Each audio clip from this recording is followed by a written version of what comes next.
The apartment door flew open. Much to Debbie's surprise, she saw Megan and Stephanie standing in the doorway, both wearing dark expressions.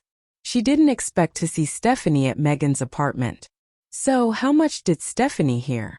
That's okay. Now I can kill two birds with one stone. It'll save time, she thought cheerfully to herself. Don't listen to her, Aunt Stephanie. She's a liar. Uncle Carlos couldn't have.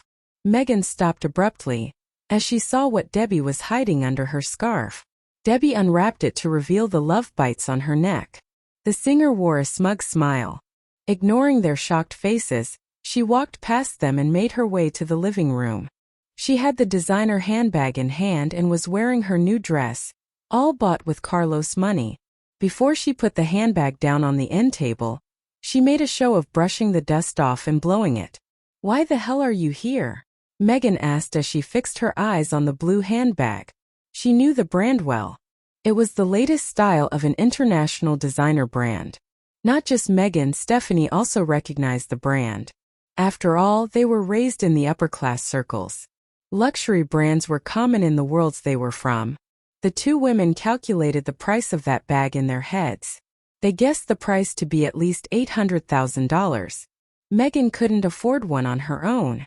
Stephanie could afford it, but it would still hurt a lot to put up that kind of cash. In order to spend more time with Carlos, she had resigned some of her positions within the corporate structure. She had left some committees and board postings. Consequently, her annual income was about 1/3 of what it was. Therefore, she couldn't squander money like she used to. Even buying a designer handbag was a difficult expense. I came here to visit you, Megan. I wanted to catch up. I didn't expect to run into Miss Lee as well, Debbie said as she discreetly scanned the apartment. Seems like you're just trying to use Carlos to one-up Megan. Am I right? Stephanie asked calmly. Not really, but now that you mention it, it's more fun with you here, Debbie said as she rested her chin in her right hand, glancing at Stephanie, a playful look in her eyes. Megan bit her lower lip. So you got a dress and a purse? What are you bragging? Am I supposed to be jelly? This says way more about you than it does about me. Debbie smirked. You're probably right. But I'm not trying to brag. If I wanted to show off, I would have brought the crystal piano model that Carlos bought me. It was sculpted by Quentin Yu from a country, and it's worth a few million. A crystal piano model carved by Quentin Yu? Megan and Stephanie were both shocked. They knew his name. Any piece done by this foreign sculptor was worth at least 6 figures. Moreover, this particular piece was made of crystal, so that just added to the price tag.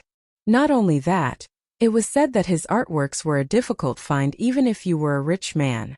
The fact that Carlos bought Debbie a luxurious gift like that made the two women positively green with envy. Although Megan was living an extravagant life with Carlos' money, it was still far from what Debbie was getting from him. Stephanie used to be able to squander money, but not anymore. Even more exasperating, Carlos treated Debbie better than her. That realization ticked her off.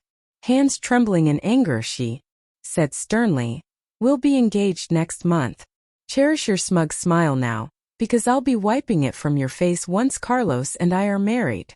Debbie blinked her eyes nonchalantly, stood up from the sofa and slowly approached Stephanie. "So, Miss Lee, how did you get to be Carlos' girlfriend after he came out of his coma?" She carefully examined every expression on Stephanie's face.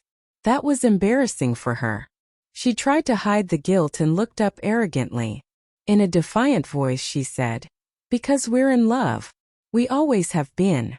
Always." Debbie laughed. "Then why wait so long to get married?" Stephanie was incensed.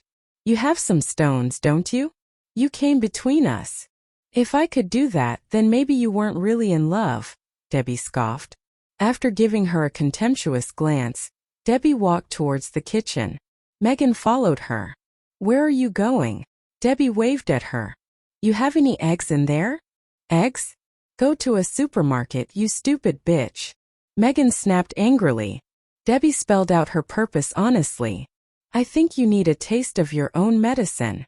"Debbie Nian, what exactly do you want?" Megan shouted. Ignoring her yelling, Debbie sneered and silently opened the fridge. There were some eggs in there. She got a bowl from the cupboard. Then, standing in front of the fridge, she began to crack the eggs into the bowl. An ominous feeling rose in Megan's heart. She asked in a shaky voice, "I want to know. What are you doing?" "You'll see." Debbie turned around to look at her. The playful look in her eyes was already replaced by coldness and resentment. After cracking 7 eggs, Debbie finally stopped as the bowl was almost full. She closed the fridge door and carried the bowl to the dining room. As she put the bowl on the table, she said, "Megan, I made this for you. Drink up." "Drink? Raw eggs? Why?" Megan protested. "It's obvious, isn't it?" Debbie crossed her arms. "On the night of my concert, who got those people to throw eggs at me?" "Huh. Don't tell me you don't know. Need proof."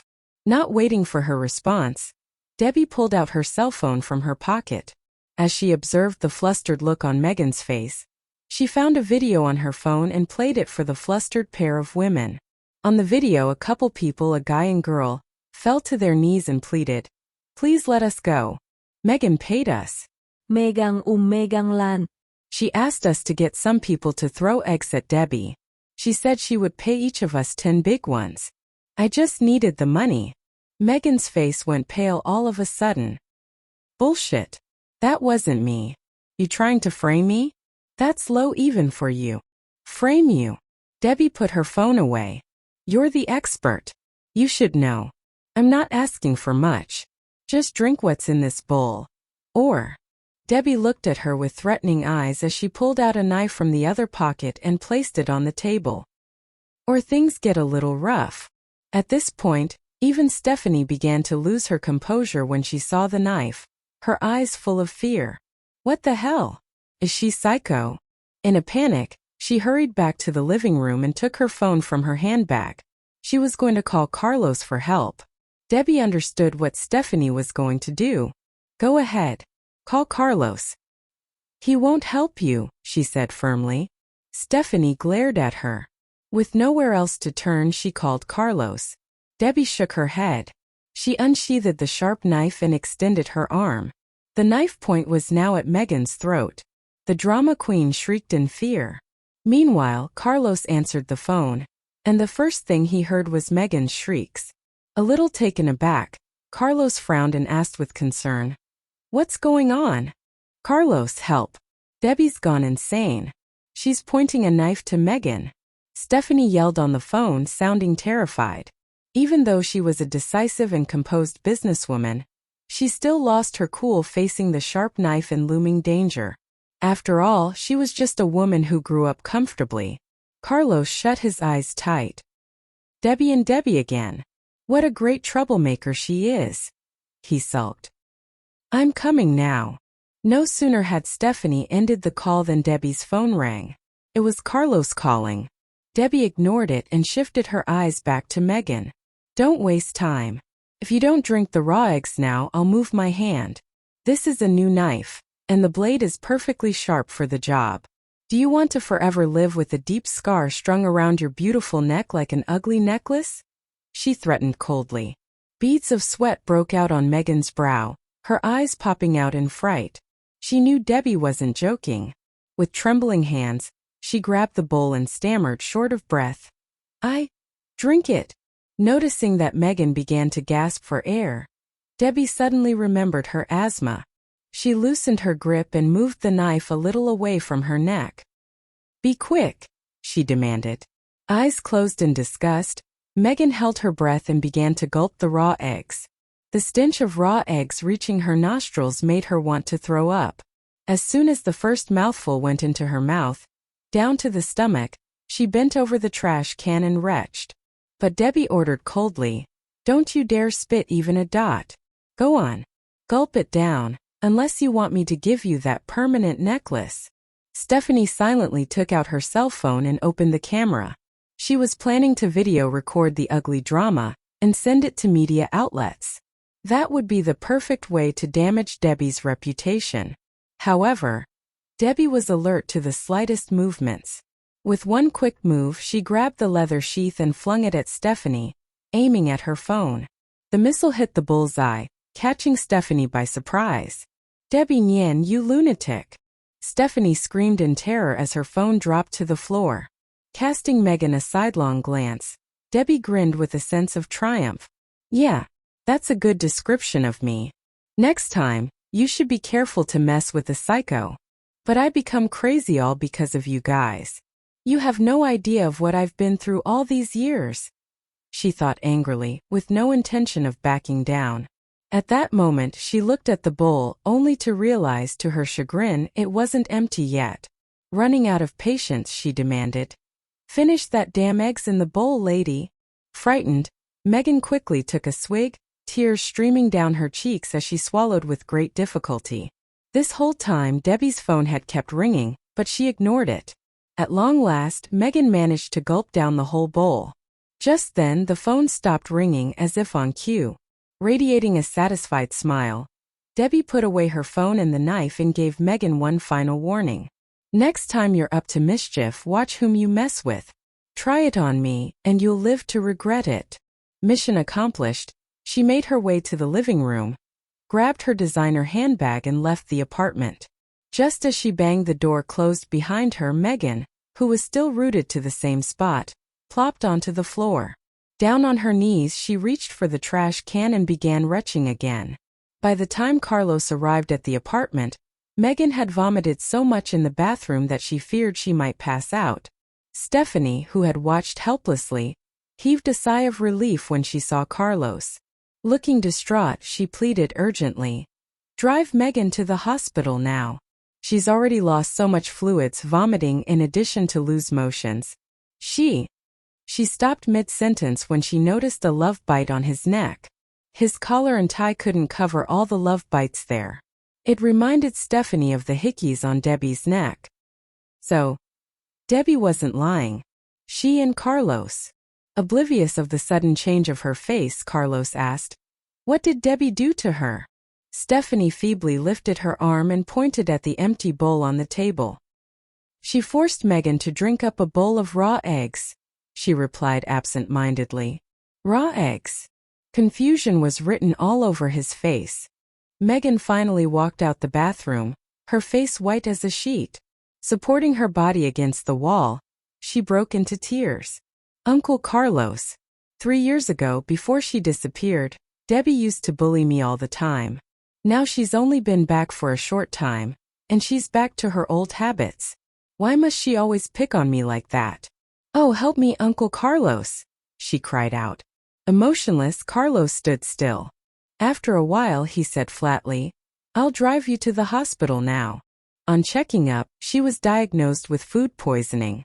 Seeing Megan fall asleep in the hospital bed, Carlos walked out to the corridor and called Debbie again.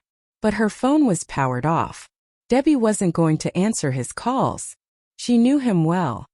He would definitely seek justice for Megan without getting to the bottom of the story, and moreover with his amnesia, he would punish her much more harshly. Nonetheless, on a second thought, she turned on her phone. It was Megan who started the fight, after all. Despite his current memory loss, it would be unreasonable of him to blame Debbie every time. So Debbie, encouraged by the fact, decided to answer his call.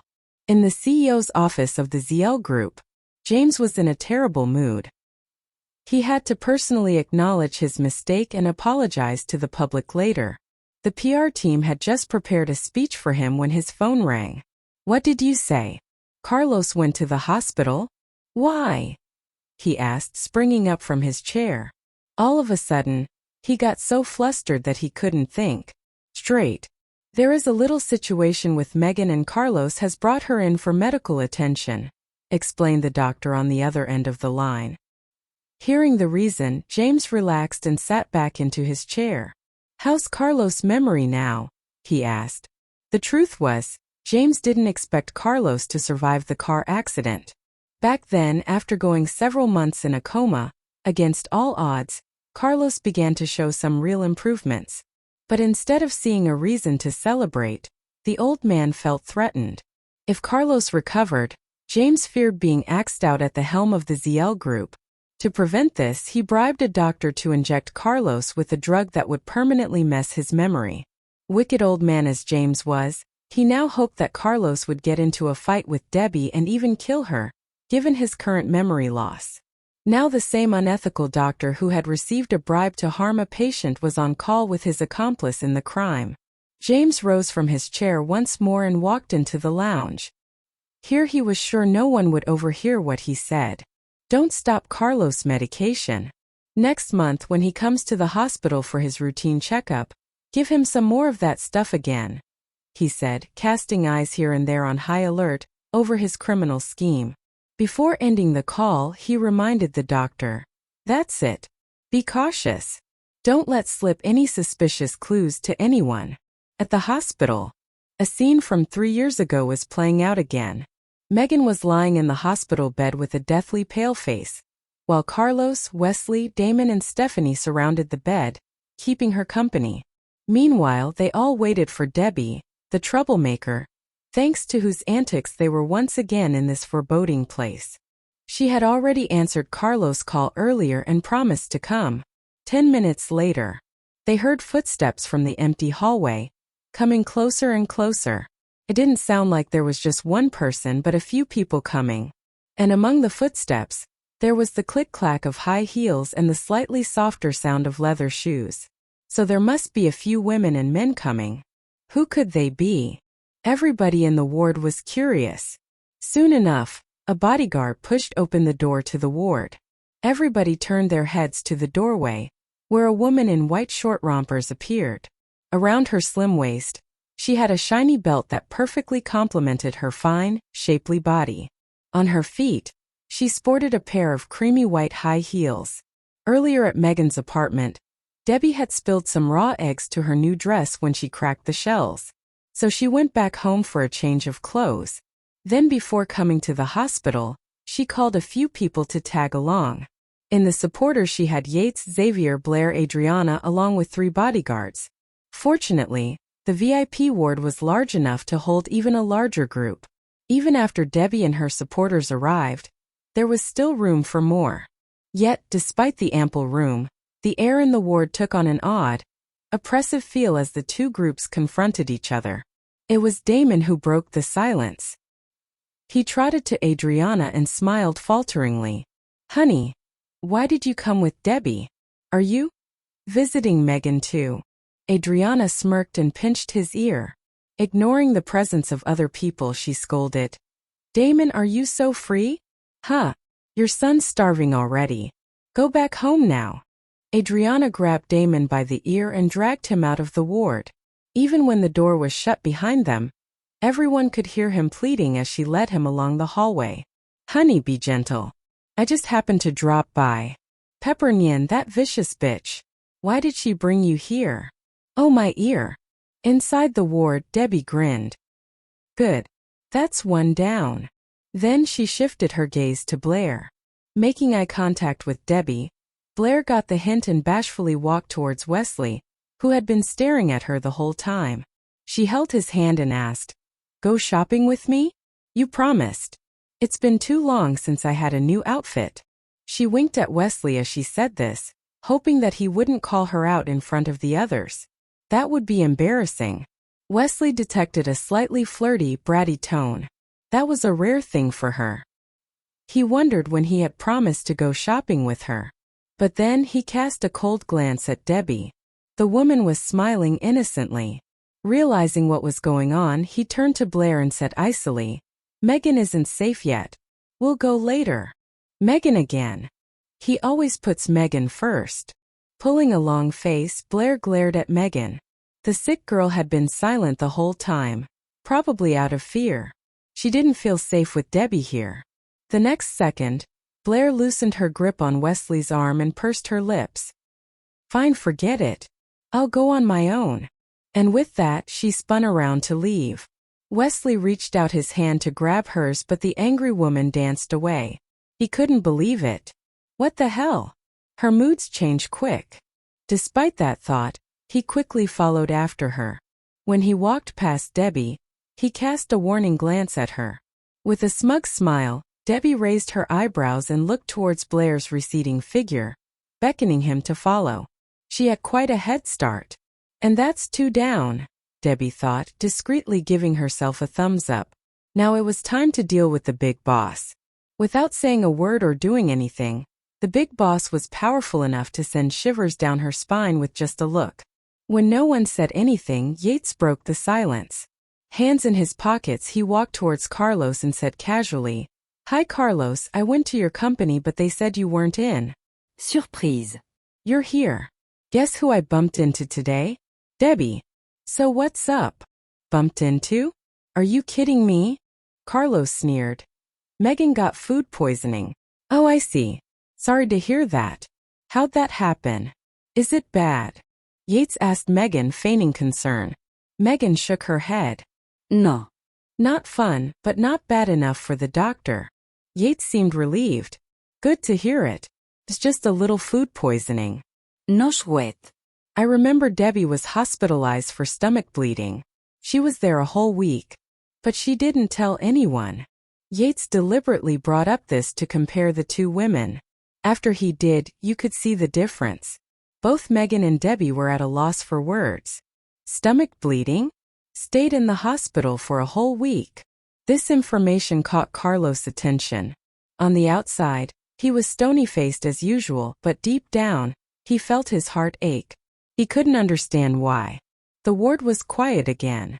To stifle the awkward silence, Yates decided to open his mouth again.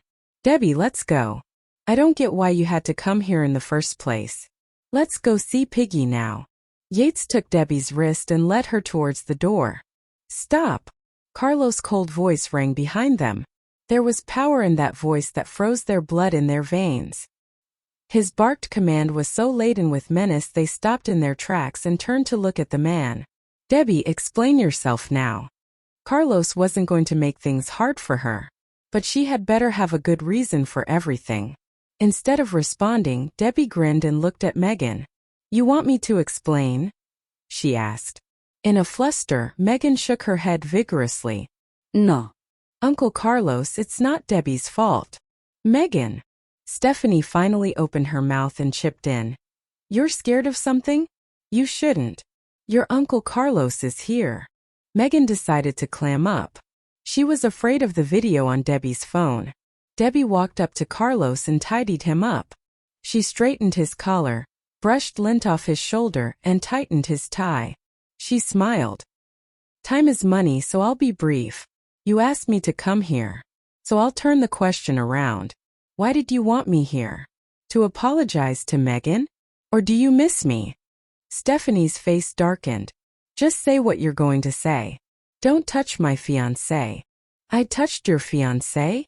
Debbie didn't heed her warning but instead wrapped her arms around Carlos' waist and leaned against his chest. She teased. "Do you want to know how your fiancé touched me?" Stephanie clenched her jaw, eyes burning with rage. How she wished she could strangle that slut. "You bitch. You hit on him right to my face," she cussed in her mind. Carlos pulled away from the naughty woman. "Get off me." He straightened his clothing. "Megan's in the hospital thanks to you. Since your lawyer's here, you can ask him about the sentence for attempted murder." No. "It's okay, Uncle Carlos. I'm fine. She didn't mean to do it," Megan hastily chimed in. Debbie had that incriminating video on her phone. She had Megan over a barrel. If they pushed too hard, the truth about the eggs would come out. Megan's unusual reaction aroused Carlos' suspicions. It wasn't like her to give in like this, particularly to someone who bullied her. "Let me guess," he thought. On the other hand, Debbie was still angry at Carlos' words. "Get off me? Really? Why didn't you say that last night? Humph! Such a jerk!" She thought furiously.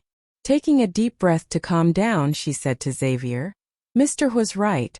So Xavier, what would the charge be for assault?" Megan became visibly agitated, fidgeting and wincing. She pleaded, "Please don't ask." Debbie, I'm sorry. "I apologize. It's my fault." Nonetheless, Xavier cleared his throat and explained in his best professional manner. Assault carries a sentence of no less than 3 years imprisonment, detention, or public surveillance. But how this applies to Miss Lon? He paused and looked at Debbie.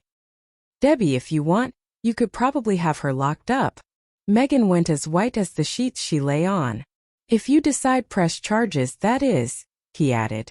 Of course, what Megan had done wasn't really that serious. But she pissed Debbie off. And now that was the wrong move. 3 years. It reminded Megan of what happened with the hit-and-run car accident 3 years ago. Panic-stricken, she began to pant, her face drained of all color. In no time, her breathing became faster and faster. Mr. Huo, stop staring at me. Take care of Megan. She's going into shock. Call the nurse, Debbie reminded Carlos coolly. That was when everyone else finally realized that Megan had difficulty breathing. Carlos hastily pressed the nurse call button to summon help. Megan, you okay? He asked with concern. Wincing in pain, Megan curled up in the bed and stuttered. I don't want to go to jail. The doctors came in and gave Megan some first aid treatment and got her oxygen. Then they wheeled her to the emergency room. After that, Carlos glared at Debbie, who was idly leaning against the wall. You've gone too far this time. Too far? Like 3 years ago? You don't get a say in this, old man.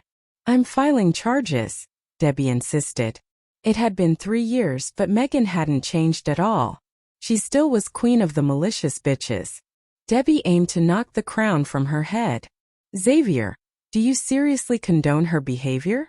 Carlos looked at Xavier with his dark eyes. The lawyer seemed to have a magic to make people forget his existence when he didn't speak.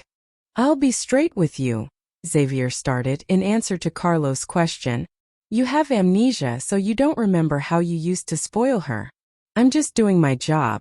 It just so happens I'm also a friend of hers. Oh, and Piggy's godfather, he added, giving Carlos a mysterious smile. Carlos couldn't think of a thing to say as he took all that in. Debbie sighed helplessly and wondered. Does everyone know Carlos? They act like friends. What a coincidence. Yates Xavier. Even Ivan told me last time that he liked Carlos. Why didn't they tell me this before I came back here? Stephanie fixed her eyes on Debbie, lost in her own thoughts. I hate to admit it, but she's good. And she's assembled the best. Her uncle Curtis, the president of some college. Yates, the boss of a secret organization of a country. Xavier, top lawyer in M country. Ivan, the CEO of one group, son of some high-ranking official in Z country. Not to mention she's Jared's best friend. He's the vice general manager of the Han Group and the CEO's son. Who else does she have on her side? And do they have even more power?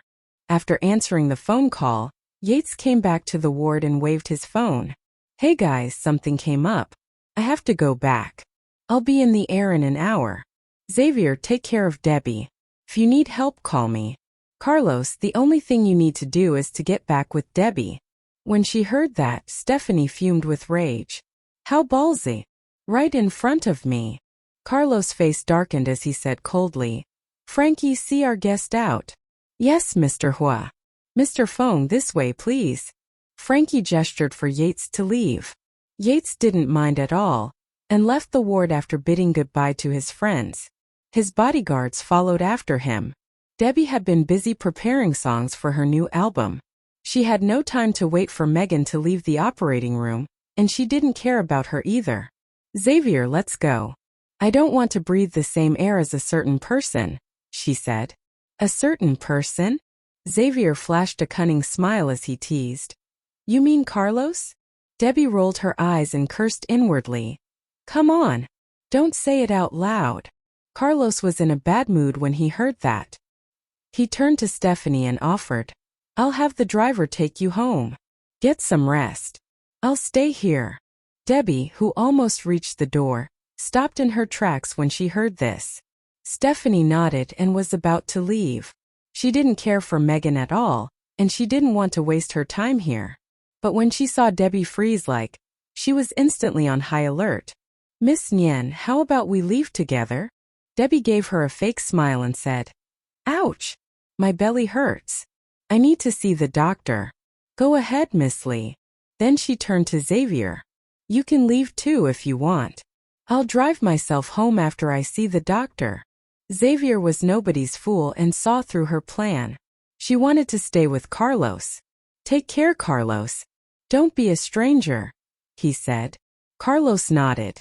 Xavier left the ward, but Stephanie stood there, refusing to leave. She wasn't taking any chances, and wasn't going to give Debbie any time alone with Carlos. Ignoring Stephanie, Debbie walked over to the nurse's station and asked the person behind the counter, "Hi, my belly hurts. Can I get seen today?" "May I ask which part of your belly hurts?" the nurse asked.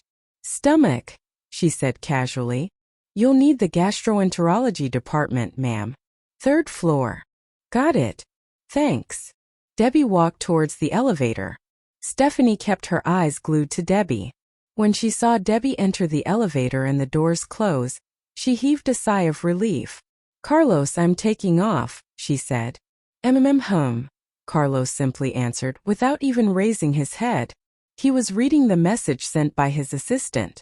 Stephanie was frustrated, but it wasn't worth complaining about. 3 minutes later, the familiar clack of high heels sounded again. Focused on his work, Carlos didn't bother to raise his head and took a stack of documents from his briefcase. Debbie's eyes swept across the ward, and she found Carlos was alone.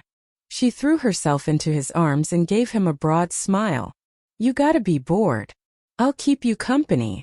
"I'm good," he said coldly, and even pushed her away. Debbie pouted her lips. Sometimes she ran herself ragged chasing after Carlos, but she didn't want to give up. "Old man." She sat beside him and rested her head on his shoulder. Carlos didn't respond. Silence reigned in the room. After a long time, Debbie murmured, "I've been so busy with the new album, yet I took some time out for you. Why be like this? If you stay here, I'll not only cancel your album." "What? You jerk. I'm not leaving." "Try something then," she grumbled. "I'll also shut you out of the entertainment industry and have my men throw you into the sea." Carlos thought he'd better find a way to avoid Debbie, because every time they met he lost control, acting less and less like himself. Debbie felt like she needed to change her plan. All she was doing was annoying him. Keeping this in mind, she tidied herself and apologized. "I'm sorry. I didn't mean to intrude." Sadness could be heard in her voice. She stood up and walked towards the door, head held high to avoid the tears. Carlos wondered what trick she was playing this time when she turned around and asked, "Do you really not want to see me again?" Carlos wanted to say no, but when he thought of Piggy, the child she had with another man, he simply answered, "It's true." "I see." Debbie's eyes reddened as she lowered her head and flashed a self-mocking smile. She left the ward without saying anything more. She took steps to avoid seeing Carlos again. Even though they lived in the same building, he hadn't seen Debbie at all. 2 months later, Debbie went to the offices of recording label with her new album. Listening to the original tape, Ruby gave Debbie a thumbs up. There were 10 songs on the demo. Surprisingly, there were 2 cheerful songs. The name of the album was Lost and Found. Star Empire invested a lot in promoting her. There were billboards, magazine ads, TV spots, a release date announcement, full concept teasers including the date, teaser pics, and music video teasers. Not to mention the company was putting together a live showcase. 1 million albums were going to be released on July 7th. The albums would be sold online and at each major bookstore. 1 million. That number made Debbie rather nervous. Normally, 200,000 was an appropriate number. What if I can't sell that many? She thought. She was told that Carlos was behind the decision, so she sent him a text message saying, "Mr. Huo, please reconsider the number of albums. 1 million is a bit too much. After all, I only just signed with Star Empire." It wasn't that she didn't believe in herself, but the number was a bit scary. She didn't have to wait too long for his reply. "I have confidence in the person I chose." She wanted to reply to this message and tease him by saying, "Is that because of my talent or because you like me?" But she didn't do it. She had exhausted herself preparing the new album over the past 2 months, and she needed a break. What happened on July 7th was beyond belief. Every copy of Debbie's albums, 1 million all told, was sold out on the day of release. An aggressive promotional cycle including hourly Twitter and Instagram updates fueled a number of pre-orders. Most of the physical products, which contained limited edition posters, signed photos, and a DVD of the music video never made it to the shelves. When Ruby told Debbie the news, she thought she was lying to make her feel better. Come on. If all of my albums were really sold out in one go, I'll hold 20 concerts in a row to thank my fans, said Debbie. Ruby handed her iPad over to Debbie.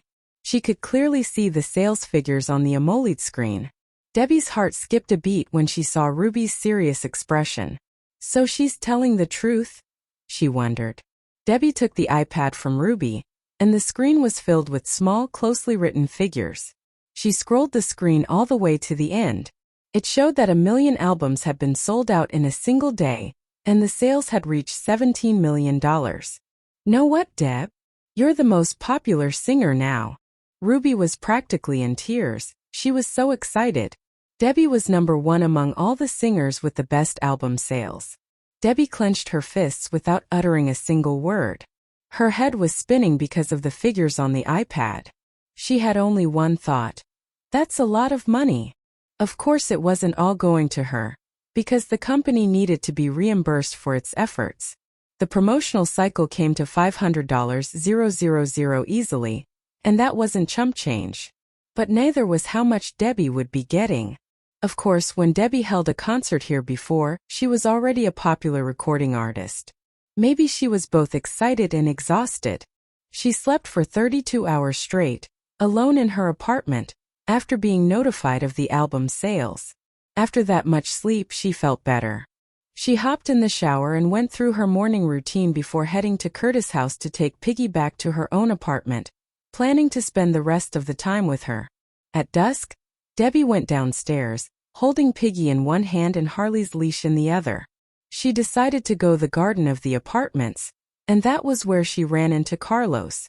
Last time she saw him at the hospital, she had decided to change her methods. So she walked right past him, pretending not to see him. However, to her surprise, Piggy shook off her hand and rushed headlong towards Carlos. She held onto his leg, looked up at him and called out, "Uncle Carlos." Harley saw Carlos as well and barked excitedly, and loud. If it weren't for the leash in Debbie's hand, Harley would have already pounced on him too. Carlos couldn't help but curl his lips when he saw Piggy. "Evelyn," he said, greeting her softly. "Uncle Carlos, I'm so happy to see you," Piggy said cheerfully. Carlos looked past Piggy, and then saw Debbie with her dog. He squatted down on the ground and scooped her up in his arms. "Did you have supper, Evelyn?" "Yeah. Mom cooked." "Yummy. Uncle Carlos, you want to eat." Upon hearing that, both the adults were at a loss for words. In order to save Carlos from embarrassment, Debbie chipped in, "Uncle Carlos already ate. Piggy, we should go." "Mom, I want to play with Uncle Carlos," Piggy said with a hopeful expression. "You can't." Debbie turned her down without hesitation. It was harsher than she intended, but she was getting more uncomfortable by the moment.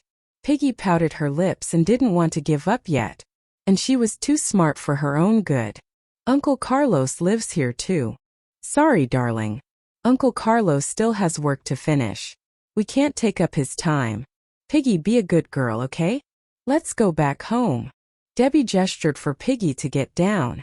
She was not sure whether Carlos would even get back together with her, so she didn't want Piggy to get close to him. What if he found out Piggy was his daughter? What if he wanted to take Piggy away from her? She didn't want to take any chances. Piggy felt sad, but she had to listen to her mom. So she said to Carlos, "Uncle Carlos, we play later, okay?" Carlos' heart somehow softened when he saw Piggy's dejected look. Turning down this little girl would be a dick move. He turned to Debbie and said, "I haven't eaten yet. Go home and cook." Debbie rolled her eyes and snapped, "Okay." And? Carlos' face darkened. He even felt a little wronged. What's wrong with her? She gave up easy. Is that it, then? Kicking those thoughts around his skull, Carlos decided to act. In a feigned sad voice he told Piggy, "Evelyn, I'm starving. I need to go home and have supper." Piggy was cleverer than children her age, and she realized that her mom wasn't willing to cook for Carlos. She blinked her innocent eyes and pleaded, "Mom, please cook spaghetti for me. I want to eat it." Debbie was at a loss whether to cry or to laugh. Her daughter was so sneaky. Finally, she gave in. She walked towards the building where they lived, saying, "I'm going home to cook." Piggy cradled Carlos' neck and said cheerfully, "Uncle Carlos, Mommy agrees." Carlos gave her a broad smile. "Nice job." Debbie couldn't help but curse inwardly. "Carlos Huo, you said you wanted a son. But now you like Piggy." Ding! The elevator came to a halt on the 7th floor. A family of 3 and a dog walked out. When they entered the apartment, Debbie walked into the kitchen. "We just had supper. Piggy is actually stuffed. As for Carlos, I don't think spaghetti is enough for him," she thought. Debbie planned to make beef and noodles for him. She opened the fridge and then saw the frozen wontons she made for Piggy this morning. "Well, I'd better cook some of these as well." Piggy was so excited that she took out all of her toys to show them to Carlos and kept chatting with him. While waiting for the water to boil, Debbie stared at father and daughter through the glass door, her eyes red. She had never seen Piggy this happy before.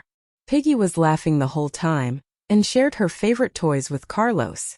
Carlos, somehow, could sense Debbie's tense gaze even with his head lowered.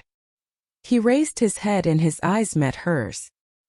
He frowned at her red eyes. "Why is she crying?" Debbie immediately looked away when their eyes met. She wasn't ready for that yet. She opened the lid and put the noodles in the boiling water. 20 minutes later, she came out with a bowl of beef and noodles. She placed it on the dinner table and went back to the kitchen to fetch the wontons.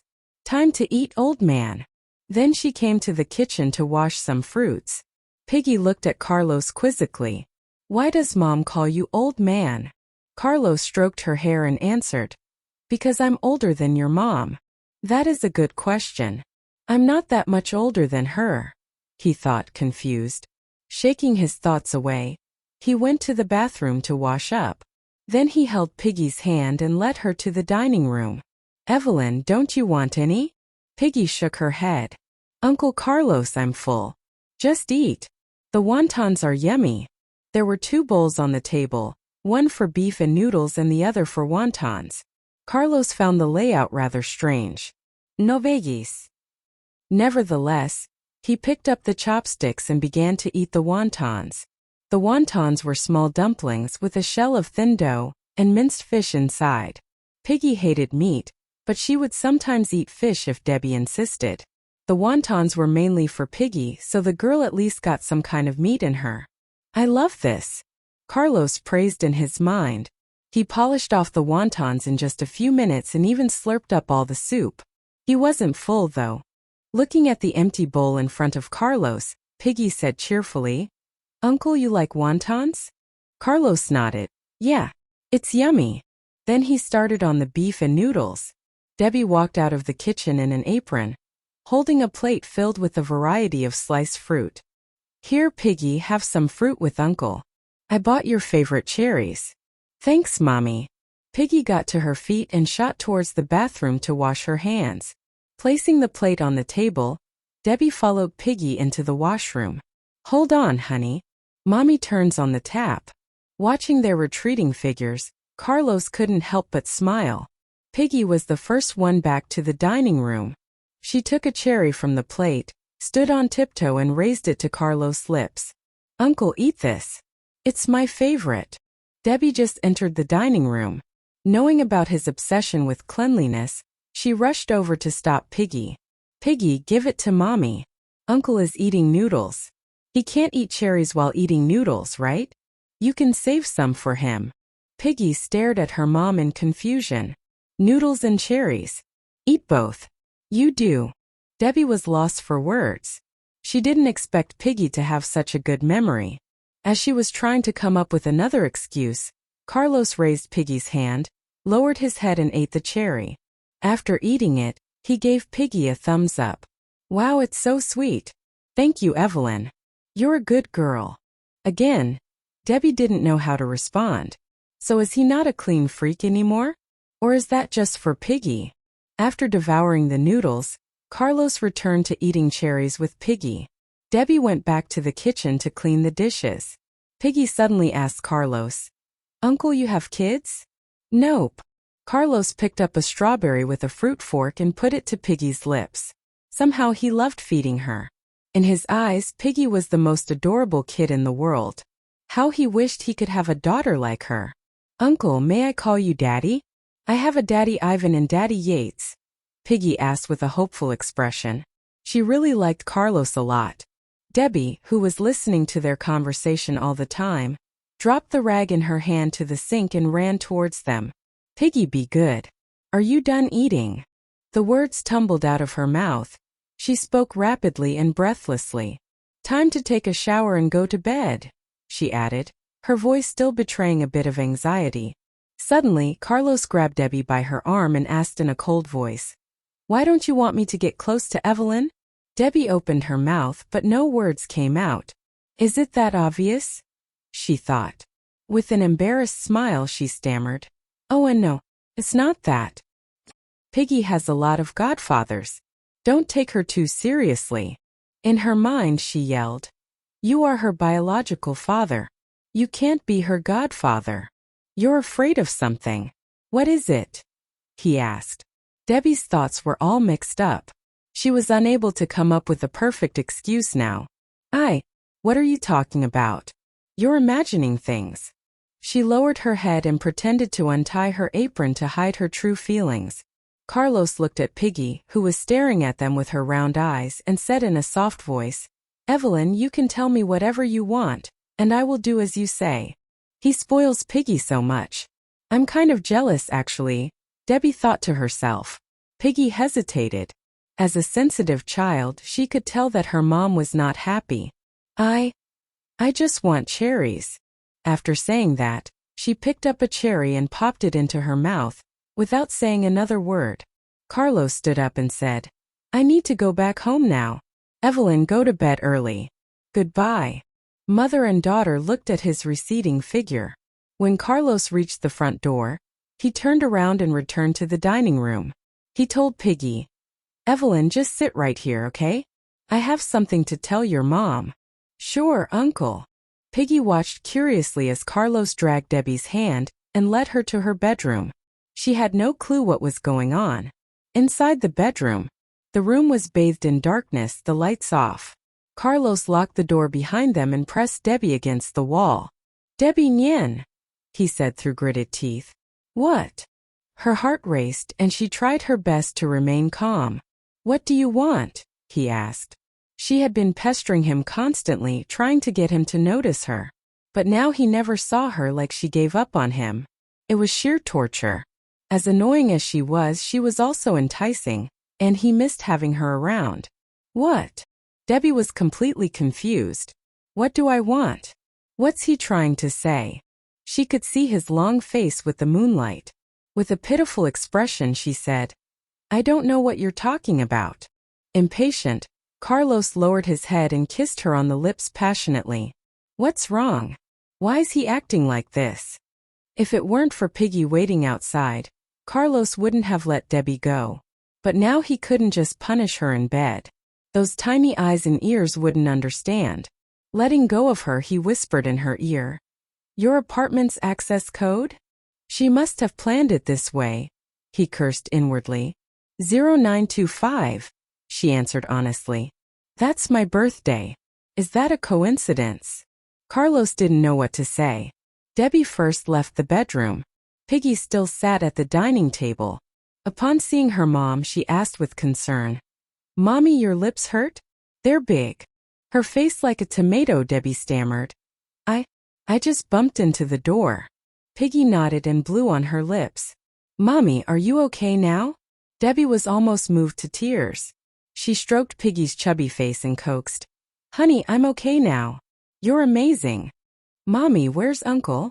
Piggy glanced at the door to the bedroom. Debbie bit her lower lips and stammered, He'll be out soon. Thank God. Piggy's just a kid and knows nothing," she thought.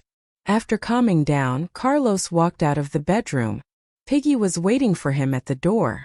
Upon seeing him, she raised her head and said with a broad smile, Uncle, stay. The little one pointed to another bedroom. There. Daddy Ivan was there. Debbie was rendered speechless. When did Ivan sleep here? Carlos flared up at Piggy's words and cast a murderous glance at Debbie. He squatted down and looked at Piggy. Evelyn, did your daddy Ivan sleep with Mommy? Or did he sleep alone? Leave her out of this, you pervert. Debbie snapped. Shut up. Carlos snapped back.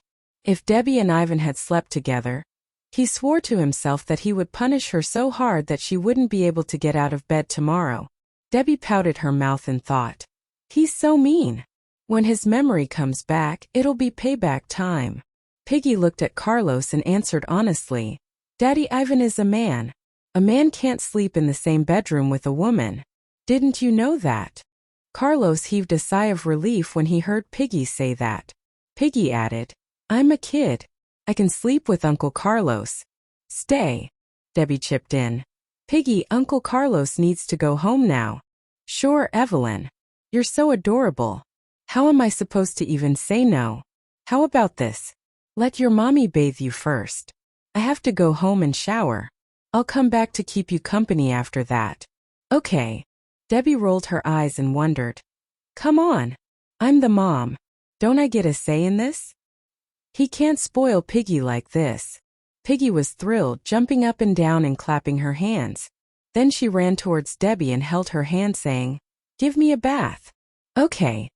Debbie had no other choice than to do as Piggy said.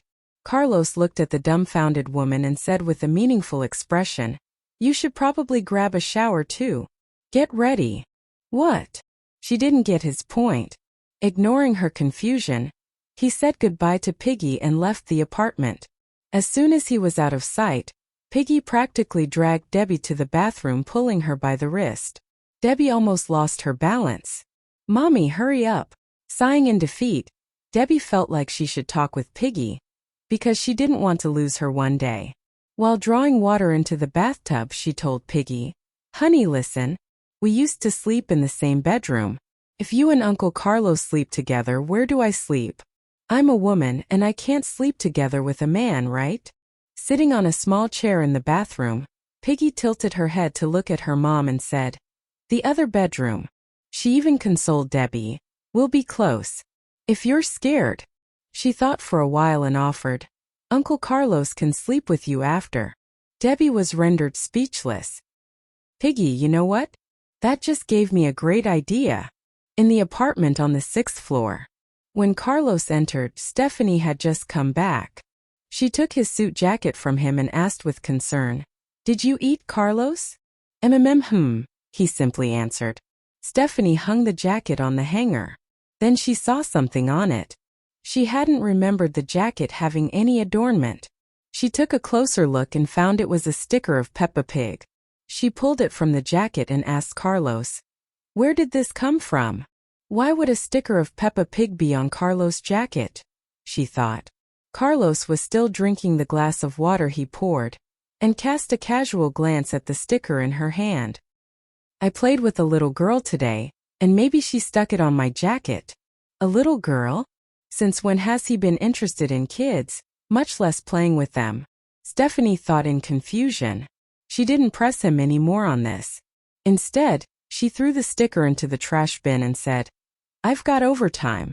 I'll head to the study. Go to bed early. Stephanie was used to his aloofness. He wasn't interested in a conversation, and he didn't have time. Saying nothing more, she went to the study with her phone and a glass of water. After Debbie bathed Piggy and took her out of the bathroom, Carlos was already waiting in the bedroom in pajamas. Debbie was taken aback when she saw him. She heaved a sigh and went to the bathroom to take a bath herself, leaving father and daughter alone. While she was splashing in the bath, she could hear their happy laughter from time to time. She even heard Piggy ask Carlos, Uncle Carlos, I love you. Why? You are handsome. Debbie was dumbstruck. She didn't hear Carlos reply. All she could think about was that Piggy seemed to love Carlos more than her. When she finished bathing and walked into the bedroom, Piggy was singing and dancing on the bed. Carlos leaned against the headboard and watched her, eyes full of tenderness. But Debbie couldn't understand the lyrics at all. Debbie asked in confusion. Piggy, what are you singing? Piggy completely ignored her mom and continued singing and dancing. Carlos turned to look at Debbie, taking in her absolutely confused expression. He decided to interpret the lyrics for her. It's a Korean song. We open our eyes in the morning and then drink a glass of milk. Milk is good for our health. A Korean song? I don't even know how to speak Korean, Debbie thought. And of course, neither did Piggy. But she fell in love with the song and memorized all the syllables. After Piggy finished, she said, Milk song. From TV. Like it. I love it. Evelyn, nice job. Debbie pouted her mouth, feeling kind of jealous. He never praised me like that. It was already past 11 p.m. when Piggy finally fell asleep. If Debbie hadn't insisted Piggy go to bed, the little girl would still be playing with Carlos. Lying next to Piggy, Debbie looked at her sleeping daughter and grumbled, You spoil her a lot. If there's a son in the cards, you'll probably spoil him more. What? Carlos, who was lying on the other side of the bed, asked in confusion. Nothing. Thanks for keeping Piggy company, old man. It's late. You should be in bed yourself. Carlos kissed Piggy softly on the forehead, got out of the bed and left the bedroom quietly. Debbie watched as he walked off. He left. Just like that. Somehow she was suddenly struck with a deep sense of loss. I thought he'd stay the night at least. Feeling bored, she unlocked her phone. She still wasn't in the mood to read her fans' messages. So she rolled over and opened up Speed QQ. It was a racing game. It didn't require a lot of commitment to play, and it could just be played casually. After owning a couple tracks, she locked the phone again and put it aside. She got out of the bed, turned off the lights in the room and only left a bedside lamp on. It was on the lowest setting, the dim light casting odd shadows in the room. She planned to drink some water before going to bed. The moment she left the bedroom, someone grabbed her wrist. Arg! She was startled at first. Then she used her free hand to fight back. There was no light in the living room. By the light of the bedroom she recognized the person. It was none other than Carlos. But by the time she figured it out, he had grabbed both her hands and pressed her against the wall. Debbie's heart raced. She rolled her eyes and snapped in a low voice. Carlos Huo, are you nuts? You scared the shit out of me. I thought he left. Did he stay here just to scare me? She thought. Carlos gathered both her hands with his left one and closed the door to the bedroom with the other. He had decided to do this before he had left for his apartment to take a bath. He had been trying hard to deny his desires the whole time he was playing with Piggy. Now that he and Debbie were alone and Piggy was asleep, it was time for him to stalk his prey. With intense passion he kissed her, while his free hand ran over her clothes, hurriedly pulling them from her. Although she wanted to resist his advances, she couldn't. She bit her lips so that she could hold back her moans. After what seemed like an eternity, she got up from the couch, got dressed and picked up her purse. She took out a bill from it, threw it on him and complained, Thanks for your service, but honestly not that impressed. $100 is all you get. Take it and leave. Carlos' nostrils flared and his expression darkened. He was like an angry bull responding to the color red. He picked up the bill, crumpled it and said through gritted teeth, You asked for this. Holy crap. Why do I have to tick him off? She regretted having said that and ran towards the bedroom as fast as she could. But she was a little wobbly from the sexy time. Before she could open the door, he pulled her into his strong arms. Hey, lighten up. $100 is all I can afford. Tears streaked her gaze. Carlos, Mr. Huo. Come on. It felt just like old times. He banged her hard as if he never knew fatigue. He never slowed down, never cared if she was enjoying herself. He'd waited too long and would not be kept waiting. Debbie really wanted to slap herself. I shouldn't have said that. I have to prove myself to you, said Carlos. Any man would be humiliated when his woman said he wasn't good at it. Carlos was no exception. It was worse for him because he was proud. He must be the best at everything. I'm sorry, old man. Please, MMPage. He kissed her hard, passionately, and she was unable to say another word. That night, he did it again and again and pushed inside her harder and harder. Outside it was placid. The moon was high in the night sky and lit up the whole world. It was a tender night. The moonlight, diffused by the shades, shone on their entangled bodies glowing with love. Stephanie finally got to Carlos' bedroom at 11 p.m. She knocked but got no answer. She pushed the door open and was greeted by darkness. The lights weren't on. She flipped the switch only to find the bedroom empty. Carlos wasn't here. She caught a glimpse of the tidy bed, with its 100% long staple cotton sheets, 270 thread count. It hadn't been slept in. That was when she grew suspicious. When did Carlos leave? Where is he? Unlocking her phone, she called him, but it went straight to voicemail. It must be off. I wonder when he'll be back, she thought. Debbie didn't know what time Carlos finally stopped and how she got to bed. The sun was high in the sky when she finally woke up. Piggy, who was dressed neatly, was playing with her toy on the bed. When Debbie opened her eyes, Piggy called out, "Mommy." Piggy, what time is it?" Debbie reached out for her phone, but to no avail. Piggy didn't know how to tell time, but she knew figures. She grabbed Debbie's phone and read the numbers on the screen. 1021. Hearing that, Debbie instantly sat up. "Oh my God. You must be starving. Don't worry. Mommy's cooking now." When she tried to stand, her legs shook, and she put a hand to the nightstand to keep from falling. "I'm full. I ate. Uncle Carlos ate too." "Really? Who cooked? Where's Uncle Carlos?" And that was when Debbie realized that Carlos stayed overnight. Buns, porridge, and dishes. A handsome uncle. A handsome uncle? Was he Frankie? Debbie wondered. Who got you dressed? Although Piggy knew how to put on a dress, she couldn't zip herself. This dress fastened from the back. Piggy simply answered, "Uncle Carlos." Carlos even picked out this beautiful dress for Piggy himself. Was there no end to his talents? He might not have wanted a daughter, but he sure showered her with affection. Debbie was rendered speechless. Carlos is really a good dad.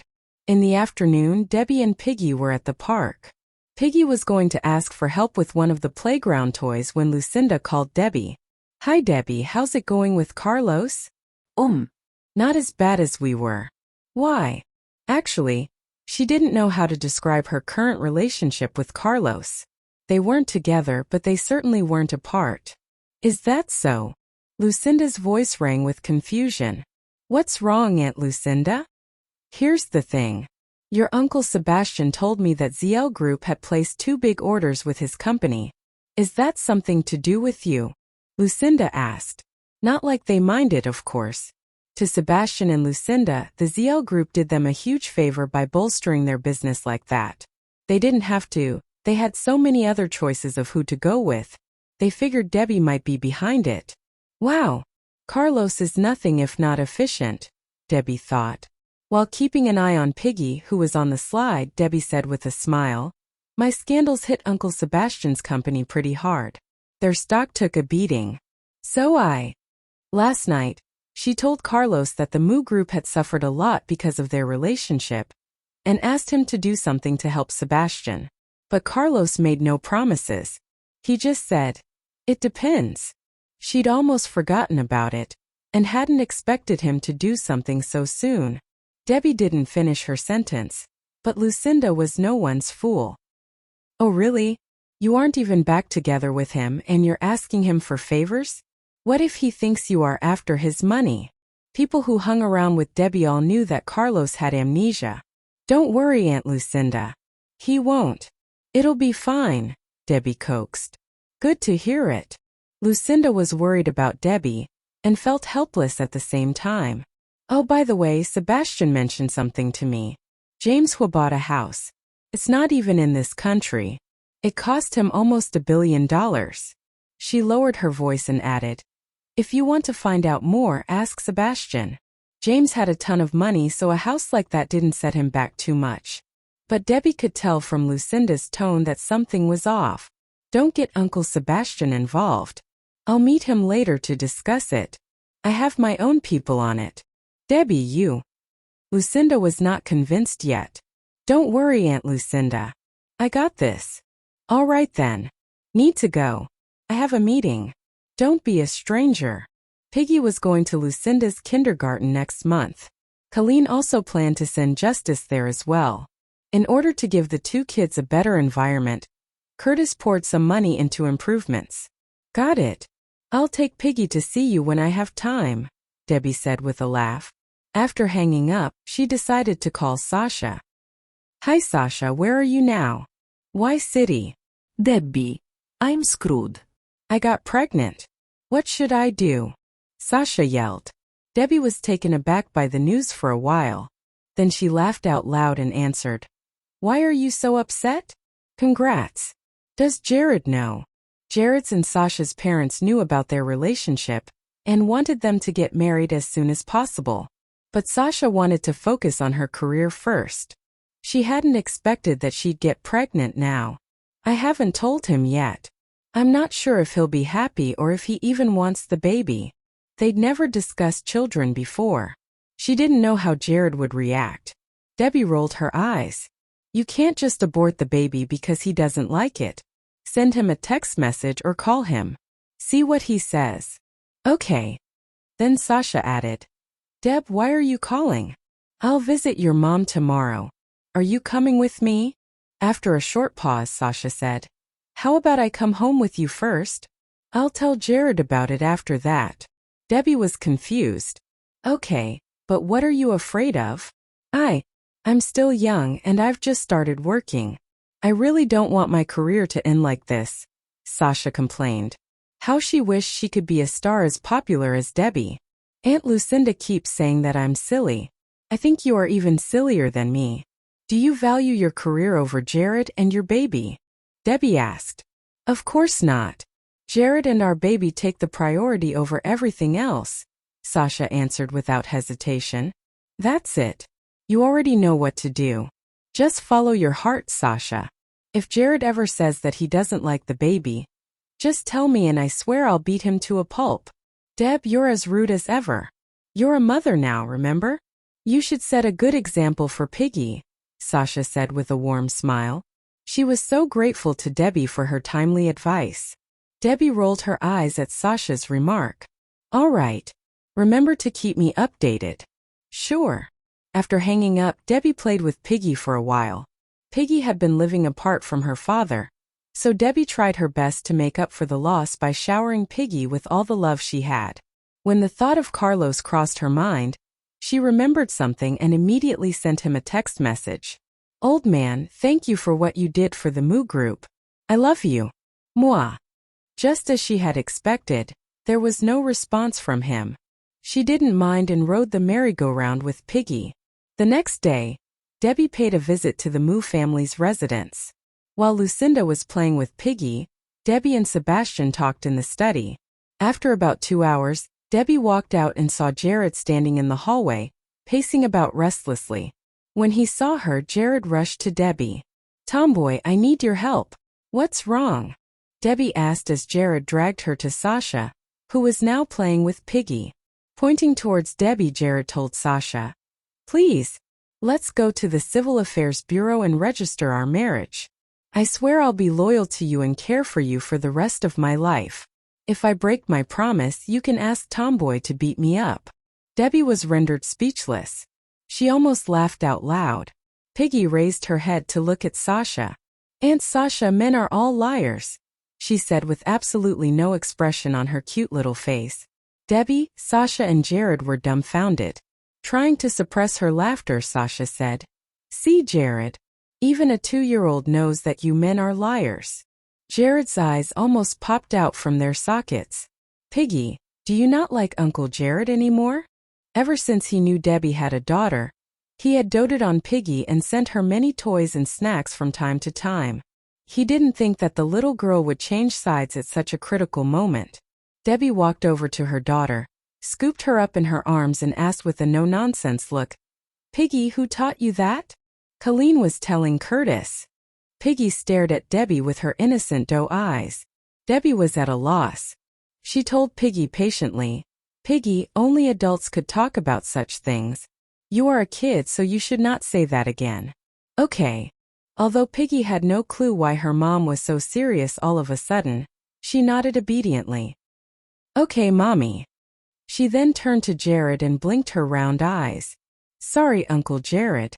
It was impossible for Jared to be mad at the little girl. He took her from Debbie's arms and said lovingly, "No worries.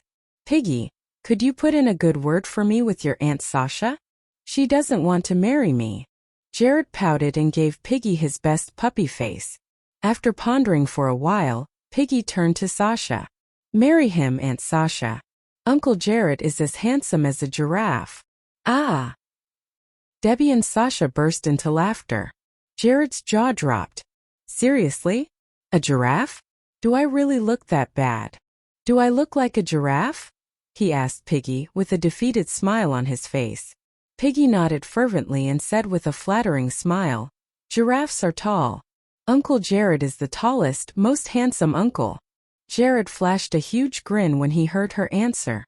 "And you are the most honest kid in the world." At that moment, Lucinda walked into the living room with drinks and snacks. "Come and have some snacks. Piggy, I made your favorite macaroons and donuts." Piggy wiggled out of Jared's arms hastily and ran towards Lucinda. She picked up a pink macaroon and smiled at Lucinda. "Thank you." "You're welcome, Piggy. I hope you like it." Piggy was so adorable Lucinda loved her to bits. They all did.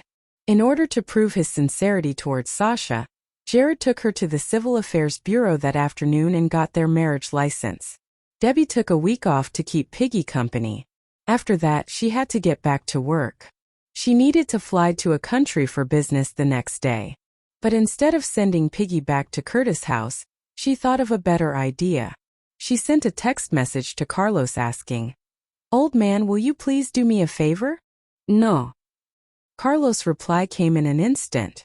Debbie took a deep breath to calm herself down and replied, "I need to go to a country for 3 days. Will you take care of Piggy for me? You know she loves you very much." "Sure." Again, his answer was instant. There wasn't a moment of hesitation from his side. All of her unhappiness vanished into thin air. "Thanks." She then added, "Don't let your dad know." "Know what?" "That you're taking care of Piggy for me." "Why?" Debbie typed. "If he finds out that Piggy is my daughter, he'll kidnap her and threaten me." But she deleted all of it and sent, "Your dad hates me. He will probably hate Piggy as well. I don't want her to feel hurt." Carlos didn't respond this time. Why won't he reply? Is he angry because of what I said? She thought. That evening, Debbie put a small suitcase into the trunk of her car, put Piggy in the child safety seat and drove to the East District. She stopped at the entrance of the East District Manor and rolled down the window to look at the magnificent European-style gate. It had been 3 years since she had last come here. It was still the same. The security guards at the gate were all strangers. But upon seeing her, they were excited. After all, she was one of the most popular singers in the world now. Many of them were her fans. They opened the gate for her quickly. As she drove into the manor, she glanced around. The scenery was the same too. The music and yoga studios had been demolished, and the area had been converted into a garden with various types of plants. She guessed that it must have been James who had demolished the building. Carlos stood at the entrance of the villa in his pajamas, waiting for them both. Frankie was standing right behind him. Debbie stopped the car in front of the villa. Frankie walked over to open the door for her. Then he unfastened Piggy's seatbelt and scooped her up in his arms. When Piggy saw Carlos, her eyes brightened and she struggled out of Frankie's arms. She ran towards Carlos with a wide smile. "Uncle Carlos." Carlos' cold expression was replaced by the warmest smile. He squatted down and opened his arms to pick her up. "Evelyn," he called out softly. They both hugged each other tightly in a warm embrace. Debbie opened the trunk to take the suitcase out. When she saw Carlos and Piggy hugging, her eyes brimmed with tears.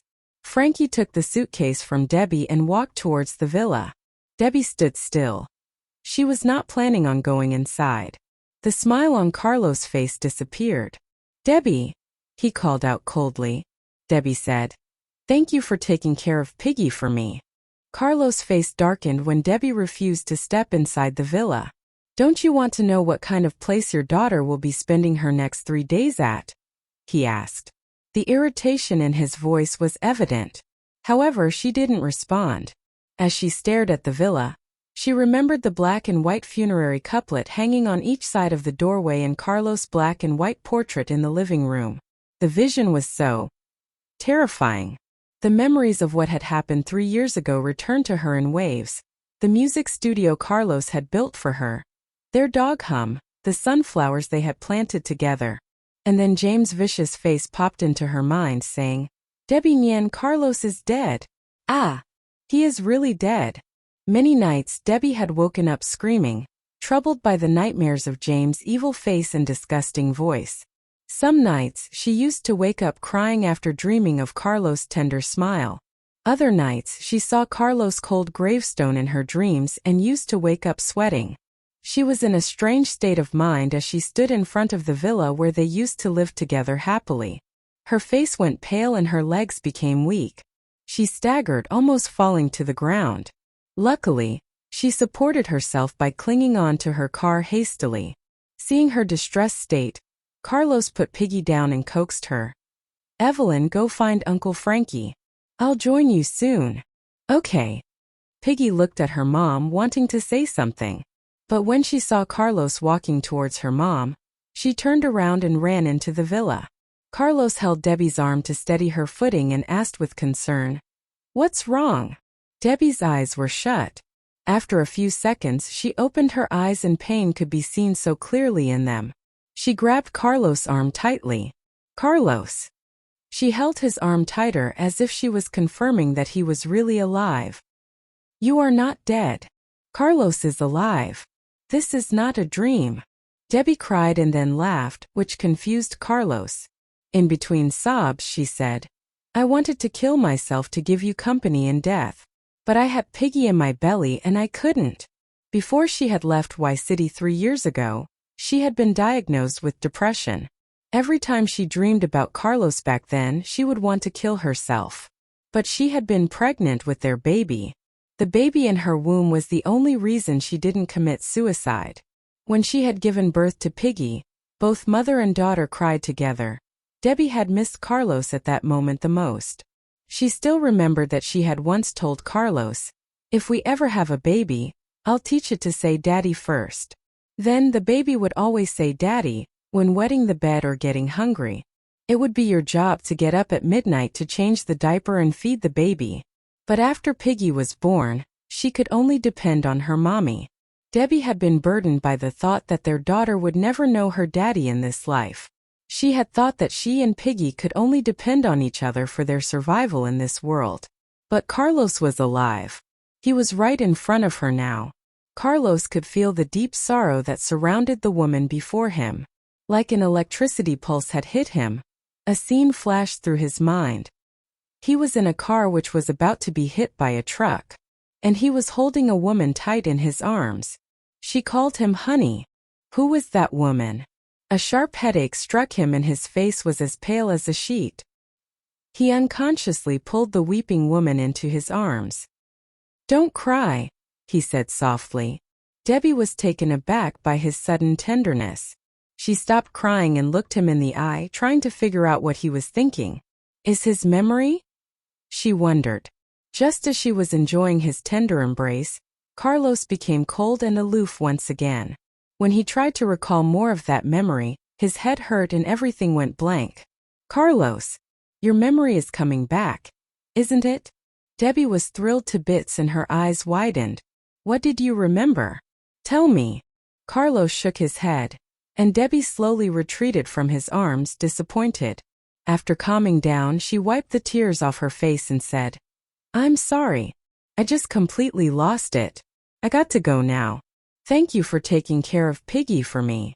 She turned around to leave. Carlos, however, grabbed her by the wrist. "You've lived here before?" he asked. "Yes." Staring at the garden in the distance, Debbie said. "Not just here, I've also lived in the East City Villa." She remembered her life in the East City Villa and she flashed a smile. "When we were staying in the East City Villa, you used to act more like my dad than my husband. You organized a list of lessons for me and even supervised me. You hired a dance teacher and a yoga teacher for me, and you were solely responsible for my good results in English and advanced mathematics. You even came to our school as a lecturer just to keep watch on me." She looked at him, her eyes full of affection. "You used to spoil me so much. You even went against your family for my sake, even though I had asked you not to do that. You had 101 famous designers design a special wristwatch just for me and apologize to me in public. You protected me with your own life during the car accident. That's why I keep pestering you now. You did so much for me in the past. Now that you've lost your memory, it's my turn to protect you." No one could understand how she had felt when she had believed that he was dead. And no one could understand how thrilled she had been when she had seen him again. Alive. When she had seen his cold eyes and the woman in his arms, she had been gripped by immense disappointment and horror. But she'd rather see him alive and with another woman than live in a world without him. Carlos held her hands tight and pulled her into his arms again. In a hoarse voice he asked, "You love me that much?" "Yes." She smiled and reached out to stroke his face gently. "I'm head over heels in love with you. Have always been." She could never accept any man in her life other than Carlos. "If you loved me so much, then why did you have Piggy with another man?" he asked in a cold voice. He really couldn't understand that part. Taken aback by his question, Debbie stood still for a moment and then slid out of his arms. She looked away from his eyes and said, "Time will tell." Once she exposed James' true colors to him, she would tell Carlos the truth about Piggy. "Tell what?" Carlos asked again.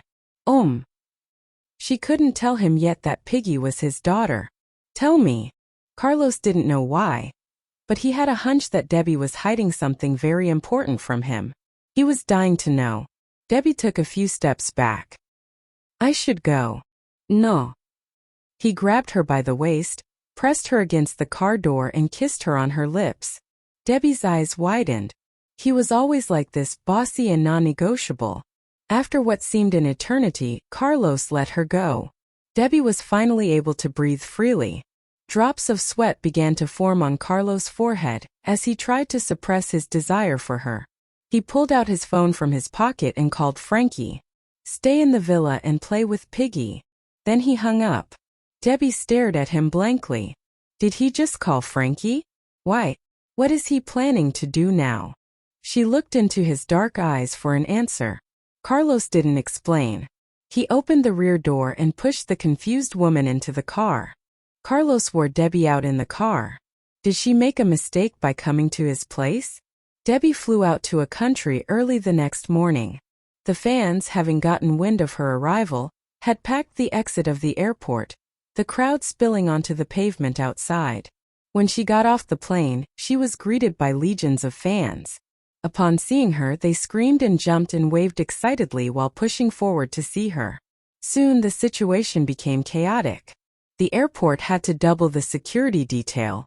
Guards were called in on their day off. The huge crowd surprised Debbie.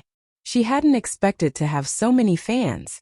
Were they all there just to see her? Normally, it only took 3 minutes to leave the gate and get outside. But today it took her half an hour. A car was waiting for her outside. Her phone had been buzzing. Debbie didn't hear it until she got in the car. "Yeah, Debbie speaking," she said. "The house James bought overseas is for Stephanie. It's worth 200 mil. Stephanie? Why is James so nice to her? Just because she's going to be his daughter-in-law? Something fishy here." Debbie thought to herself. "Cool. Keep an eye on James and keep me posted." "Sure. Thanks, bye." After she was off the phone, Debbie conferred with Ruby about her itinerary for the next 2 days. Later, they checked into the hotel they had booked. Debbie wasn't in the mood to go outside. She stayed in the hotel and dialed someone up. "Hey, handsome. I need a favor. A favor? Oh, I have a bad feeling about this. The person on the other end was nervous. What was she going to ask? Debbie smiled and said, I need you to chase a woman. What kind of woman? Hey, I'm a nice guy, not a womanizer, he said seriously, no hint of a joke in his tone. Debbie rolled her eyes. You going to help me or not? If you turn me down, I'll tattle to your brother. When he heard this, the person smiled smugly. Yates is taking a vacation with his wife. He's not even in a country. That's okay. I've just arrived in a country. Let's have dinner together. My treat, Debbie said happily as she stood by the window enjoying the view. I just got wind of your arrival. You're even hotter than me now. I don't know whether to be impressed or jealous. Maybe a bit of both. The man closed the news app and sighed. Debbie shook her head, joking. You're kidding, right? I'm nothing compared to you. You shine like the sun while I'm the glow of a light bulb. Kinsley Fong rolled his eyes. My brother doesn't have time for you, so you come to me. You sure know how to use your connections. I'm flattered. I remember you felt sorry for me when you heard my life story. So are you gonna help me or not? Fine, but how do you know I'm in a country? I just got here. I was still in America this morning, Kinsley asked, impressed by Debbie's information network. He assumed Yates let her know about his whereabouts. Debbie replied with a giggle. I just know. We have a special connection. Knock it off. Yates says you're Carlos' woman. Carlos will hunt me down if he thinks I'm putting the moves on you. So don't even joke about that. Just tell me where you are, and I'll come over. Actually, Yates had discovered who she was long ago. He played things close to the vest, not interested in getting caught up in their affairs. Great. I'll text you the location. See you later. As night fell, Debbie stepped out of the car and ducked into a Chinese restaurant, her head bowed and face obscured by a mask. To avoid more gossip, she brought Ruby along. In a booth, a tall, handsome man was waiting for her. When he saw her, he scratched his gray hair and complained. The paparazzi saw me and snapped a few pics. If they see you with me, the rumors will fly, and dozens of girls' hearts will be broken. Debbie took off the mask and sat opposite him. I'm not scared. What are you afraid of? Afraid. He managed to look affronted. Debbie was sure he was faking it. He lifted his head and looked down his nose at her. I'm a gentleman who would rather die than break someone's heart, Kinsley Fong protested, throwing her a cigarette. Debbie caught it. But after a quick glance at it, she rolled it across the table at him and said, No thanks. I quit. She had learned to smoke from Kinsley Fong. For 2 years she had lived like a walking zombie. It felt like a hole had been punched in her chest, and in place of a heart there was only a black void. As she smoked, she watched the cigarette burn and the smoke waft away into the air, as if her grief floated away with it. When she found out that Carlos was alive, she felt alive again and gave up smoking. Wow, the power of love. Kinsley put the cigarette back into the pack. Debbie ignored his tease. Opening a file on her phone, she said, Here, that's my target. If you can make her fall for you, then my path to Carlos' heart is clear. Kinsley swiped up and down, taking in what he could. When he saw the woman's name and picture, he slid Debbie's phone back to her and replied, That's Stephanie Lee. She is like a goddess in the business world. You must be kidding. Besides, she's with Carlos now. If Yates is afraid of Carlos, what makes you think I'll mess with him? Yates is afraid of Carlos? Debbie thought. Interesting but unlikely. Yates must have lied to you. Carlos looks serious and distant, but he's really just a teddy bear, Debbie argued. I've tussled with him a lot. He never hurt me. All the stories about him being hard and cruel are just fake news, she thought. Huh. You sure we're talking about the same guy? You haven't seen what I have. Kinsley leaned forward and looked at her conspiratorially. What?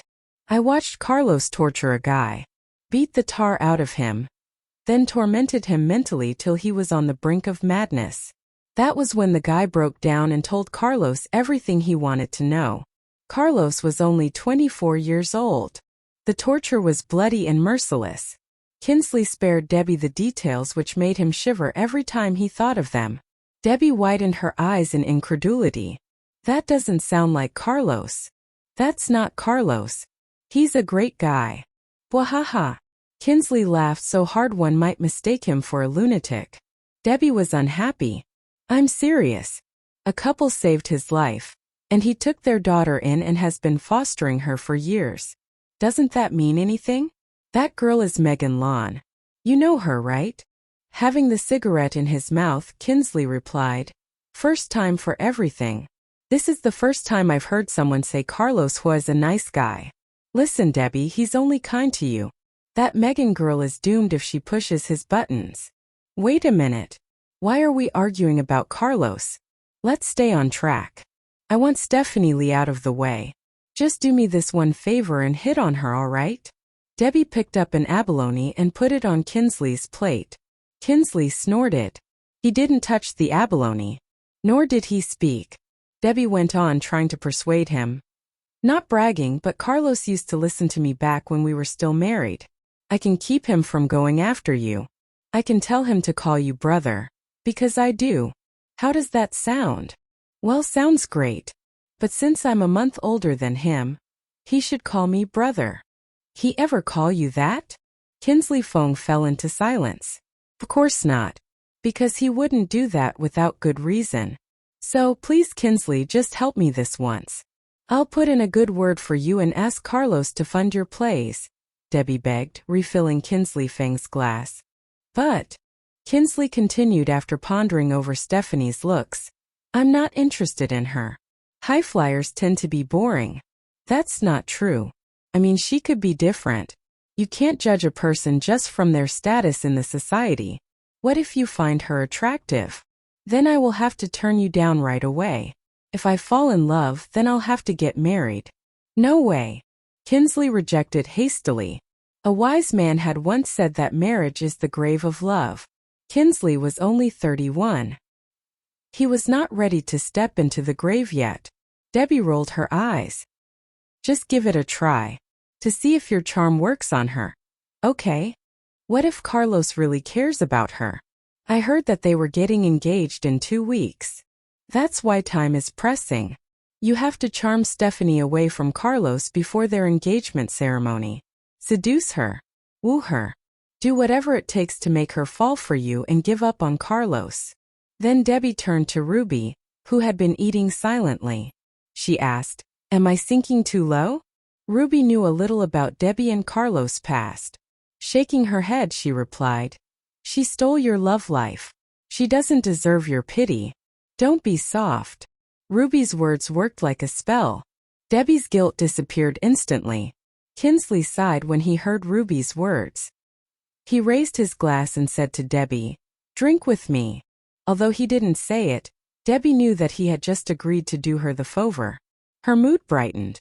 Yes. Let's drink to the brink. As a result of that, Debbie made headlines once again. In the manner, Carlos stared glumly at his phone screen, which was displaying the latest entertainment news. The headline read, Kinsley and Debbie on a date. Their relationship is finally public. Below that were 9 pictures. Some had been snapped when they were entering the restaurant, and the rest as they were walking out together. According to the pictures, they had entered the restaurant separately, yet when they left, Debbie's arm was wrapped around Kinsley's waist, and the man had his arm around her neck. They looked intimate. Actually, he was too drunk to even get into his car, and Debbie was supporting him. Yet, the reporters carved a hell of a story out of it. Kinsley was a superstar in the show business, and gossips around Debbie never stopped. So, the news about the two hit the internet like wildfire. Carlos glowered at the pictures. She told me it was a business trip, but she's out having fun with this man. And she asked me to take care of her daughter while she dated some other guy in the meantime. Does she really love me? Carlos fumed.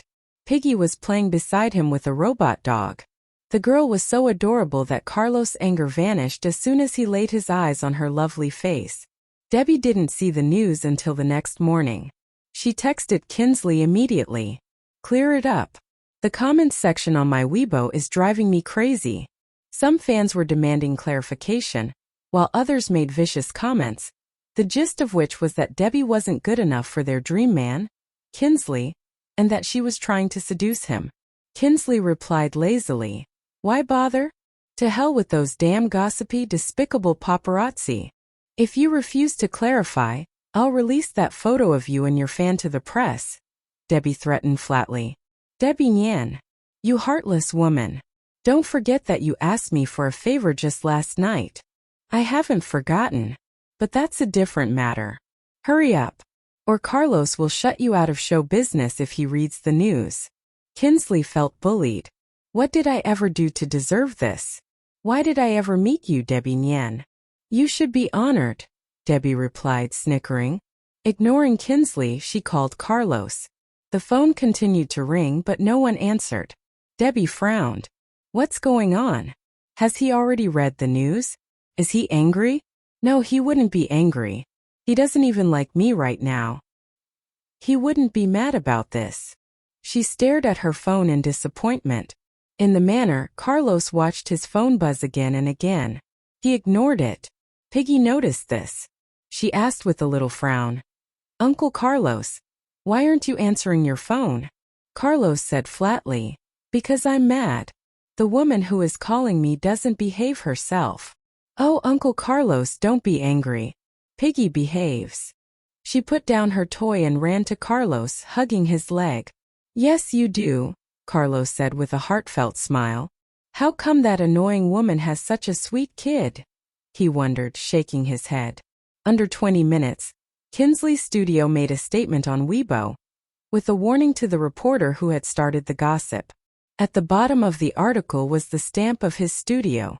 Kinsley reposted the article and mentioned Debbie in it. "Dude, someone is making up things about us." At the end of the sentence, he added a yawning emoji. Debbie was relieved to see his post. She reposted it and replied to his comment, "They meant well, I guess. Since I'm not as famous as you are, they were just trying to help me become popular by putting you and me in the same picture." At the end of her post, she added a giggling emoji. Kinsley replied to her post, "My 80 million followers and I love your songs, Debbie. That's such a great honor." They chatted for a while on Weibo. Their fans realized that they were not hiding anything. They were just good buddies. Soon the internet went back to its peaceful state. Debbie wondered if the clarification would convince Carlos into believing that there was nothing romantic going on between Kinsley and her, though she doubted that he cared. While this gossip subsided, another piece of news bombarded the internet the next day. This time it was about Carlos.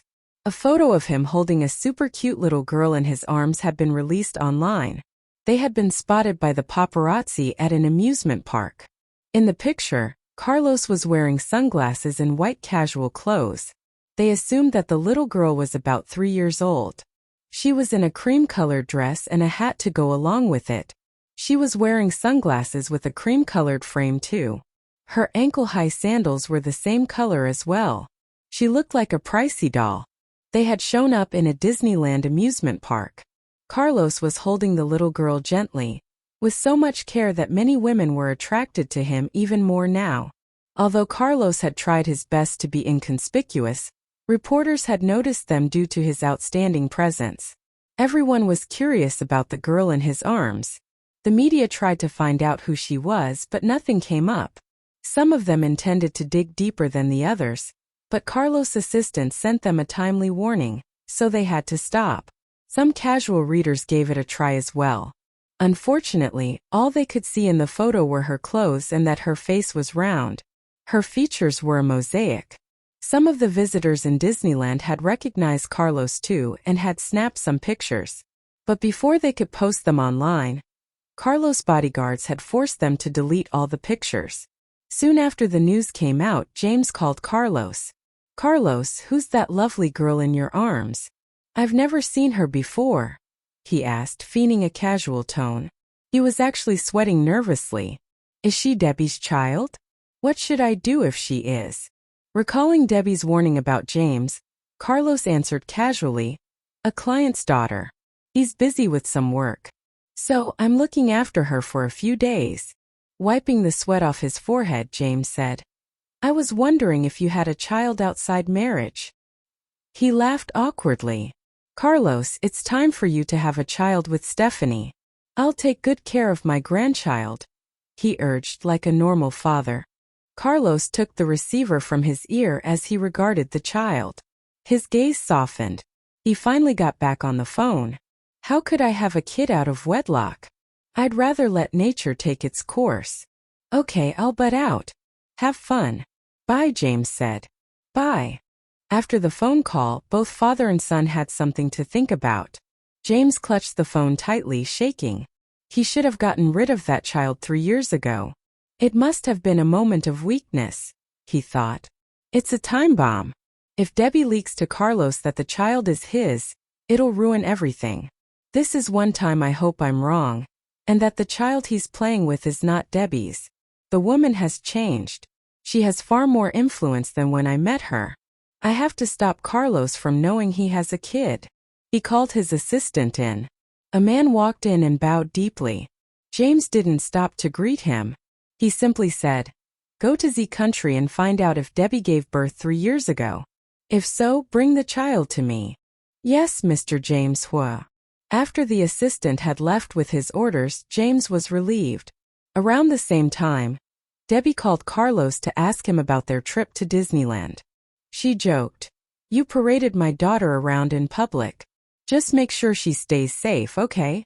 Uh-huh. Debbie didn't have to tell him that. Carlos loved that child. He wouldn't let anything bad happen to her. She knew him. He'd protect her with his life. Debbie didn't mind his indifferent tone. "Where is she now?" she asked. Silently, Carlos swung the phone around to focus on Piggy. She was sitting on the edge of Carlos' bed, playing Suatia. Debbie said excitedly when she saw Piggy.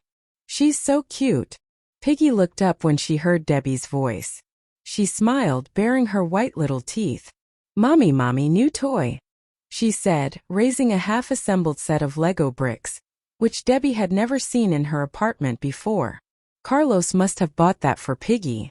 But isn't Lego for older kids? Can Piggy put all that together? And what about the choking hazard? Did you do that? Debbie asked. Piggy nodded and answered. Uncle Carlos helped. Not done yet.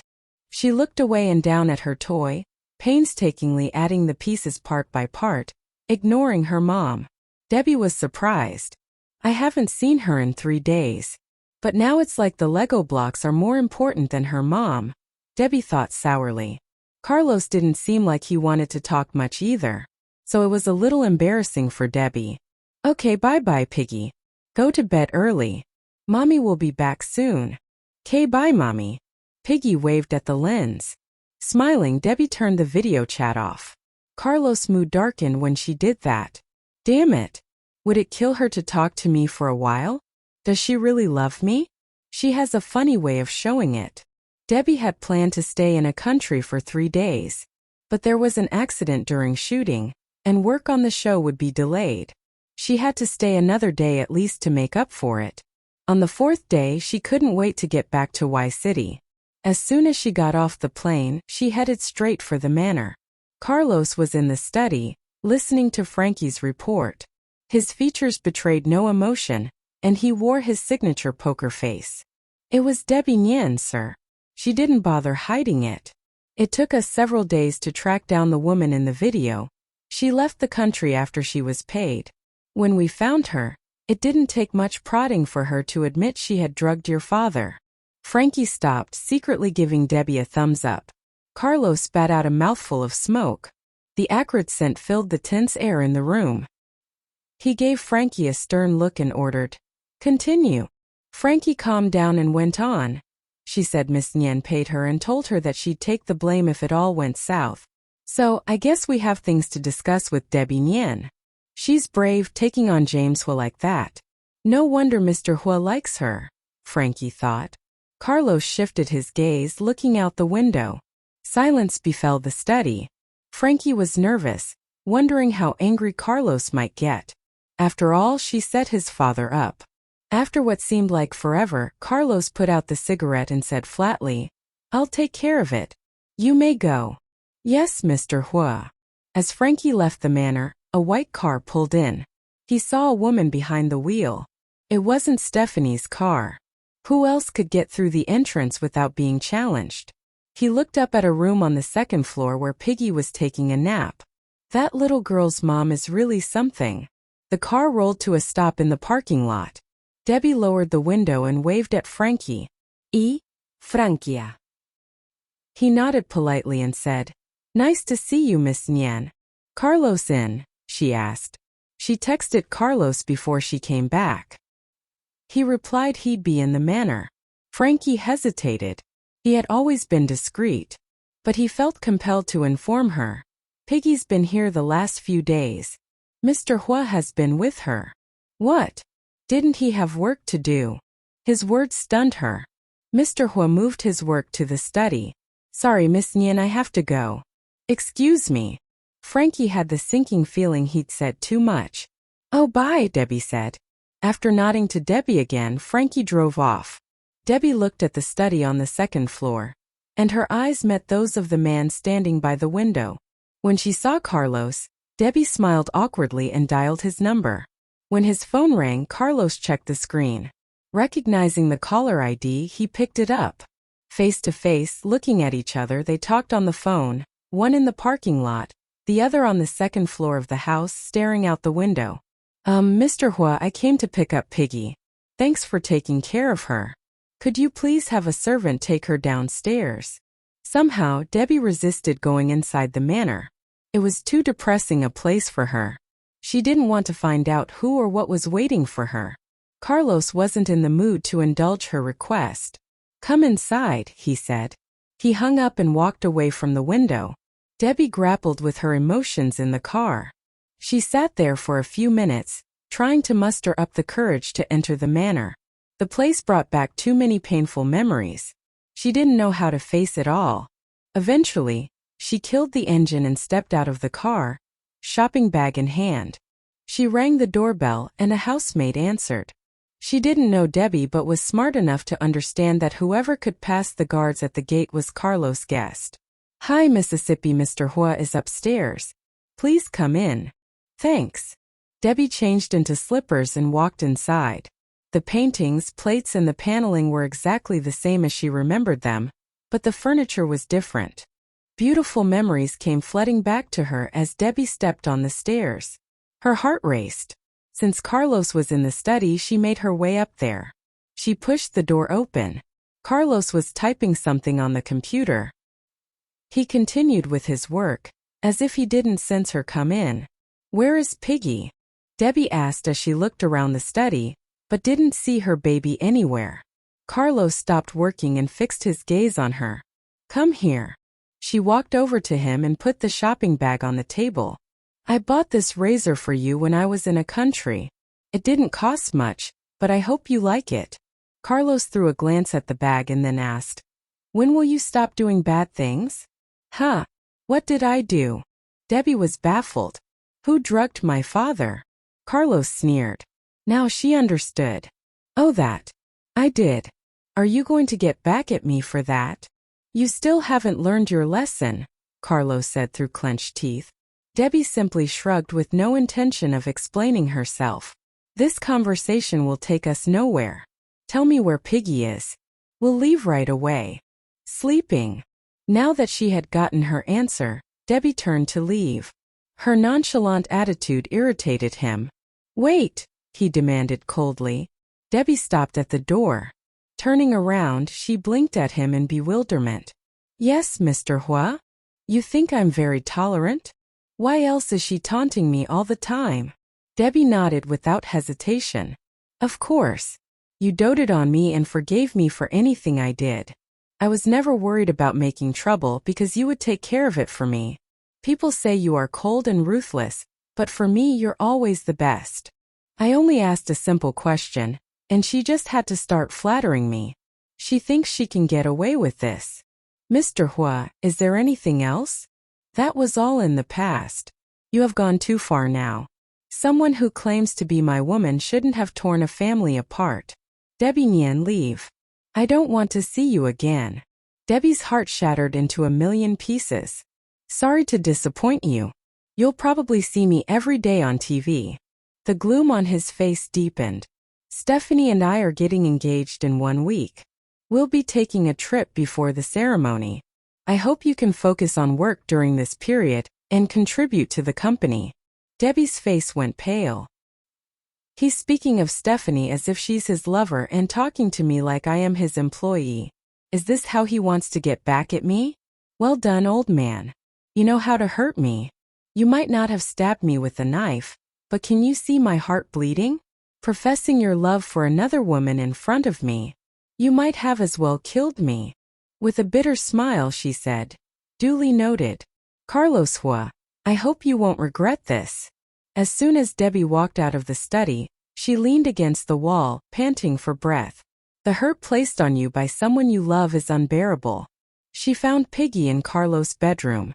The temperature in the room had been adjusted to perfection, and Piggy was sound asleep. Debbie didn't want to wake her up. She lay beside her and held her in her arms. Babe, Mommy is so tired. I don't know how to go on. It's good that I didn't tell him who you were. Otherwise, I might have lost you too. A tear fell on Piggy's delicate face. Debbie wiped it away quickly. Surrounded by Piggy's baby scent and Carlos' scent lingering in the room, Debbie drifted off to sleep. By the time she woke up, dusk had descended. She sat up abruptly. Piggy was gone. She got off the bed, put on her slippers in a fluster, and darted out of the bedroom. Piggy! Evelyn! Eve! She called frantically. When she reached the stairway, she saw 2 kids playing in the living room. She sighed in relief. Damon had come to visit with his son. He and Carlos were watching while Piggy and the boy played happily. Mommy, you're awake. I'm playing with Sean, Piggy said cheerfully when she saw Debbie come down the stairs. Damon was pissed when he saw Debbie, but he liked Piggy a lot. The contradictory emotions made his facial features twist in a weird way. After waving to Sean with a smile, she scooped Piggy up and said, Good girl. Play with Sean for a while longer. Mommy will go pack our things. Piggy, however, wrapped her arms around Debbie's neck and said with a pout, Mommy, I don't want to go. I want to stay with Uncle Carlos. Debbie felt a wrench in her heart. You can see Uncle Carlos again later, okay? She consoled her baby, giving her cheek a gentle pinch. Piggy didn't fuss. Debbie put her down, and she continued to play with Sean. Ignoring Carlos and Damon, Debbie went back upstairs.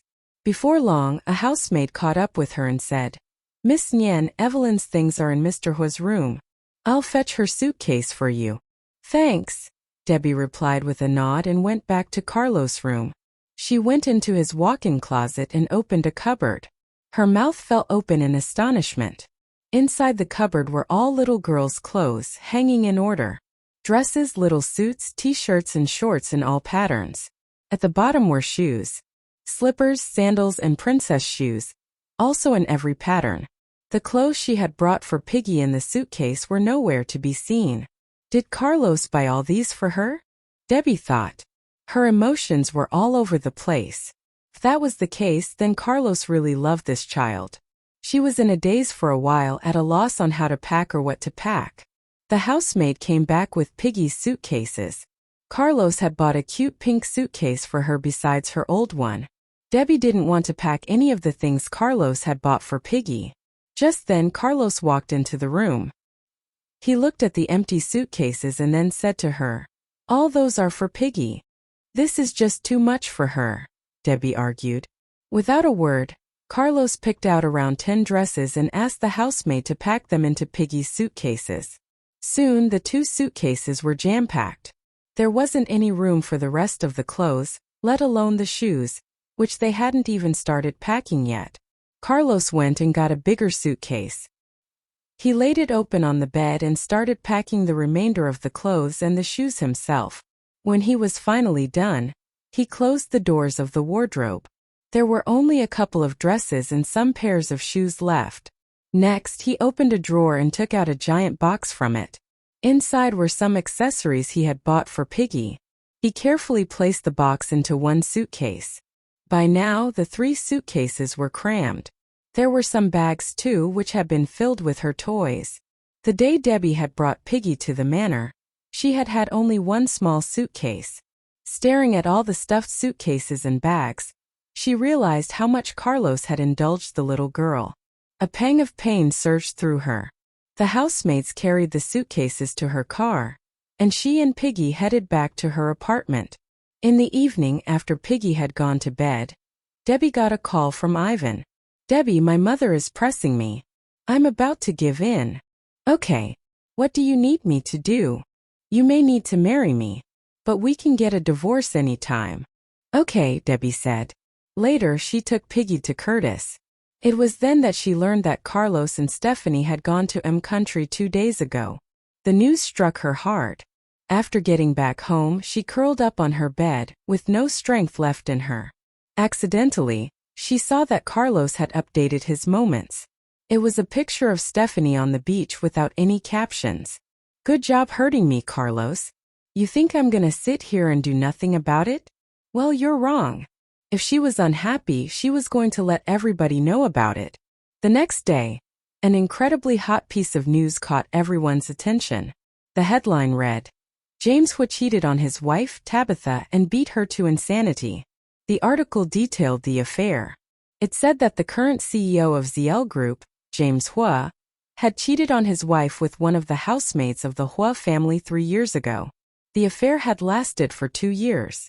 It was also revealed that his wife, Tabitha, had been hospitalized in a mental institution in New York. According to a solid source, long-time domestic violence had led to her schizophrenia and depression. The source also provided details about James' wire transfer records. He had transferred money to the said housemaid many times throughout the years. The doctor's diagnosis of Tabitha's mental disease was also released online. Reporters wanted to interview Tabitha, but the hospital informed them that she was in a secluded place. Just as Debbie had expected, Carlos saw the news and was no more in the mood to enjoy the trip. He stayed in the hotel room to make phone calls to find out the truth behind the breaking news. He got a phone call from Miranda soon after. "Carlos, the news is true. James had mistreated your mother repeatedly before you lost your memory," she told him gravely. After Carlos' accident, James had taken advantage of Carlos' memory failure and had been pretending to be a good father. The violence on his wife had been reduced only because he was rarely in New York anymore. It was Miranda who had managed to get the information about James' affair and the doctor's diagnosis of Carlos' mother. Debbie then released the proof to the media. Carlos' lips tightened into a thin line. A menacing aura surrounded him. "I'll look into it," he said, gritting his teeth. If it was true, he would seek justice for his mother. When he had woken up from his coma, James had told him that Tabitha was mentally ill because schizophrenia ran in her family. Carlos had never known about James' domestic violence on Tabitha. James stayed away from New York for a long time. Carlos had assumed that he and Tabitha just didn't get along.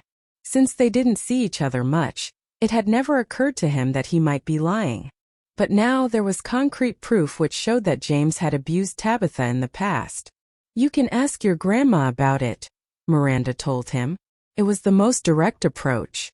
Carlos thought of Valerie. The old lady stayed out of everyone's business now.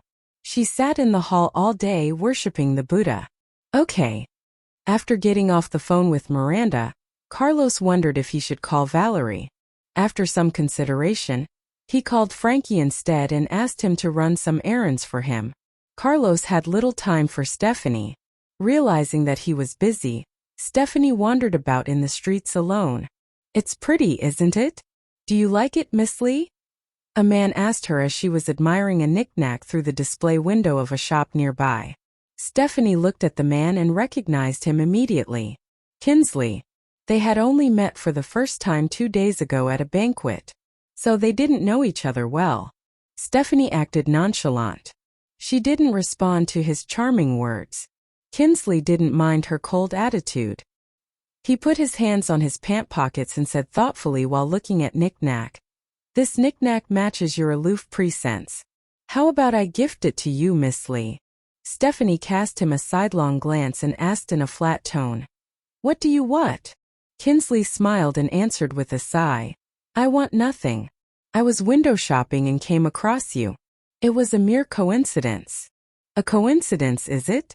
But my bodyguards already informed me that you have been stalking me for more than 10 minutes now. I wonder why that is. Kinsley's expression changed into that of pure embarrassment. Stephanie sneered. Who would have thought that the famous Kinsley, the youngest son of the Feng family, and the superstar of show business, is a stalker in reality? Stephanie mocked, ignoring his pale face. It was only then that Kinsley noticed the two bodyguards nearby. He smiled awkwardly, scratching his hair. Oops. Busted. But don't get me wrong. I didn't have any ill intentions. Were you following me around without any ill intentions? She got him there. Kinsley was stumped, not knowing how to respond to her questions. Luckily recovered quickly. I'd like to invite you to lunch to apologize, Miss Lee. May I have that honor? There's a nice Western restaurant around here. If my memory serves me right, you fancy French cuisine, am I right? How do you know that? Stephanie was surprised. Of course I would know. You're my goddess. I paid attention to everything regarding you and bore it in mind, hoping that one day when I see you again, it would help me impress you. Just like today. Kinsley was handsome, energetic, and funny.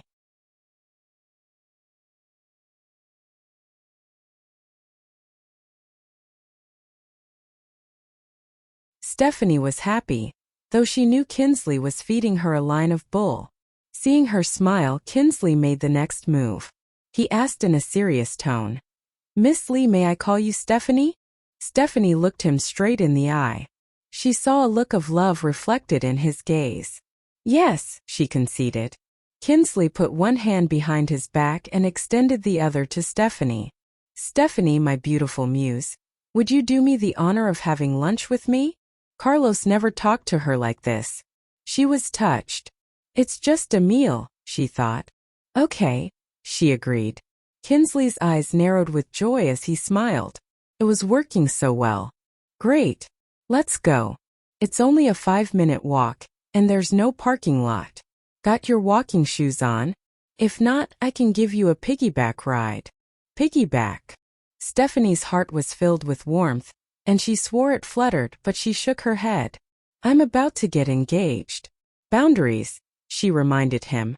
Kinsley acted disappointed. The smile on his face faded. Okay. Shall we? Stephanie sensed his disappointment. She thought of Carlos. He didn't love her, she knew. Carlos was always cold to her, never betraying even a hint of affection. So why should I hurt this guy's feelings? He's better to me than Carlos. That afternoon, when Stephanie got back from lunch, she was in a much better mood than usual. There was a spring in her step as she walked the halls of the hotel. When she passed by Carlos' room, she knocked. A strange man opened the door. Miss Lee, the man said. Where's Carlos? She asked. The man moved aside to make way for her. Mr. Huo is working inside. Stephanie made to walk inside, but on second thought she decided not to. Oh, I'll come back later. All right, Miss Lee. She went to her own room. No sooner had she put her purse on the table than her phone buzzed. Kinsley had sent her a text. You back in the hotel? She replied immediately. Yeah, I just got back. Today was the happiest day of my life, spending it with you. I can't wait to see you again. Stephanie read the message but didn't reply to it. She went back to Carlos' room. He was super busy. The members of the board were very unhappy about James' affair. It was a stain on the company. They demanded he step down. Some of them even told Carlos if he didn't take over as CEO, they would resign. Debbie had caused a sensation on the internet. The Huo family was falling apart. Thanks to her, even a multinational corporation like ZL Group was in chaos. Carlos was never more impressed than now. Stephanie watched him answer one phone call after another. Even his forehead was frowning. How did things get this bad? She asked. Carlos looked at her silently. Actually, he knew. She knew as well and wasn't shy about pointing it out. You should have gotten rid of that bitch when you had the chance. Debbie Nian is a troublemaker, and you let her get away with it. At first it was just a personal feud between her and your father. Now even the company is affected. ZL Group is now in trouble, and if you remove her, the problem goes away. Listen to you. ZL Group's troubles are because of James, no one else, Carlos retorted. Debbie was only a woman. If Carlos wanted to stop her, she would be stopped. Stephanie knew what he was thinking. True, but it's not like you'll do anything anyway. Again she had hit the nail on the head. He stayed there for no more than 3 days. After that, Carlos headed to the headquarters in his home city. He had to take care of this scandal once and for all. Reporters had gathered at the entrance of ZL Group's offices, waiting for an opportunity to interview James. This was seriously juicy gossip, and even sound bites would mean more clicks online. Some employees were milling about in the crowd. They were holding white banners decrying James Huo, calling him scumbag and liar. Their chanting was lost in the din, until you got close to them. Then it was clear, they didn't want James as their CEO. James Huo doesn't deserve to be the CEO. Dismiss him. When Carlos' car came into view, the crowd swarmed around the emperor. It would be hard to press forward without running anyone over. Luckily, Frankie had called in more security guards beforehand to make sure everyone was safe. Mr. Huo, please ask James Huo to quit. Can you take over? Our company's stocks are plummeting. Get him out, Mr. Huo. Yes, Mr. Huo. We are looking forward to your leadership. Despite his sternness, Carlos was righteous, just, and extremely competent. The employees knew this and looked up to him. ZL Group was a thriving corporation with him at the helm. On the contrary, James wasn't as capable as Carlos. He played favorites and put yes-men in positions of power. And he lived a rotten life, dragging the company's reputation down with him. Carlos looked at the employees stone-faced. All of them fell silent under his gaze. The board is investigating the matter. When they figure it out, they'll let you know. Go back to work. Anyone out here protesting when they're supposed to be working will be fired. ZL Group doesn't need employees who turn on each other in a crisis. Carlos stood amongst the crowd. He didn't have to get mad or yell to make people listen to him. His awe-inspiring presence did all the work. After that, he turned around and strode into the building, followed by his assistants and bodyguards. They looked like a royal procession, and few would soon forget what they witnessed. Under pressure from the internet and the other employees, James resigned. The board voted, and it was unanimous. Carlos was back in the saddle again as the new CEO. He was also made CEO of the New York branch. All the accusations that Debbie had made were bulletproof. James had no way to fight against them. He was so pissed that he passed out and was moved into the ICU. As soon as he came around, Carlos handed him divorce papers and asked him to sign his name. James turned to the last page and saw that Tabitha had already signed hers. He was mad but mostly calm, till he came to the clause that said he wouldn't see a penny out of the divorce. Won't get a penny? When he read this, James tore the papers into shreds, tossing them into the air. As they rained down around them, he shouted, I won't get a divorce. I won't sign my name. I raised you like a son and you do this. Everyone has turned against me, but you're my kid. I promise I'll be good to your mom. I'll fly back to New York as soon as I get well. Carlos shifted his sharp gaze from the pieces on the floor to him. I need to know what you did to Debbie 3 years ago. What makes her hate you so much? He asked coldly. James was stunned when Debbie's name was mentioned. Didn't I already tell you everything? He said.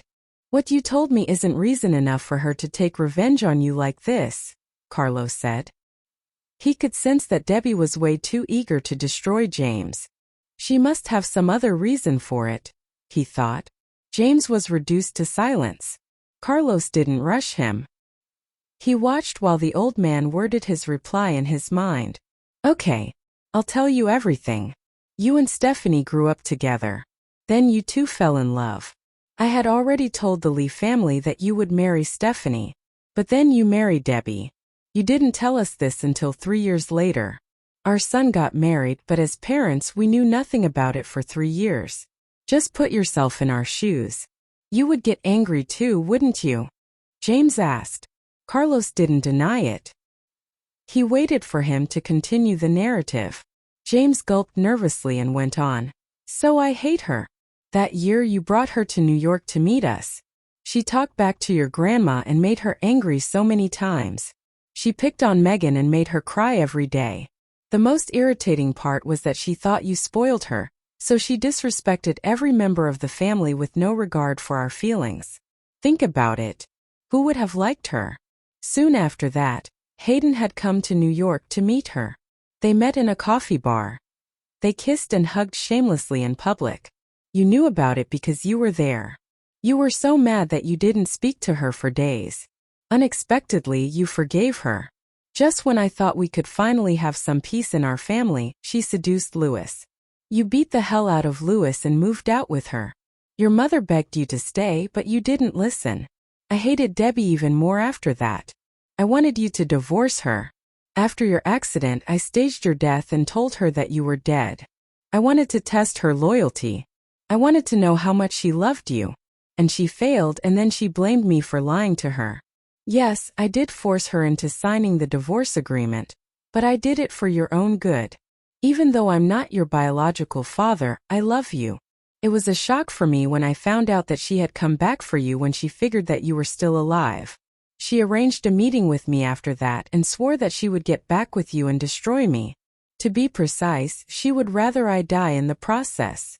James stopped to wipe his fake tears. It looked as if he had aged 10 years overnight. I hope you now understand that she is doing everything in her power to get back at me, James proclaimed. That has nothing to do with you having an affair with the housemaid and beating Mom, Carlos said coldly. James burst out crying and lied through his teeth.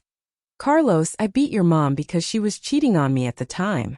You know I have a temper. I lost it when I found out about her affair. I had to lock her up to stop her from seeing that man. But I didn't think that she would get sick. As for the housemaid, your mom had secretly sent her into my room to make up to me. With the lights turned off, I thought she was your mom and… Carlos stood abruptly and cut his act midway. Enough. I'll send you another copy of the divorce papers.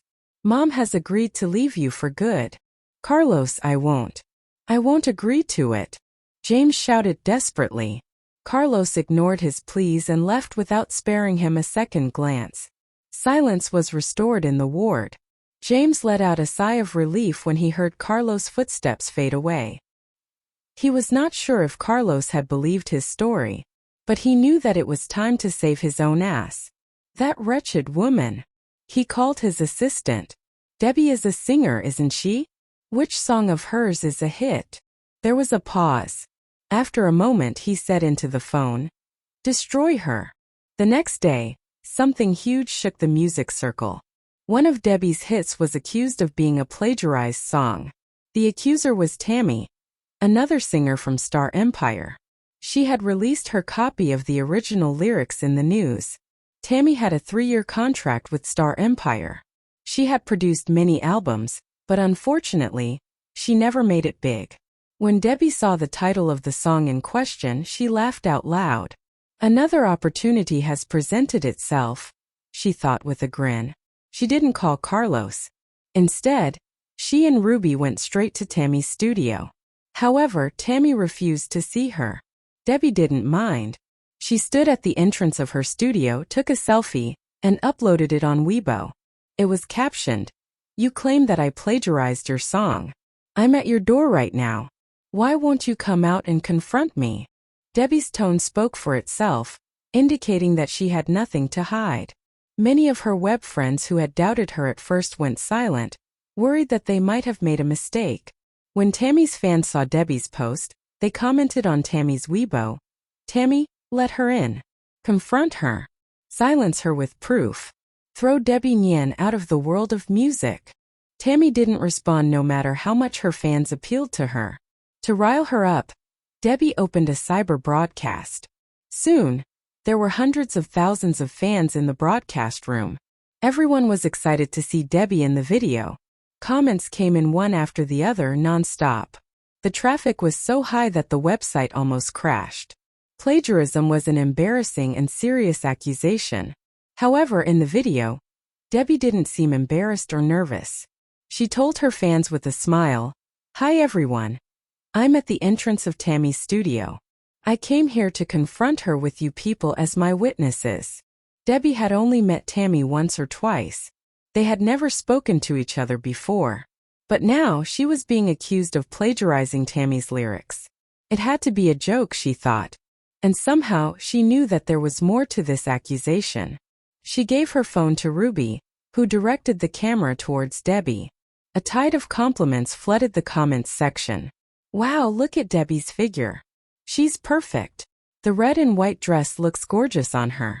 It goes so well with her skin color. Her skin looks too good. She must have done Botox for sure." Others started following that comment and suspected that Debbie had done Botox. Since more and more comments started flowing and saying the same thing, Ruby took out her phone and declared as the administrator of the broadcast room, "Debbie has never done Botox or had any cosmetic surgery. Her skin is naturally beautiful. She is only wearing light makeup. So don't start rumors." After Ruby's clarification, the malicious commenters shut up for good. Unaware of any of this nonsense, Debbie was still waiting for Tammy to let her in while she leaned casually against the door. When Tammy found out that Debbie was broadcasting the whole thing, she opened the door quickly. She was wearing a long blouse. "I'm so sorry. Since I worked late last night, I was fast asleep and didn't hear the doorbell." Come in. Debbie wondered if she was telling the truth. Tammy's hair was unbound and was a little disheveled. She looked a bit muddled as well. Smiling at Tammy, Debbie tucked a few strands of her loose hair behind her ear and said, "The news reported that I had plagiarized one of your songs. This affects my career in the music industry, so I need to sort this out with you as all our fans watch. Let them see for themselves if I've plagiarized your work or not." She shifted her gaze to Ruby. "Ruby, show Tammy to everyone. She wants to say hi to our audience." Ruby then aimed the phone camera at Tammy, who was flustered by the sudden attack. But she was a trained on-stage performer. She quickly collected herself and faced the camera. "Hi everyone. This is Tammy, a singer under Star Empire.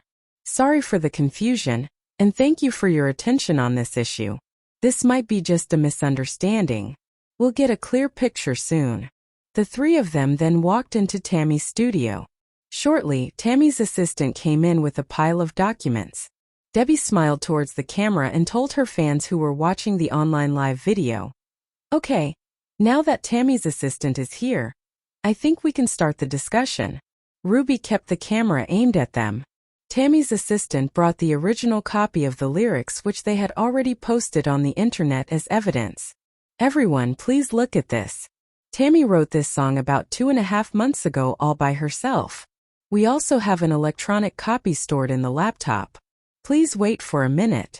The assistant then turned on her laptop and showed a copy of the lyrics. Debbie didn't think that it was convincing enough, so she asked, "Do you have any other solid proof?"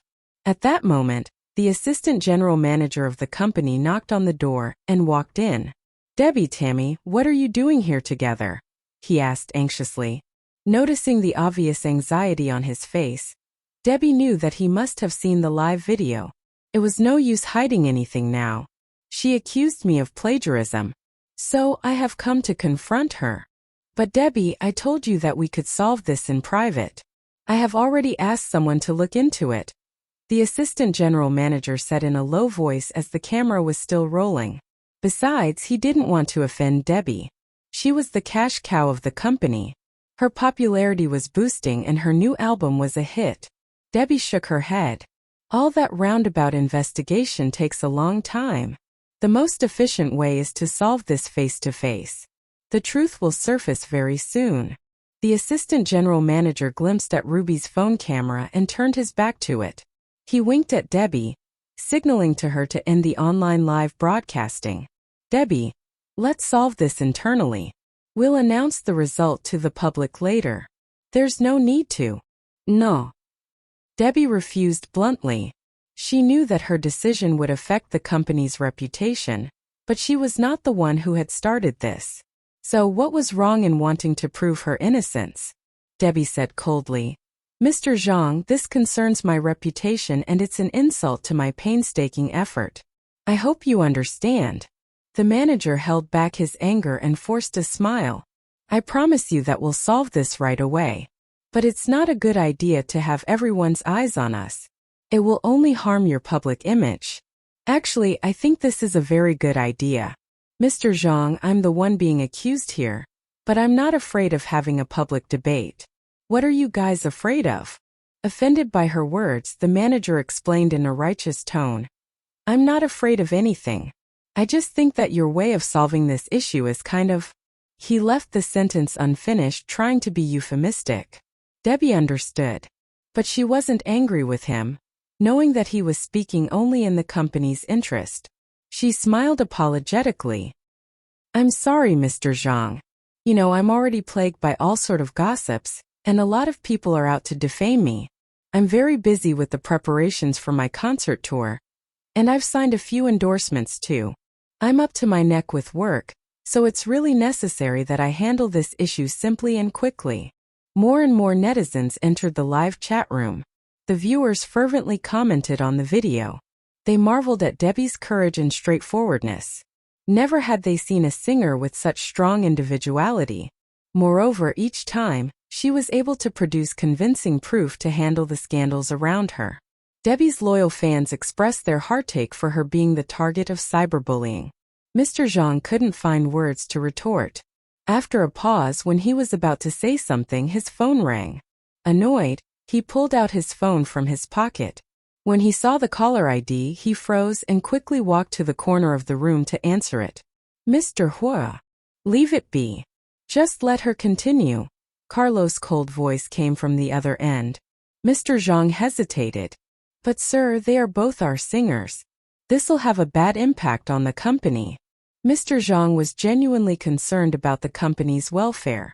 Since Debbie and Tammy were both from the same company, this internal dissension would bring loss to the company. The deed is done. One of them must take responsibility for the loss we incur today. I want to know who that would be.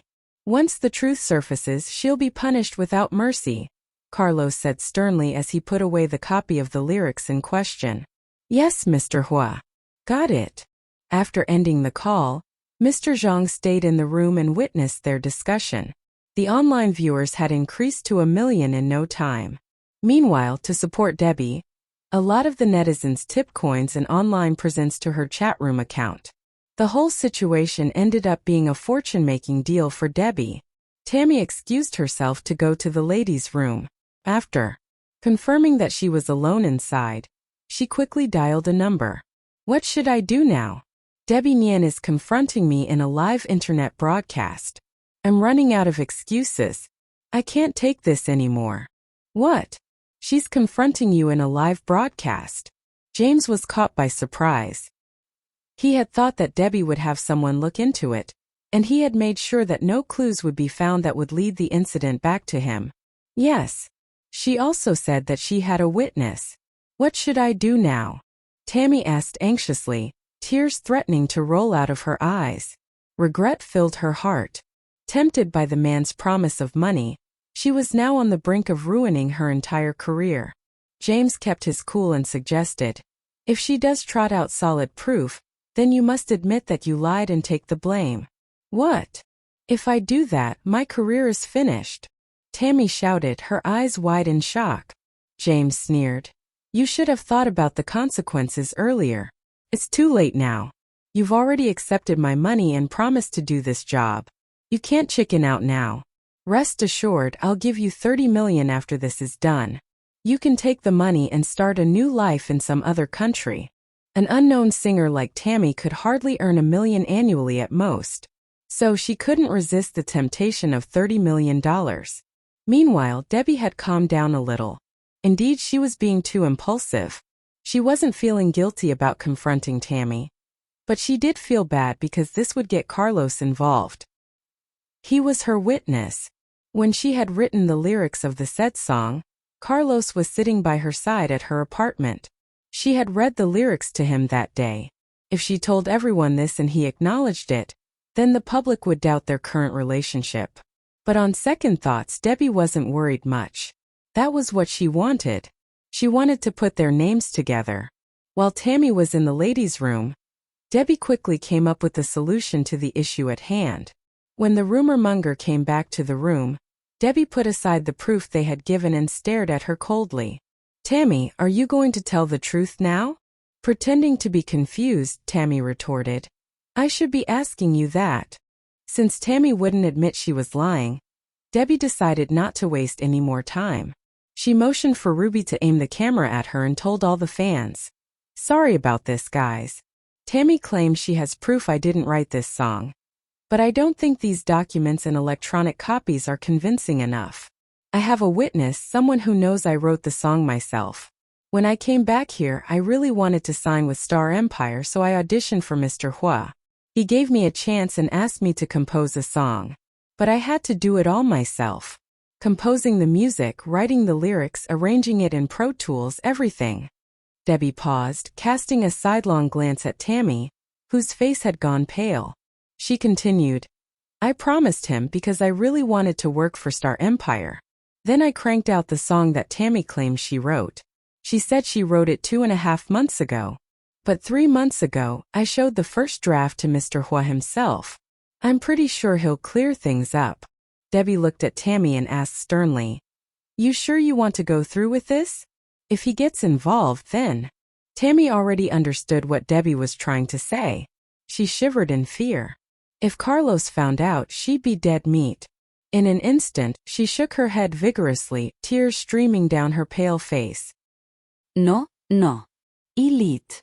I'm sorry. I was so jealous. I worked for years and nothing. Then you came along and shot to the top so fast. The truth finally came to light. Debbie stood up and glared at Tammy until the liar couldn't bear it anymore and had to look away. "Expect a letter from my lawyer," she told Tammy. That was when it hit her that Debbie's lawyer was the famous Xavier Shangguan. Tammy almost fainted on the spot. She felt even worse now.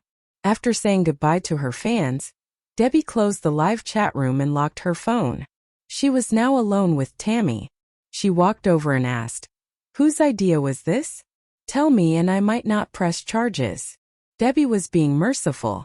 She didn't have to give her any chance at all, but she also wanted to get to the bottom of this. But it didn't matter, since Tammy was completely flustered. She sang like a pigeon. "I don't know. He wired the money to my account and contacted me via phone. I never saw him." "So it's a him?" Debbie asked. "Yes. How old do you think he is?" Debbie had a pretty good idea who it was, but she wanted to be certain. "Not sure. But it wasn't just one guy. It was 3 of them." "You say he called you?" "Still have the number." When Tammy handed Debbie her phone with the call log open, Debbie dialed the number. The only response she got was an automated message, telling callers the number was no longer in service. It was probably James, she thought. Thanks to that stunt, Tammy was fired by Star Empire. Not only that, she had to apologize to Debbie and the company, and pay a fine to boot. She ended up retiring from the music industry. And Debbie ended up with even more fans. Just like that, Debbie was a hot topic. Her fans posted comments under her posts and on the fan pages. Most of them were words of encouragement. Some were apologetic for believing the malicious rumors. The turmoil in ZL Group finally subsided after Carlos took his rightful place as CEO. They stopped hemorrhaging money. Their suppliers began working with them again, and their stock prices stopped dropping. Everything seemed to return to normal after James stepped down as CEO. But Debbie didn't feel that way. She was still left with an uneasy feeling, a shadow haunting her heart, as if it were only the calm before the storm. And she was right. 2 days later, she bumped into Carlos and Stephanie in the parking lot of Champs Bay Apartments. When he saw her, he went back to the car and fished something out of it. He draped an arm around Stephanie's shoulders and handed it to Debbie. "Miss Nian, Stephanie and I are throwing an engagement party. You're my ex-wife. It would mean a lot to us if you could come." Debbie looked at the red invitation card. She grinned, took the card and said as calmly as she could, "Congratulations." Carlos flashed a smile and returned politely, "Thanks." Then the couple left arm in arm. As soon as they were out of sight, Debbie's eyes welled up in tears as she stared at the invitation card. It felt like a knife cutting her heart to ribbons. Carlos was an expert at dishing out pain, and he didn't spare Debbie. He knew how much she loved him, but he invited her to attend his engagement to another woman. No matter how much Debbie wished that day would never come, their engagement day still crept up on her, faster than she would have imagined. That day Debbie got up quite early. She had a plan of what she wanted to wear, and had an outfit already selected. She put on a black strapless Chanel gown bought with Carlos' money. She also applied a delicate coat of makeup. Carlos didn't invite many people to the ceremony. Besides his close friends and relatives, he also invited the Liu family. Holding Ivan's arm, Debbie walked gracefully into the venue. Her presence instantly caused some hushed conversations among the guests, but she couldn't care less. Debbie's assigned seat was near Elroy, her so-called grandfather, and in between them was Ramona. If she didn't know better, she would have thought this was another vicious trick. She couldn't be sure that it wasn't deliberate. Carlos was trying to break her emotionally. Despite her reluctance, Debbie still sat down, but she changed seats with Ivan. So in the end he sat between Ramona and Debbie, and Megan was on her left. Again, Debbie cursed Carlos in her heart. He deliberately designed the seating arrangements so she sat closest to the people she hated most. The other members of the Huo family sat at the table next to hers. She saw Miranda, but neither of them greeted the other. They even broke eye contact quickly, turning their heads away rather than saying hi. Even Louis and Portia were there. Louis was still the same unreliable guy. When he spotted Debbie, his eyes lit up. However, the next second, he realized that she was the one who ousted James as CEO. Instantly, he stiffened in his seat and moved his gaze away, not wanting to even acknowledge her presence. Sitting next to him was Portia, looking even thinner than she used to be. When she saw Debbie, she opened her mouth but stopped when she thought better of it. In the end, she chose to sit quietly. Soon enough, the engagement ceremony started. Carlos was dressed in a blue Versace suit. He walked slowly into the hall, linking arms with Stephanie. Carlos' fiancée was dressed in a long and white lace gown, a small diamond tiara on her head. It glinted and sparkled under the lights. She looked like an elegant queen about to meet her king. Carlos kept his hand on her waist the whole time. They looked like a sweet and intimate couple made for each other. After they walked onto the stage, an MC began to preside over the ceremony. He told the guests the engagement rings had been carefully selected by Carlos. He had searched for the largest diamond in the city. The ceremony went smoothly. At the end, the couple kissed, following cheers and a big round of applause. Megan carefully observed Debbie's every move and expression. When Carlos and Stephanie kissed, she smiled smugly to see Debbie's face go pale. Although she was really scared of Debbie, especially after the raw eggs incident, she couldn't help but scoff. Thanks for divorcing Uncle Carlos. Now he can marry Stephanie. She's better for him. Debbie ignored Megan's mockery. She kept her eyes fixed on the couple cutting the cake on stage. She muttered to herself, "Should I just give up?" Hearing no response from Debbie, Megan felt embarrassed and stopped trying to talk to her. Before the party ended, Debbie and Ivan left the hotel before anyone else did. They had a little talk in the parking lot before parting. After bidding farewell to Ivan, Debbie turned around to leave, but a woman stepped in her way. It was Ramona. With sympathy in her eyes, Ramona stared at Debbie. "You're sad, aren't you?" Debbie's heart trembled. She did her best to bury her emotions, hoping her face would betray nothing. She ridiculed the woman. "Why would I be? Because you threw me away? Or because you left Dad? Nah, that can't be it." Her words pained Ramona's heart. She tried to mollify her. "I'm so sorry. Give me a chance to make it up to you." Before Debbie could reply, an old voice rang out, "Ramona!" When Ramona saw the old man approach, her face changed abruptly. Debbie wasn't interested in talking to either of them and tried to bolt. But Ramona suddenly had a meltdown, shouting, "Dad! You're a parent. You should know how I feel." I haven't seen my kids in more than 20 years. Don't start with me. Her miserable voice struck a chord in Debbie's heart. It didn't sound like she was pretending to be sad at all. Her anguish sounded genuine. Debbie froze on the spot. She was conflicted because she wanted to leave, but not like this. She turned to look at the woman engulfed by sadness. Her whole body trembled. Elroy showed no emotion whatsoever and simply gestured to the bodyguards standing behind him.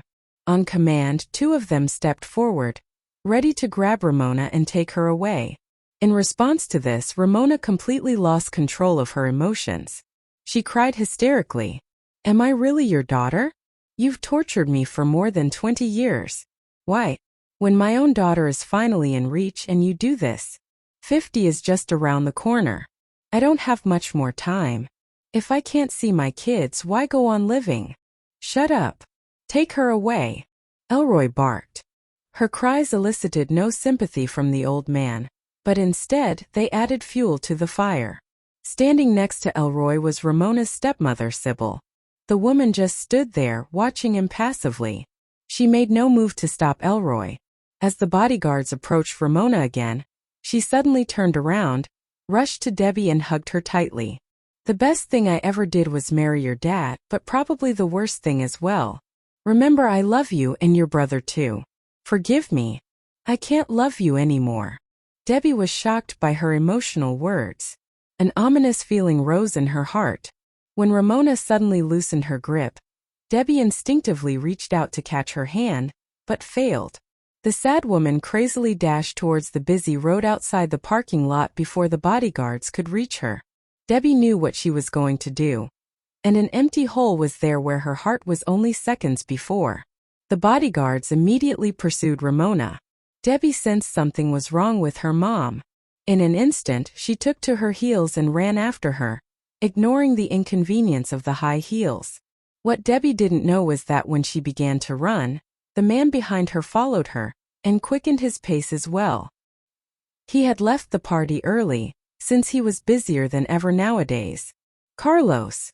Stephanie cried out behind him. But Carlos didn't hear her. His entire world was taken up by Debbie. His keen mind had already figured out that Ramona wanted to commit suicide by running into the heavy traffic. If Debbie followed her, she might be in danger. Carlos guessed right. Now Ramona stood in the middle of traffic, refusing to move a muscle. Cars whizzed past her crazily, swerving to avoid hitting her. But her luck didn't hold. A car couldn't stop in time, and the driver leaned on the horn to alert her. Brakes squealed as the car bore down on her. Debbie saw a car hurtling towards Ramona, but the desperate mother stood there, arms akimbo as if welcoming it. In a panic, Debbie picked up the pace, but unfortunately, she tripped over her high heels, falling onto the roadway awkwardly. Seeing the imminent danger, Debbie yelled at the top of her lungs, "No!" Ramona turned around and looked at her daughter with a faint smile. The despair in her eyes was plain for anyone to see. Everyone was shocked by the scene. Even the bodyguards stopped in their tracks, seeing the heavy traffic on the road. While Debbie struggled to her feet, a person sprang out from nowhere and sprinted towards Ramona. The man caught her arm and pushed her away. She fell to the ground, rolling into the other lane right before the car would have hit her. Following the sound of the screeching tires, Ramona's savior swiftly jumped onto the hood of the car and somersaulted in the air, carried by the car's momentum. Then he landed on the ground behind the vehicle, rolling twice before finally laying still. "Carlos!" Debbie called out in fright when she saw who it was. She was so worried about him her mind went blank. Ignoring the pain in her ankles, she kicked off her high heels and ran into the heavy traffic. Carlos' safety was the only thing on her mind. "Oh God, please be okay. Please be okay," she prayed in her mind. The screech of brakes and angry horns pierced the air again, sending shivers down every pedestrian's spine. Carlos' face went pale as he saw Debbie run towards him amidst the onrushing cars. Right then, a black car sped towards her. All of a sudden, Carlos was stricken by a migraine. A woman's figure popped into his brain. Some vague scenes flashed by, and his mind was full of Debbie's face. However, given the urgent situation, He didn't have time to dwell on what this meant. He pressed his lips and ran over to Debbie. Before the black car reached her, he quickly pulled her into his arms. They lost their balance and fell to the ground, rolling. Carlos shielded her with his body. They didn't stop rolling until finally his back hit a car parked on the side of the road. Meanwhile, Debbie's head hit his sturdy chest. Carlos closed his eyes in pain. He wasn't a weak man, but he was getting battered. "You okay? Are you hurt?" Debbie asked nervously as she tugged at his sleeves. But before Carlos could answer, a group of people caught up to them. "Carlos! Oh my God, are you okay?" Stephanie anxiously asked. Then James came upon the scene. "Carlos, are you hurt? You need a hospital, son. How are you feeling?" a relative asked. Hearing all these voices, Carlos broke free from Debbie. He closed his eyes for a second. When he opened them, he returned to his cold self. Instead of responding to everyone, he stared at Debbie and scolded, "You stupid woman!" Debbie was silent. Stephanie dusted off his clothes and straightened them as best as she could. She shot an angry glance at Debbie. "Miss Nian, Carlos is mine now. Back off." Not giving a damn about Stephanie's cold attitude, Debbie looked at Carlos expectantly. "Did you remember us? Is that why you saved me?" Everybody around them went silent, each with different emotions in their hearts. Carlos replied flatly, "Stephanie and I are officially engaged. I hope you can give up on me." "Give up on you?" Debbie's heart was shattered into a million pieces. Stephanie and James led Carlos away, leaving Debbie standing at the spot in a daze. A few bodyguards had already stepped into the roadway, stopping the cars to make way for them. When they reached the other side, Debbie suddenly came back to her senses and yelled, "Carlos!" Carlos stopped. After a little hesitation, he turned around. "Fine. You win. Just promise me one thing." The man was only a few lanes away from her, but to her, he was far beyond her reach now. It was like he was thousands of miles away. "Yeah." He emanated an icy cold aura, eyes dark as a black hole. "I'll be married soon. Will you give me away since I have no father?" Her resolute voice pierced through the air. Debbie's words shocked everyone. They wondered why she would get married all of a sudden, and who was she getting married to? But whoever it was, the key point was that Debbie would be married soon. Carlos and Debbie stared at each other in silence. After what felt like an eternity, he shifted his gaze away from her. Suppressing all sorts of mixed emotions within his heart, he threw out one simple word. "Yes. Yes." He agreed. Debbie cried, tears gushing out from her eyes uncontrollably. "He agreed to give me away to another man." Her heart bled. A voice cried out hysterically inside her head. "Who can save me now? Who can make Carlos love me like he used to? Please help me." Finally, the farce was over and the others left. Debbie was rooted to the spot, her face drenched in tears and her mind deep in sorrow. Through her blurry eyes, she saw a familiar figure. It was Kinsley. When there was not much traffic, he crossed the road and ran up to Debbie. "I'm so sorry, Debbie. I failed to hook up with Stephanie, but they haven't gotten married yet, right? I still have a chance. I can win her over before they get married." Kinsley comforted her. He didn't want to accept defeat, at least for Debbie's sake. Debbie shook her head absent-mindedly. She looked towards the side of the road where Ramona was supposed to be, but her depressed mother was nowhere to be found. Maybe she had been taken away by the Liu family. Looking back at Kinsley, she said, "You don't need to do that anymore. I'm tired." Kinsley didn't know what to say. Carlos had already done everything to get back at her. All the pain she felt today was caused by him. After all, she had been pestering him for quite a while now, and had done everything to ruin James, which had resulted in the turmoil within ZL Group. James and Tabitha were almost divorced due to all this. To the amnesic Carlos, what Debbie had done challenged his patience, and he used the best weapon to get his revenge on her. No violence, no blood, no physical harm. Just mental torture. He knew what she loved and wanted the most, and he mercilessly tore her hope apart and left her disillusioned. He threw her into the abyss of despair and sorrow. To torture her, he used all means necessary, but she could do nothing. She ignored his heartlessness and continued to treat him well. She would make one last effort to win him back, and if she failed, say goodbye to their past love. The next afternoon, Debbie brought some homemade lunch to the cafe opposite ZL Group and texted Carlos. Mr. Huo, can you come to the cafe near your company? Let's talk over lunch. Since she was a superstar, she couldn't just walk straight to his office carrying the lunchbox. If anyone snapped a picture of her and uploaded it on the internet, she would be in trouble again. Carlos replied to her message. I'm not in my office. Debbie didn't press further. She left the cafe with the lunchbox. After returning to her apartment, she ate the lunch that she had prepared for Carlos.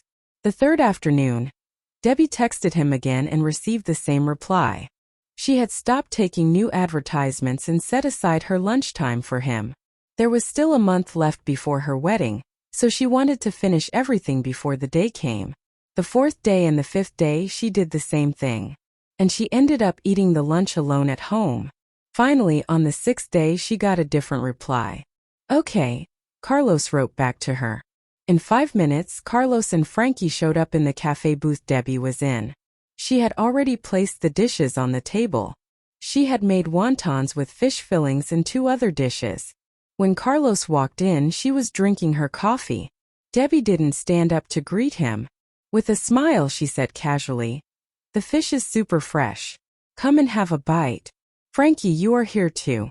Did you have your lunch?" Frankie looked at Debbie with a complicated expression. "Not yet, but I'm going to. Mr. Huo, Miss Nian." He tilted his head in a slight bow, taking his leave. "Bye, Frankie," Debbie said with a smile. Seeing the smile on her face, Carlos felt a tug. He sat down opposite her. She grabbed the chopsticks and handed them to him. With her chin in the palm of her other hand, she said casually, "Lucky that I don't have to eat it all by myself today." Carlos was silent. Understanding what she meant, he felt a dull pain in his heart. But he didn't say anything. Taking the wet napkin from her hand, he wiped his hands clean and began eating. They were all simple dishes, but he somehow loved it. While Carlos ate quietly, Debbie told him in a low voice, "Ivan and I will be holding our wedding on the 8th of next month, in a church in Z country. Mr. Huo, please do come early." Carlos' hands froze. Still, he didn't say anything. Debbie didn't mind his silence and continued, "I'll marry into the one family, and Piggy will finally have a father. I was thinking of letting her go to a kindergarten in Y City, but I can't do that now. She needs to go to a school in Z country." After a pause, she asked, "Mr. Handsome, will you miss Piggy if you can't see her anymore?" "I'm marrying another man with your child, Carlos. Piggy will have to call another man daddy now," she thought painfully. Carlos swallowed his food and replied honestly, "Yes, I'm gonna miss her. Piggy is a lovely girl." Debbie smiled. "Yes, she is so adorable. I had you once and now I have her in my life. You two are the best things that have happened to me in this life. I feel blessed." Carlos frowned. "Piggy is Hayden's child, and he is willing to marry you. Why would you marry Ivan and not Hayden?" he asked, unable to comprehend her actions. "Hayden's child? What is he talking about?" Debbie wondered. But it was pointless to explain anything about Piggy now. "I do love Ivan. I owe my success to both of them. Hayden has helped me a lot, but Ivan has offered me more help." He asked flatly, "So you will marry whoever has helped you more?" Debbie was choked by his words. She thought of what she had said. It did sound like that. "No, that's not what I meant. Either way, the man I wanted to marry is tying the knot with another woman. So it doesn't really matter who I marry. It's all the same to me now." Carlos looked at her pain-stricken face without speaking. When he didn't respond, Debbie asked, "So when's your wedding?" She didn't hear the MC announce their wedding date during their engagement ceremony. Carlos felt something churn in his heart. "Not sure yet. I have too much work to do." That was true. He had been restored as the CEO only a few days back. His schedule was tight, with not even enough time for a proper meal. He almost had to sleep over at the company. Seeing his weary face, Debbie felt her heartstrings tug. Carlos was always a busy bee. He could hardly spare any time to travel with her back then. She knew that it wasn't because he didn't want to accompany her. It was just that he was too busy. She remembered the time when she was studying in England. He had promised to fly there to accompany her, but he never could make it. In the end, when she got pregnant, he made her stay back in Y City. Coming back to the present, she reminded him again. "All right. Do remember to attend my wedding next month." After that, Debbie stopped talking and meddled with her phone until he finished eating. After tidying up his clothes, he looked at Debbie, who was putting away the things on the table. He said coldly, "You don't need to prepare lunch for me anymore. I can have my lunch at my convenience." Debbie's smile froze on her face. Suppressing the pain in her heart, she smiled bitterly. "If you don't want to see me, I can pass the lunch to Frankie." "No, don't bother." Carlos threw the used tissue into the trash can and asked flatly, "Anything else?" "No." Debbie shook her head. He stood up and straightened his tie before striding out of the booth. As soon as he left, Debbie listlessly sat back in her seat. That man is really ruthless when he doesn't love you anymore. Nonetheless, Debbie still persistently cooked for him every day. But like she said, she asked Frankie to hand it over to Carlos instead of waiting for him at the cafe. This went on for a couple of days on end. On the 16th day, Debbie went to a nearby shopping mall and bought him a gift. She bought 2 mugs. After returning home, she kept one of them in her apartment and packed the other one in the gift bag. Along with the lunchbox, she headed to the company. It was raining when she arrived at ZL Group. She stood outside, waiting for Frankie to come down as usual. However, Frankie seemed to be busy that day, so after waiting for a few minutes, Debbie had no choice but to deliver it to Carlos' office by herself. She was afraid that the food would become cold. After putting on her mask and sunglasses, she walked into the building with an umbrella in one hand and the gift bag and lunch in the other. She called Frankie. With his assistance, she arrived smoothly on the floor where the CEO's office was located. It had been 3 years since Debbie had come to this floor. When she walked past the work area, she saw all those unfamiliar faces. That was the place where Emmett, Tristan, and the other assistants used to work at. Same place, different people. Hearing the sound of Debbie's high heels, an assistant came to greet him with a polite smile. "Hi, are you Miss Nian?" "Yes, I'm here for Mr. Huo. Please follow me." The assistant ushered Debbie to the CEO's office and knocked on the door. After getting the go signal from inside, the assistant pushed open the door and reported, "Mr. Huo, Miss Nian is here." As soon as Debbie set foot into his office, she saw Stephanie. Carlos was sitting in his chair while Stephanie was standing right next to him, holding a document in her hand. They seemed to be discussing work. Debbie wanted to spin around and run away from there. She didn't know how much courage she needed to muster before walking in. She was afraid that she might break down and humiliate herself. Carlos raised his head to take a quick glance at Debbie, who was standing at the door. He didn't say anything. It was Stephanie who spoke first.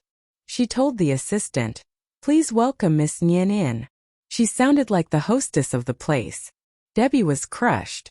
Taking a deep breath, she managed to encourage herself to go inside, carrying the lunchbox and the gift bag. Upon seeing the lunchbox in Debbie's hand, Stephanie turned to Carlos and asked, "Oh, so were the lunches we ate together for the past few days cooked by Miss Nian?" Debbie's face went pale when she heard her question. "Together? Has she been eating the lunch I cooked for Carlos?" Carlos frowned slightly. He simply told Debbie, "Put it down there, please." He didn't respond to Stephanie's question. Debbie clutched the lunchbox tightly and asked, "Did she eat the lunches too?" Stephanie smiled and answered for him, "Miss Nian, isn't it just normal for me to share lunch with my fiancé? You came at the right time. Carlos already had lunch with a client outside, but I haven't eaten anything yet. Please bring it here." She walked to the table near the sofa and sat down, waiting for Debbie to bring her the lunchbox. Debbie sneered and took off her sunglasses. She walked over to Carlos and confronted him. Are you happy? Is this fun for you? Carlos glared into her angry eyes. I told you you don't need to cook for me.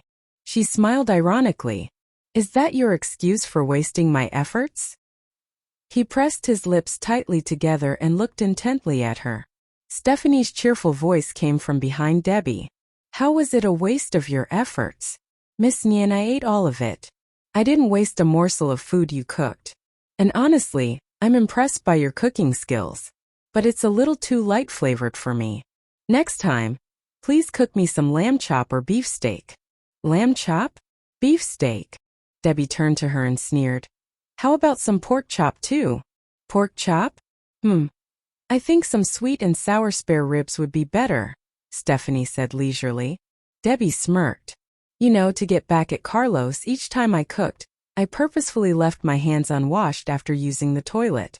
I touched all of those ingredients with my dirty hands. So, it was you who had been eating them, Stephanie? Was it really that delicious? Carlos' face fell. Stephanie's eyes widened in horror. She rushed straight to the bathroom and retched. Taking advantage of their privacy, Debbie passed the gift bag to Carlos. Mr. Huo, you do know how to hurt a woman. I won't bring lunch for you anymore. I bought something for you. It's not anything expensive. So you could just toss it out if you wish. Saying that, she took the lunchbox and left his office. Carlos opened the gift bag. There was an exquisite gift box inside it, and inside the box was a ceramic mug. A cartoony picture was printed on the mug. The picture was an animated photo of Piggy. Carlos held the mug and gently stroked the photo with his finger. He felt empty and lost. When Stephanie came out of the bathroom, she saw Carlos' gloomy face. To appease him, she apologized in a tender voice. Carlos, I'm so sorry. He shot her an icy cold glance. Emanating an overbearing aura, he warned her. Stephanie, don't mess with my private affairs. I don't want to see this happen again. His cold warning sent a chill down her spine. She fixed her eyes on the mug in his hand and said, We're engaged now, and she'll get married very soon. I just wanted to make her give up on you completely. It's for her own good. Go back now. You don't have to personally come here to handle this work. Carlos put the mug away. Stephanie tried to change his mind. But this project is important. Let Frankie handle it. She nodded helplessly. After taking a breath to maintain her cool, she said, Got it. When Carlos was finally left alone in the office, he took out his phone to text Debbie. I'll attend your wedding on time. But Debbie didn't reply. The whole afternoon while he worked, he kept an eye on his phone. But still there was no reply from her. He lost his patience at last and randomly tapped on her WeChat moments. He was surprised to find an update she had posted around 2 in the afternoon. I can't control my feelings for you, but I won't expect anything from you anymore. Below the caption were a few pictures of the lunch she had cooked. Fried green peas, fried mushrooms and broccoli, sweet tea ribs, pearl meatballs and a bowl of fish soup. He guessed that it was the lunch she had brought for him earlier. Annoyed, he locked the phone screen and stood in front of the window. He lit a cigarette and took a drag. It was only then that he noticed it was raining outside. He checked the weather app on his phone. It showed that it had begun to rain from noon and said it wouldn't stop until that evening. Debbie came around 1 o'clock. She came to give me lunch in this rain. He nipped the cigarette between his index finger and thumb without taking another drag. The cigarette burned out and hurt his fingers a little, which finally snapped him back to reality. After snuffing it out in the ashtray, Carlos grabbed his coat and left the office. As soon as he stepped out, Frankie trotted over and reminded him, Mr. Huo, you have an appointment with Mr. Wang later. Cancel it. And the meeting half an hour later? Cancel everything. Without wasting another moment, Carlos entered the elevator and went down to the parking lot. He got into his car and drove out. The rain came down heavily as Carlos drove the black Bentley out of the parking lot. He accelerated and hurried back to Champs Bay Apartments. After parking the car, he rushed to the 7th floor. He rang the doorbell, but without waiting for another second, he entered the password and unlocked it. It was quiet inside Debbie's apartment. He searched the bedroom, her study, the kitchen, but she was nowhere to be found. When he walked out of the kitchen, he noticed a small notebook on the dining table. Huo was written in bold letters on the book cover. He opened it. The first few pages were full of notes. On the very first page, Debbie had written, Carlos flavor. Light meal, less meat. He turned to the second page. It was the lunch menu for the first day she had cooked for him. Today's meal will be noodles with beef and 2 kinds of vegetables for Mr. Handsome. Second day, dumplings and egg drop soup with seaweed. On the third day's menu, she had crossed out the stewed pork and brown sauce, and had instead decided on beef short ribs and 3 other vegetables and rice. On the fourth day, Carlos flipped through the pages. Debbie had planned the whole month's menu in advance. He calculated the days in his mind and turned to the page to check today's menu. Indeed, it was the same dishes of which she had posted pictures in WeChat moments earlier. There was a small note beneath the menu.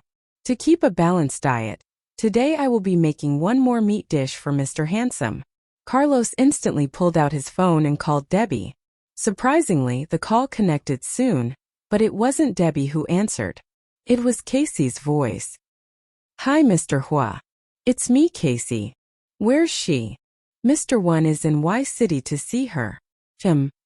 Is on a date with him now. But she left her phone at my place, Casey said nervously. Carlos thought for a second. When is she leaving Y City? Tomorrow morning. There was no response from the other end. Casey mustered up some courage and asked, Mr. Huo, I have no idea why Debbie has decided to marry Mr. One all of a sudden, but how do you feel about it? Don't you feel sad? Carlos remained silent. His silence made Casey angry. She thought, Debbie lost Carlos once. Now that she has chosen to marry another man, maybe she has really made up her mind to give up on Carlos completely. So she said sarcastically, Does your silence mean that you have no feelings for her?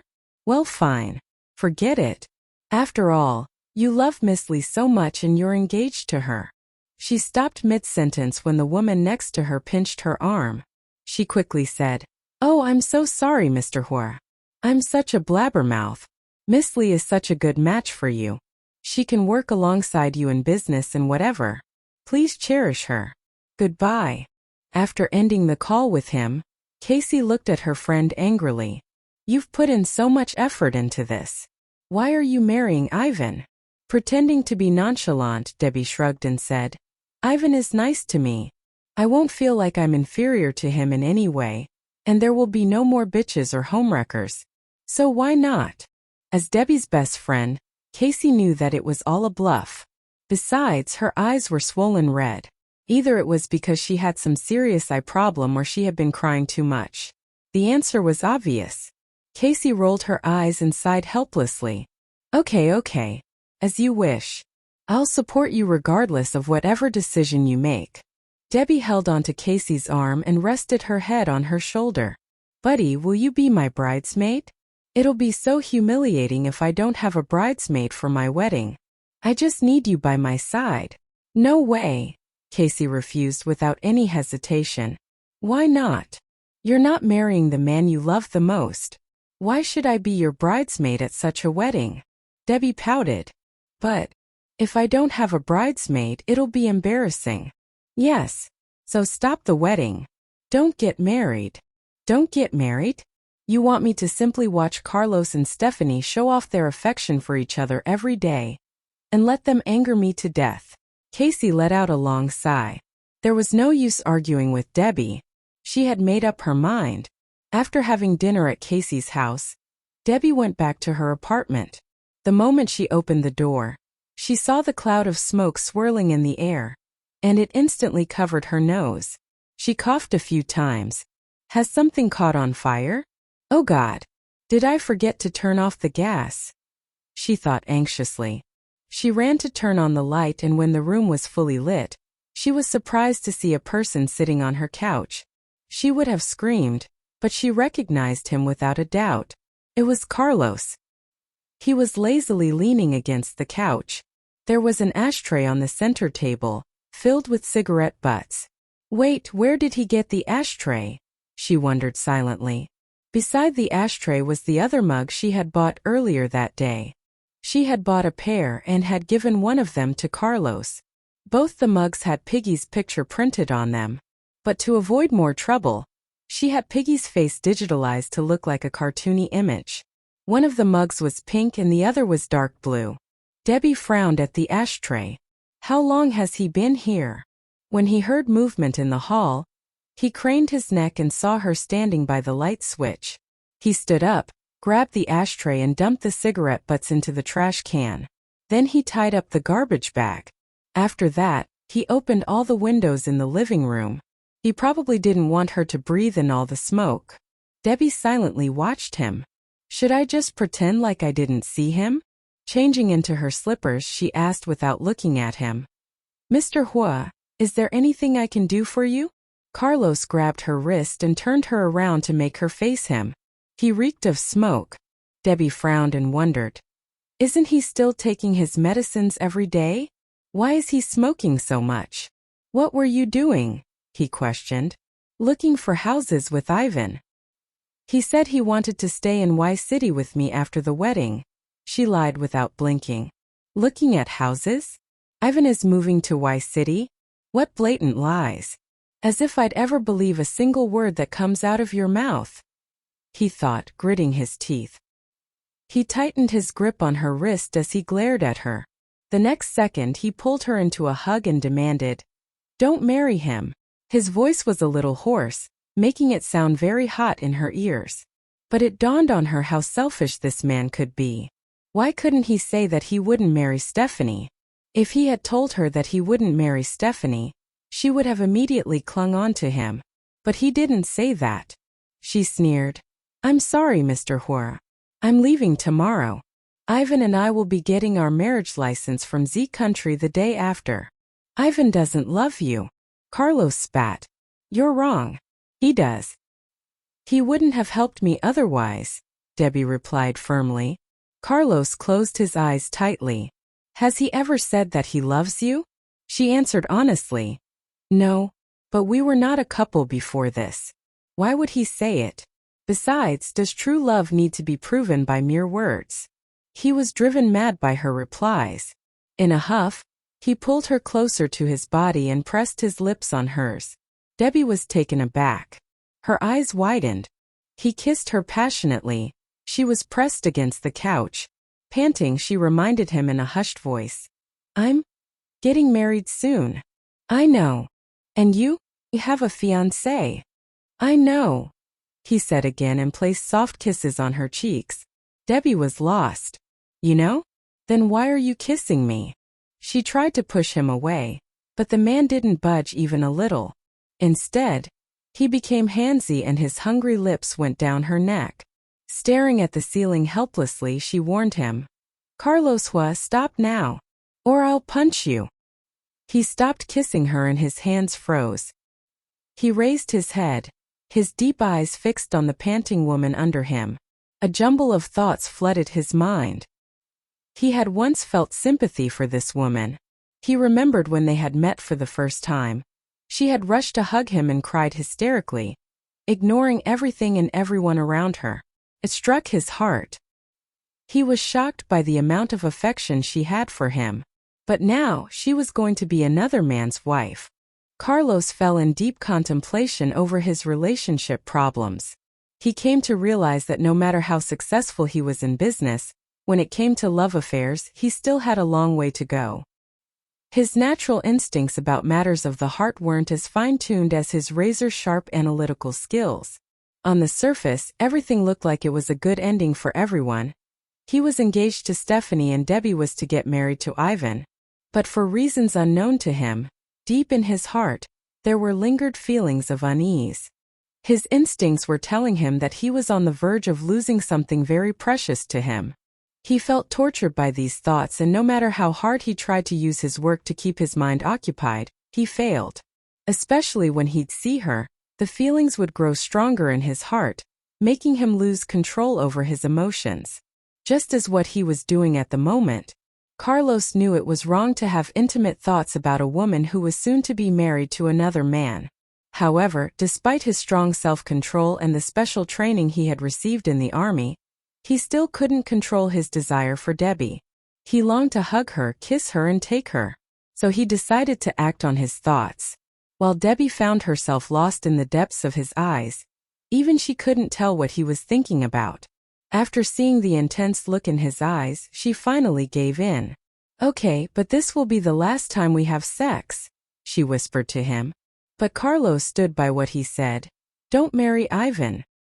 He eagerly looked for signs of regret on her face. "No way." She refused again. This time he didn't reply anything more and banged her a whole night. The following day, Debbie left Y City with Piggy. Later that day, Carlos saw pictures of Debbie at the airport in the news. But Piggy wasn't in the picture with her because Ivan had arranged for someone to take care of the kid and take her through a different VIP passage. 3 days later, Carlos received his wedding invitation card from Debbie, coupled with a picture of their marriage license. Debbie's picture of her smiling brightly on the marriage license was an indication of her happiness. Carlos felt as though the picture was fashioned into a knife solely for the purpose of stabbing him in the heart. As if that weren't bad enough, just 2 days before the wedding, Carlos received a photo of Debbie dressed in a beautiful wedding gown. But it was Xavier who had sent him the photo. "Mr. Huo, see you in Z country," he wrote. Debbie was dressed in a white satin backless gown scattered with crystals and with straps covered in peach roses, and a 3-meter-long trail. The dress was elegant, tailored to outline her figure to perfection. Her beautiful hair was curled and done up in a reverse braided bun revealing her delicate neck. Carlos found himself glued to the picture for a long time, stretching his mind's capacity for self-torture. He could barely keep himself together. Wasting no more time, he pulled out his phone and called Debbie. As soon as the call went through, he said in a hoarse voice, "Come back."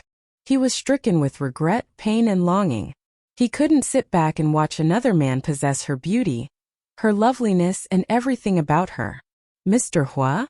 Debbie is asleep right now. If you have anything to say to her, please just tell me." Carlos recognized Ivan's voice immediately. "Debbie is asleep?"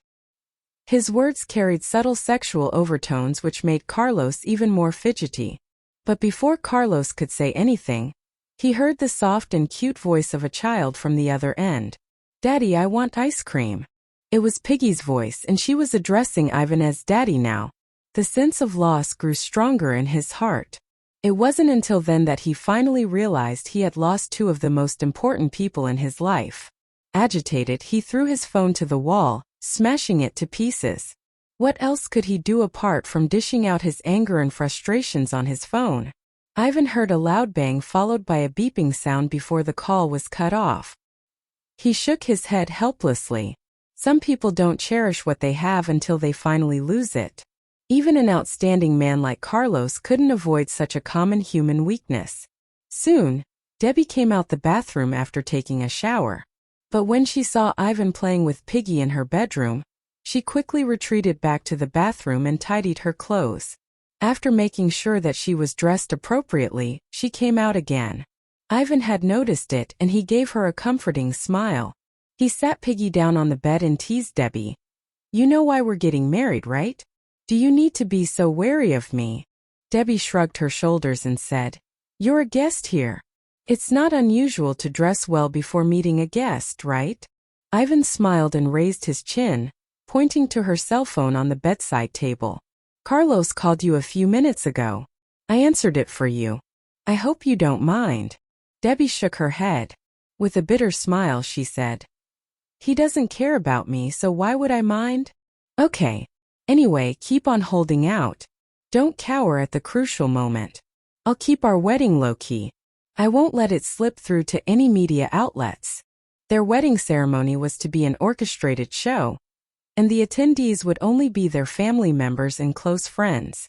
Apart from that, no one else was to know about their marriage. It would be more troublesome and difficult for Debbie to go back to Carlos if too many people knew about her wedding to another man.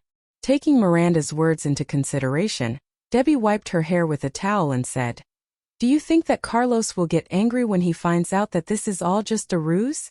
Ivan replied firmly, "Don't think about it too much. You're just doing this to win him back. It's a white lie. And it's just because you love him with all your heart and soul. If he truly loves you, he will forgive you. If it were me in Carlos' place, I wouldn't be able to blame a woman for loving me so deeply. If Carlos blames Debbie later on, it will only mean that he doesn't love her at all, Ivan mused. Debbie felt calmer after being convinced by his reasoning. She felt the same way as Ivan did. If Carlos were to cause a scene over this, she would give up on him forever. Okay, let's drop this topic for now. What are you doing here at this hour? Debbie asked as she glanced at the time on her phone. It was almost 10. Ivan lay next to Piggy and said resignedly, I'm being spied on by my mother's men.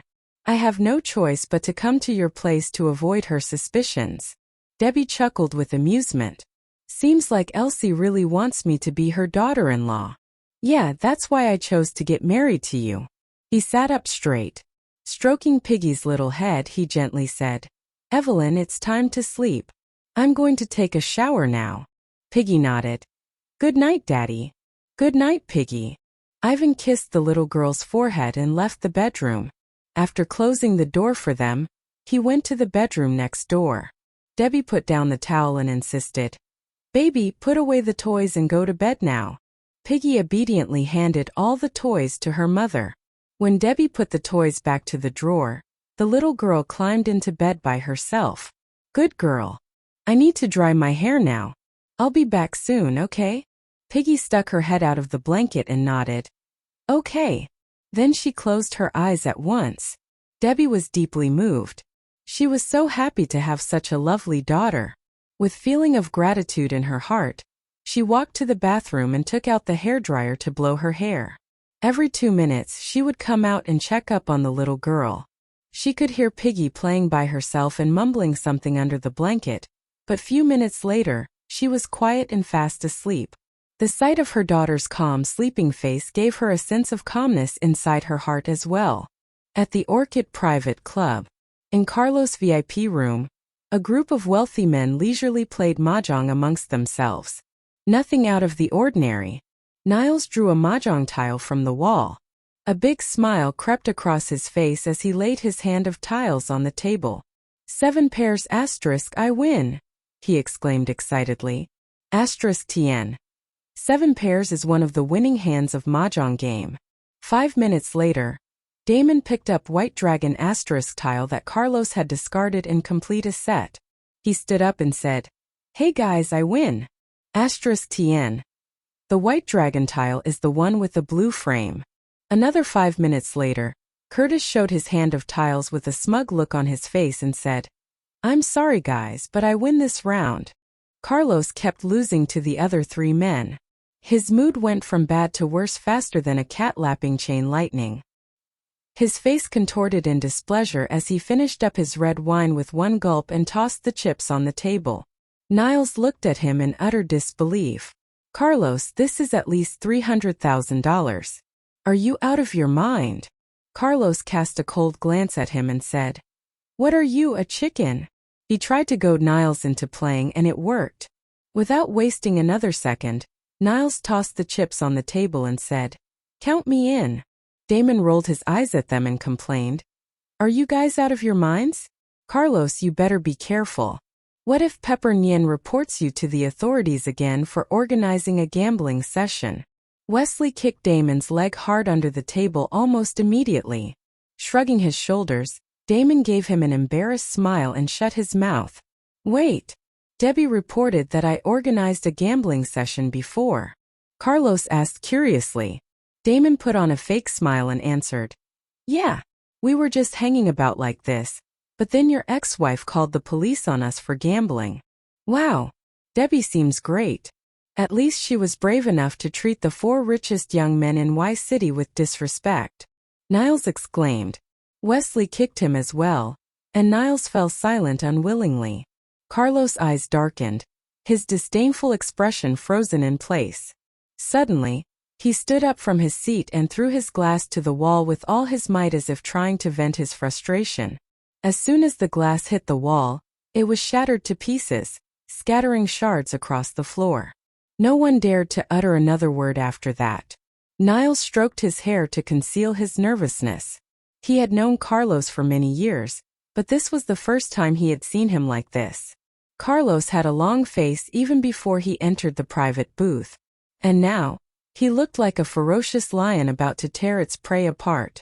Wesley got off the phone and stopped Carlos from kicking the table in anger. Carlos calmed down. Carlos shook off his arm, pulled out his tie and threw it onto the sofa. He then grabbed Curtis' glass and gulped it down in one go. Curtis looked at his empty glass in Carlos' hand and thought, "Carlos, aren't you a germaphobe?" He grabbed a bottle of liquor and waved it before Carlos. Carlos nodded, cast a freezing glance at his friends and said, "No one will be allowed to leave today." The others rolled their eyes secretly and cursed inwardly. "Carlos Huo, do you have to be so bossy?" Damon nudged at Curtis with his elbow and whispered, "Why would you ask him to drink liquor? Now we'll have to drink with him. Don't you know that my wife won't let me touch her if I go home drunk? Damn it, man." Curtis chuckled and patted Damon on the back. "Seriously? You're just boasting in front of him because Carlos won't be able to hug his woman regardless of whether he is drunk or sober as a nun." Damon snapped. "Well, if he wants to hug his woman, I'll call Stephanie over so that he can hug her as long as he wants." Curtis poured a glass of liquor, suppressing his urge to kick Damon, and put it on the table. "You think he wants to hug Stephanie? Not Stephanie. He's missing Pepper Nian? That's nonsense. He's already engaged to Stephanie," Damon retorted in disbelief. Damon han. Carlos called out his name in anger. "What's up, dude?" Damon casually turned to look at Carlos, as if he had no idea of what was going on. "Our Singapore branch is in dire need of a regional president. I think your wife will be perfect for that position," Carlos said in a calm voice. "What?" No. "Carlos, no, Mr. Huo.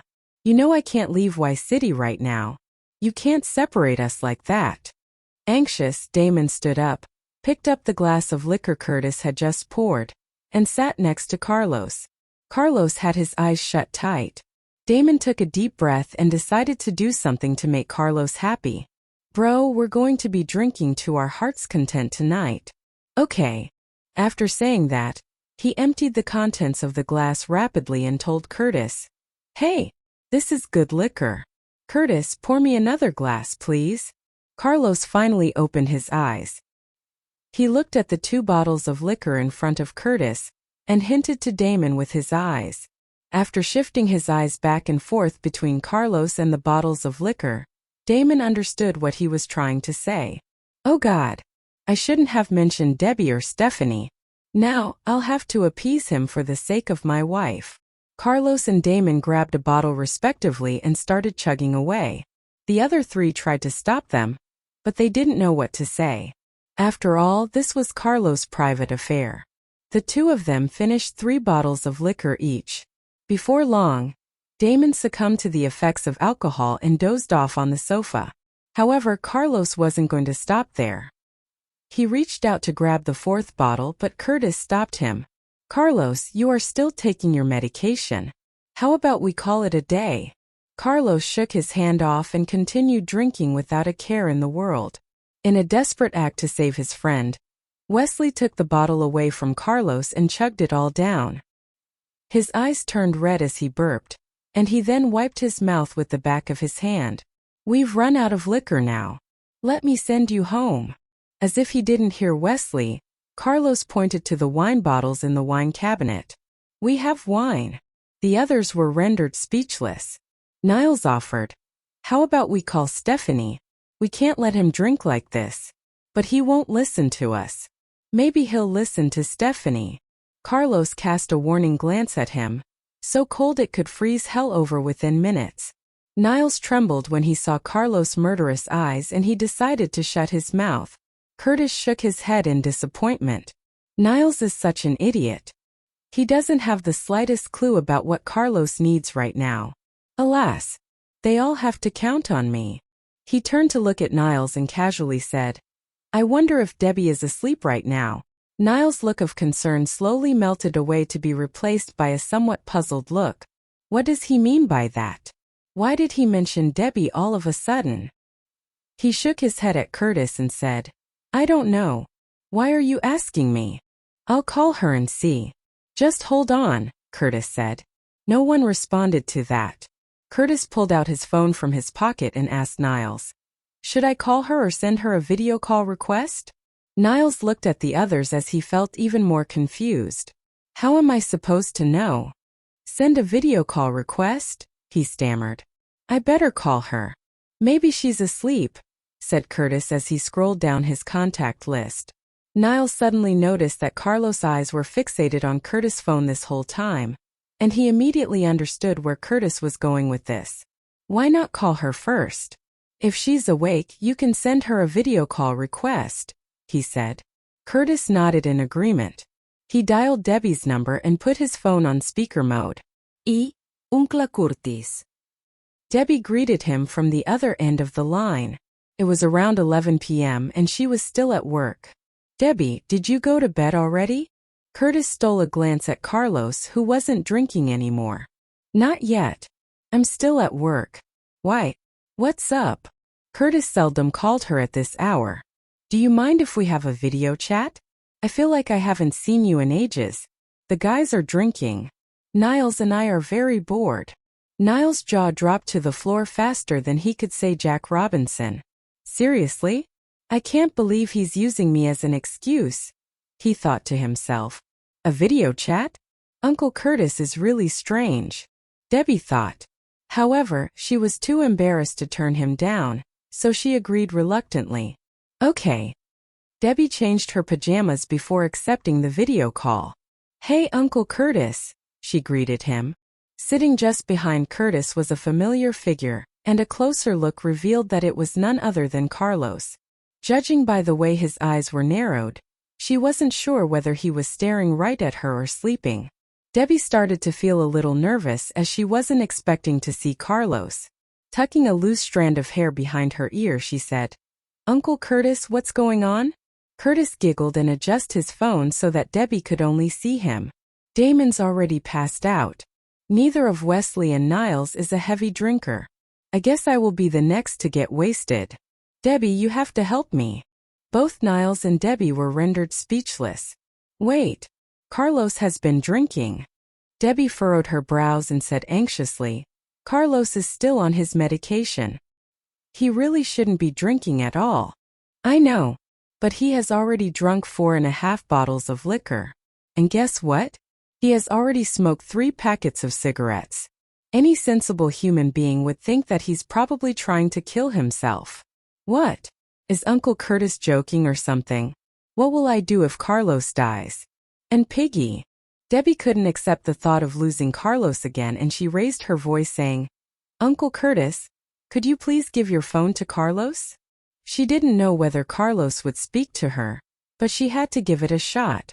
Curtis waved his phone before Carlos and said, Debbie's on the line. She wants to talk to you. Carlos cast a cold glance at Curtis to dismiss him at once.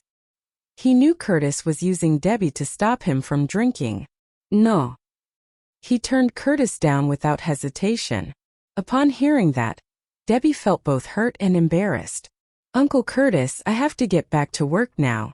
You should just call Stephanie. Before Curtis even had the chance to say something, Debbie ended the video call without saying goodbye. Almost immediately, an awkward silence permeated the private booth. None of them knew what to say or do. After a while, Curtis stood up, walked to the wine cabinet and grabbed a bottle of wine. This bottle of wine looks nice. Niles, get us some glasses. Niles was the youngest of them and by default ended up getting bossed around by the others. Sighing in defeat, Niles stood up to press the button to call in a waiter. However, Carlos stood up and stopped him. He kicked Damon, who was blocking his way, and told the others, I have to go. You guys have fun. Niles widened his eyes in concern. You sure? He didn't understand why Carlos suddenly changed his mind. Curtis chuckled and put the bottle back into the wine cabinet. Carlos is leaving, and I don't feel like drinking. Niles, what about you? Niles stuttered. I don't feel like drinking either. Let's go. He felt like he was the dumbest among them and Curtis was the most cunning one. He sighed helplessly, eager to leave. Wesley called for help. Send 2 men over to bring Damon home safely. After that, they walked out of the private booth together. For a man who had drunk way over his limit, Carlos walked steadily ahead of them. But his friends knew how drunk he really was. Despite his drunken stupor, he maintained his stoic and imperious disposition. Just when they stepped out of the club, Stephanie got out of her car not too far away from them.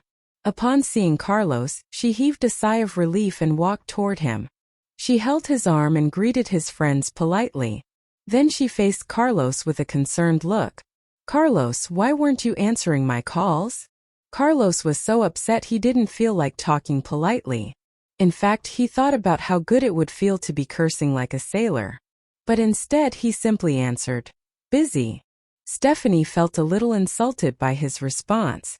Still, she managed to conceal her feelings. "Have you been drinking again? I'll take you home. Get in the car." No. "Niles and I have agreed to go to his place." Niles was dumbfounded as this was the first time he had heard of such a proposition. "What? When did we agree to that?" He shook his head in disbelief. Curtis whispered in his ear, "Go. You sure?" 100% sure. Left with no choice, Niles walked towards Carlos and Stephanie. Stephania. "Carlos and I are going to play Super Smash Brothers. We had a tournament last week and Carlos beat me a few times already. So we agreed on a rematch to settle the score." The others looked absolutely baffled, as though they had a big question mark sign hanging above their heads. Niles is an idiot. What the hell is he talking about? Does Carlos look like a person who would play Super Smash Brothers? Stephanie was nobody's fool, and she understood that Carlos just didn't want to go with her. Giving everyone a round of polite smiles, she let go of Carlos and said, "All right then, you guys have fun." Niles scratched the back of his head and said, "Sure. Bye, Stephanie." Carlos and Niles got into a car while Curtis and Wesley got into the other. Putting the pedal to the metal, the 4 of them disappeared within seconds. Stephanie clenched her fists and gnashed her teeth as she watched their taillights disappear into the horizon. Suddenly, 2 men dressed in camouflage carried a man out of the club. Stephanie recognized Damon as the man being carried, and she walked over to him. "Hello, Mr. Han. Are you feeling okay?" Damon barely raised his head and his eyes were still blurry. In a drunken stupor, he looked straight at Stephanie, but he thought it was Carlos. "Carlos! Hey buddy, look at you!" He belched loudly and stammered, "You must be upset because of Pepper Nian. Dude, stop drinking. Otherwise, she will call the police on us. And you may have to kneel before her and apologize." Stephanie didn't know how to respond to that. One of the men holding Damon up reminded him in a whisper, "That's not Mr. Huo." "What? Not Carlos. I must be Pepper Nian. Woman, since you are here I have to talk to you. How could you betray my friend? I'm so disappointed in you. Jared and you are best friends and I thought you were a good girl. Damn. Carlos has fallen for you again even after losing his memory. Are you a femme fatale or something? You know what? I'm actually impressed by your influence on Carlos. He just can't seem to get you out of his mind, huh?" Stephanie's smile froze and she said coldly, "Mr. Han, I'm Stephanie." "Oh, Stephania. Carlos is drunk. Please take him back home. If Pepper Nian was here, he would have to stand barefoot on a porcupine. My brother is the CEO of ZL Group, and a proud man. How can he stand barefoot on a porcupine?" Fuming, Stephanie decided to not talk to Damon anymore. She turned around and left without even saying goodbye. The 2 men stared at each other dumbfounded. When they saw the sly smirk on Damon's face, they realized that he had said all of that on purpose. As Stephanie got inside her car, Damon threw his head left and right to the 2 men and said, "Carlos is my buddy. I need to be there for him all the time. Even though I don't like Debbie, I'm on her side now for Carlos' sake." The 2 men's jaws fell to the ground simultaneously. Why was he telling them about private matters? On the way to Niles' place, Carlos insisted on getting out of the car, So Niles had no choice but to ask the driver to take them to Champs Bay Apartments instead. Niles sat in his car and watched as Carlos went inside Building 2 of the Champs Bay Apartments. He was dumbfounded. He said he wasn't going home when Stephanie came to pick him up. Why is he going back home now? After Carlos entered the elevator, Niles called his brother. "Wesley, I really don't understand Carlos," he complained. "What happened?" "When we met Stephanie, Carlos told her that he was going to stay overnight at my place. But after we drove away from her, he asked me to drop him at his apartment. I really don't understand what's going on in that head of his," Niles explained quickly. After a short pause, Wesley told his silly brother, "That's because Debbie lives in Building 2 as well. She's on the 7th floor." It took Niles a few seconds to grasp what he had said. "What? Debbie lives right above Carlos and Stephanie's floor?" he yelled into the phone. "Hum. Nice job, Debbie." Niles praised her in his mind with a grin. There was only one apartment on each floor of the building. If there were two, Debbie would have taken the other apartment on the same floor as Carlos. It looks like she will stop at nothing to get him back. Now I really believe that she loves him a lot, Niles thought. But if she loves him so much, why is she marrying another man? Is it because Carlos got engaged to Stephanie? Yeah, that must be it. On the 7th floor, the sheets and covers in the bedroom had already been removed. But Carlos remade the bed and slumped into it. He could somehow feel her unique fragrance in the room. "Old man, I love you so much. Old man, will you kiss me? Old man, rest assured. Harley will take responsibility for Millie." When he closed his eyes, all he could think of was Debbie. Her voice was so seductive when she called him, and her smile revealed how happy she was when she was with him. But the woman was about to marry another man. She might not call him old man anymore. Carlos closed his eyes in unbearable pain. The day before Debbie's wedding, Carlos flew to Z Country. Ivan picked him up from the airport. He drove Carlos to the hotel he had booked for him. When he dropped Carlos off, he said, "Debbie will be waiting for you at the Green Park Villa. You should be there before 9 in the morning. She is hoping that you'll carry her to the wedding car." "Mr. Huo, thanks for coming." Carlos didn't respond. The night seemed to last forever. Yet it was very short. Carlos didn't sleep at all. He buried himself in his work. At 6 in the morning, he went to the gym and did a 1-hour workout. He then went back to his room, washed himself up and began to shave. He was using the razor Debbie had bought for him. He had been using it ever since he had received it from her. He put on a suit and leather shoes.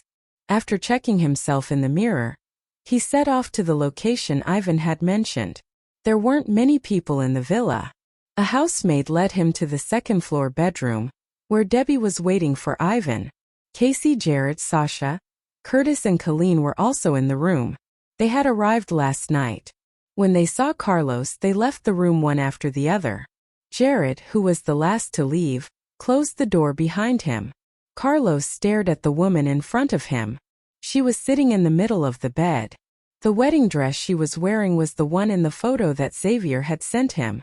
She looked even more stunning than in the photo. "Mr. Huo, thank you for fulfilling my wish," she said with a small smile. Carlos fixed his eyes upon her, saying nothing. She felt awkward as he gazed at her intensely. She lowered her head and began to play with her crystal-adorned nails. "Were you this beautiful when we got married?" he asked in a hoarse voice after a long while. Debbie lifted her head slowly to stare at the man and then shook her head. "We never had a wedding ceremony." Carlos hadn't expected that answer at all. "Why not?" he asked in confusion. With a gentle smile, Debbie explained, "Actually, we didn't know each other when we got married. We only got to know each other 3 years after our marriage." He was even more confused now. Didn't we get married because we were in love? Before he had the chance to ask her, footsteps and voices came from outside the door. Carlos and Debbie silently stared at each other, unable to look away. According to their customs, Casey and Colleen stopped Ivan in front of the bedroom.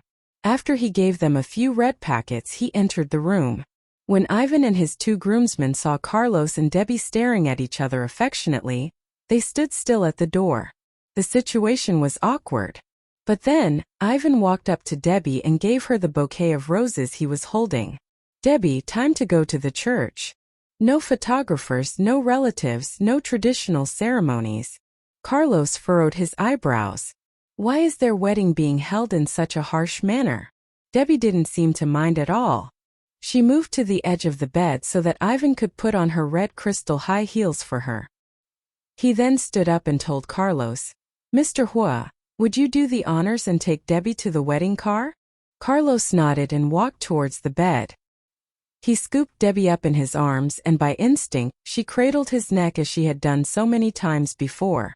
The smell of tobacco that enveloped him was the same as always. Her familiar fragrance reached Carlos and he unconsciously held her closer to him. They left the room and went down the stairs. Debbie's eyes reddened as she thought to herself miserably, "Why isn't he asking me not to marry Ivan? Does he no longer love me?" Despite their mixed feelings, they kept their silence all the way. 6 posh cars were waiting outside the villa. The one in the front was a red Maserati, the wedding car. Curtis opened the rear door and gave Debbie a warm smile. Carlos gently placed her in the back seat. He straightened her wedding dress and then planted a gentle kiss on her forehead. "Congratulations," he said softly. Tears welled up in her eyes. She didn't want to hear that from him. How she wished he would ask her to leave with him at that moment. However, she couldn't find any trace of such emotions in his eyes. He was the same old aloof president. Her heart ached when she saw his indifferent expression. She tried her best to hold back the tears that were threatening to fall. When Carlos retreated, she couldn't hold back her tears anymore. They flowed down her cheeks silently. At that very moment, she felt that she and Carlos were really over, and that they could never be back together again. Carlos closed the door and walked to the car behind the Maserati. Debbie bit her lips hard to suppress her cries. She did not look away until he was out of her sight. In around 10 minutes, they arrived at the church where the wedding was to be held. There were only about 30 people in attendance. Among the wedding guests were Ivan's family members and the couple's friends, including Xavier, Yates, Hayden and his wife. After Curtis and the others were finally seated, the ceremony began. The small church was packed full of people. Ivan stood next to the priest, waiting for his bride. Standing at the far end of the red carpet, Debbie held onto Carlos' arm. She was clad in a beautiful white wedding gown, with lace at the top, highlighted with pearls studding the upper part. Her waist was belted by a fine silk sash, on which were sewn fine flowers of satin and silk. She was truly stunning. Pausing there at the entrance of the church, Carlos and Debbie looked like a match made in heaven, almost as if it were those two who were to be married today. Ivan watched as Debbie approached him on Carlos' arm. When she finally stood in front of Ivan, Carlos held her soft hand and was about to hand it to Ivan. Suddenly, he saw tears streaming down her cheeks under the white veil. His heart skipped a beat and he held her hand even tighter. He couldn't bear to give this woman to another man. When the priest repeated his request, it brought him back to reality.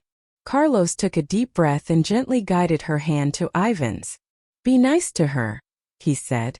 He put his right hand in his pocket then so no one could see it ball into a fist. Ivan gave Carlos a gentle smile and answered, "I will." People watched as Carlos turned around. "Carlos!" Debbie called out his name, choking back tears, her voice hoarse from a broken heart.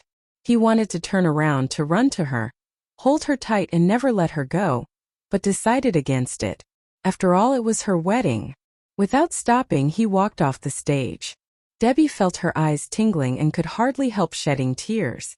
They flowed freely down her face now, staining her veil and her lovely dress. How she wished he would turn around and take her away. But he didn't. He didn't even slow his pace, much less take her away. The priest began. "Ivan 1, do you take Debbie Nian to be your lawfully wedded wife, to live together after God's ordinance, in the holy estate of matrimony?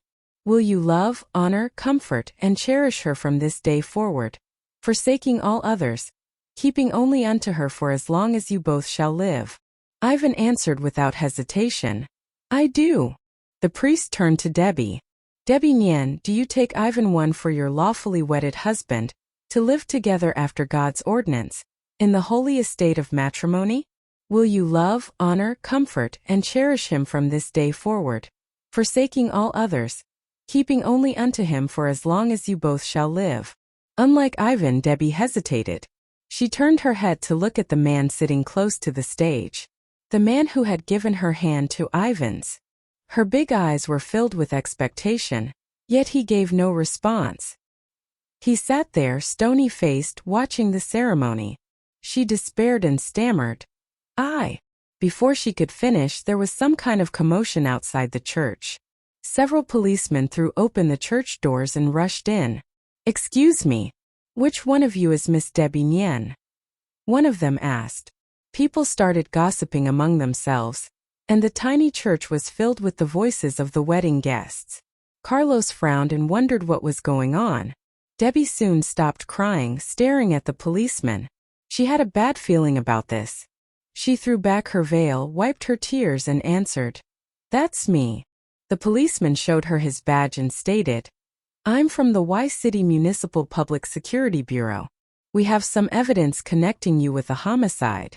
Please come with us. The church was in an uproar now thanks to his outrageous statement. Ivan stood before Debbie and retorted, How? Who was murdered? We found Miss Megan Land's body in the suburbs 4 days ago. Witnesses said that Miss Debbie Nian had gotten into a fight with her. I'm sorry, but Miss Debbie Nian has to come with us. The color drained from Debbie's face when she heard the policeman describing everything. He wasn't wrong, and circumstantial evidence might doom her before this ever went to trial. Megan is dead? She couldn't believe her ears. Carlos' face darkened. He called Megan, but it went straight to voicemail. Her phone was off. He then called Wesley, but his assistant answered it. Colonel Lee is conducting infantry drills. He'll be back tonight. Carlos called Frankie and asked, Is Megan dead? Frankie was shocked as well. I hadn't heard. I'll look into it now. The policeman led Debbie away. Since she went peacefully, they forewent the handcuffs. A bride was taken away by police at her wedding. That usually happened in TV shows, bad ones. In real life it was unthinkable. Before she was led away, Ivan coaxed her. Don't worry. I'll try to bail you out as soon as possible. Debbie nodded. When she walked past Carlos, he was on the phone. They stared at each other, but neither of them spoke. Outside the church, she looked down at her wedding dress and smiled bitterly. I might be the first woman taken to the station in this sort of attire, she thought. The policeman intended to ferry Debbie back to Y City.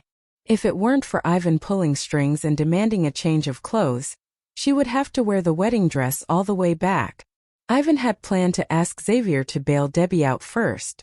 But by the time he and the others arrived at the police station, Debbie was already on a red-eye flight, bound for Y City. As a result, Carlos, Curtis, and the others did the same, intending to get her out of whatever she got entangled up in. Carlos was the invisible ruler of his home city, and he could have his men look into this. At one family's residence. After making sure Piggy was asleep, Elsie left the bedroom and closed the door quietly. Then she called Ivan and confronted him angrily. Ivan, tell me the truth. Do you really love Debbie? Ivan had just disembarked. Stretching his sore muscles and rubbing his aching temples, he answered, Mom, what are you talking about? Of course I love her. Why would I marry her if I didn't? Then why does she still talk to her ex? When she saw Debbie's ex-husband giving her away, Elsie was both dumbfounded and angry. She grew suspicious of their relationship. Come on, Mom. You know Debbie's family. Her dad's dead and her mom's missing. So I asked Mr. Huo to give her away. It's no big deal. Ivan made sure he sounded as calm as possible. Elsie frowned and said, I love Piggy a lot, but I don't like Debbie staying in touch with Mr. Huo. Tell her to stop talking to him. Got it, Mom. Promise. We're headed to the police station. I have to go. Bye. Elsie had to hang up. She sighed helplessly. Logan, Elsie's husband, patted her shoulder and coaxed her. We know Debbie. She might be divorced, but she's no cheater. She's no murderer either. Ivan will fix this. He's good at that. Elsie didn't respond. She was too busy regretting how hard she pushed Ivan into getting married. Now he was forced into a marriage he might not have wanted because of her prodding. In Y City, the police had brought Debbie to an interrogation room. Several detectives observed the scene behind a two-way mirror. Where were you at approximately 8 p.m. 4 days ago? And who can prove it? 4 days ago. I was at home. My daughter can prove it. I was with her the whole time. Your daughter is only 2 years old. She can't act as a witness on your behalf. Anyone else? Debbie tried her best to stay calm. Officer, may I ask how Megan was murdered? She asked. The policeman looked at her warily and answered. She was raped and then stabbed with a knife. She bled to death. Debbie was confused. She was raped. How could I have done that? We've already caught the rapist. He had left the spot after raping her, but then returned after some time. He claims that he saw you stab Megan Lawn multiple times. Saying that, he produced a transparent plastic bag and placed it in front of her. Is this yours? He asked. Inside the bag was a knife. Debbie's eyes widened in horror. This is mine. But I was getting married today. Do you really think I would go out and kill someone several days before my wedding? The policeman stopped taking notes and lifted the pen from the notepad. He looked her in the eye and asked, how was your relationship with Megan Lawn? Did you get along? Debbie wondered how she could explain her relationship with Megan without making it sound like she had always wanted to murder her. I admit that Megan and I were not getting along well, but I had never thought of killing her. Why weren't you two getting along? The interrogation lasted a long time. Debbie was on the brink of a meltdown. She kept repeating the same words. I didn't kill Megan. I need my lawyer. I will find evidence to prove my innocence. 3 odd hours later, another policeman entered the interrogation room. Debbie, Nian, your lawyer is here. She saw Xavier and Ivan walk in. Ivan was acting somewhat strange. Xavier said, Debbie, things have become a bit complicated. The surveillance video from that night shows that Megan was taken out of the city in your car. Debbie's breathing hitched. A cold shiver ran down her spine. Someone was deliberately framing her. Who did this? Who raped and killed her? Why? She wondered. Xavier told her more about the case. It was an engineer who had raped Megan. The man had already been caught by the police. He admitted shamelessly that he had raped her because she was pretty and he couldn't hold back his desires. Ivan retorted, no, he's lying. Someone must have hired him to her. He had a hunch as to who might have hired the man to Megan. Xavier cast a sidelong glance at Ivan and said, well, that's what he said. Not long after Debbie had been taken to the police station, some of the news outlets reported that she and Ivan had held a secret wedding ceremony, and that the police had taken her away because she had apparently killed someone. Carlos had lost no time in tearing those articles down. There were always malicious rumors about Debbie on the news. As a result of that pattern, the netizens didn't take the murder accusation seriously. They thought that it was just another piece of fake news. After leaving the police station, Ivan and Xavier went in different directions. Ivan got into his car, but he didn't start the engine. Instead, he took out his phone and called someone. As soon as it connected, he said angrily, that engineer is your man. A man's voice came from the other end of the line. Yes, he is. So, Ivan, are you saying that it was me who had asked him to that woman? Ivan's hand tightened around the steering wheel. You broke the law, he yelled into the phone. I am well aware that asking someone to a woman is against the law, so obviously I didn't do it. Ivan, you've let me down. How can you not trust me? Without answering, Ivan hung up and sighed helplessly. He immediately called Carlos. Mr. Huo, someone has framed Debbie, and the police aren't granting her bail. Someone powerful is behind this. Mr. Huo, will you please help her out of this? Carlos didn't respond. Ivan closed his eyes and pleaded. Mr. Huo, Debbie is your ex-wife. She was depressed when she thought that you were dead. In order to give B, He almost blurted out. In order to give birth to your baby.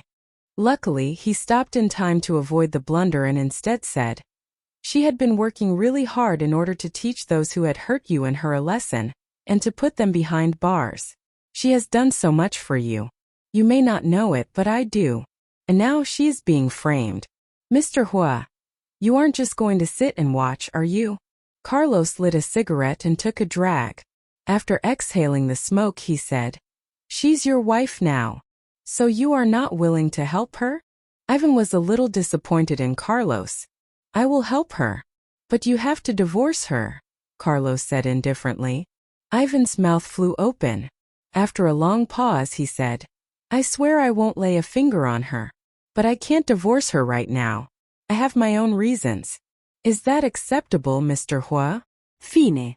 You have to divorce her within the next 3 months, said Carlos. Deal. Carlos hung up and walked out of Megan's apartment. He then called Frankie. Someone framed Debbie. Look into it. Yes, Mr. Huo.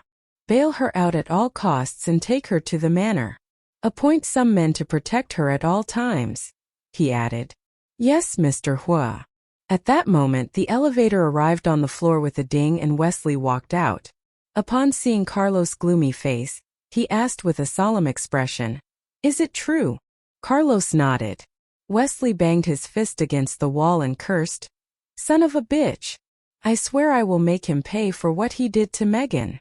Carlos took out a cigarette and gave it to him. The rapist is in police custody now.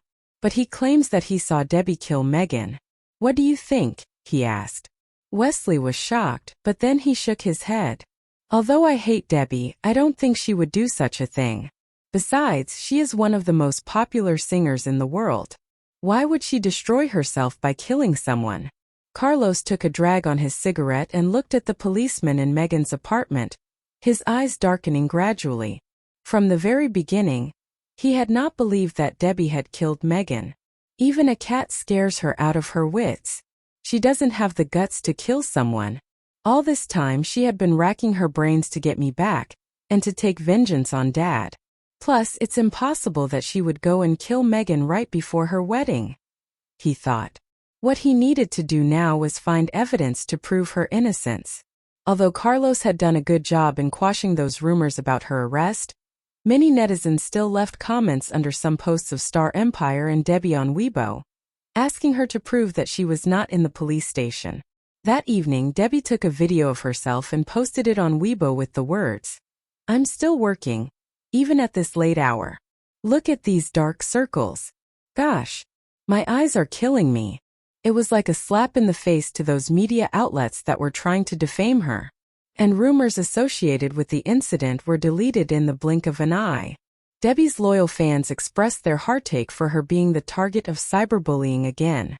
They even said that they would support her no matter what happened. At East District Manor, Debbie was standing next to the bedroom window, reading her fans' comments. She was deeply touched by their love. She swore to herself that she would work harder and write more songs for them. The bedroom door creaked open. Carlos stood at the door with a serious look on his face. She turned around to look at him but said nothing. He didn't say a word either. After a few seconds, he turned around and left for the study. She was safe and sound. He was relieved. Debbie was surprised by his silence.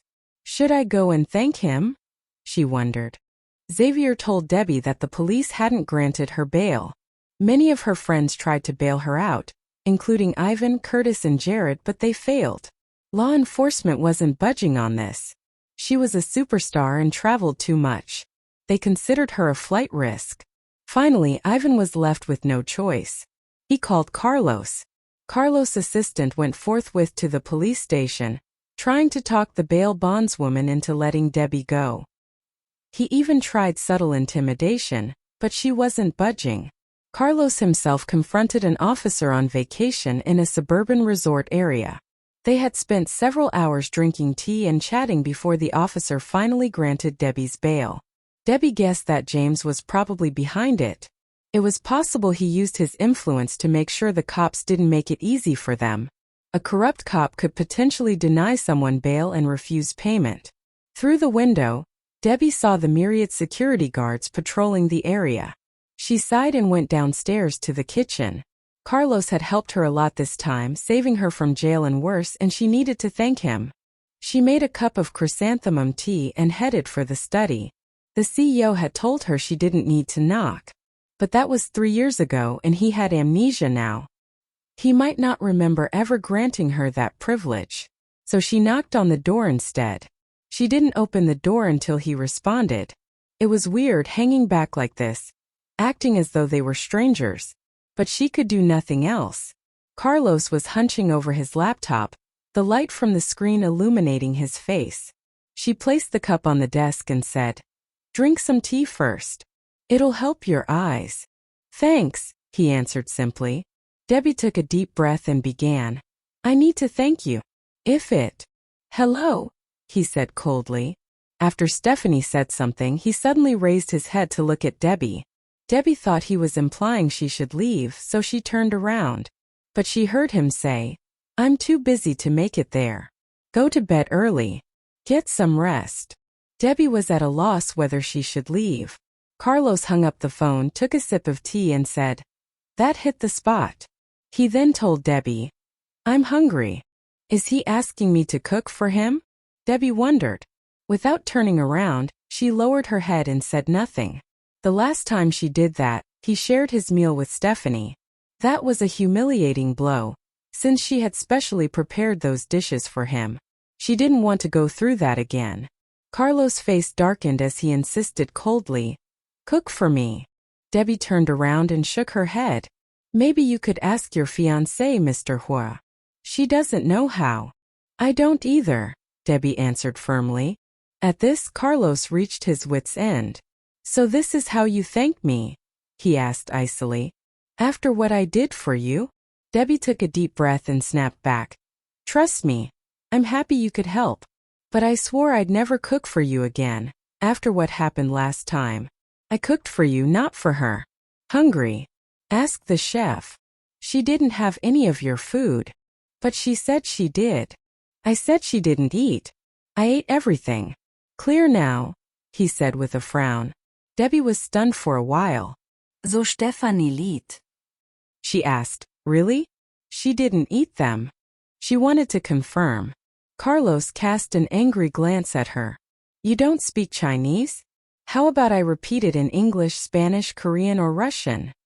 he mocked. Debbie gave him an embarrassed smile. "No need for that, Mr. Huo. I only speak Chinese and English." In fluent English he said, "I ate everything." Of course Debbie knew what he said. She heard it the first time and understood what he just said. She used to get terrible grades. But Carlos' tutoring made a huge difference, and her English had improved greatly. And that did it. She felt better conceding to his request. Her cheeks were rosy with a sheen of happiness. "Cool. What do you want?" she asked cheerfully. "I'm not picky," he simply said. Debbie pursed her lips and complained in her mind. Not picky? He'd make the book of Guinness World Records for the pickiest eater. Carlos of course noticed that. "What? You got a problem?" he asked. No. "I'm going to the kitchen now." Debbie left the study in a hurry.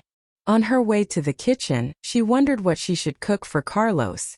A half-hour later, Debbie appeared at the door of the study carrying a bowl of noodles topped with sliced tomato and scrambled eggs. The odor of food was like a trigger, and Carlos' stomach started rumbling the moment he smelled it. He put his laptop aside and watched as she placed the bowl before him with great care. "It's late, so don't eat too much. I'll make breakfast for you in the morning." "Cool. Mmm. He took over the chopsticks from her. While he was eating, she felt kind of bored and walked towards the bookshelf. Suddenly, she remembered something and offered, "There are more noodles if you're still hungry." "Sure." Debbie giggled and went downstairs again. In the end, Carlos finished 2 bowls of noodles. He really was hungry. While Debbie was doing the dishes in the kitchen, Carlos went downstairs. Watching her clean, he flashed a smile, as a feeling of warmth coursed through him. Debbie turned off the light in the kitchen and walked out. She then saw Carlos relaxing on the couch, watching TV. "Did you finish your work?" she asked curiously. Yeah. Carlos stood up from the sofa and turned off the TV. I think you should stay here. It's safer. Debbie shook her head. I have to find more evidence to clear my name. And that was when it hit her. Carlos used to be close to Megan. Now she's dead, and I'm the suspect. She looked him in the eye. You don't think I killed Megan, do you, old man? Carlos cast a sidelong glance at her. I don't think you'd be out in the dark alone. Debbie was dumbstruck. Ah, that's right. I told him I was afraid of the dark, so he'd stay in my apartment with me and I wouldn't have to sleep alone. So Carlos still remembered what she said. She blinked her eyes and told Carlos, who was going upstairs, I think your fiancée might want some company. She's fine. Can I sleep in your bedroom? I don't want Megan's ghost coming after me. Carlos was rendered speechless. After a while he said, Feeling guilty? Don't. I don't feel guilty. But I'm afraid of ghosts, Debbie said pitifully. You can call Ivan over. I don't mind you two staying in the guest room. Suddenly, he turned around and warned her expressionless. But no sex. Debbie's jaw dropped. Ivan wasn't really on her mind. He was busy with something, though she didn't know what. Besides, she wanted to work on Carlos without anyone else around. After saying good night, Carlos went to his bedroom, while Debbie went to the guest room. At a high-class villa zone in Z country, Ivan pushed the car door open, got out and slammed the door. Then he walked towards a villa. Many posh cars were parked out in front. The music was quite loud. So loud you couldn't talk to another person without yelling. When Ivan entered, he saw more than 10 men and women dancing and making out. When she saw Ivan, a woman turned off the music. Silence befell the house. With a long face, Ivan looked at a man who was sitting on the sofa and hugging another guy. The man looked up, and then moved away from his friend. He stood up, came over to Ivan and hugged him tightly. Ivan, you're finally back. Ivan pushed him away and shouted angrily, Fuck off. All of you. The guests in the villa decided to gather up their stuff and leave quickly. They didn't want to be dragged into this. Finally, everyone was gone and the two were left alone. Ivan looked around, his eyes filled with nothing but disgust. I told you before. Don't bring your punk-ass friends here. He shouted at Aldrich Yuan furiously. With his arms crossed over his chest, Aldrich Yuan sneered and retorted indifferently. Well, you certainly weren't there for me. My friends were. Ivan didn't bother belaboring the point. Instead, he asked bluntly, So why Megan Lawn? Why did one of your men and kill her? What are you talking about? Better yet, who are you talking about? Megan Lan. Aldrich Yuan admitted to nothing. The engineer who raped her worked for you. I'm not stupid. Why? Ivan stared at him with a fierce look. He was so disappointed in Aldrich Yuan. He thought he knew the man in front of him, but it turned out he didn't. Damn it, Ivan. I'm your boyfriend. Why don't you trust me? Aldrich Yuan complained bitterly. Upon hearing the word boyfriend, Ivan pulled a long face and snapped. Boyfriend? I never agreed to that. Aldrich Yuan hugged Ivan tightly and clutched his shirt. He gave him a pitiful look. Ivan, we've been together for 5 years. You dumping me? Ivan pushed him away. Aldrich Yuan fell and only through last-minute maneuvering hit the couch. Ivan stared down at him and said in a cold voice, Quit it. I'm married now. He pulled out a bank card from his wallet and handed it to him. Here you are. $3 million. Enjoy. Don't call me again. Instantly, Aldrich Yuan's eyes brimmed with tears. Without sparing a single glance at the card, he yelled in a sobbing voice, Ivan, do you remember your promise? 5 years ago, you said we'd be together, that you'd take care of me for the rest of my life. You're throwing all that away over a woman? So what happened to the fake marriage? That's what you told me it was. To make your mom happy. But now you're dumping me because of her. So tell me, do you love her? But Ivan wasn't stupid. He was afraid Aldrich Yuan might go after Debbie. So he tried to explain. The marriage is fake. She's like my own sister, for Christ's sake. She's in love with someone else. 5 years ago, I didn't know my own feelings. Now I do. I promise to take care of you, not let you do whatever you want. Am I clear? Seeing that Ivan was determined this time, Aldrich Yuan was flustered. You're the only one I want. Without your love, I'm nothing. Ivan, I love you. And you love me. Tears welled up in his eyes, and a single drop found its way down his face. Say it. Debbie's not good for you. She's a whore. She even has a kid. Aldrich. Ivan interrupted him angrily. She's not that kind of girl, regardless of what you've read in the tabloids. And besides, this isn't about her. Goodbye, Aldrich. Ivan. All of a sudden, Aldrich Yuan calmed down. Ivan stared at him without saying a word. Aldrich Yuan asked in a serious manner, Don't you love me anymore? Ivan shook his head. No, I don't. Megan Lawn was the straw that broke the camel's back. You really let me down this time. Maybe I never loved you, Ivan thought to himself. All the blood drained from Aldrich Yuan's face as he laughed out loud sarcastically. You're right. I asked him to that woman. But I had nothing to do with her death, he said coldly. Disappointment was written all over Ivan's face when Aldrich Yuan admitted it. You didn't know her. Let's say that's true. So why did you have your man her? Ivan was really at loose ends. When did Aldrich Yuan change so much? I didn't know her, but Debbie Nian did. And those two hated each other. If something bad happened to Megan, Debbie would take the blame. Aldrich Yuan flashed a vicious smile before continuing. I figured if we let Megan think that Debbie hired the man to her, she would vow revenge. What a catfight that would be. I don't know who killed her. Wasn't it Debbie? Ah, this is hilarious. Aldrich Yuan laughed hysterically, which made Ivan frown. It's so over. With that, he turned around and walked off. Seeing his retreating figure, Aldrich Yuan rushed up to him and gave him a back hug, resting his head on Ivan's shoulder. Please don't go. I love you so much. I can't live without you. Ivan made no response. Sarcasm welled up in him, and he didn't want to say anything he'd regret. He didn't think Aldrich Yuan's feelings for him were love. He was just too possessive. After leaving the villa, Ivan worked to control his breath and tried to calm his jangled nerves. Sitting in his car, he called Debbie. Davia. Did I wake you? No. What's up? Debbie stretched and yawned. It was a restless night, and she just couldn't fall asleep. Carlos was in the bedroom next to hers, and that excited her far too much. I know who hired that engineer to Megan. But, Debbie, I don't know if I should turn him in.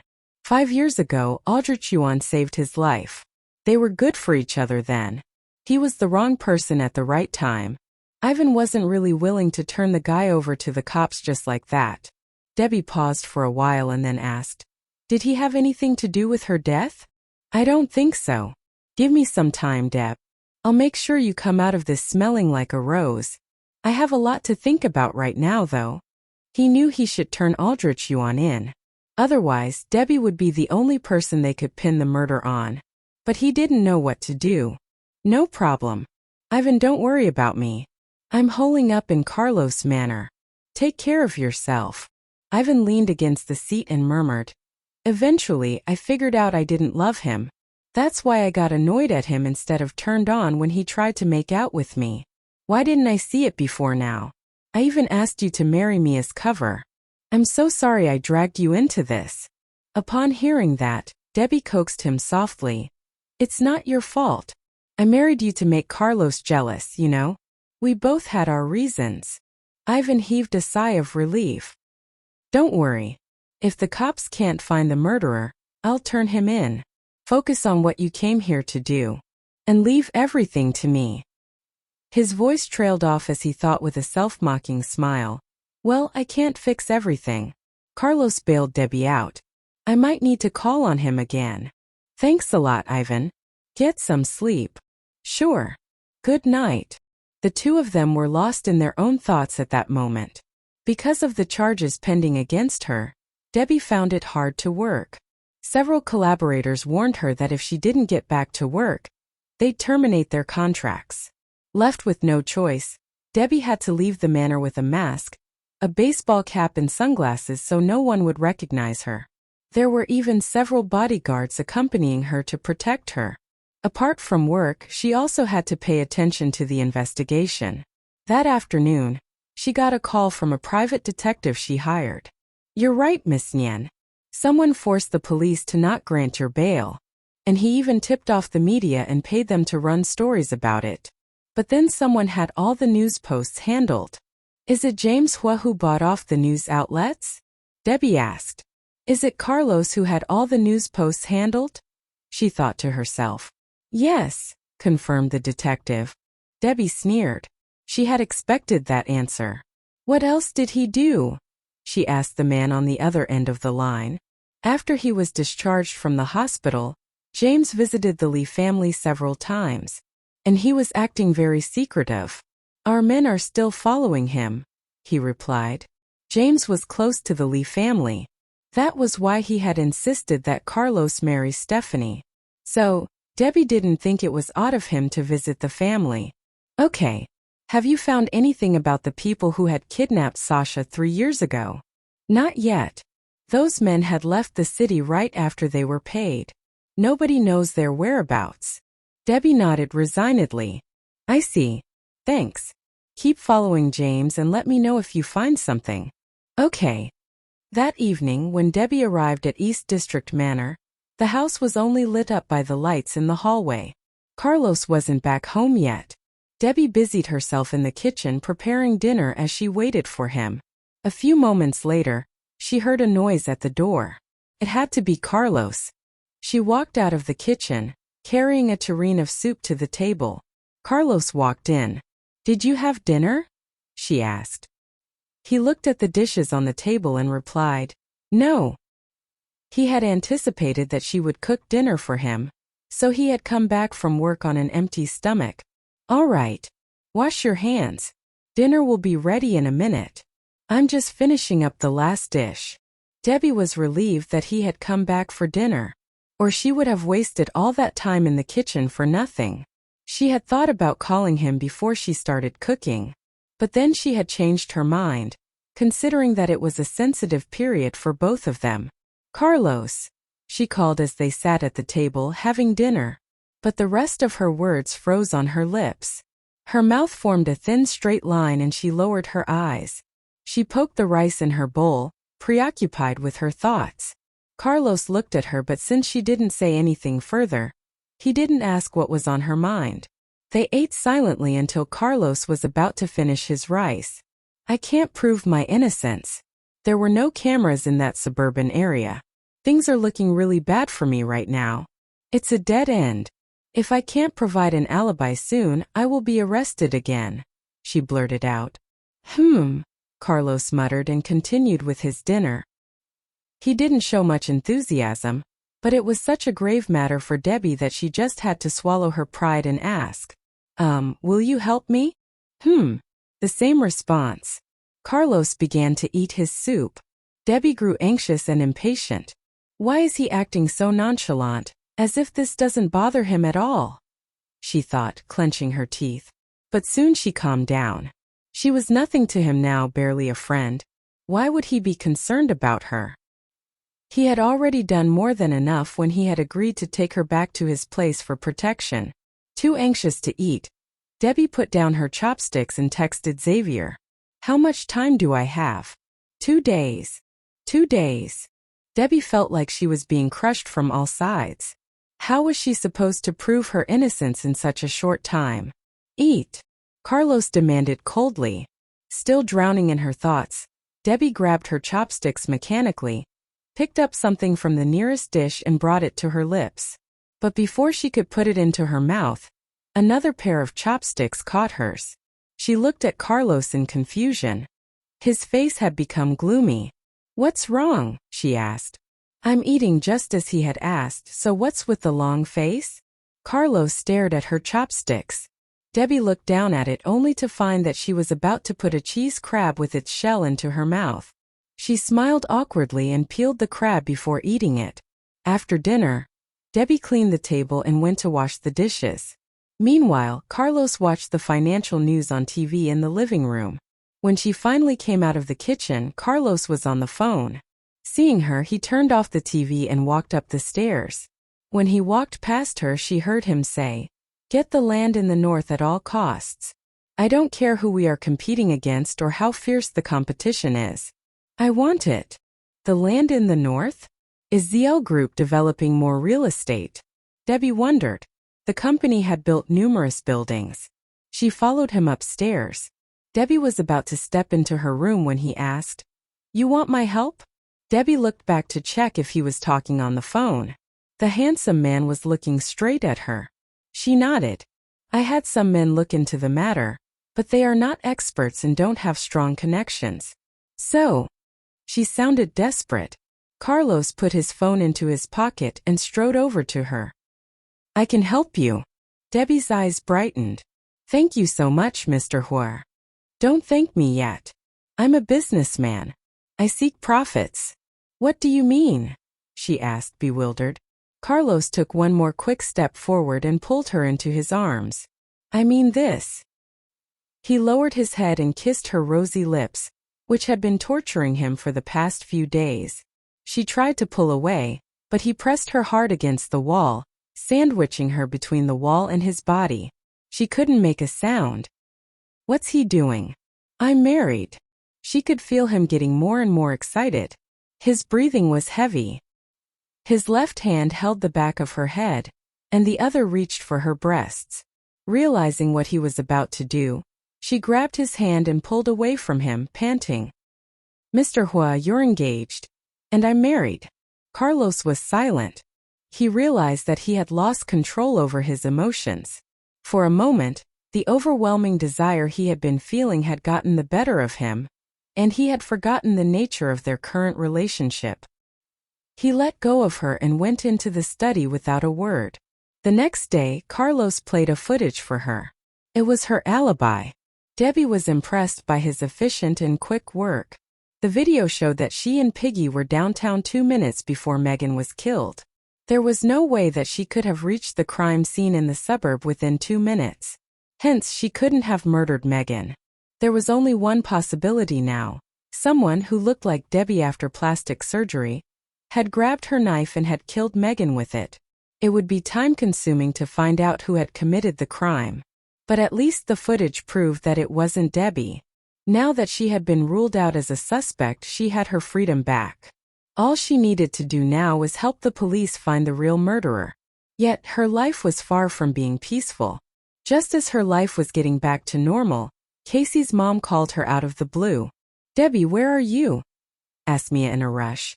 There was anxiety in her tone. Debbie didn't miss it. "I'm at work." "What is it?" She was preparing for her next concert. Moreover, Ruby had arranged a lot of ads and shows for her. She was super busy. "Casey has been abducted." "What?" Debbie stood up abruptly from the chair. "What happened?" Mia said in a choked voice. "They said that it was because of you, and if you want Casey to live, you will have to go to a recycling center alone." Those words sounded so familiar to Debbie. She recalled that 3 years ago, when Sasha was kidnapped, James' men had said the same thing. Had James finally resorted to his old schemes again? Did they say why they were doing this? No. They only said that you had to go there alone. If you take anybody else with you, they will kill her. The same trick and the same words. Debbie was almost sure that this was James' play. Since she hadn't met these people yet, Debbie wasn't sure who was behind the kidnapping. "Aunt Mia, where's the recycling center?" "I'll go." "It's too dangerous. Call the police. These guys are too well organized and your martial arts might not help you," Mia reminded her. The older lady was so frightened that she couldn't have come up with something so rational. It was Casey's father, Mason, who first floated that idea. Mia was just parroting it. Debbie contemplated the risks and decided to go. "Don't call the cops yet. I'll figure it out." Before she set off, Debbie had a wild idea and called James. She got straight to the point. "This is your doing, isn't it?" she blurted out. "What are you babbling about, Miss Nian?" James asked calmly, telling himself to maintain his composure. Before he got nervous, he needed to figure out what she was talking about. Debbie also collected herself a bit. Did you kidnap Casey?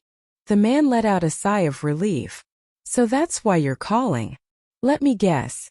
They asked you to trade yourself as a hostage, he said in a weird tone. Debbie fell into silence. Then James announced through clenched teeth. Hey, I'm not the only one who wants you dead. I hate you as much as someone ever could. But it's not me this time. The too proud man would never admit he'd done anything wrong, much less take the blame for something someone else did. He was right. Too many people wanted her dead right now. And it could be anyone. James, for one, whoever killed Megan, and whoever it was that made off with Casey. Now that she knew it wasn't James, she hung up on him without another word. But none of this was helpful. She was back to square one, totally clueless who she was dealing with. But she couldn't back down. She had to go to the recycling center to face her enemy alone.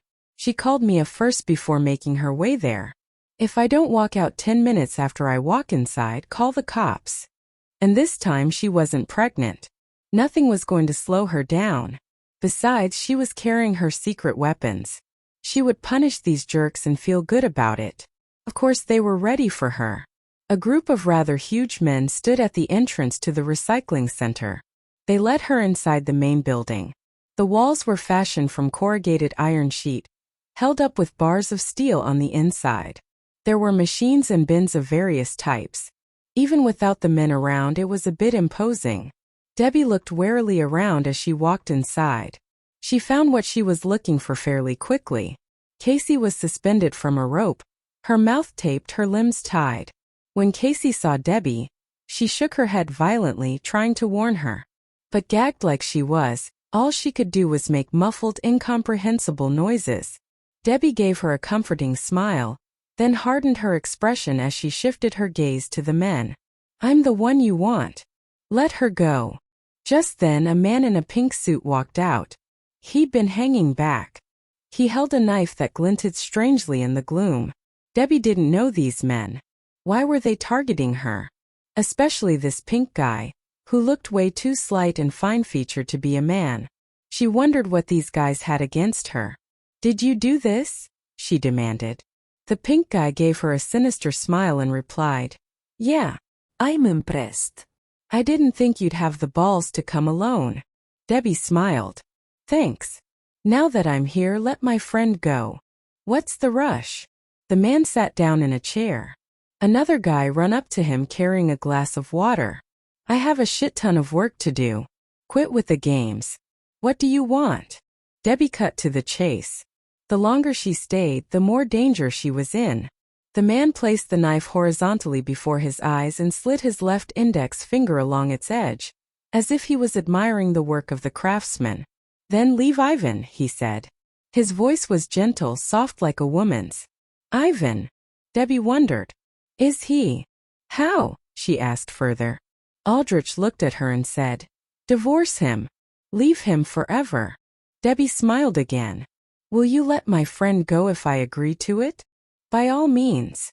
Okay, let her go. I'll leave him, Debbie promised immediately.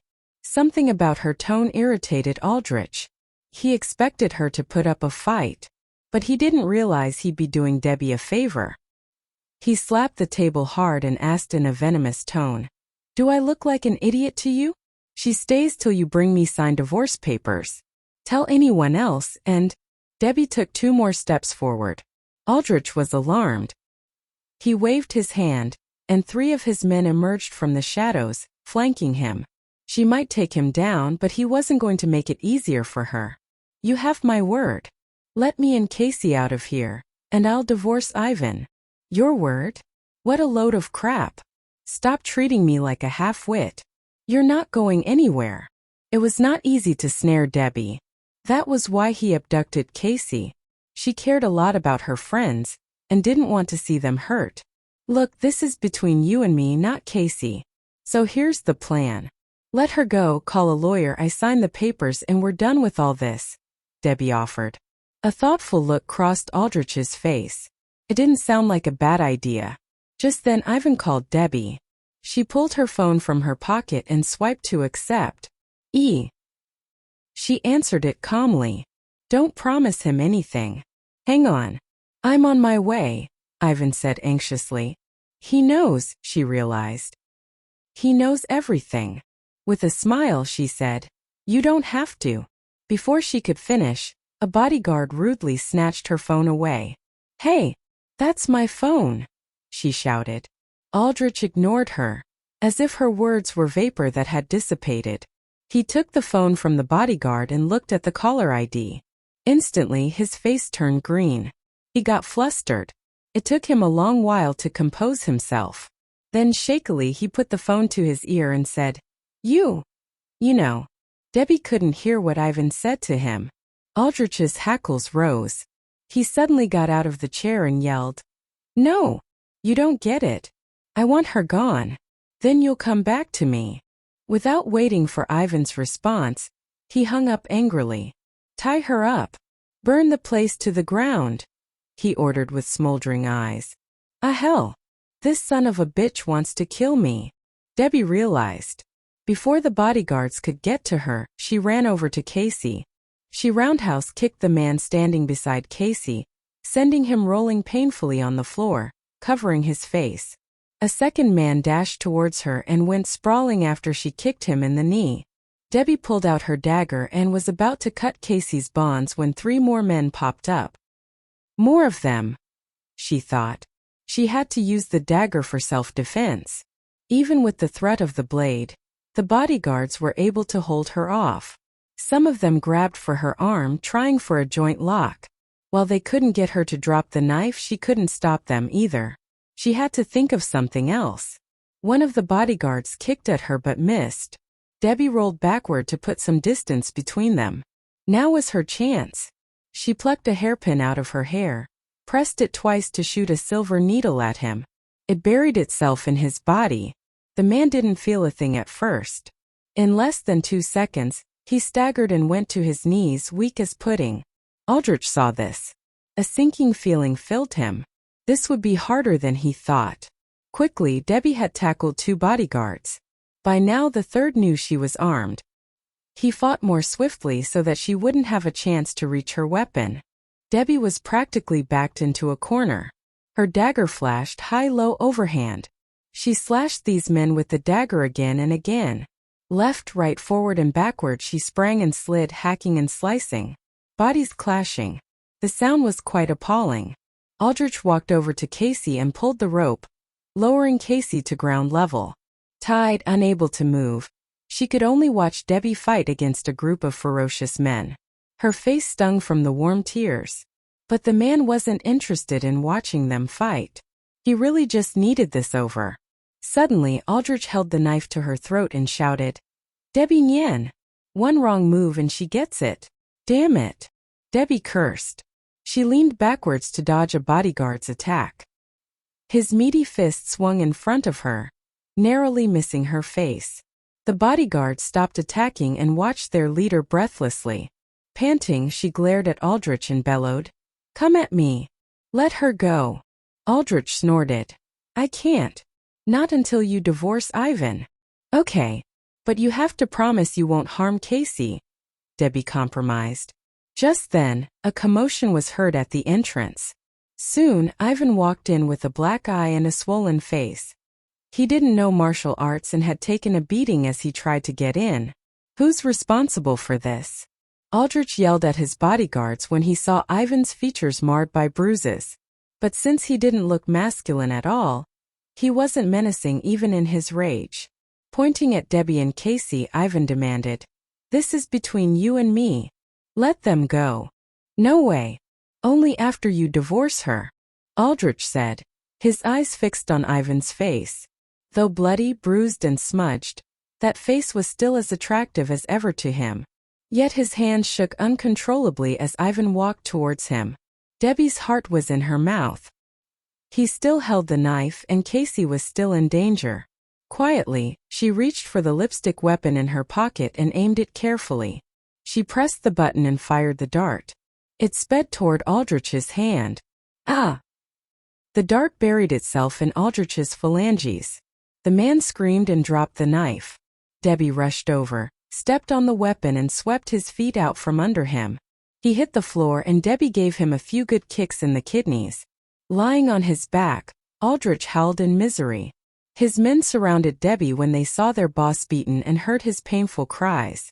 Ignoring the danger, she carried Casey over to Ivan. Ivan caught her in his arms and started to untie her wrists and ankles. Suddenly, Aldrich laughed hysterically. "Ivan, don't move. I don't want to have to shoot her." While Debbie was busy with Casey, Aldrich managed to unholster his gun.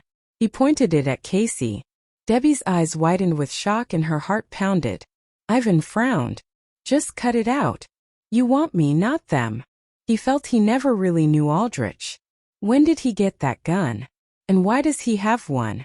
Is it all over me? "Yes, I want you. But Debbie stole you from me," Aldrich said angrily. Debbie panted. "I'm sorry.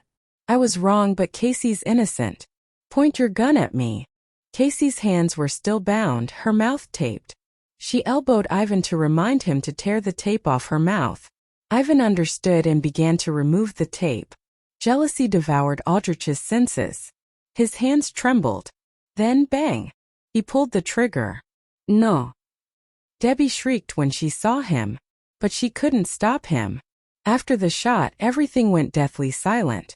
Casey felt someone hold her tightly when the gun went off. Then everything else was blocked out. When she raised her head, she saw Ivan's face. He was now ghostly white. The air was thick with the smell of blood. She realized that Ivan took a bullet meant for her. Her heart fluttered. The heart she thought had died with Emmett. Aldrich's mind was shattered. His grip on reality was rapidly slipping. Realizing he shot Ivan, he cried out in anguish. Then he screamed at Debbie and Casey. "It's your fault. You made me do this. I'm going to send you to hell." He aimed at Debbie. Debbie looked at the black muzzle pointing at her, feeling helpless.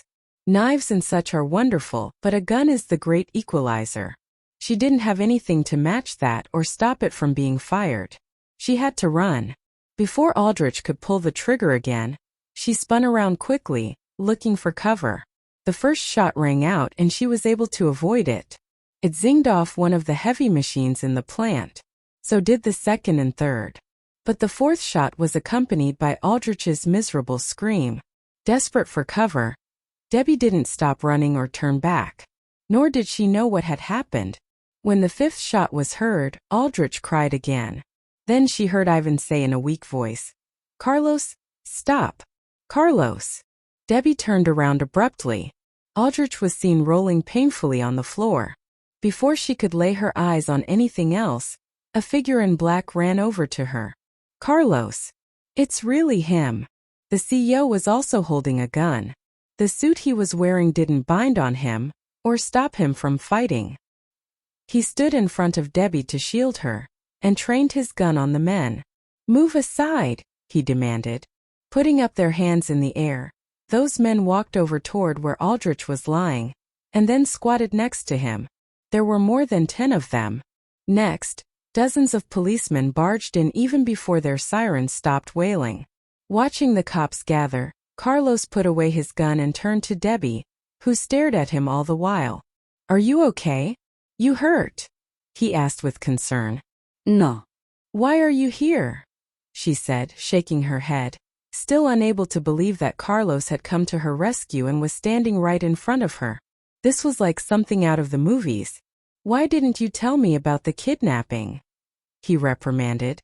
If he hadn't had her secretly followed by bodyguards, he would never have known she came here. Debbie didn't know how to explain. Right.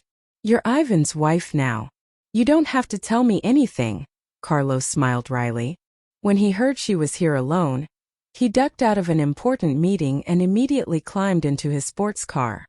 He raced all the way there, pedal to the metal, putting all his driving skills to the test. He had tackled all the sentries posted outside without a sound. When he stepped inside, the first sight that met his eyes was Aldrich drawing a bead on Debbie. He had been so nervous that he could hardly feel his heart beat. But she was another man's wife. Her husband was with her. What was he doing here? Now he realized how ridiculous he was acting. Without waiting for an explanation, He turned around and made his way to the entrance. Debbie was left speechless. He calls the cops and zooms here to save me. Then he makes sure I'm okay and just leaves, she thought. She didn't have much time to think about this, though. Ivan had been shot, and she needed to make sure he was safe. After the paramedics carried Ivan into the ambulance, Casey walked over to Debbie and hugged her. Debbie, I'm sorry. It's all my fault. Debbie's voice was choked. No, it's mine. You were kidnapped because of me. Aldrich knew he might be able to overpower Debbie, but not both her and her bodyguards Carlos had hired for her. So his best bet was to get her through Casey. With red eyes, Casey held her tightly, unwilling to let go. I was so scared, but you fought them off. Can you teach me? Then next time things will be different. Before Debbie could respond, they were taken down to the station for a statement. The police wouldn't be kept waiting. Debbie had been at the police station way too many times. She started to think that she must have been jinxed or something. Once they had given their statements and were allowed to leave, Casey asked her parents to go home, and she accompanied Debbie to the hospital. At the hospital, Ivan was still in the ER. The doctors were doing their best to save his life. They had the bleeding under control and washed the blood away from the wound, and several blood packs were brought in to replace blood lost from limbs and vital organs. Debbie and Casey waited outside. Debbie took her phone out of her pocket. The screen had been broken during the fight, but it still worked well enough. She found Carlos' number and texted him. You saved my life. Thanks, old man. She got no reply. Debbie sighed. He must be mad at me. Several hours passed. Finally, the sign above the door of the ER was turned off. The doctors walked out. Doc, how is he? Debbie asked one of the doctors. The doctor nodded wearily. Thank God we got to him in time. The bullet's out and now we wait. Both Debbie and Casey were reassured by his words. They moved Ivan out of the ER shortly after the operation. Debbie and Casey rushed over to the hospital cot as soon as they saw him. He was still in a coma. When they were in the ward, Debbie let out a huge sigh of relief. This might be her fault, but at least Ivan was out of danger. Then she said to Casey, You must be tired. Why not go home and rest? I'll take care of him. Casey's mouth opened and closed. She wanted to say something, but then she remembered Ivan was Debbie's husband. Although Debbie didn't love him, they were married. Casey's eyes clouded with that realization. Okay, I'll thank him some other day, she said, dispirited. Debbie sensed that something wasn't right with her, but she couldn't pinpoint what it was. In confusion, she nodded. Okay, have a good rest. Well, I'm off. Casey gave the man in the hospital bed one last look before leaving the ward. Finally, Debbie was alone with Ivan. She also realized she was parched and her throat was dry. She poured herself a glass of water and gulped it down. Just then her phone buzzed. It was Ruby. Ruby. Debbie, you're in real trouble. Mr. Huo found out you left in the middle of the shoot. He is really pissed off. He says he'll terminate the ad contract and sue you. Debbie gasped, knowing she screwed up. Did you tell him it was an emergency? Yeah, but he wouldn't listen. What do we do? Ruby asked anxiously. Debbie leaned against the wall and closed her eyes to concentrate. Call and apologize for me. Then invite him to dinner on the 5th floor of the Audiobook building tonight. And that's where I'll personally apologize. All right. I'll give it a shot, Ruby replied. The phone was hung up. Debbie contemplated a while. Then she texted Carlos. She wasn't sure whether he'd still ignore her or not. Mr. Huo, me again. Just as she had anticipated, there was no response. But still Debbie sent him another message. I need a reservation for the 5th floor of the Audiobook building. I have to apologize to Mr. Huo from Longo Group tonight. But as you know, it's not easy to get a reservation there. Can I get some help? Debbie wasn't sure if she was doing the right thing. She felt like she was bothering him. She waited till nightfall, but Carlos never texted back. Ruby called again. Elmer Huo said yes. Something struck Debbie. She slapped her forehead and thought ruefully. There are tons of restaurants. Why did I have to choose the 5th floor of the Audiobook building? The most exclusive and the most expensive. Now that he's coming, I'm not sure we can even get in. After giving it more thought, Debbie decided to solve the problem on her own. At that moment her phone rang. She answered it casually. Hello. May I speak to Miss Debbie Nian, please? A woman asked in a sweet voice. That's me. Hello, Miss Nian. I'm the receptionist on the 5th floor of the Audiobook building. You have a booth reserved for you starting at 6 p.m. When and where would you like us to pick you up? Debbie was perplexed. What? I have a reservation at 6? Yes. That's what we have entered in our system. Is there a problem? The woman started sounding confused too. Debbie's eyes brightened. No, I'm good. I just forgot. Thank you for reminding me. No need to pick me up. Just pick up Mr. Huo from the Longo group. Thank you. Noted. See you later, Miss Nian. Looking forward to your patronage. Thank you. Bye. That was a load off Debbie's mind. Carlos is a great guy. God, I love you, Mr. Handsome. Then she texted him. Thank you, Mr. Huo. Kisses. This time she got a message from him. A brief one. Take a hike. Okie dokie, bye. Debbie put her phone down with a smile. When she gazed at Ivan, who lay there quietly, she was seized by mixed emotions. Should she tell Ivan's mom? Would Ivan get mad if she did? Stumped, she called Irene for advice. Where are you? She asked her. I'm in Milan for an MV. You should be making an MV on Jeju Island. Is it nice there? Irene asked cheerfully. Debbie sighed. I've been so busy. My name has been cleared, but your brother was hurt. Work is stacking up. What happened to my brother? Irene's voice was thick with worry.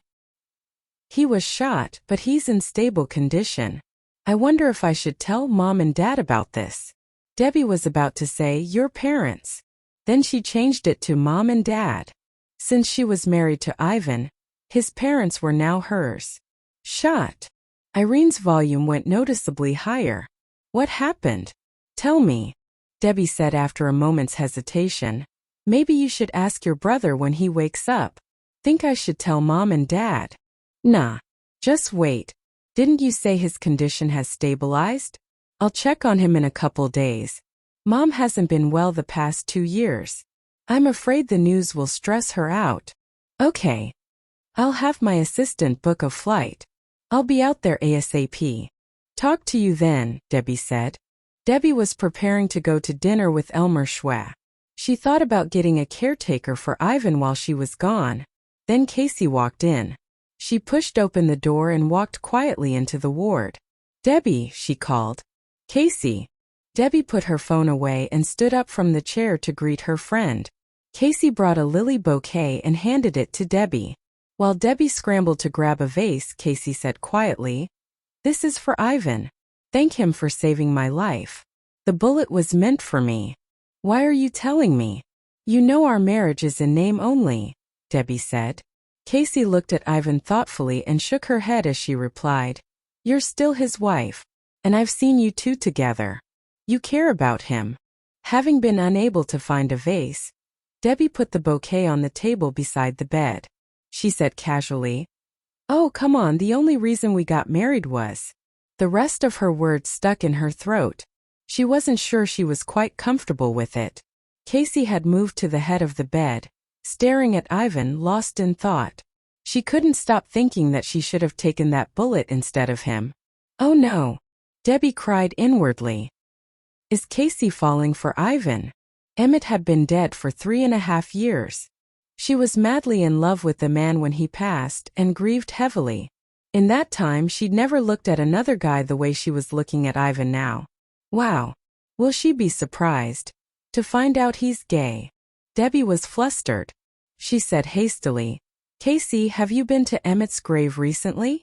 She knew Emmett's name would make Casey sad. Not wanting to look Casey in the eye, she lowered her head, pretending to arrange the flowers. Sure enough, Casey came to her senses when she heard Emmett's name. The expression on her face was back to normal. She secretly pinched herself. Casey, what were you thinking? He's Debbie's husband. And not yet. I'm thinking going there in the next few days. Why? Do you want some company? Since I'm here. Debbie feigned a casual tone. Sorry to bring Emmett up, but I didn't want to see you hurt, she thought to herself. All right. Why not? I need to go home now, Casey told her calmly. But before she could reach the door, Debbie took her hand. Actually, I'm having dinner with someone later. Could you stay here and take care of Ivan? Casey looked at the man in bed and replied in a relaxed tone. Sure. He got hurt trying to save my life. I should take care of him. But you've been doing it since you're his wife. Debbie laughed. Quit saying we're married. He's like a big brother to me, she said sincerely. Ivan had been good to her. However, Casey remembered her last sentence and took it very seriously. She started thinking even more. After Debbie had left the ward, Casey sat in the chair where Debbie had sat, ignoring the strange warm feeling of sitting where someone else had so recently sat. She put her chin in her hand and looked at Ivan, whose eyes were closed. The man was handsome, so was Emmett. He had the same thick eyebrows that Emmett did. Yes, they were similar in some ways, but in other ways they couldn't be more different. Unlike Emmett, he had grown up rich, so his skin was smoother than Emmett's. Blood drained from his lips, making them quite pale. Emmett was always curling his lips. No other man ever had a better taste in cologne. But this man was her best friend's husband. Casey withdrew her hand, her fingers trembling. What are you doing? He's married to your best friend. Stop, she said to herself. She sprang to her feet, hurried to the window, and started to play games on her phone to cover her nervousness and get her mind off this gorgeous man. On the 5th floor of the Alioth building, Debbie got to the booth early. The manager who led her there told her it was an exclusive booth for Carlos. She smiled happily. Carlos cared about her after all. She waited for more than an hour for Elmer. She knew he was just trying to make things more difficult. But she had to put up with it because she was the problem. Mr. Huo, so glad you came. I apologize for what I did. I'm so sorry. For the sake of her career, Debbie swallowed her pride and apologized profusely. Elmer shook hands with her and chided. I've done business with everyone from superstars down to indie artists. None of them were as irresponsible as you. Debbie was embarrassed. I'm sorry. I had an emergency. Something happened to my friend and I had to go help her. It was literally a matter of life and death. Please have a seat, Mr. Huo, so I can make up for it. Her sincerity appeased Elmer a little. He sat opposite her, looked at his watch and said grumpily, I have another dinner to go to. You have 20 minutes. Okay, she smiled. Then she turned to the waiter and said, Please bring Mr. Huo one of your finest vintages. As soon as she said that, something occurred to her. Mr. Huo, would you like wine or liquor? She asked politely. Elmer raised one eyebrow and said readily, This place has a kind of special liquor, a private reserve. It's divine like nectar of the gods. I'd like a bottle of that. Private reserve? Debbie had never had a glass, nor did she know anything about it. But since Elmer had asked for it, she didn't think it mattered as long as Elmer was happy. Bring two, she said to the waiter. The liquor was brought to the table quickly. Debbie filled Elmer's glass and said, Mr. Huo, please have a taste. Elmer touched his potbelly and smiled faintly. I've had more than a few glasses over the years. It meant he knew damn well how it tasted. Debbie forced herself to smile. Right. What was I thinking? Mr. Huo has been around the world. Of course you'd know. She raised her glass. To your health, Mr. Huo. They clinked their glasses. Elmer gulped his liquor down. Debbie only sipped a little. She hadn't come for drinks but to make sure he wouldn't terminate the contract. If it took some alcohol, so be it. Since you're so sincere, I'll be honest. If you weren't a singer of Star Empire, or Mr. Huo and Mr. Wen's friend, I would have fired you on the spot. Debbie smiled awkwardly. Why can't he just say he signed me because I sing well? She felt frustrated because she didn't want people to think that she relied on men. Debbie drained her glass sullenly. Then she refilled Elmer's glass and said, You're right. Mr. Huo owns Star Empire and takes care of his employees.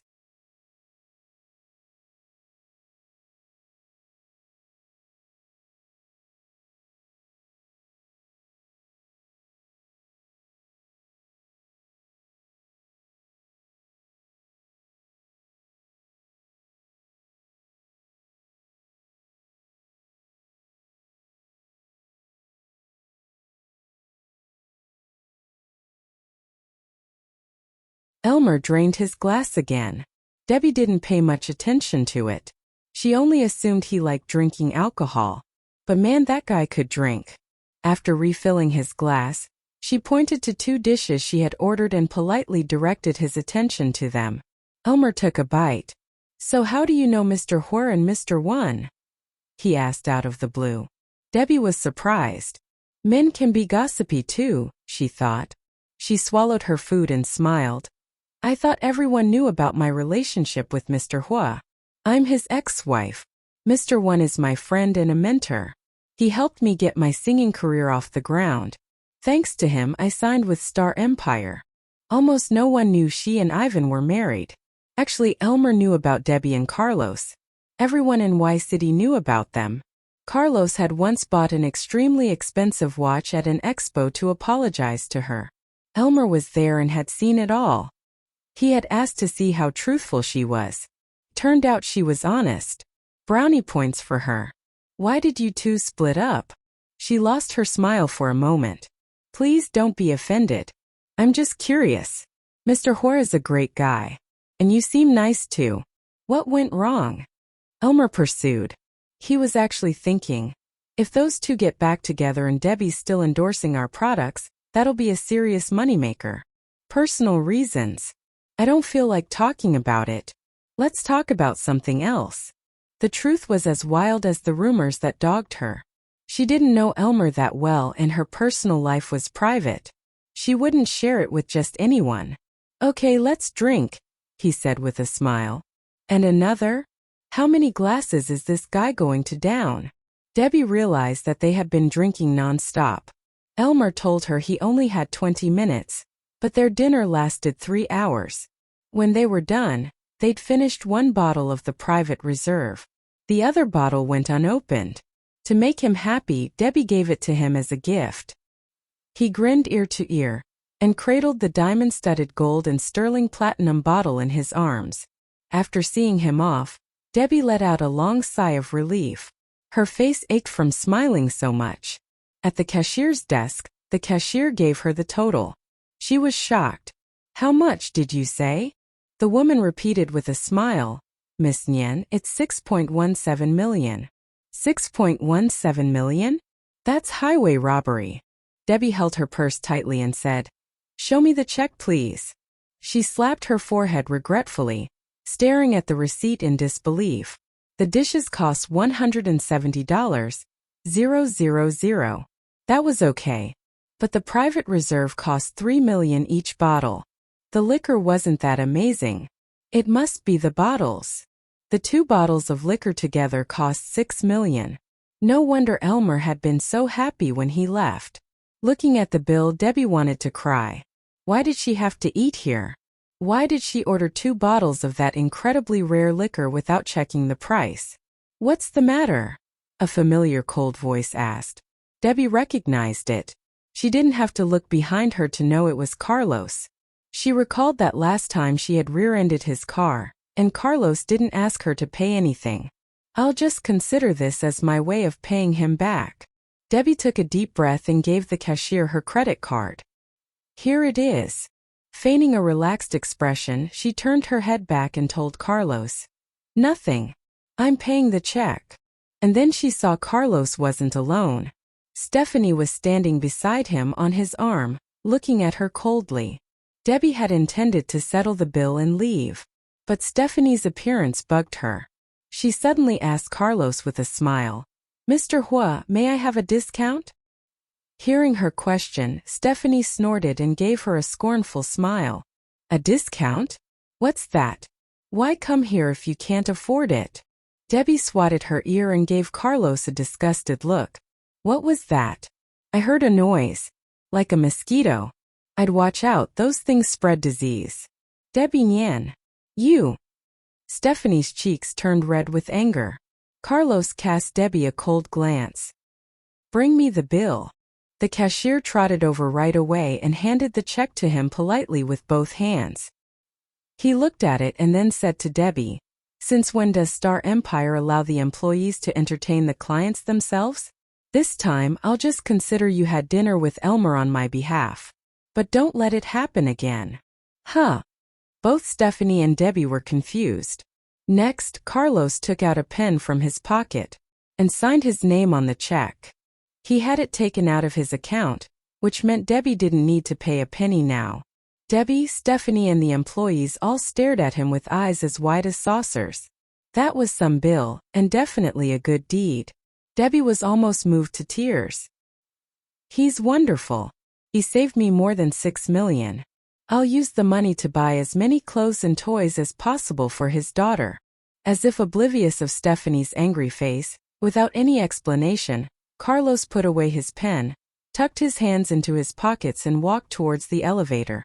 Stephanie clenched her teeth and squinted her eyes resentfully at Debbie before following Carlos. Not like she could do anything anyway.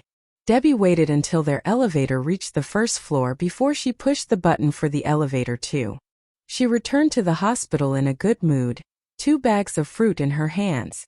Apples were unusually expensive this year, so she bought a dozen apples to celebrate Carlos having saved her $6 million. To stop Elsie finding out about Ivan's wound, Debbie went to the privacy room to video chat with Piggy. While they were talking, Elsie stuck her face in the frame. "Debbie, what are you and Ivan up to? Why aren't you on your honeymoon?" She could feel something was wrong. Debbie's heart tightened when she heard this. "I've been getting ready for my tour. There are lots of things to do to put on a concert. And Ivan's company is expanding. He has agreed to be on the ticket, though. Mom, don't worry about us. Okay. Take care of yourselves. I want a granddaughter as cute as Piggy." To avoid Piggy hearing it, Elsie had taken the phone somewhere else and whispered. Debbie understood she wanted to spare Piggy's feelings. Elsie was great to her and Piggy. Yet she and Ivan had been lying to her about their marriage. She felt bad. But what could she do? "I know, Mom. Thank you for taking care of Piggy. Don't mention it. Piggy is my grandchild now." Elsie had always liked Piggy. Now that the cute little girl had become her granddaughter, she couldn't be happier. Tears welled up in Debbie's eyes. "Thank you, Mom," she said. She had only ever called 2 women Mom, Tabitha and Elsie. Tabitha didn't talk to her anymore. She was institutionalized. Debbie had been mulling over visiting her. She had once been nice to her after all, no matter how briefly. And she had given her the family heirloom, the bracelets. Debbie had returned the bracelets to Tabitha. And Tabitha had accepted them, which meant that she no longer thought of her as a daughter-in-law. Elsie was amiable and caring. She had helped take care of Piggy whenever Debbie needed a favor. Now that Debbie and Ivan were married, she could truly call her Mom. "I can't reach Ivan. Can you have him call when he gets home from work?" Elsie asked. "I will," Debbie promised. "Okay. It's Piggy's nap time. Talk to you later." "All right. Bye, Mom." "Bye, Piggy." Piggy waved at Debbie happily. "Mommy, bye-bye." Debbie blew a kiss to Piggy before hanging up. "Little one, sorry, Mommy can't spend time with you right now," she thought sadly. When she arrived back at the ward, she sat beside the bed. To her surprise, a moment later, Niles walked in. She had forgotten he worked at this hospital. "Hi, little Pepper," he said to her quietly. Debbie raised her eyebrows. "Why do you call me that?" Niles replied, "Damon calls you Pepper Nian a lot, so I guess it sounds natural. Why does he talk about me?" "He doesn't like me, so I bet he badmouths me a lot," she wondered, one hand cupping her chin. Niles shook his head. No. "He's a hothead, but he's okay. He likes you, you know." Debbie laughed. "Oh, come on. I'm not dumb. Why are you here? Don't you have some rounds to make?" No. "I heard you were here, so I came to see you. Don't worry about Mr. One. He is expected to recover quickly." "Thanks." Niles stole a glance at Debbie as he adjusted Ivan's fore. Then he asked in a whisper, "But you like Carlos? Or am I missing something? Why did you marry Ivan?" He had been curious about this for a long time. He hadn't lost any sleep over it, but it was a mystery. Debbie used to say she loved Carlos, so why marry Ivan? Debbie smiled and tucked Ivan's hand under the covers. "Just because I love him doesn't mean I have to marry him, right? We can't control everything. And while we think lovers are supposed to be together, sometimes they can't be." Niles disagreed. "I call bullshit. Why can't they be together?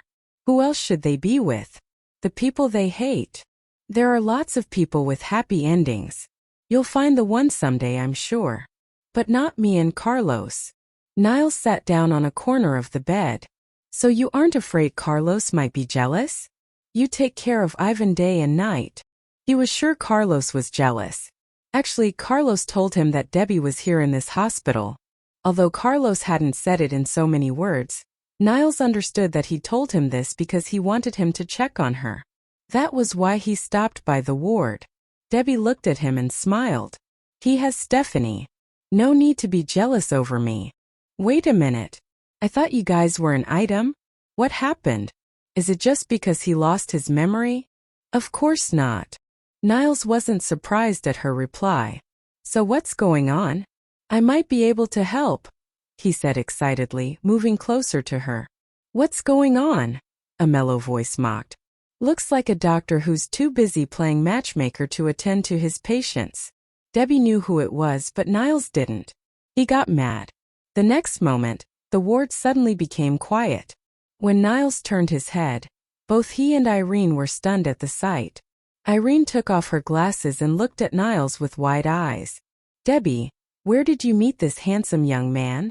he asked Debbie happily. "Who's this hottie? You know her, Debbie? Why didn't you introduce us before?" Their abrupt change of tone puzzled Debbie. She shrugged. "What happened to my brother?" Irene asked. She looked at Ivan and took his hand sadly. "He's a lot better now. Don't worry," Debbie consoled her. "Thank you for taking care of him, Debbie." Irene hugged the young mother tearfully. Debbie smiled. "He helped me a lot. Time to return the favor." And it was true. Taking care of him was the least she could do. However, Niles protested strongly. "Only married a couple of days and already you're getting all mushy. What would Carlos say?" Debbie wasn't annoyed. "I told you he got engaged. He has no time for me." Irene was mad. She wiped her eyes and turned to Niles. "Hey you. Quit trying to break them up. It makes you less cute." "Fine. I'll go. Bye." Irene thought about it for a second and then asked, "Hang on. What department are you in?" "Why?" Niles wondered. "If you don't tell me what department you're in, how am I supposed to know what's wrong with me?" Debbie was speechless at her words. Niles was amused. He laughed and told her, "You don't need an appointment. I can give you my diagnosis now, lovelorn." Irene rolled her eyes at him and waved her hand with a wry smile. "Off you go." Niles shoved his hands into the pockets of his uniform and flipped his tongue to make a noise to draw her attention. "Listen up. I'm part of the surgical department. Nila's Lee." Irene winked at him. "Got it. I'll come see you." Debbie asked her, "Did you come to see your brother or to hit on hot doctors?" Watching Niles' receding figure, Irene giggled. She put her arm around Debbie's and said with a charmed expression, "Debbie, help me. I think I'm in love." Debbie was lost for words.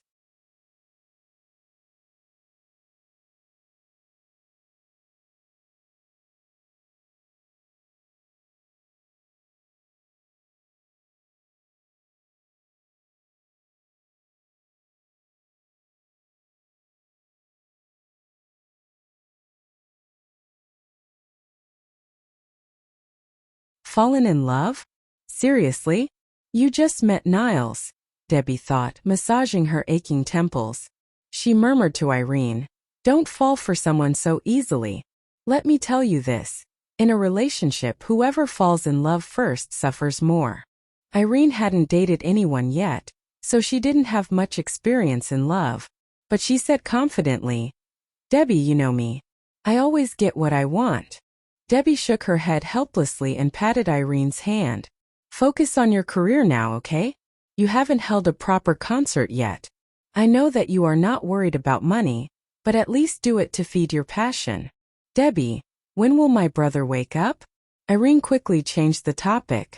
Hopefully by tonight, Debbie said with a sigh. And just as she had predicted, Ivan woke up around 7 that night. Irene was playing on her phone and Debbie was sitting in a chair, texting Decker. Decker Lou, what the hell have you been doing these days? Are you alive or not? She wrote. Debbie. Ivan called out weakly. Debbie swiftly looked up to find Ivan awake. She smiled and walked over to his bed. Ivan, you're finally awake. Irene put her phone away in a hurry and walked to his bedside too. Ivan, how are you feeling now? I'll call the doctor. She pressed the nurse call button and told the doctor that her brother had woken up. Soon, a doctor and a nurse came in to give Ivan a full checkup. He's okay now. Just needs some good rest to recover. Thank you, Debbie said, relieved. After seeing the doctor and nurse off, she grabbed a cotton bud, dipped it in a glass of water and rubbed it on Ivan's lips to moisten them, just as the doctor had advised. Seeing how carefully Debbie was looking after her brother, Irene couldn't help but marvel at them. Deb, you're so good at this. My brother is really lucky to have you as his wife. The fake couple exchanged glances with each other, and then burst into a fit of laughter. Of course, they weren't happily laughing because they were glad to have each other in their life. They just found Irene cute and pure. The girl had no idea that their marriage was a lie. Misunderstanding their laughter, Irene giggled innocently. She was still thinking how lucky Ivan was. She even pictured how wonderful it would be if Debbie gave birth to a baby as cute as Piggy.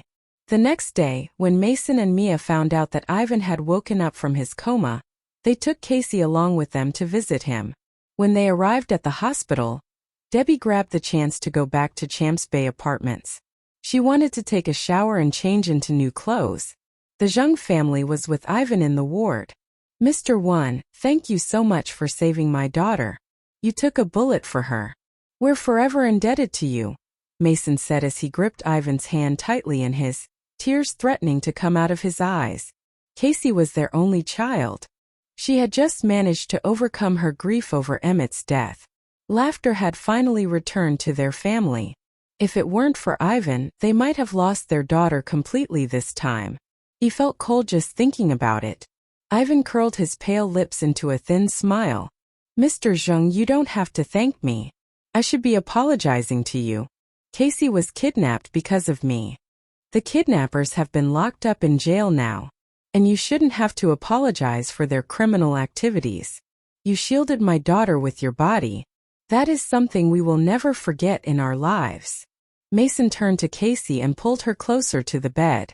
Casey thanked Mr. Wan. Casey glanced at Ivan. She tugged at the hem of her clothes nervously. Mr. Wan, thank you for saving me. Ivan was amused by her nervous tone. Do I look scary or something? Why is she so nervous around me? He wondered.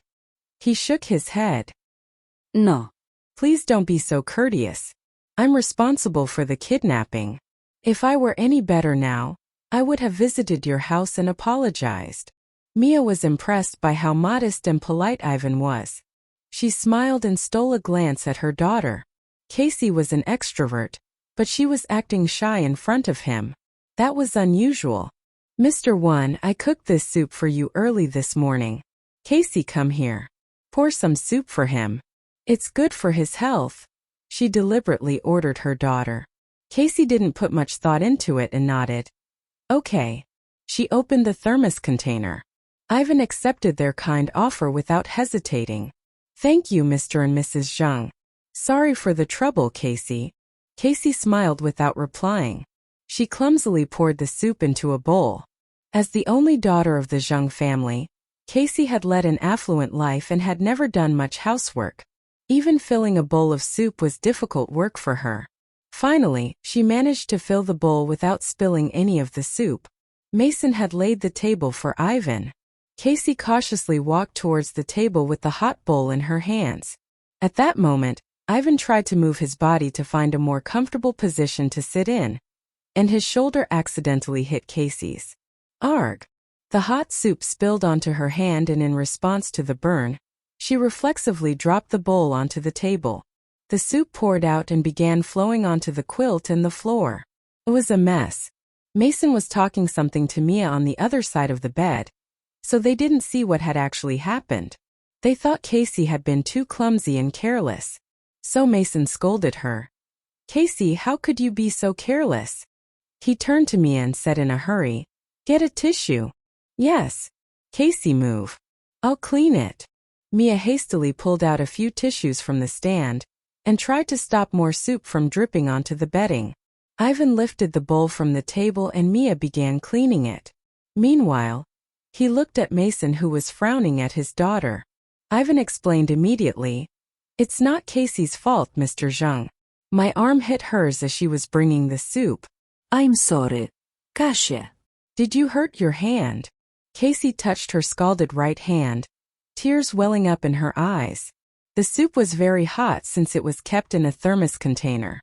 Her hand was swollen red already. When he noticed that Casey had scalded herself, Mason gasped. He grabbed her hand to check it. "Are you okay? Are you hurt, Casey?" Casey nodded, biting her lower lip to suppress her cry.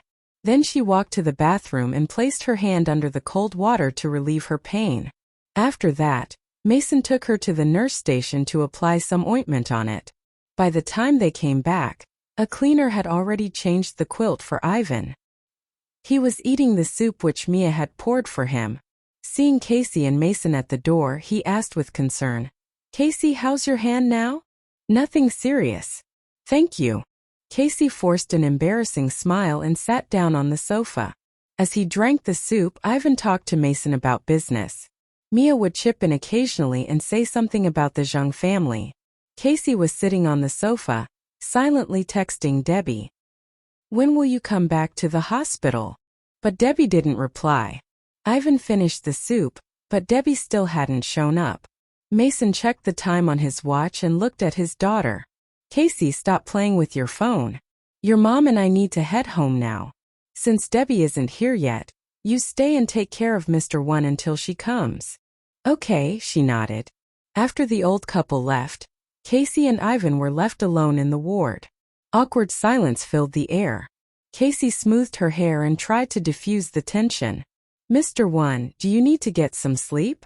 Ivan shook his head and smiled at Casey. "No, I've had enough rest. I'm not sleepy yet. Could you please hand me a book from there?" He pointed at the tiny bookshelf in the corner of the ward.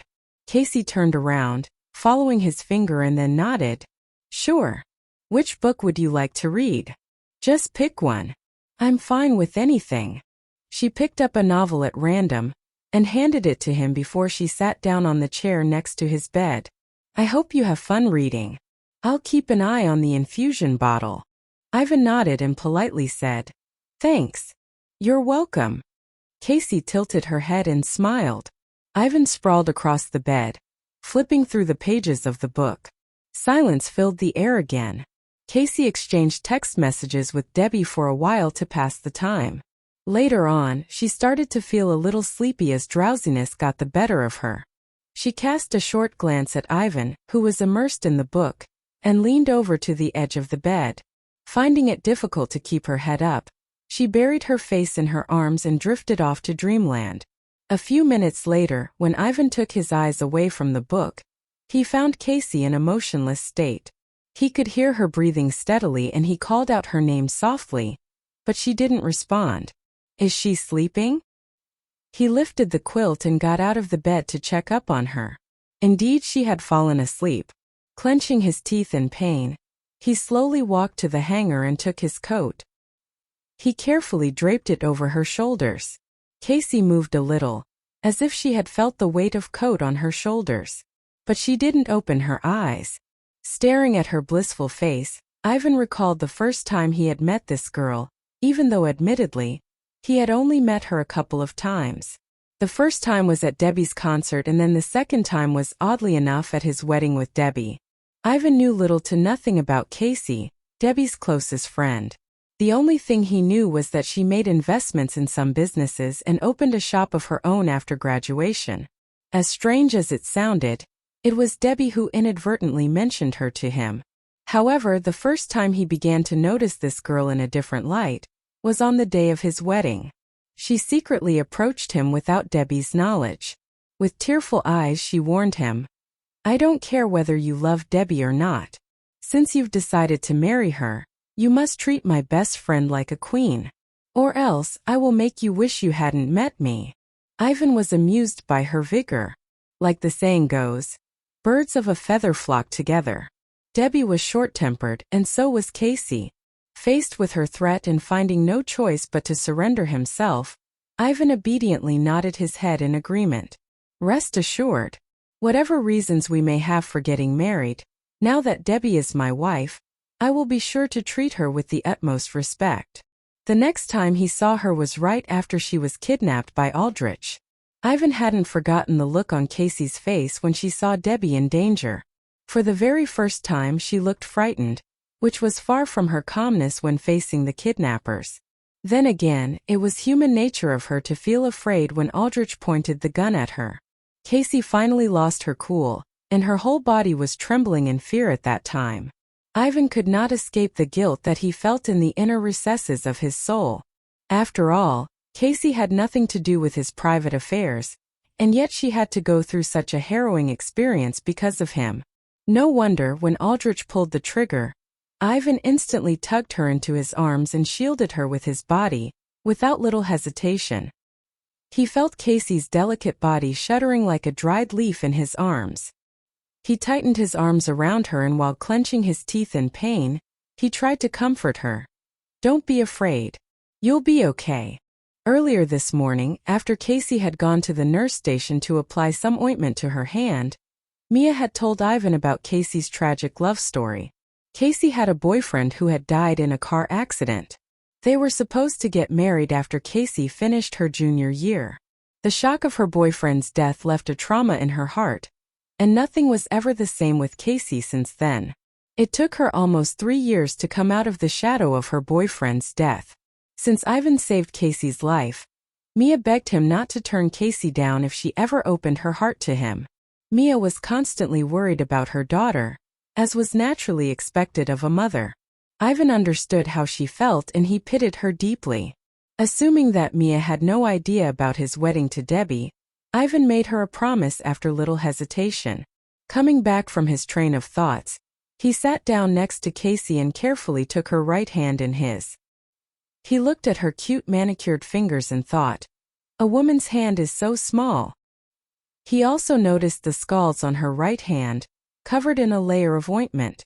He felt his heart ache for her. This girl had taken 3 years to overcome the grief of her boyfriend's death. They must have been a happy couple in love before the accident, he guessed. When Casey finally woke up, she noticed that Debbie had already come back to the ward. In a haze, she looked at the coat over her shoulders with puzzlement. She shifted her gaze to Ivan, who was still reading the book in the bed. "Who draped the coat on my shoulders? Ivan or Debbie?" she wondered. Awake, Ivan closed the book and smiled at her. She nodded and her cheeks flared with embarrassment before she turned to Debbie.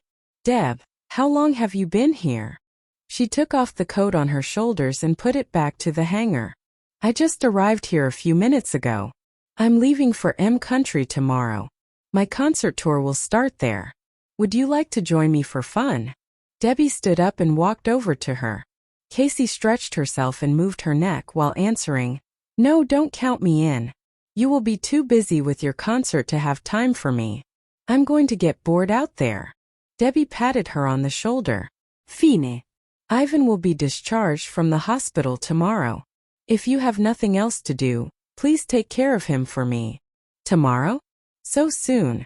Casey turned to look at Ivan and asked in surprise, "But what about your wounds?" Ivan nodded.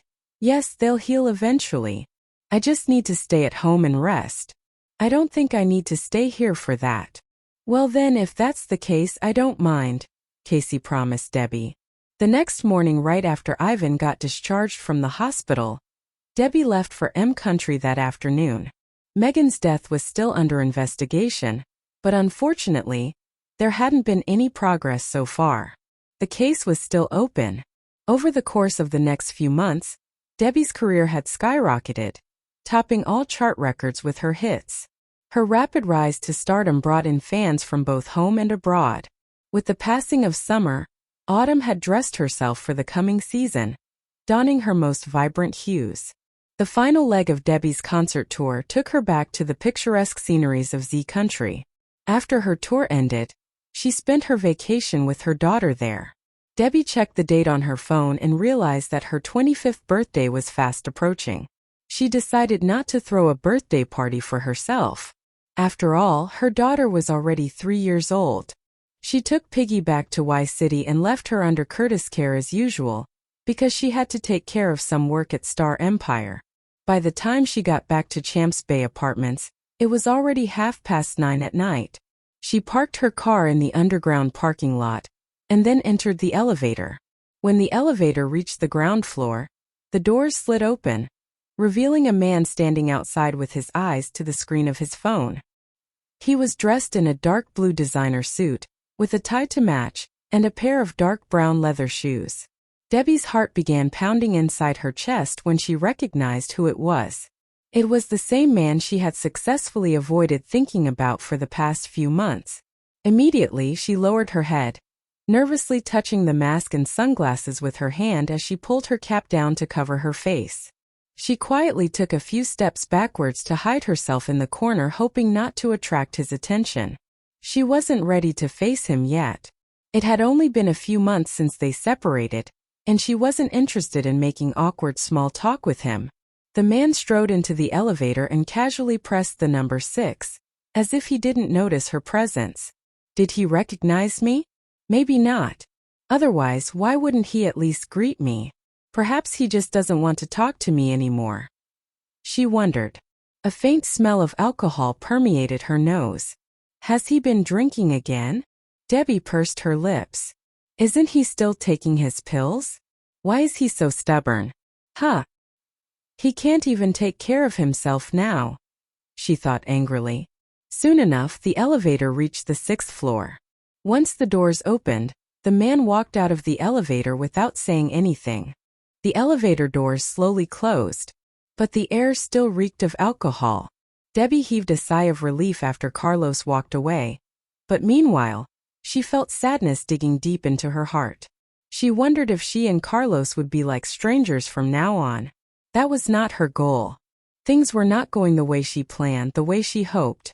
Did I lose Carlos forever? She thought gloomily.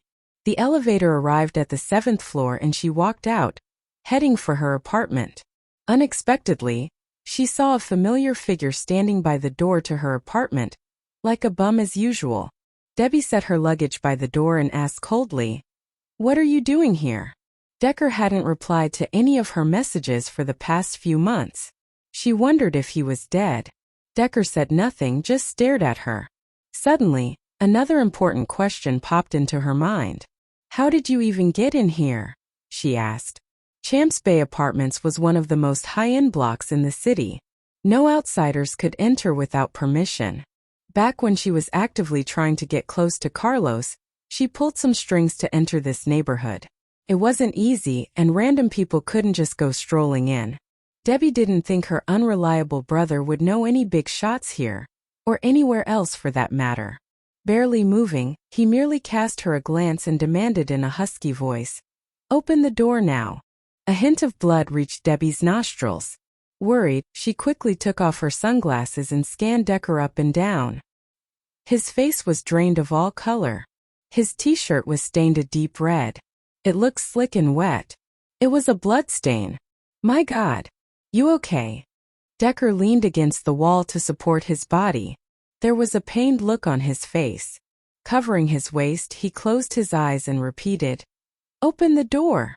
Worried about him, Debbie quit asking questions and quickly opened the door to her apartment. Decker immediately staggered inside and closed the door behind him. In a split second, as if drained of all energy, he slumped onto the floor at the doorway. He was not a good brother, but Debbie couldn't bear to see this. She shook her head resignedly and went over to help him up. What the hell have you gotten yourself into now? Who did you piss off this time? Wearing a deathly pale face, Decker managed to get to his feet with Debbie's help. Medicine, he said in a weak voice. Debbie got angry. What medicine? Are you nuts? This looks serious. But you came to me instead of a doctor. So now you want to die here on my rug? Let me get you to a hospital. Decker grabbed hold of her arm. No. Don't. No hospitals. Listen to me. For once. His voice became weaker. Listen to me. Debbie repeated his words in her mind. She was shocked. Ever since she tracked him down, he'd never acted like a brother to her. As far back as she could recall, Decker had always been perpetually short of cash, never bothering with a job for long. He hung out on the streets every day. He was no more than a parasite, draining cash from any woman foolish enough to take up with him. Anyway, she listened this time. With great difficulty, she helped him get to a bedroom. He was heavier than he looked. She made him sit on the couch and told him, I've been gone for a few months. Wait here. I'll make the bed. With that, she hurried to her own bedroom to grab a clean quilt. When she opened her bedroom door, she was surprised to find a quilt neatly laid on her bed. She specifically remembered putting the bed set away before going on tour. That was strange, but she had no time to think too much. She quickly pulled out a clean quilt from the closet, carried it to the room next door and made the bed. Decker was already on the verge of fainting. She helped him move to the bed so that he could lie down to get a rest. Ugh, this wasn't easy on her back. Beads of sweat formed on Debbie's forehead. She put her hands on her waist, gasping for air. Looking down at her brother, she asked, So spit it out. Why no doctors?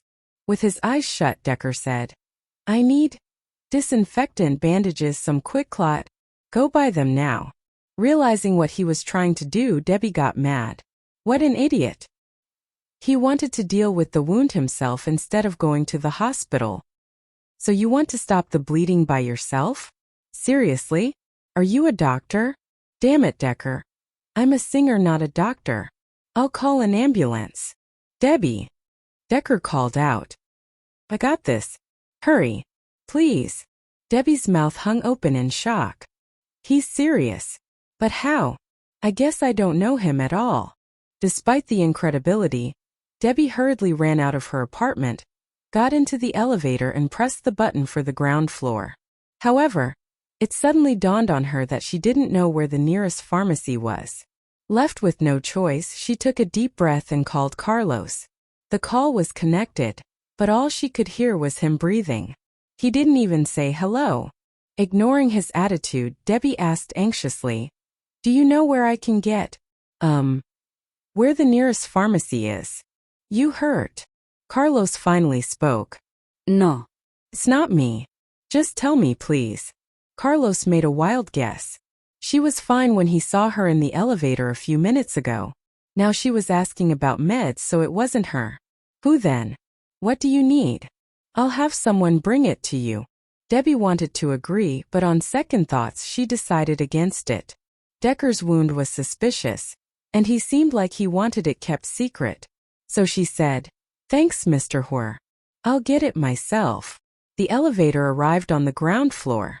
She walked out and began making her way to the pharmacy. Look, are you going to tell me, or do I have to wander around like an idiot till I find it? She asked Carlos. Carlos was not a man that liked to be turned down. His mood darkened.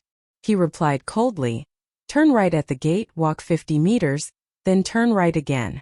You'll see a pharmacy there. Okay, thanks. After hanging up, Debbie started running as fast as her feet would take her. A minute later, someone opened the door to Debbie's 7th floor apartment. Light footsteps could be heard faintly. Decker's eyes snapped open. He was listening intently at the sounds coming from the living room.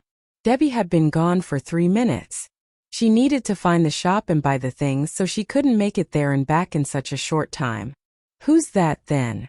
While he was still mulling this over, the bedroom door suddenly flew open. 2 pair of dark eyes met.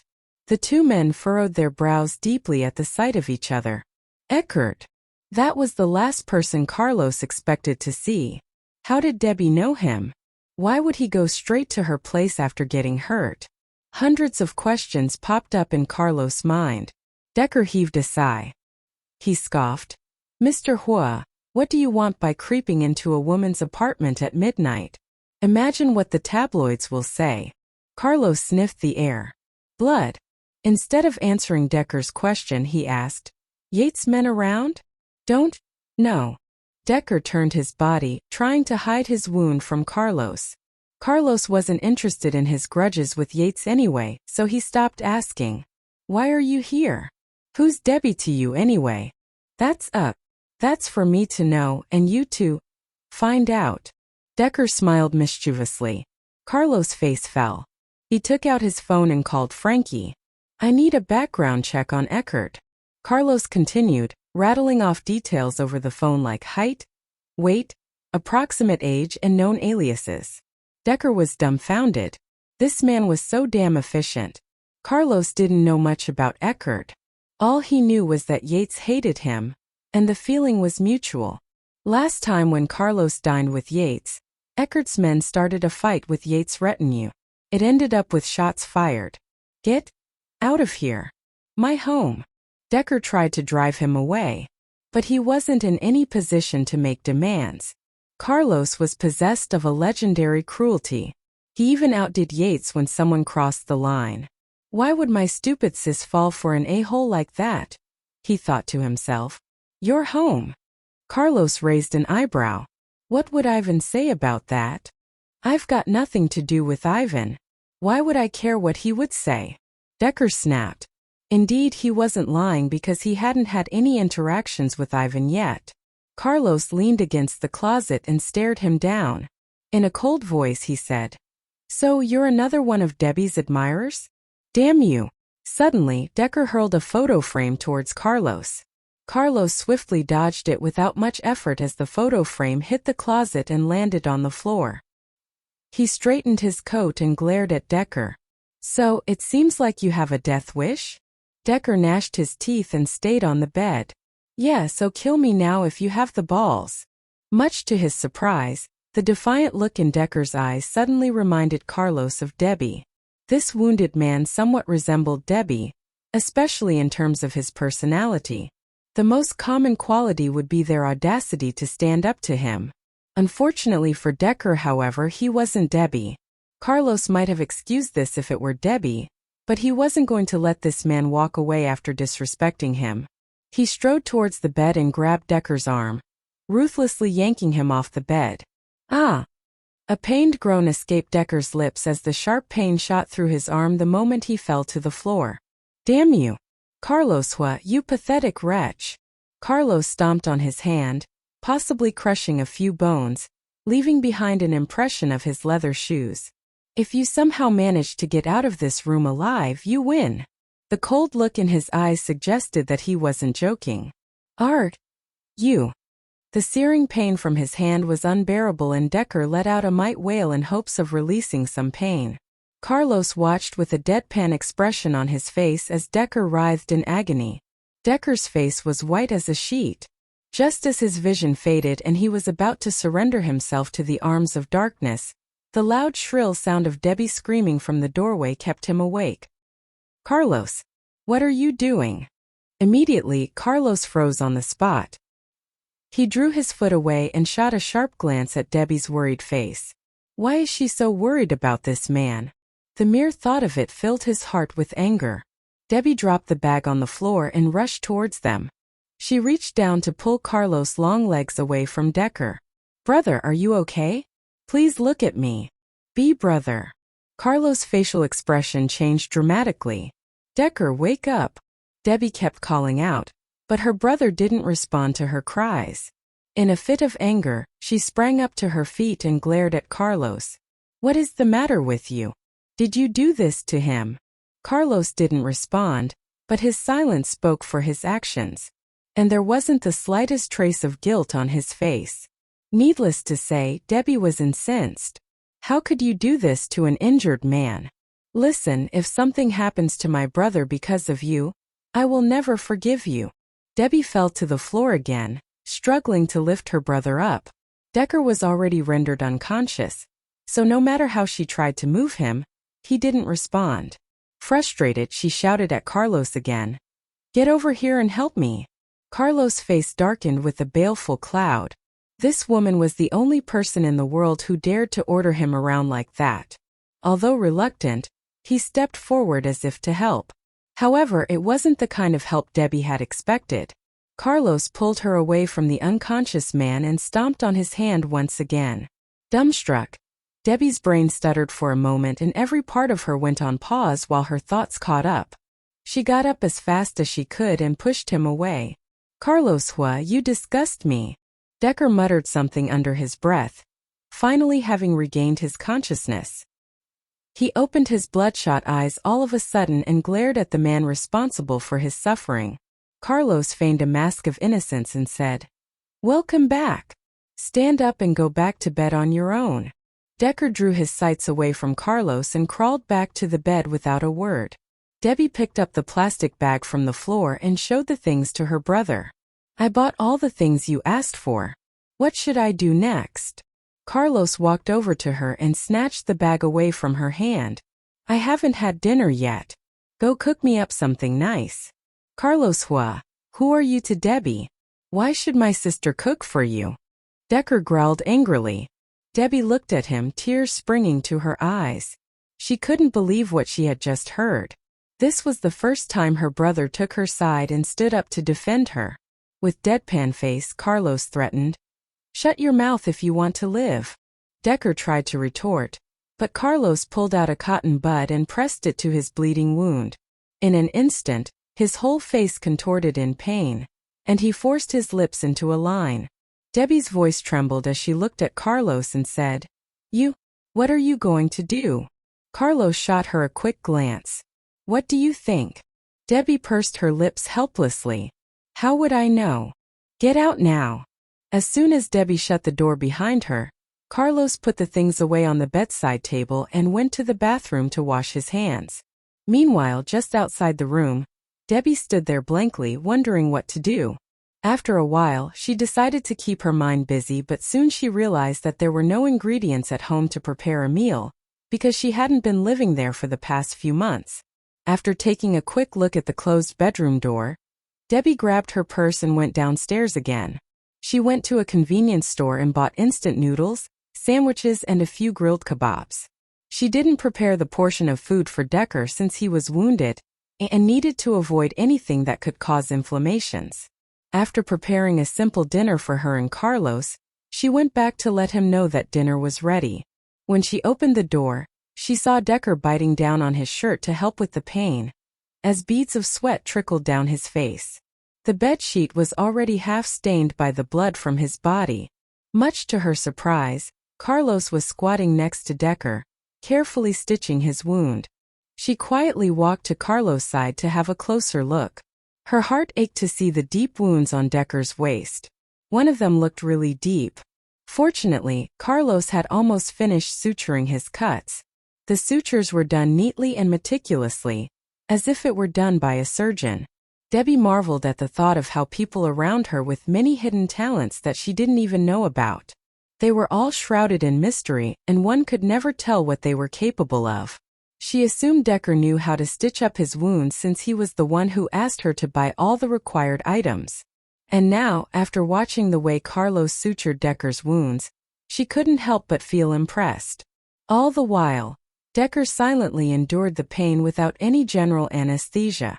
When he couldn't take it anymore, he let out a subdued groan.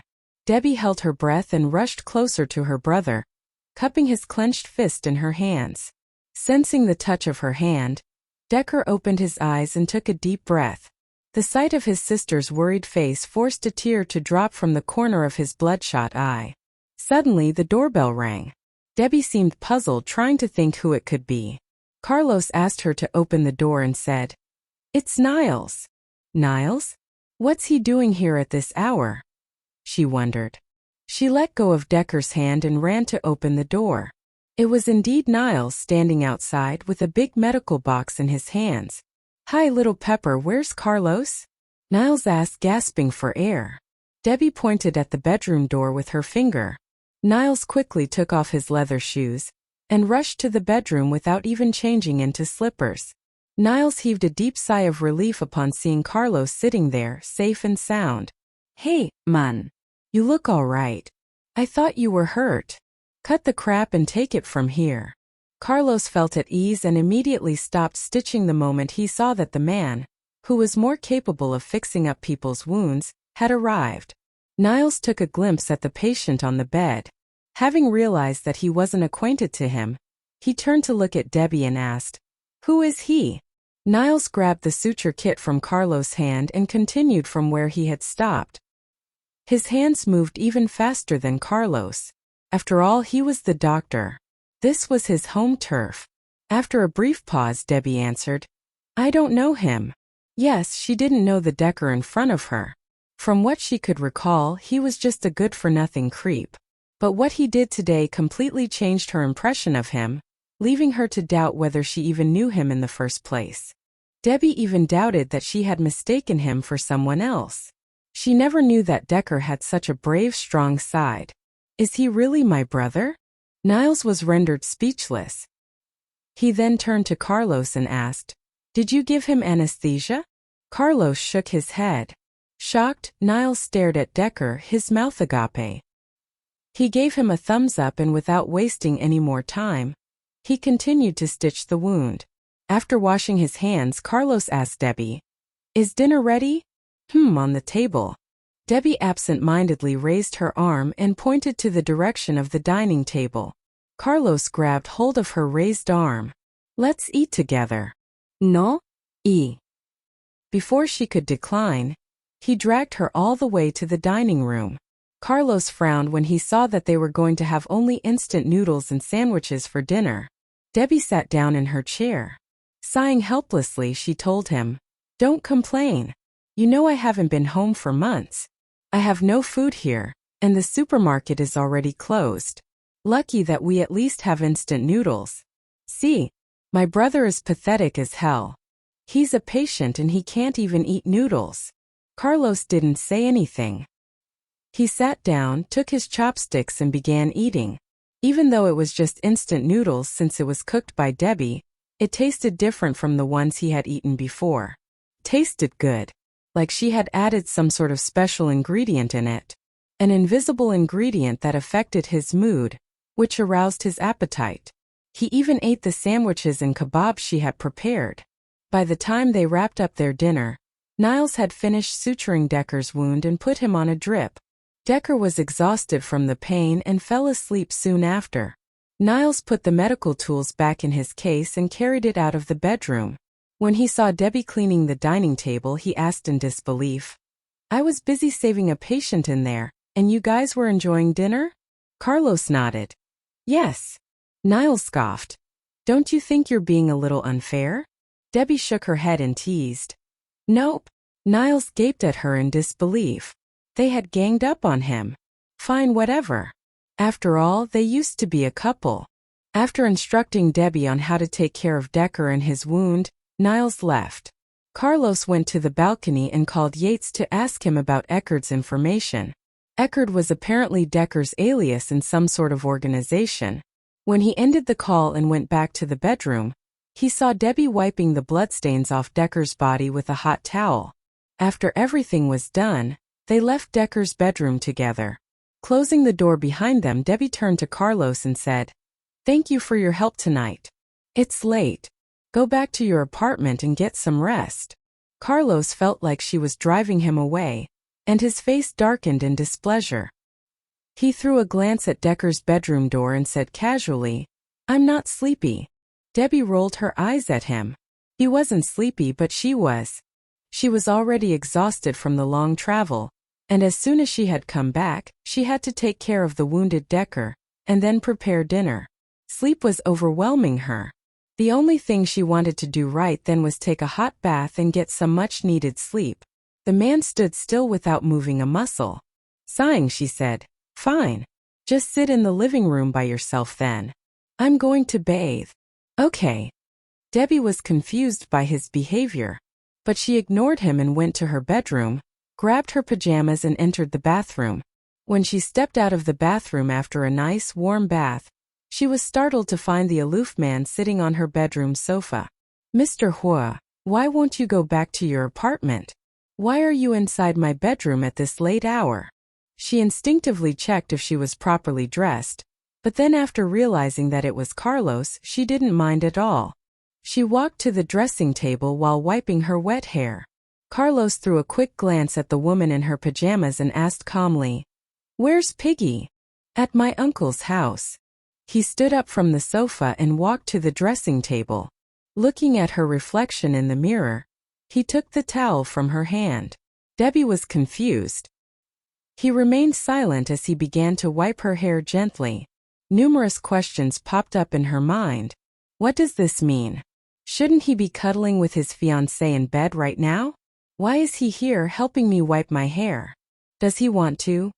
Do you want to sleep with me? She asked out loud. His face darkened at her straightforward question, but he didn't respond and continued wiping her hair. The truth was that he just wanted to feel her existence. He wanted to make sure that she was really in front of him within his reach. After all, her job had been keeping her away from Y City for so long. Debbie could sense that Carlos was acting unusually. She quickly applied a coat of skincare to her face and stood up. "I'll dry my hair with the hairdryer now." Carlos didn't stop her. She put on her slippers and trotted towards the bathroom. In the bathroom, Debbie turned on the hairdryer. She was still pondering over Carlos' unusual behavior. All of a sudden, a figure appeared in the mirror and startled her again. Her heart pounded faster as Carlos approached her. He wrapped his arms around her waist and closed his eyes, breathing in the fragrance from her body. It was a familiar scent. Debbie couldn't dry her hair anymore. Left with no choice, she turned off the hairdryer and turned around to face him. He was holding her so tight that they could feel each other's breathing. "Mr. Huo, do you need anything?" "Yes," he replied simply. Then he went silent again, staring intently into her eyes. Debbie took a deep breath. Pretending to be calm, she asked, "What do you want?" Carlos leaned forward, and Debbie spontaneously bent backwards. Her back was now pressed against the sink. He placed his left palm gently at the back of her neck and lowered his head to kiss her lips.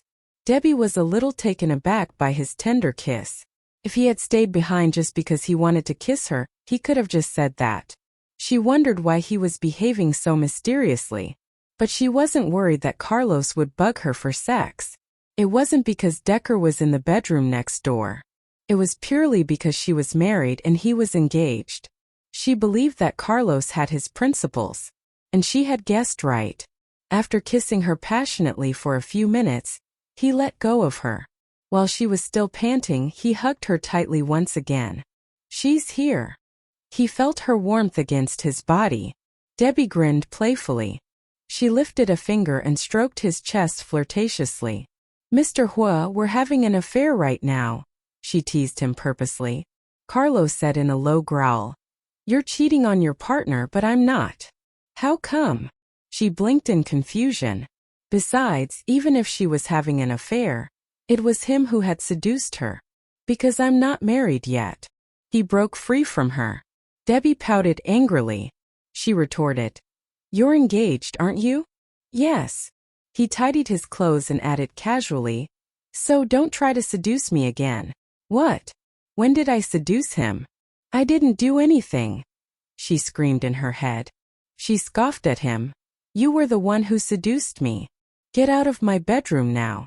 She pushed him to the door. Carlos didn't retort. "Go to bed early." With that, he strode out of her bedroom and left the apartment. Debbie shook her head, unable to comprehend the man's behavior. No sooner had Carlos closed the main door than her phone rang. It was Ivan. "Hey," she said. "Hi Debbie, are you free now? I'll be spending a few days in a seaside resort with a few friends the day after tomorrow. Would you like to join us?"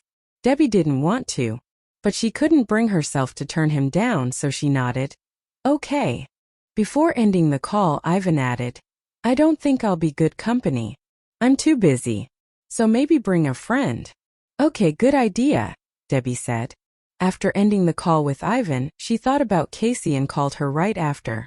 The girl on the other end was applying a Pure Clay Clarify. You available the day after tomorrow? Debbie asked. Yeah. What's up? Casey's voice sounded muffled as she was smoothing out the mask on her face. We'll be spending a few days in a seaside resort. Wanna come? Sounds good. How long? Why, I don't know. I'll ask and text you later. Okay. The two girls chatted a little while longer before saying goodnight to each other. After hanging up, Debbie went straight to bed. But she didn't go right to sleep. She suddenly thought of a question and texted Carlos. Who is Decker exactly? Debbie realized she really didn't know him. She remembered when they lived together. She was busy with her career and didn't really know what he did all day. All she knew was that when she came home he'd be playing games on his phone, so she figured he was a mobile gamer. After what happened tonight, she needed to step back and take a fresh look. This wasn't the same Decker she used to know. He couldn't have changed like that overnight. It was probably more accurate to say that she never understood her brother. Probably the Decker she saw tonight was who he really was. As she was immersed in her thoughts, she received a reply from Carlos. He's your brother. Not mine. Debbie really wanted to punch that man. You jerk.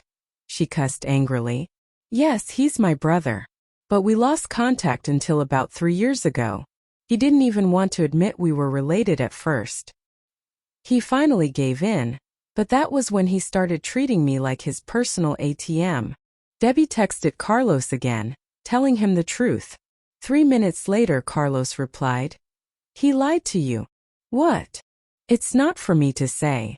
Just look into it. Debbie was irritated, but she didn't dare throw a tantrum now. So she simply replied, good night. The next morning she got up, stretched and briefly considered making breakfast for Decker. But when she poked her head inside his bedroom, he was gone. Even the blood-stained bedsheet was gone. So was it a dream? She thought. She called him but his phone was off. Of course Debbie had no choice. She hired someone to investigate Decker. She was really worried about him. What's he up to? How did he get hurt? When Debbie and Casey got to the seaside resort, they found out who Ivan's friends were. Carlos, Stephanie, Wesley, Blair, Kinsley, and Niles. Seeing Debbie, Kinsley smiled and walked up to her. Then he flicked his fingers on her forehead and rebuked. Long time no see. You forget about me. Massaging her forehead, Debbie snapped. You haven't changed a bit, unfortunately. Casey could barely contain her excitement. She was practically jumping up and down. She looked at Kinsley and asked, Are you really Kinsley Fong? Kinsley extended his right hand like a gentleman. Yes, lovely one. Nice to meet you. I'm Kinsley. Casey dramatically wiped her hand on her clothes to make sure it was clean and took his hand. Her voice was thick with eagerness. Deb, look. It's Kinsley. Here. I'm shaking hands with him. Kinsley was an international superstar. The ideal type for girls across the globe. Yes, I see him. And stay away from this guy. He's a womanizer, Debbie said and seriously pulled her friend away from him. Pissed off, Kinsley put his hands around Debbie's neck as if to strangle her, and retorted in a playful voice. Telling stories about me again? Little did Kinsley know that his actions caught the eye of two men. One of them coldly stole glances at them, while the other one went straight over. It was Ivan. He pulled Debbie to his side and said, Let's go in. Lunch is ready. The seaside resort they were at was a 5-star tourist spot, with elegant low-rise architecture, rooms lit by K-pie shell lights, numerous villas with private plunge pools, dozens of garden bungalows, dinner served on a canopied bed by the sea, and a view to die for. Carlos and Stephanie walked ahead of the group. Wesley and Blair were behind them, but when Wesley didn't pay much attention to her, Blair took the chance to trot over to Debbie and grabbed her arm. Debbie, happy you're here. Feelings mutual. I thought about inviting you, but then I thought Wesley might make you stay home. But surprise. You're here, Debbie said blissfully. Blair pouted her lips in anger. I'm not here for fun, at least that's what he tells me. It had something to do with Carlos. Mr. One and Kinsley are an unexpected bonus. Xavier was here too, but he left already. The truth was, they arrived there in different groups. Carlos, Stephanie, Wesley, Blair and Niles were one group. They had come here on vacation. Then, after they arrived at the resort, they bumped into Ivan, Kinsley and Xavier. Since they all knew each other, they decided to spend the holiday together. Debbie and Casey were the last ones to arrive. Everyone else was already there.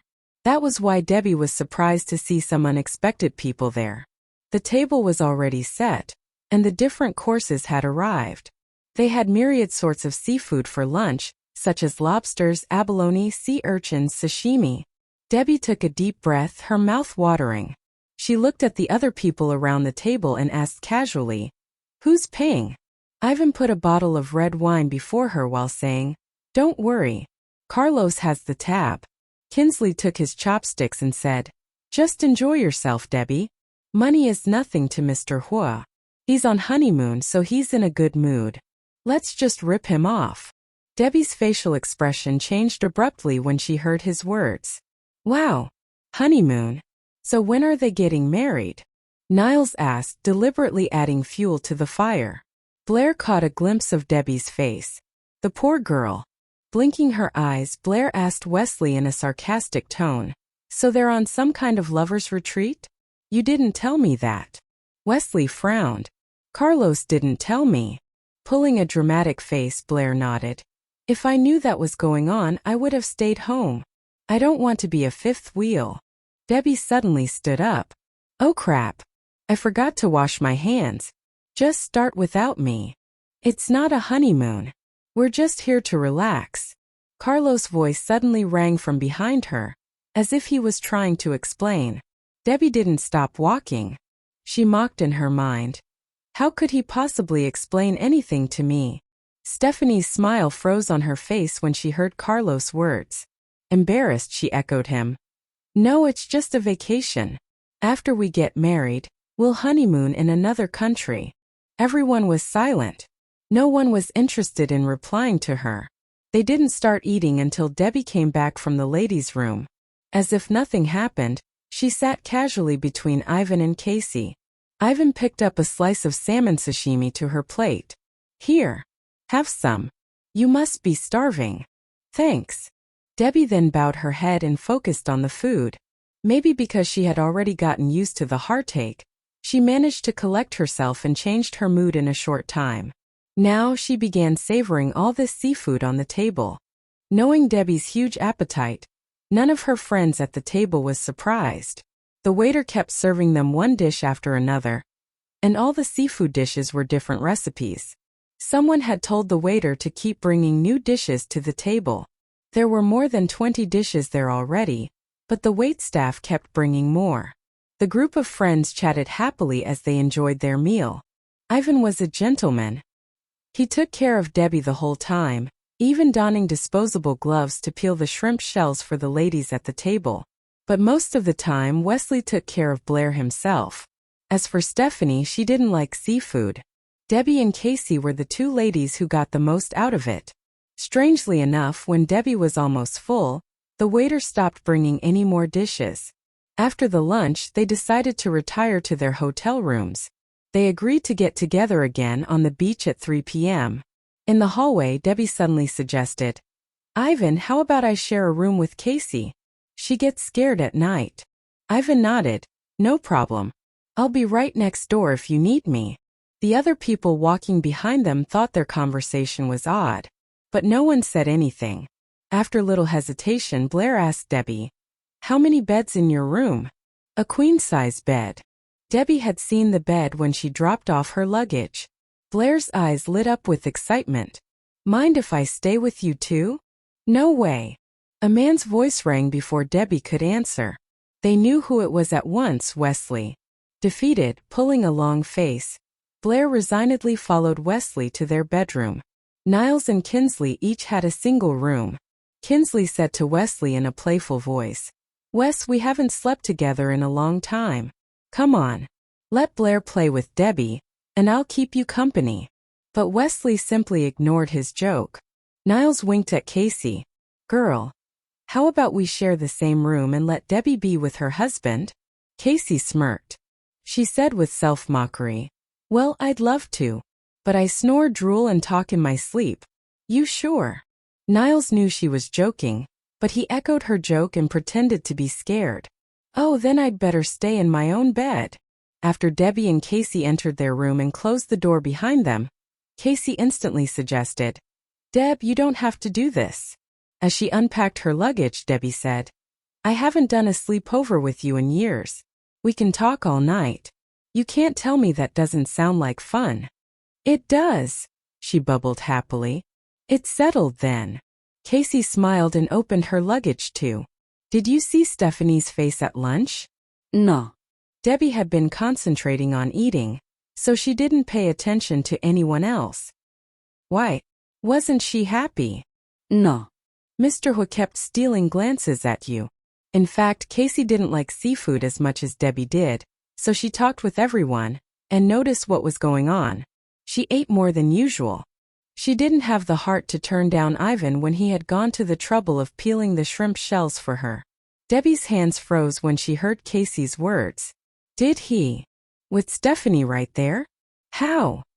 She wondered. Oh yeah. I think Mr. Huo still loves you. I hope so. But if he really loved me, he wouldn't have gotten engaged to Stephanie. Debbie shook her head as she carefully hung her clothes in the closet. Casey sighed helplessly. I wonder why his memory hasn't come back. When will he remember you? She really felt bad for Debbie. Forced to leave, she finally returned to find her husband alive. But he didn't remember her at all. Looking at her clothes, Debbie smiled and said, I don't know. Thinking of something, she turned around to look at Casey. How do you think he'll react when he gets his memory back and finds out I'm married to Ivan? She had thought about this a lot. At first, she was hoping he'd take matters into his own hands. But as time passed, that hope had been fading fast. He used to love you. Once it all comes back to him, nothing will stop him from marrying you, Casey said confidently. She had witnessed their love firsthand and knew how much Carlos loved Debbie. Debbie flashed a bitter smile. Although the hope seemed slim, she still prayed that Carlos would regain his memory as soon as possible. When it was close to 3 o'clock in the afternoon, Debbie showed up on the beach, wearing sunglasses and a sun hat, Casey in tow. Kinsley's already there, Casey said and then looked at Debbie. How do you know him anyway? Debbie took a look at the man not far from them. She replied with a smile. I became friends with him when I was in Z country. I also know his brother Yates. Think you could help me get his autograph? Casey asked as she glanced at Kinsley with admiration in her eyes. The superstar looked much more handsome than on TV. Debbie rolled her eyes at her friend. Casey was drooling over the handsome man. You like him? Need me to hook you up? He's still single. Debbie's joke snapped Casey back to reality and she hastily shook her head. No way. Stars like him only date other stars. Not boyfriend material. Listen to you. You ever tried dating an idol? Debbie teased.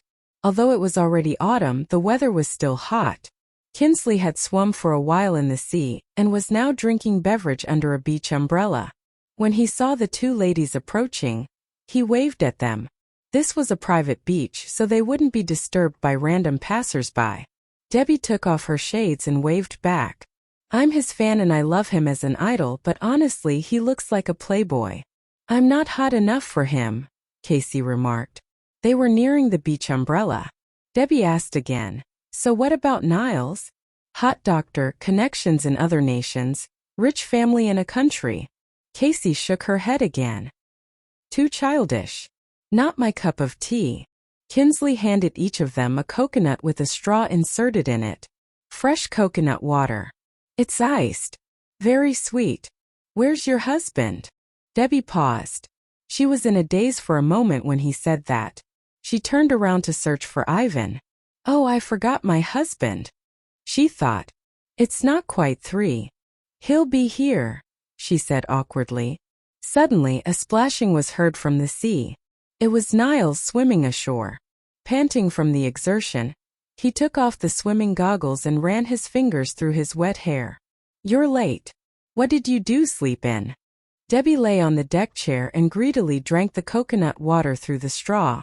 She was so immersed in the beverage that she didn't even bother to answer Niles' question. So Casey answered for her. In a loud voice she replied, "Yeah, we rested up. That way we can have fun longer." As they talked, Kinsley waved at the people behind Debbie. Wesley, Blair, Carlos and Stephanie were trudging their way up the beach. But Ivan hadn't shown up yet. So Debbie lazily pulled out her phone and called him. "Hi, where are you?" "I'm composing an email to a client." "I'll join you soon," Ivan said on the other end. "Okay, see you later." Debbie swung her phone in front of Kinsley's face and said, "Ivan's busy with work. He'll join us soon." She had already finished the fresh coconut water. Handing the empty coconut shell to Kinsley, she asked, "Mr. Fong, I'd like another, please." Casey reminded her worriedly, "Don't drink too much of that. You don't want a tummy ache." This is really good. Another, please." Debbie pleaded with a hopeful expression as she propped her hand against her chin. Kinsley shook his head. "Sorry. There are only 10, and Niles already had 2. How about you and your husband share one?" Carlos and Stephanie happened to come over and they also heard what Kinsley said. Blair gave her iced coconut to Debbie and offered, "Debbie, have this one. I'll just drink something else." Debbie immediately shook her head. "Come on. I was just teasing. Just drink yours. It's so hot you need one to stay cool. Kinsley, please order some more." Kinsley called a nearby waiter over and asked him to ice more coconuts.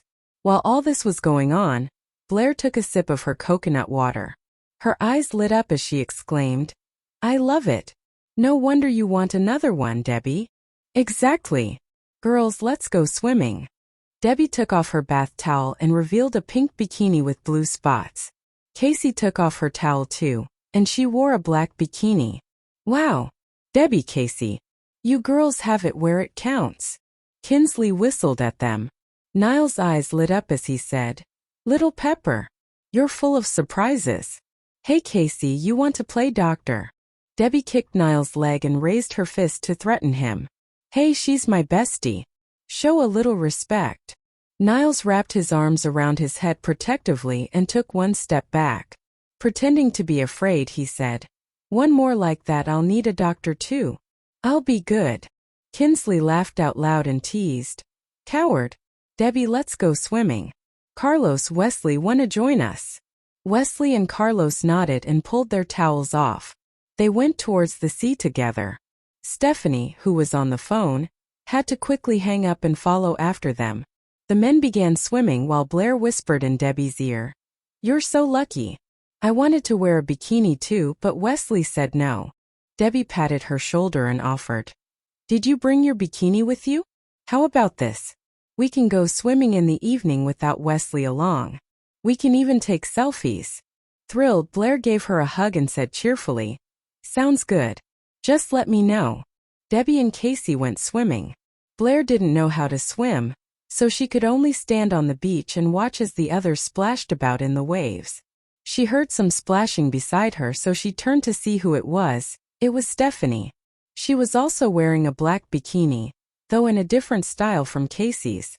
She had the latest designer edition that tied differently. She sat on a big rock and watched Carlos swim. Blair was about to talk to Stephanie when Wesley swam back to her and reached out his hand. "Come here." Blair shook her head. "I can't swim. Let me teach you." "But I'm afraid, Arg." Despite her unwillingness, Wesley pulled her into his arms and swam with her under the waves. Stephanie was left alone there on that rock. She saw Carlos swimming towards Debbie, and her face darkened. A man's arm suddenly snaked around Debbie's waist. As she was about to complain, her lips were sealed by his. She opened her eyes. The man was none other than Carlos. Her heart skipped a beat. "Wow. His fiancée is close by on the beach," she thought to herself. Debbie heard someone swimming over, and then saw Niles, whose eyes were shut. His arm accidentally touched someone, so he opened his eyes to check. What he saw made his heart skip a beat. He saw Carlos and Debbie kissing affectionately. He knew Carlos and Stephanie were still together, so this shouldn't be happening.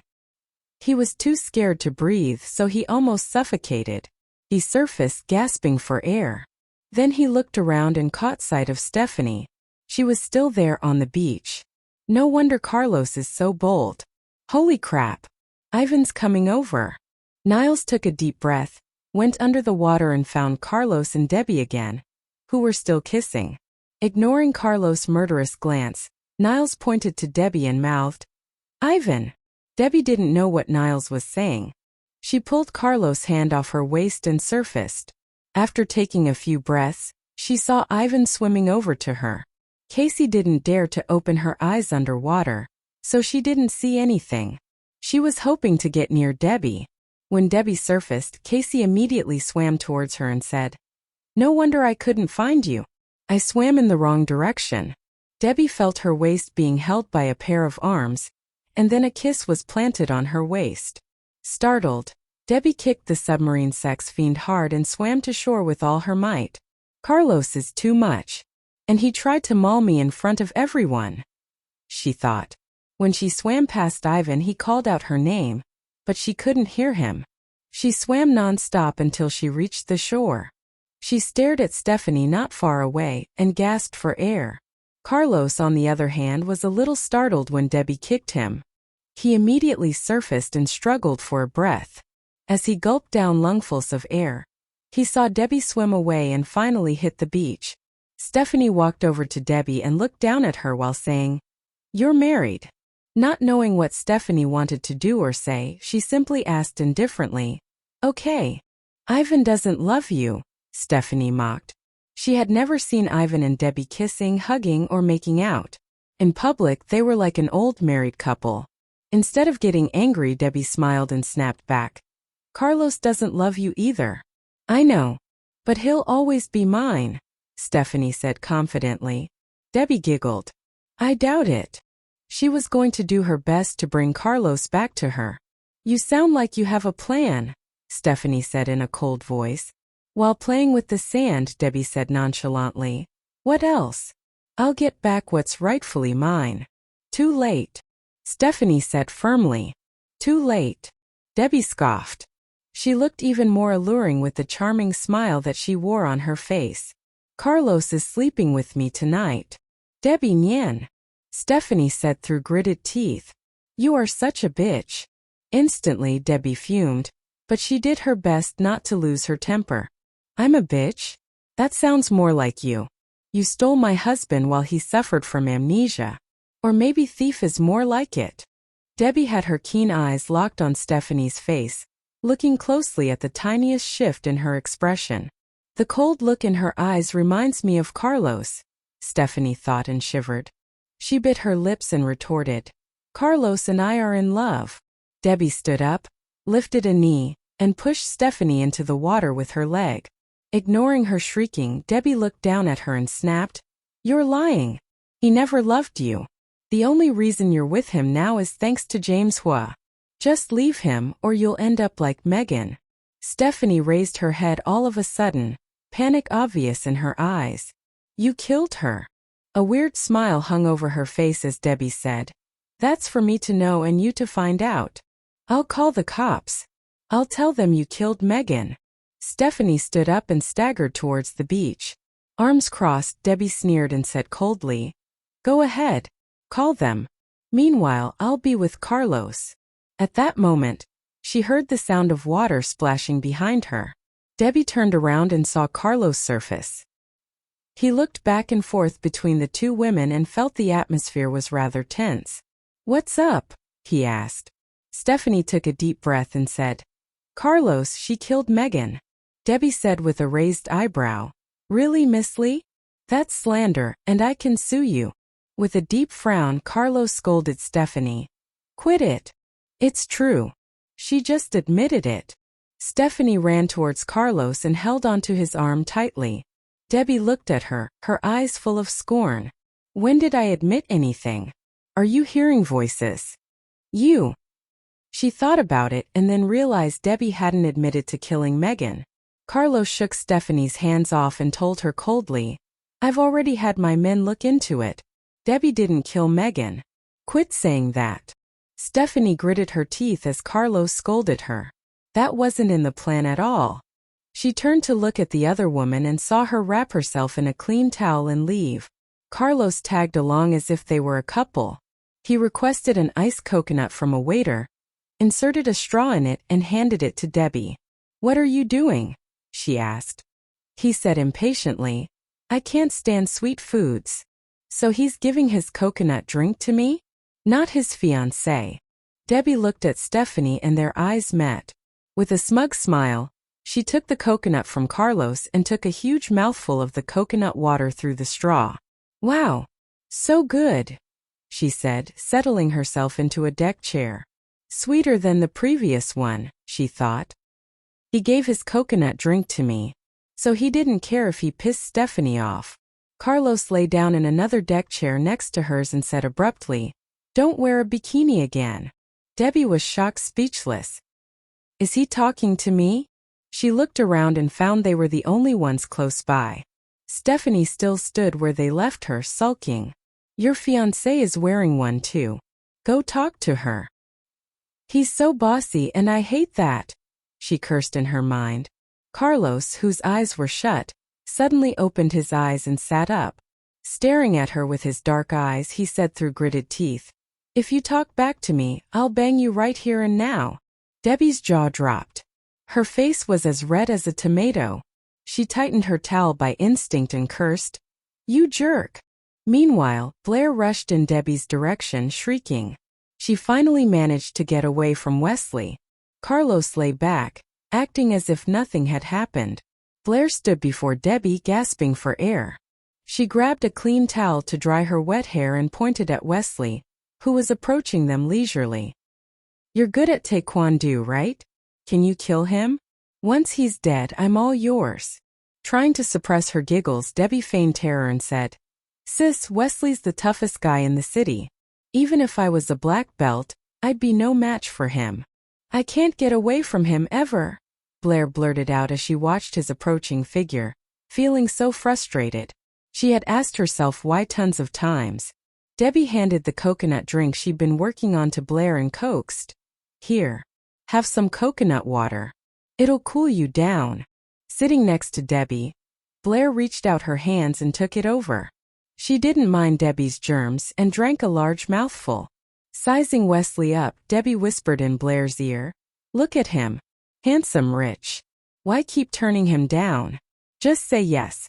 You don't want him dating someone else, believe me." Blair pouted and said, "I want to be with him, but it's complicated." There didn't seem to be anything else to say, so Debbie had to drop it. After the supper, Kinsley suggested, "Who wants a foot massage?" Niles raised his hand immediately. "Count me in. Feels so good. And the masseuses here are all pretty." "You, stop leering. It's gross." Debbie rolled her eyes at Niles.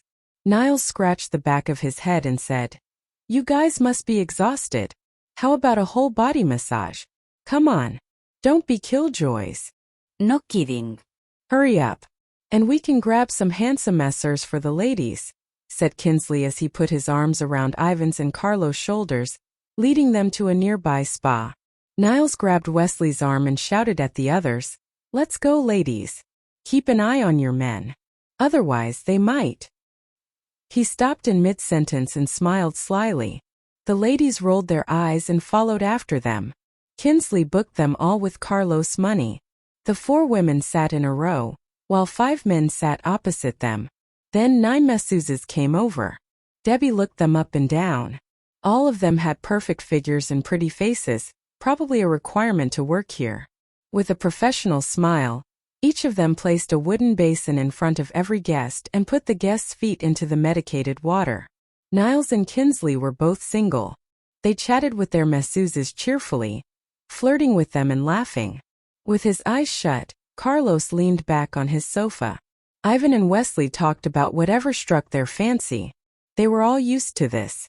Debbie felt uncomfortable for some reason.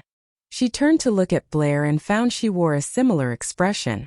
But Stephanie's demeanor matched that of the men. She played on her phone while enjoying the foot massage.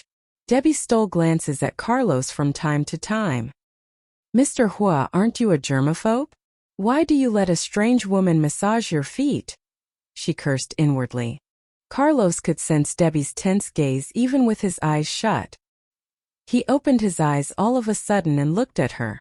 The instant their eyes met, Debbie looked away. She now stared at the woman massaging Carlos. Anger was written all over her face. "She looks pissed. Why? Who pissed her off? And why steal glances at me?" Carlos was confused. Ivan chuckled as he witnessed what was going on between Carlos and Debbie. But before he could say something, Debbie opened her mouth first. "Hey Blair. The masseuses here are so hot. Maybe we could find some masseurs who are just as hot." When she heard that, Casey bit her lip. "Tomboy must be jealous. I feel kind of weird, but I'm not attached. Ivan's her husband," she thought. Blair, who was also angry at Wesley, slapped her thigh and agreed cheerfully. "Good idea. Manager Sue, we want masseurs. Stephanie, Casey, you two game." Wesley, Carlos, and Ivan perked up their ears. The shoe was on the other foot now, so to speak. They didn't want hot guys massaging their loved ones. Niles didn't get it at all and was still busy chatting with his masseuse. Kinsley, who knew women well, instantly understood what was going on. Instead of stopping them, he spoke quickly to interrupt. He told the manager, "Manager Sue, have 4 masseurs more handsome than me to serve our queens." The manager put on a flattering smile and said, "You must be kidding, Mr. Fong. We don't have anyone here more handsome than you. But I will get the most handsome men available." Then he gestured for an assistant to call 4 masseurs over. Wesley frowned deeply. Carlos, however, stared at Debbie instead of looking at his fiancée. Although there was no expression on his face, his cold stare shot daggers at Debbie, who didn't seem to care. Ivan sighed with profound resignation as he knew Casey got unwillingly dragged into this. In order to save Casey from embarrassment, he told his masseuse, "Casey over there seems a bit uncomfortable. Go and serve her instead. I'll have one of the masseurs massage me." Casey was shocked. How did he know what I was thinking? The man's amazing. A little disappointed, the masseuse stood up and walked towards Casey. Wesley spoke next. "Blair, you sure you want a guy massaging you?" he threatened. "Come on. Get the stick out of your ass and have fun for once." "For me." Blair blinked her eyes at him. Wesley shook his head and thought, "This is not fun." Before long, 4 masseurs came in. Wesley ordered the masseuse at his feet, "Go massage her." He pointed at Blair. Out of the 5 men here, 3 of them had girlfriends. Ivan and Wesley asked for masseurs. Carlos remained silent. 2 masseurs were ready to massage Debbie and Stephanie. Carlos sat silently. Stephanie paid no attention at all and kept scrolling through the minutes of a conference on her phone. She'd done this before. Debbie rolled her eyes and suddenly had an idea. She knew what was going on, so she decided to take advantage of it. "Hi, how long will this take?" she started. "About half an hour," the masseur answered. He recognized Debbie as he was a fan of hers. As a professional masseur, he tried his best to remain calm and provide top-notch services for her. He was still champing at the bit, considering this would be a way he could show his appreciation to the singer that had brought him so much joy. Debbie rubbed her back and complained, "Geez, my back is killing me. Oh, and my waist as well. Can you give those spots extra special attention?" The masseur got more excited as he answered cheerfully, "No problem. We aim to please." Casey's jaw dropped as she thought to herself, "He who plays with fire gets burned. Look out, tomboy." Ivan stole a glance at Carlos, who still remained silent and stoic. "Man, he is so patient. Since he doesn't mind, I'd better let it be," he thought. As if they were having a contest of patience, Carlos allowed the masseuse to massage him while Debbie kept on chatting with the masseur. Seeing another man rubbing Debbie's feet and seeing she was enjoying it annoyed Carlos to no end.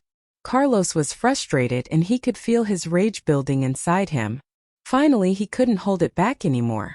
With a sneer, he told Stephanie, "Stephanie, trade with me." Stephanie sneered to herself as well, and acted as if she didn't get his point. "You mean the masseuse and masseur?" she asked. He simply answered. Stephanie told the masseur before her and said, "Go massage Mr. Huo, please." "Yes, Miss Lee." The masseur didn't know why. He got the idea that Carlos was jealous of him massaging Stephanie. So he did as he was bidden.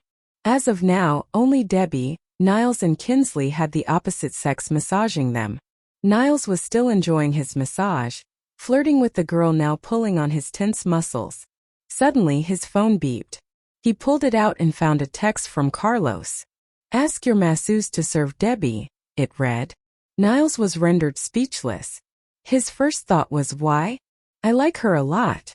But he knew it wasn't a good idea to disobey Carlos. With a smile he told Debbie, "Pepper Nian, can we swap massage therapists? Mine's too weak for me." Unexpectedly, the masseuse before him immediately said, "You don't have to do that. I can apply greater pressure. How about this?" She went so deep it started to hurt. "Ouch.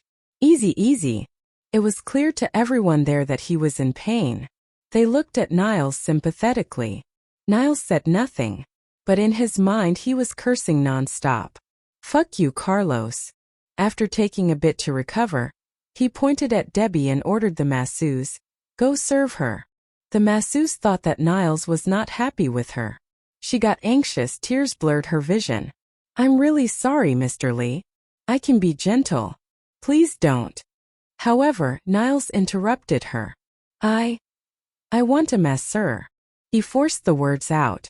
In his mind he said, "I hope you're happy, Carlos. You owe me one." The masseuse was stunned for a while and then thought, "Is he gay?"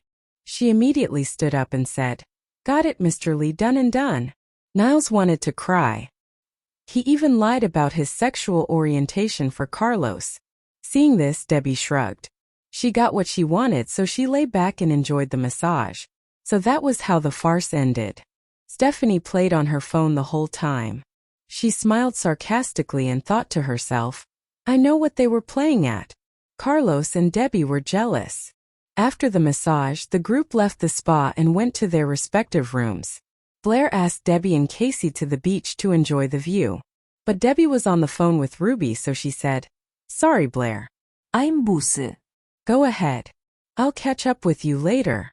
Blair and Casey headed for the beach, leaving Debbie alone in the room. Just as Blair hit the beach, she got a call from Wesley. "Where are you?" he asked. Blair raised her head to look at the stars above as she answered honestly, "Casey and I are enjoying an evening at the seaside." "Without me? Didn't you think I might like to go?" Blair pouted her lips. "I thought you were hanging out with Mr. Huo." "Well, not anymore. Wait for me. I'll be right over." Before Blair could say something, he hung up. With an embarrassed smile, she looked at her friend and stammered, "Casey." Casey heard Blair mention her name when she was on the phone, so she perked up her ears. Noticing Blair's guilty expression, Casey gave her a reassuring smile and said, "Hey, it's okay. You're lucky to have a guy like Wesley. Don't worry about me. I'll hang out and wait for Debbie." "Casey, I'm so sorry. Call Debbie and get her out here," Blair said apologetically. She felt kind of helpless because Wesley was so clingy. "I will. Don't worry." Casey nudged her with a broad smile. When Blair was out of sight, Casey looked away and took in the view alone. She took out her phone and took a photo of the sky kissing the sea and posted in her moments. She posted a caption, "The night view is breathtaking." Within a few seconds, Ivan sent her a message on WeChat. "Are you alone on the beach?" "Yeah. Debbie's busy and Blair just left a while ago." Casey answered and went for a stroll, the gentle sea breeze billowing her clothing. Her dress was wet, thanks to the spray from the water. Not long after, a man's voice came from behind her. "Casey." She turned around and saw Ivan. "Why are you here?" "Not busy." It seemed that she was the only one who didn't have to work while on vacation. Ivan shook his head with a gentle smile. "I'm done." "Where's Debbie?" he asked. I just called her but the line was busy. I guess she's still dealing with work. Casey waved her phone to add emphasis. She paused while more wind whipped her hair, and then put her arm down. They took a walk together, talking and laughing. Casey was always a cheerful and bubbly girl. Ivan's sense of humor had her roaring with laughter. She recounted a few funny anecdotes as well, which made him burst out laughing as well. In the starlight, the two enjoyed each other's company. When they were almost to the hotel they were staying at, Ivan suddenly stopped. Casey stopped as well and turned to give him a confused look. "What's wrong?" she asked. Ivan looked her in the eye and said in a charming voice, "Casey." "What?" They were standing rather close to each other. If he reached out his arms, he could pull her into them easily. And that was exactly what he did. Casey was startled when he did this. She was afraid that people would see. She tried to push him away. Mr. One. Actually, Casey herself had feelings for Ivan. She just felt it was bad to admit this, considering he was her best friend's husband. If it were anyone else other than Ivan, she would have simply enjoyed the embrace. Carlos fell outside that category, of course. After Emmett passed away, Ivan was the only one that Casey had her eye on. But Ivan was married to her best friend. This was wrong. A betrayal. She didn't want to hurt Debbie at all. Ivan, however, didn't let her go. Instead, he held her tighter.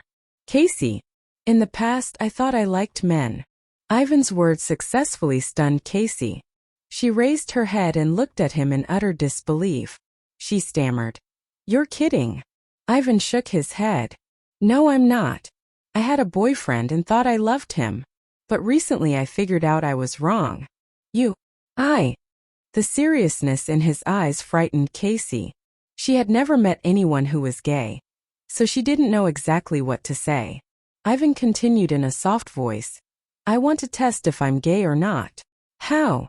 Casey asked nervously. "Like this." Ivan lowered his head and kissed Casey's soft lips. The night was as black as ink.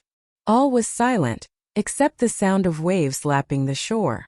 Little did they know they were being watched. So this is the man Debbie married? Her husband and her bestie are having an affair, and she's oblivious to it. Carlos thought to himself. At this moment he really felt bad for her, hating the two figures he saw in the distance. Even after Carlos hung up, Casey and Ivan were still enjoying the kiss. They locked lips for a while. He stood there silently and thought to himself, "I guess Ivan won't mind me taking her away." The kiss seemed to last an eternity. They couldn't know that Carlos was a silent witness to their kiss. Finally, Ivan let go of Casey. The kiss was much more amazing than he had expected, and he was now 100% sure that he was not gay, considering his pants were tighter now. Gasping for air, he told her, "Casey, I love you and I want to protect you. Let me take care of you from now on." Debbie had told Ivan about Casey and Emmett, and how their love had been cut short. He really felt sorry for her. "I want to take care of you from now on." Casey was already in a swoon thanks to the passionate kiss. Suddenly, these words snapped her back to reality. She shook Ivan's hands off and yelled, "No! This is wrong. You're Debbie's husband. We kissed. I betrayed her." Casey ran towards the hotel in a hurry. "I have to tell her and apologize," she thought. Ivan grabbed her and tried to comfort her. "Casey, listen to me." No. "Get away from me." Guilt overtook Casey.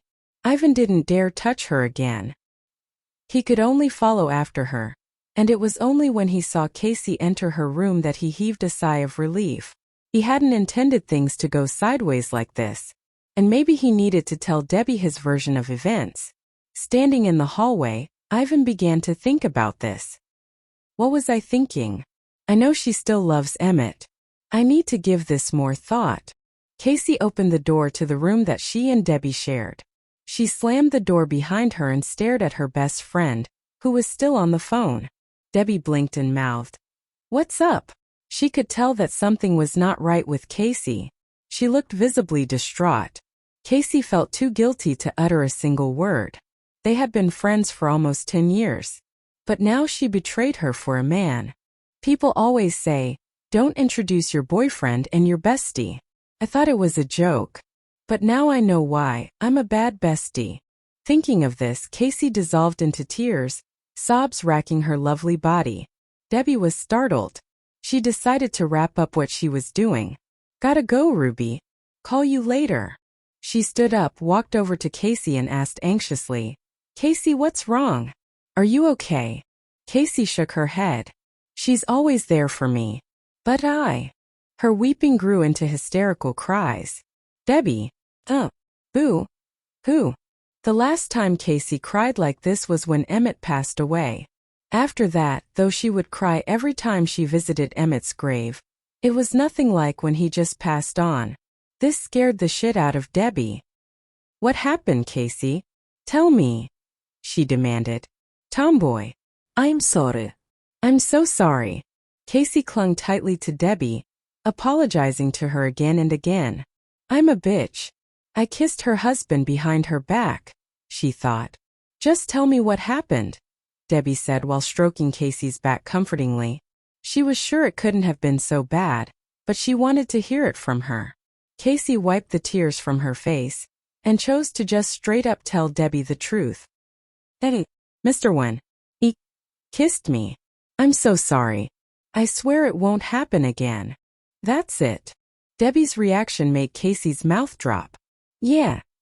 With that, she snuffled, trying to keep the snot from running out of her nose. Why isn't she pissed? She wondered. I'm so sorry. If you want to yell and scream, go ahead. You can hit me if you want. Casey. Debbie interrupted Casey, who was visibly agitated. Casey was finding it very hard to breathe, gasping and weeping at the same time. Casey lowered her head, sobbing and covering her face with her hands. Debbie took out a tissue and gently wiped Casey's tears. It's not as bad as you think. I can't explain right now, but I will. Promise. What do you mean? Casey was totally confused and had no idea what Debbie was talking about. Debbie smiled and asked, You know I'm head over heels in love with Carlos, right? Casey nodded. I know. And because you couldn't have him, you married Ivan, she thought. Do you think I jumped to conclusions? Debbie asked. Casey said nothing as she was totally confused. So did he kiss you or did you kiss him? She asked with a smile. If Ivan kissed Casey, it means that he's not gay. But if Casey kissed him, that's bad news. I don't want her to get hurt. He kissed me, Casey answered, lips trembling. Her answer made Debbie heave a sigh of relief. Thank God. Hey Casey, if you don't hate him, date him. Casey's jaw dropped even more. She was well and truly shocked. What the hell? Is she crazy? We're heading for a divorce, Ivan and I. So if you want him, he's fair game. I know Emmett would want to see you happy. I think he's still watching over you. Casey might already know it, but Debbie wanted to make sure she did. Casey sighed and murmured, Sometimes I dream about him. I'm scared he'd be mad if I found someone else. We were going to get married. Tears welled in her eyes once more. I remember that. But he's gone now. Debbie could totally relate. After all, she thought Carlos was dead for 3 years. Only Carlos was really still alive. His death was a cruel lie, while Emmett's was a crueler reality. The two women talked for a long time about everything and nothing. And Ivan didn't matter. Casey was happy that Debbie wasn't mad at her. I gotta stay away from him till those two are through, she told herself. After talking like in the old days, they were still as close as they ever were. The next day, Casey and Debbie hung out together as if nothing had happened last night. At the canteen, they chatted over a meal. Carlos looked at Debbie and thought, I guess she doesn't know about Ivan. I'd better keep my mouth shut. I don't want her to get hurt. That afternoon, they went to the beach again. Ivan and Debbie were playing on a floating trampoline. Carlos saw them and swam towards them. Debbie was about to jump onto an air mattress about a meter away from the floating trampoline. She took a deep breath and jumped with all her might. She overshot her target and fell into the water with a mighty splash. Arg! Debbie shrieked by instinct. Ivan was about to dive in as well when he saw a figure swim towards her. The unknown figure swiftly grabbed Debbie's arms. He held her waist and lifted her up out of the water. Debbie stroked her wet, messy hair and turned to look at Carlos. She rolled her eyes and said indifferently, "Mr. Huo, I know how to swim." Carlos felt a little embarrassed.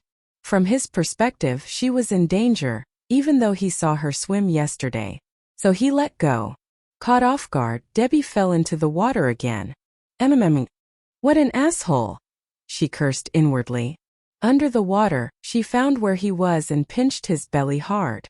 But she didn't aim well, and instead found that she grabbed something else instead. Something that was growing harder the longer she held on. Carlos was instantly turned on. He grabbed her roughly and pulled her into his arms. He bit her lips to punish her. Ivan, who was not far away, was dumbfounded. "Hey man, you sure you want to do that in front of her husband?" Carlos didn't feel guilty at all after he knew about Ivan's affair. He let go of Debbie and answered indifferently, "Pretty sure." Neither Ivan nor Debbie had a response for that. After a while, Debbie was relaxing on the floating mattress. Carlos was lying next to her. "Don't do that in public," she told him. "Your fiancé is here, and my husband too." Carlos cast a cold glance at her and asked, "Do you love him?" After a pause, she answered honestly, "You're the only one I love." So why did she marry him in the first place? Is it an open relationship? I could get real used to that. Carlos thought to himself, a sly smile appearing on his face. Carlos glared at Debbie, who was in a black bikini, his eyes dark. Debbie was having a good time splashing in the water. She and her friends were batting a ball back and forth. She squealed each time the ball hit the water and droplets hit her. She had no idea that Carlos was biding his time. He was horny and he would have her. This was a time to cut loose, and the seaside was a great place to do it. Whether you liked to play in the water, on the water, or under it, there was something for everyone. Diving, snorkeling, water aerobics, surfing, boating, jet skiing, the list went on and on. Debbie and Niles decided to rent a motorboat together. Just as he sat behind her on the motorboat, he was yanked away by a mighty force and thrown into the water. Niles struggled to surface and shook his head to get his hair out of his eyes. He rubbed them afterwards. Debbie laughed out loud seeing this. "Who did that? What the?" Upon seeing Carlos' cold face, Niles stopped cursing. "Have fun," he stammered with a fake smile. Carlos asked for another motorboat, pulled up next to Debbie and asked her, "Race with me?" "A race with Carlos?" Debbie hesitated for a while and finally nodded her head. At least they get to be alone for a bit. Niles yelled at the others, "Hey guys, check this out. Mr. Huo is racing with Debbie." Ivan and Blair were the first to get there, and then Casey. Kinsley got in Stephanie's way, though, pestering her and talking to her. He was still intent on separating her and Carlos. Debbie put on her glasses and flashed a broad smile at Carlos. "What if you lose? Then you can bang me whenever you want." Debbie gnashed her teeth and raised her fist to threaten him. He was so crude sometimes. Carlos curled up his lips and said, "Name it." "That sounds fair. I intend to collect, believe me," she thought. "You have to do what I say without complaint." "I've got 3 things I want," she said with a proud smile. 3? That's too much. Carlos thought. 2. What if you lose? He asked. Fine. 2. Then Debbie thought. Okay, if I lose you get 2 things that you want. Fair enough. No problem. Ivan cupped his hands around his mouth and shouted, "You can do it, Debbie." Disdain and sympathy were written all over Niall's face as he stared at Ivan. Man, your wife is flirting with her ex, and you just stand there and encourage her. Da fuck. Debbie pumped the throttle lever 3 times, and placed it slightly above idle. She turned the key and waited until the engine caught. They stood there and chatted, letting her engine run for a few minutes. This also gave Carlos time to check various gauges and such. When they determined their engines would run smoothly, Carlos and Debbie piloted their motorboats into position. They decided to make for the remote coral reef and head back. Whoever hit the shore first would win. It was time to launch, and the excitement was palpable. Debbie's motorboat went off like an arrow. Water sprayed and hit Casey's face. Casey was in the water with Blair. This was not what she was expecting, and she sputtered and choked a bit. Niles burst out laughing when he saw this. Carlos, who hadn't set off yet, turned to look at Casey before starting the engine. Then he looked at Niles in the rearview mirror. He pointed his boat in such a way that Niles would also get a faceful. Carlos' motorboat launched as well, sending a spurt of water straight at Niles. He was completely drenched, having been hit deliberately. He almost fell and staggered for a couple steps. Tooey! He spat out the water in his mouth and stared angrily at Carlos' retreating figure. "That's another one you owe me for, jerk," he yelled. Ivan picked up a clean towel and handed it to Casey. "Here, dry your hair," he said softly. Casey was at a loss whether to take it or not. She tried to play it off casually, but she was still nervous. In the end, she took it from him and said in a low voice, "Thank you." Debbie was in a good mood. She grinned as she glided through the waves effortlessly. Carlos was nowhere to be found, and she was probably going to win. She howled with laughter. Hardly had her voice faded away when the roar of another motorboat came from behind her. She looked back and saw Carlos. She got a little worried and leaned into the throttle.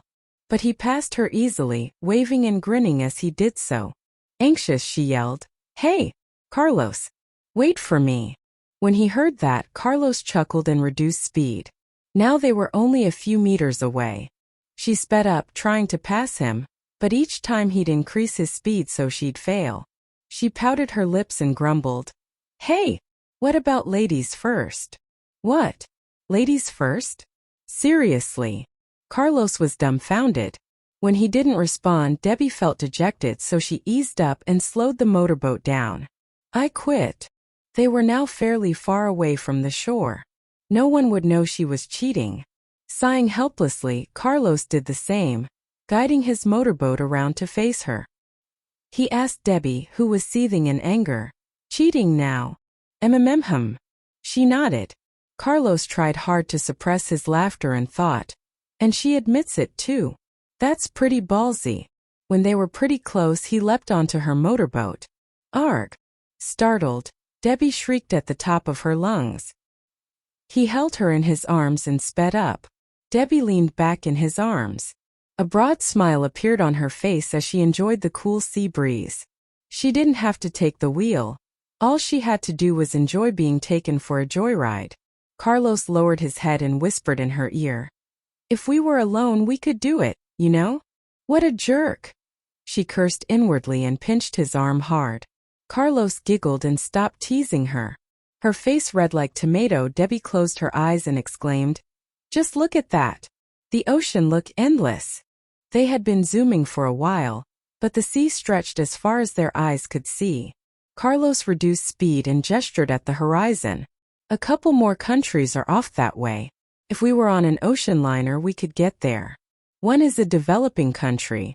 The other is huge." Debbie raised her head to look at his perfect, squared-off jawline. "Who invited you to this resort anyway?" she asked. "Curtis." "Uncle Curtis? Why isn't he here?" The thought popped into her head, so she asked, "So why aren't he and Colleen here?" "He said he had to take care of the kids," Carlos answered. That was when Debbie realized Piggy was staying with Curtis. She thought Piggy was with Ivan's mother. "I'm such a bad mom. I leave my kid behind and go fool around with my ex." Debbie blushed again. "When I get back, I'll take care of Piggy, and just so that Uncle Curtis and Colleen can have some fun for once," she said. "Why not take the kids to the manor?" he suggested. Debbie pouted her lips and said on purpose, "What about Stephanie? And what about her?" Carlos replied nonchalantly. He didn't really feel like having Stephanie around, so he'd tell her not to go there. Problem solved. Stephanie had suggested they live together in the manor, but he turned her down. Something told him that would be a bad idea, so he rejected it out of hand. But now he invited Debbie there. "Maybe we were truly in love before I lost my memory," he thought. All right. This was a good chance to get close to Carlos.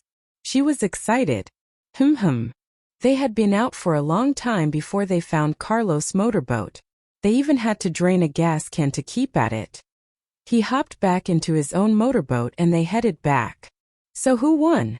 She asked. Carlos was puzzled. What? Never mind. Just tell them you won, she offered. But I think I was the winner because being in his arms felt like heaven, she thought. Just tell them I won? But I did win. Say what you want. Trying his hardest to maintain a calm face, he teased. You trying to take advantage of me? What? Debbie was confused. Okay, what's going on?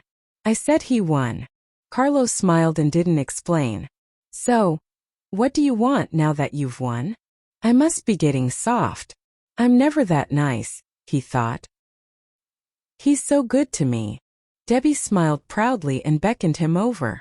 Carlos carefully guided his motorboat closer. She originally wanted to blow a kiss to him, but seeing Carlos' warm response, she felt her blood boiling. She jumped up from her motorboat and raced over to him, but she couldn't clear the distance and slipped. She was about to fall into the water when Carlos reached out to grab a hold of her. Unfortunately, both of them fell into the water. They held each other tightly and began to kiss.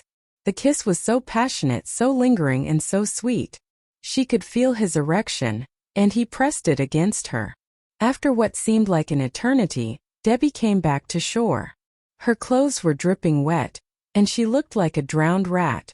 Carlos let her go so she could be first. Niles shouted loudly, Pepper Nian, you're awesome. You beat Carlos. No one ever beat Carlos, so this was truly a first. Debbie curled her swollen lips and flashed a smug smile. Thanks for the compliment. When she spoke, Carlos' motorboat roared in behind her, and he cut the power, drifting to the dock.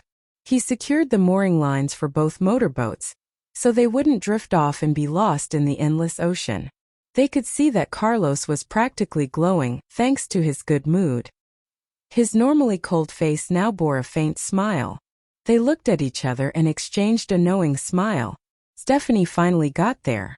She was on the brink of a meltdown because Kinsley kept on flirting with her and pestering her. With a gloomy expression, she said, Can we go now? Carlos, however, simply answered, I've made arrangements. I don't need to work for at least a couple days. Everyone knew that Carlos was insanely busy, and time was money to him. He's normally busy. Is he staying here because of Debbie? Stephanie thought. Her face became even grimmer. She took a deep breath and cast a murderous glance at Debbie, who was tying a towel around her wet hair. Meeting Stephanie's eyes, Debbie gave her a broad smile and provoked her by saying, Your fiancé said whatever I want.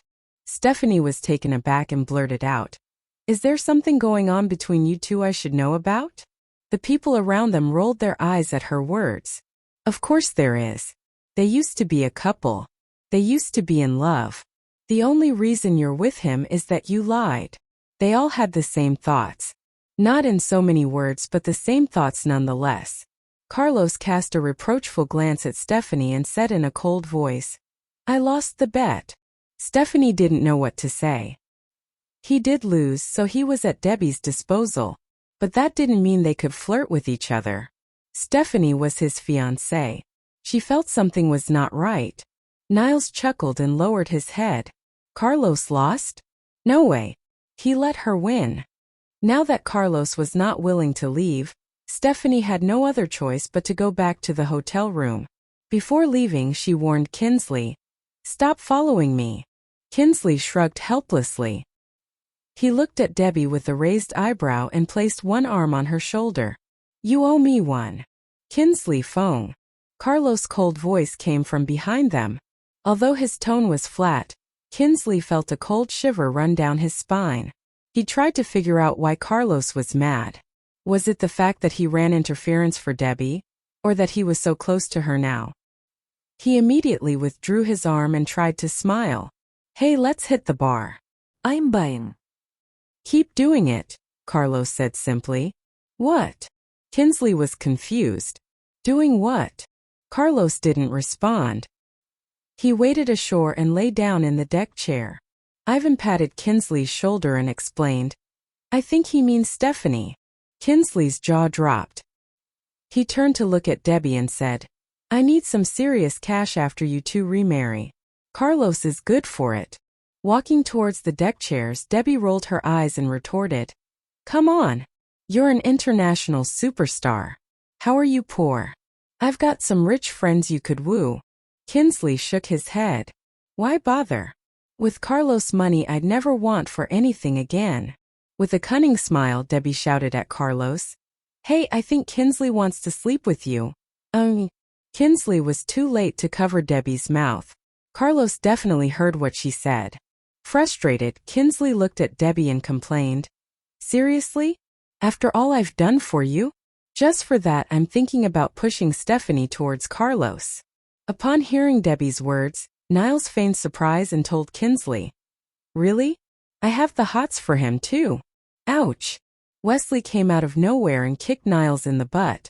Afraid that Debbie might mess with him again, Kinsley decided to stay away from her and Carlos. It was almost dusk, so he retired to his hotel room. The rest of them decided that it was time to return to their rooms as well. Debbie was going to hang out in her room, but Blair whispered, I saw Carlos and Stephanie fighting. Well, not quite. She was yelling at him, but he wasn't listening. You should see if he's alone. Arguing in public? Debbie asked in curiosity. Didn't they care if anyone saw them? Yes. Stephanie was super jealous. It seemed like everyone thought you and Carlos should be together. But she is his fiancée. Blair giggled when she spoke. She thought she was the only one having those thoughts, but it turned out she wasn't alone. What she couldn't understand was why they didn't factor Ivan into the equation. After all, he was her husband. But Wesley told her that Ivan was trying to help her and Carlos get together. I'm going to find Carlos. Debbie left the room and went to the place Blair had described to her. She saw two people standing there. It was Carlos and Stephanie. She couldn't quite hear what they were saying, but they were definitely animated. Or rather, it was Stephanie who was saying something. Carlos just stood there, not even looking at her. She might as well be talking to a rock. After a while, Stephanie stormed off. Debbie decided the time was now. She walked over to Carlos. You had a fight? No, he answered curtly. He wouldn't do something that stupid. So it was all Stephanie? She asked again. Carlos didn't bother to deny it. Debbie held his arm and asked him, I'm sorry, old man. Did she make you sad? Carlos stared at Debbie, confused.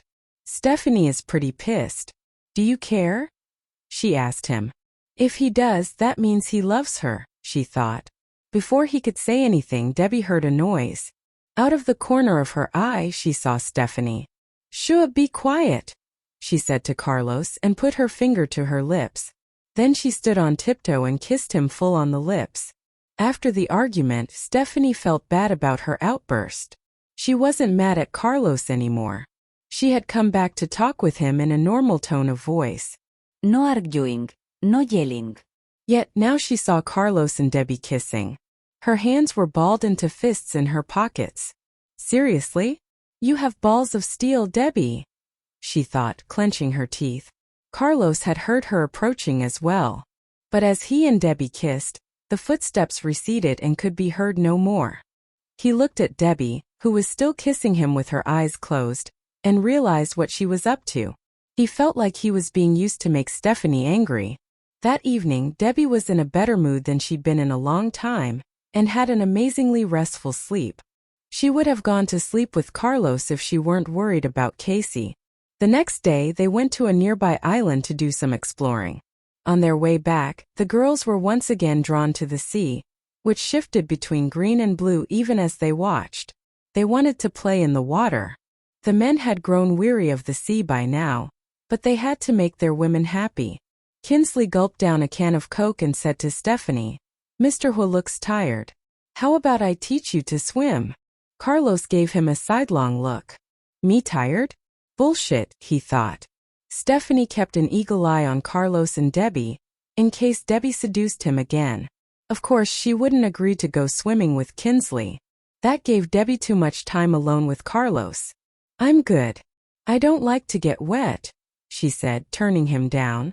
On the other hand, Kinsley stood up from his chair. Ignoring her refusal, he grabbed her wrist and insisted, It'll be fun. Let's go. Then he turned to Carlos. You don't mind, do you? He asked. No, Carlos replied indifferently. Since her man had agreed, Stephanie was out of excuses and walked into the water with Kinsley. Debbie was aware that Kinsley had come up with this idea for her to do just what Stephanie feared. She was grateful and decided not to let him down. Cabin cruisers in different sizes were anchored nearby.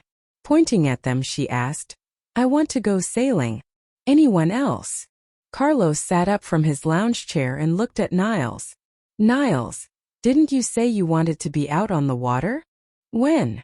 Niles wondered, but the threatening look in Carlos' eyes made him nod. Yeah, he said resignedly. Let's go sailing. Carlos got to his feet and walked towards one of the cruisers. Debbie turned around to invite Ivan and Casey as well. Coming. Casey shook her head. No, I get seasick. You don't. I never get seasick, Debbie said. Close by, Wesley was mad about something. Blair was trying to appease him. Debbie decided to leave them be. Ivan didn't intend to go either. I have a video conference soon. Sorry, I can't go. All right. Casey, it won't be the same without you. Ivan, keep an eye on her, okay? Debbie patted Ivan on the shoulder. Don't worry. Have fun. Thanks, bye. Debbie waved goodbye to her friends who elected to stay behind and walked towards the boat Carlos and Niles had boarded. Watching her leave, Casey couldn't help asking, Are she and Carlos? She didn't finish her sentence, though. She was afraid to say anything that might drive a wedge between Debbie and Ivan. Ivan knew what she meant. He gave her a meaningful look and explained, Debbie loves Carlos. I didn't tag along because I didn't want to ruin their time together. Casey didn't understand. Doesn't it bother you? Suddenly she felt sorry for him, because his wife loved someone else. Ivan laughed. Why should it? If they can get back together, she'll be happy. So will I. Casey was even more confused. What kind of man would help his wife go back to her ex? Maybe to clear the way so he can put the moves on me. As if he had read her mind, Ivan took a step toward her and called softly, Casey. Huh. Casey was snapped out of her reverie. When had he gotten so close to her? She recalled their last kiss and blushed. On top of that, he had hugged her a moment ago when they'd been playing in the ocean. He's Debbie's husband. Like a warning bell, that thought rang in her mind. She retreated quickly to put some distance between her and Ivan. Mr. One, I have to go. With that, she ran towards the resort, her feet kicking up sand as she ran. Ivan laughed as he watched her run off. She's actually hotter than Debbie, he reflected. Meanwhile, Niles disembarked quickly, holding his stomach. Ivan cast him a casual glance and ran toward the resort, hoping to catch up with Casey. As soon as Debbie boarded the cruiser, she saw Niles holding his stomach as he cried, Ack! Too much coconut. You guys go without me. I need a bathroom. Then he waved at Carlos and Debbie and hopped down onto the dock. Debbie wasn't fooled for a moment. She looked at Carlos sitting at the front of the ship near the bow. Let me guess, she thought. Carlos kicked him off the boat so we could be alone. Even though she was married and Carlos was engaged, Carlos' friends still did things to help them out. He had some good friends. The cruiser soon set off, roaring off across the water. Thinking that it would be boring to stay in the cabin, Debbie walked up to Carlos. Within minutes, the cruiser sped up. The wind was blowing, the water was splashing, and the boat was bouncing on the water. It was kind of exciting. Debbie clutched the rail and smiled at the sea. The sea wind kissed her cheeks. The view was breathtaking and it felt fantastic.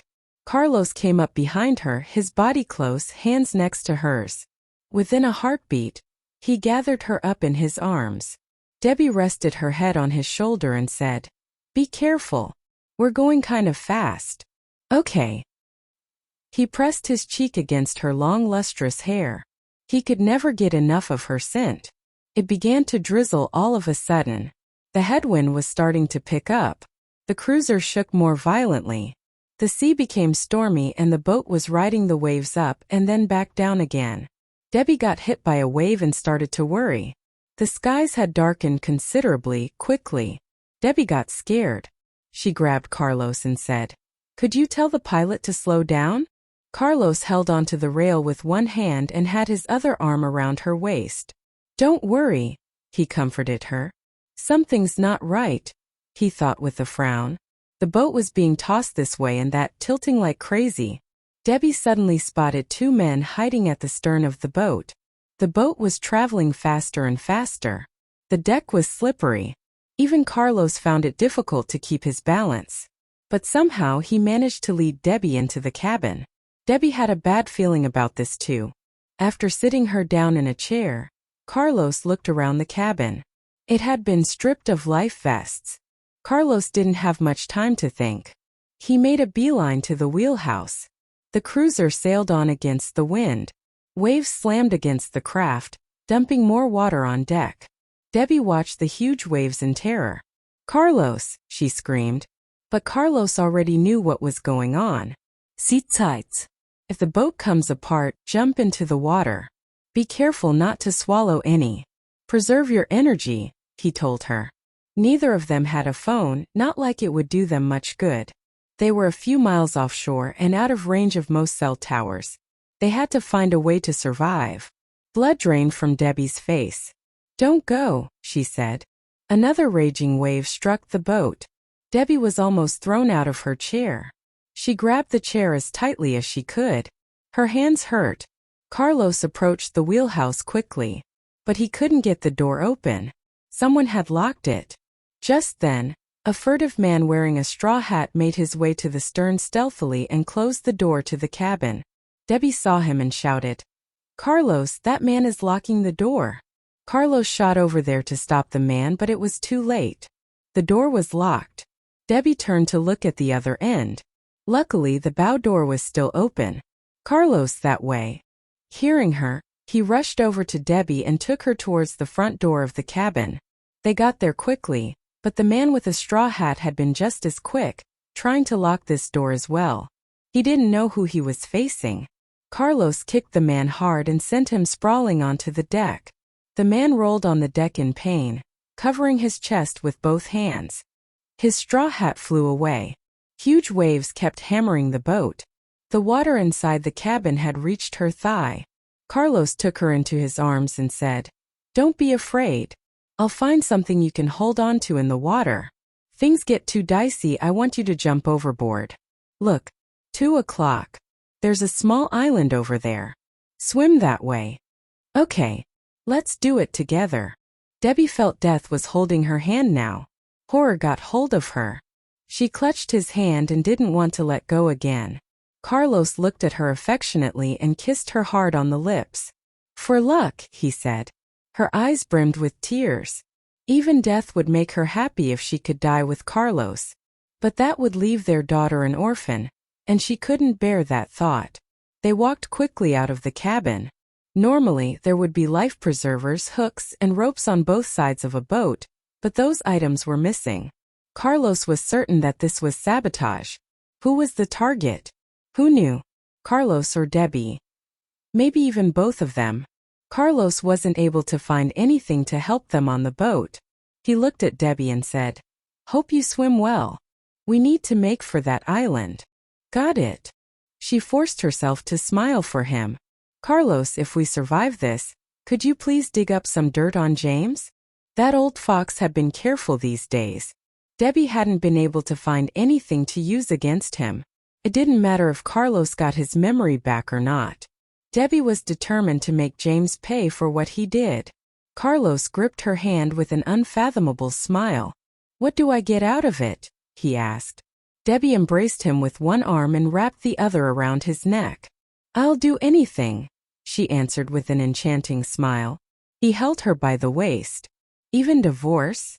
She was in a daze for a few seconds. "Then sure," she said. "But it won't happen that quickly." She and Ivan had been married for only a short time. His mom had just stopped nagging him, so they couldn't get divorced so soon. Carlos didn't know why they married. He scoffed when he heard her. It wasn't the reply he was hoping for. "Why? Don't you want to divorce him? What gave you that idea?" Because he's good in bed? Debbie rolled her eyes at him. She took one step back and walked up to the deck with him, holding his hand. Mr. Huo, if we can survive this, I'll divorce Ivan in some time. But will you cancel your engagement with Stephanie? No problem, he said immediately. Debbie smiled. The sea wind blew hard. They stood at the bow of the boat, hand in hand, and jumped over the side. With a splash, the two disappeared in the sea. Soon, the drenched boat capsized and was devoured by the unrelenting ocean. But the heaving seascape separated Debbie and Carlos. With difficulty, Debbie surged to the surface of the water for air. But before she could take a breath, a massive wave sent her back underwater. Breathing was becoming more and more difficult for her. When she thought she was going to die, somehow she calmed down. God, please bless Carlos and Evelyn Huo. Make sure they will be safe and happy. Even if it costs me my life, she prayed. Meanwhile, Wesley watched the sky and didn't feel right. When he and Blair boarded another cruiser, he grabbed a sailor and asked, "Is it going to rain?" The man looked at the sky and said, "Unlikely. It's sunny now. But the weather at sea is capricious. A squall could blow up before you know it. You never know." Gloom occupied Wesley's face. "What's the chance of rain?" "Perhaps. Look, over there. See those clouds? Low-hanging and steel gray. That means rain. But don't worry. If it rains, our helmsman will bring the boat back in." Wesley felt something was amiss. "Go back to the resort. Wait for me. Don't go anywhere before I come back," he told Blair. "Why not? You're so bossy. We came here on vacation, so why can't I go outside?" Blair complained. "Carlos and Debbie are in danger," he said seriously. "What?" She stood straight from shock. "It's just rain. The sailor says the helmsman will bring the boat back to port if it rains." Wesley was too anxious to explain further. "Be a good girl and go back to the village. I'll be back soon." "Okay, be careful." He always worried her. "I will. Inform Kinsley and Niles." Wesley urged Blair about something else before he asked a pilot and some good sailors to take him out. The boat started sailing in a hurry. The expression on Wesley's face became graver and graver as it rained more and more heavily. Since Carlos and Debbie didn't have their phones, Wesley couldn't reach them. They might be out of cell distance anyway. He was sure something bad was happening to them. He grabbed a sailor and asked, "Who was the crew on that boat?" The sailor shook his head. "I dunno. Never seen them before." "They're new?" Wesley asked. "How new?" "They started work yesterday," the man answered. Wesley punched the door furiously. "So you let a couple greenhorns pilot the boat?" The sailor was frightened. Wesley was intimidating even when he wasn't angry. But now he was enraged. "It's not like that," the sailor explained hurriedly. "They're qualified. They've got all the required certificates, and they have a lot of experience." Based on this, Wesley realized that Carlos and Debbie had been set up. The most important thing was to track down their boat and rescue them. Soon Blair found Kinsley. He was trying to get Stephanie to take a dip with him. "Hey Kinsley, Debbie and Carlos are in trouble," she told him.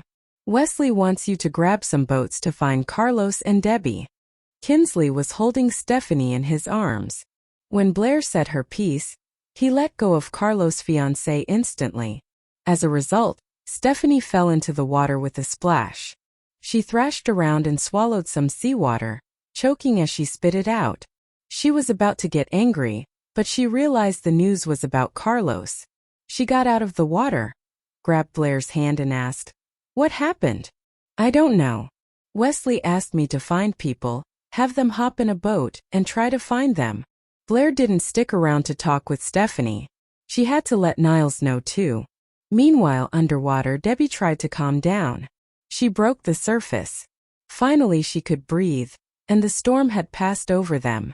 The island Carlos told her about seemed to be closer, close enough to swim to. She swam towards it as fast as she could. After a while she had to take a break. She panted hard and put a hand over her eyes to shield them from the sun. The island still looked quite far away, and now she lost track of Carlos.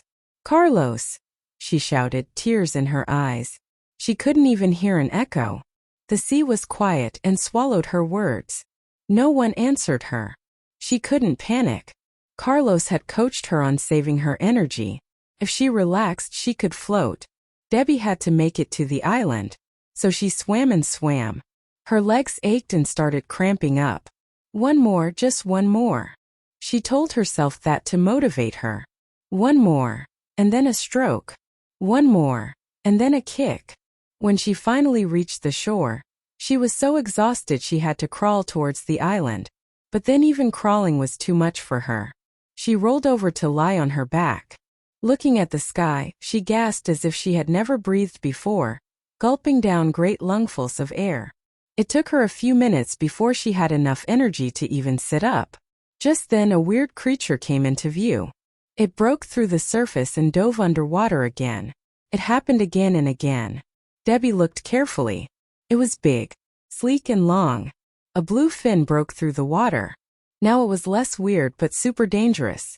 A shark! She screamed. Her legs were shaking uncontrollably. Thankfully, she had gotten out of the water. She turned around and walked quickly towards the dry sand. But before she could take 2 steps, she reflected, Carlos is still out there. I can't just leave him alone like this. Cupping her hands around her mouth, she shouted, Carlos! Old man! Shark! She sat there listening, waiting for a response. But none was forthcoming. All she could hear were the waves lapping the shore. After several seconds, she shouted again, Old man, where are you? There is a shark in the sea. The sea was much quieter now, but only the sea breeze and the waves were answering to her. Where was he? She couldn't let anything happen to him. How could she? She kept shouting, hoping her voice could guide him to the shore. Something bobbed to the surface. Was that a person? Debbie cried excitedly. Old man! Old man, over here! Carlos got closer and closer. But then she noticed that there was blood in the water. He was injured. But it was worse than that. Sharks are sensitive to smells, especially the smell of blood. A little blood can attract them from far off. Their sense of smell is stronger than that of dogs. Debbie's face went pale. She waded into the sea again. She couldn't let Carlos die before her very eyes. The shark darted towards him. She could see its fin gliding through the waves. It got closer by the second. Debbie swam nearer to Carlos. She poked her head out of the water and warned Carlos while panting. Old man shark! Quick! Then she dived in and swam towards him as quick as she could. Carlos stuck his head out of the water and yelled at her. Get away! She heard him, but she couldn't go back. What if the shark was hungry, and Carlos was on the menu? She couldn't swim back to the island knowing that Carlos was in danger. She swam on. Carlos' eyes burned in anger. Damn you, Debbie Nian. I order you go back. But it was too late. She was already at his side. Move! Shark! Debbie grabbed his hand. Then they started to swim as fast as they could. When the shark was quite near, Carlos suddenly grabbed her wrist. Why are you holding my wrist? Swim! She urged. She didn't want to end up dying in a shark's mouth. She didn't want that fate for Carlos either. But Carlos still didn't release her hand. She looked back to find that he was staring at something. It was also sleek black with white trim. It looked a lot like a shark with razor-sharp teeth. Noticing her frightened expression, Carlos explained, That's a killer whale. He's pretty harmless. He's hunting the shark. The killer whale started its attack as he was talking. The whale raced through the water, slamming its head into the shark, again and again. Finally, the shark rolled, drifting helplessly, unconscious. Then the feast began. Carlos and Debbie stood in the under-chest-high water and watched. The brutal sight shocked Debbie. That thing was scary. Why didn't the shark fight back? Eyes fixed on the ongoing feast, Carlos explained. If they're knocked over, they faint. Then they're easy prey. Killer whales know this. Everyone thinks the shark is a powerful killer. It is, but the orca is even more powerful. His remarks surprised Debbie. I remember now. There was one at the aquarium when I took Piggy there. I thought he was adorable. I didn't expect it to be so fierce. They look cute, but they are dangerous. Just not so much to us. They want to play with us, thinking we're just another mammal. Debbie was scared. With a pasty face, she started dragging Carlos towards the shore. Okay, let's get out of here before it decides it's feeling playful. Her flustered and lovely demeanor amused him. Instead of leaving, he led Debbie closer to the killer whale, smiling the whole time. Are you crazy? She yelled with fright. Carlos kissed her on the lips to comfort her. Then he pushed a lock of wet and disheveled hair out of her eye and said, "Don't move." Debbie calmed down. But what she saw next alarmed her again. Carlos was waving at the fed killer whale. Her mouth went instantly dry from fear. After a hard swallow, she asked him, "Level with me. Did you hire the 2 men on the boat? Are you with James? Are you here to kill me?" Carlos only gave her a long look. When the killer whale swam towards them, Debbie was so frightened she clutched Carlos tightly. "Run! Run!" she screamed, scrunching her eyes closed, too spooked to open them. She heard water thrashing behind her, but soon it was quiet. "Open your eyes," Carlos coaxed her. When everything was quiet, Debbie's fear fled. She opened her eyes slowly. Her jaw dropped when she caught sight of what was right in front of her. Carlos was stroking the killer whale's head. Are you crazy? It's going to eat you." Fear filled her. She clung to his arm even tighter. Since they boarded the boat, they'd been through a lot. Her day was filled with moments of terror and danger. She wondered if she would die from a heart attack soon. For example, right now, her heart was pounding like it would burst through her chest, and she couldn't feel her legs. Carlos, however, didn't seem scared at all. Noticing the incredulity on her face, he explained, "About the only people these guys attack are their keepers. They like people." As if to prove what he had said, the killer whale moved its huge body towards Debbie and butted its head against her playfully. "Ugh! Help!" she cried. Suddenly, she wanted to be home. She really missed a bunch of people. Piggy, Curtis, Colleen, Casey, Decker, even her mom. "Boo! Who?" Carlos smiled. He gave her a pat on the back and said, "It likes you." "What?" Debbie stared at Carlos in shock. Cautiously, she looked back. The killer whale seemed to be smiling at her. Seeing her look at it, the killer whale swam out farther, jumping out of the water and slapping its tail against the surface. Just when Debbie thought it was leaving, it leaped out of the water and dived in again, and sea spray cascaded upwards.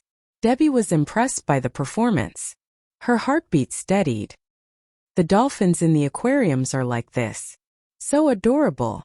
"Wave to it," Carlos said quietly. Her fear was gone. Even though she couldn't see the whale anymore, Debbie waved her right arm excitedly and called out, "Hey big guy, over here." Just as if it understood her, the killer whale came swimming back. It finally surfaced only a couple feet in front of Debbie and Carlos. Once again, Debbie recoiled, startled. She patted her chest, feeling embarrassed that she was scared again. She wondered if she was just too timid. Carlos pressed his cheek against the killer whale's. Then he asked Debbie to do it too. Seriously? She thought. She swallowed, stretched out her arms slowly, and held the whale's big head. She didn't press her cheek against its until she was certain that it wouldn't attack. "Wow! It feels smooth and cold." Smiling, she gave the big guy a kiss on the head. Just then, the killer whale suddenly opened its enormous mouth, baring its 2 lines of sharp teeth. Debbie let it go in a hurry, screaming and retreating into Carlos' arms. Carlos was amused. "It was playing a practical joke on you." Debbie glared at the killer whale, which had closed its mouth. "That was not funny. You're too jumpy." "Relax," Carlos said. Debbie snorted in denial. And that was when the killer whale started to push them towards the shore. "What's it doing?" she asked. Carlos shook his head. When they finally stood in about 4 feet of water, the whale broke off and made for deeper waters. Then when it came back, the killer whale rubbed its head against Carlos' shin and circled around him. Only then did Debbie notice that his leg was bleeding. He had been injured in the water somehow. The shark must have smelled the blood. She squatted to examine the cut. I'm sorry I forgot you were hurt. We were in the water a long time. Why didn't you say something? The sea is salty. That must hurt like hell. Carlos looked at the deserted island and said, It's nothing. How did it happen? A fish scratched me.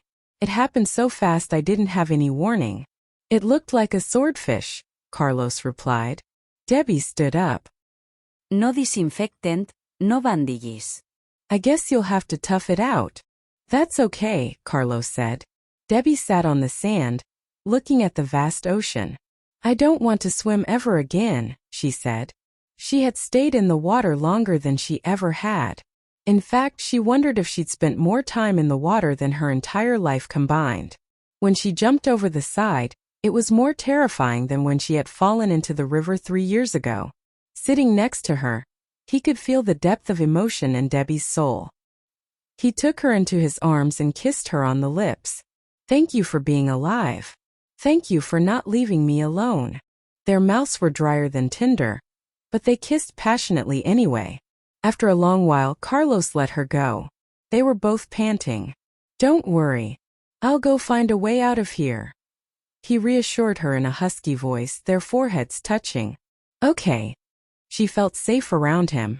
Carlos found an open space and formed an SOS with stone. Then they started searching for things, for people. They walked and walked. After a long while, they still hadn't walked all the way around the island yet. There were no paths.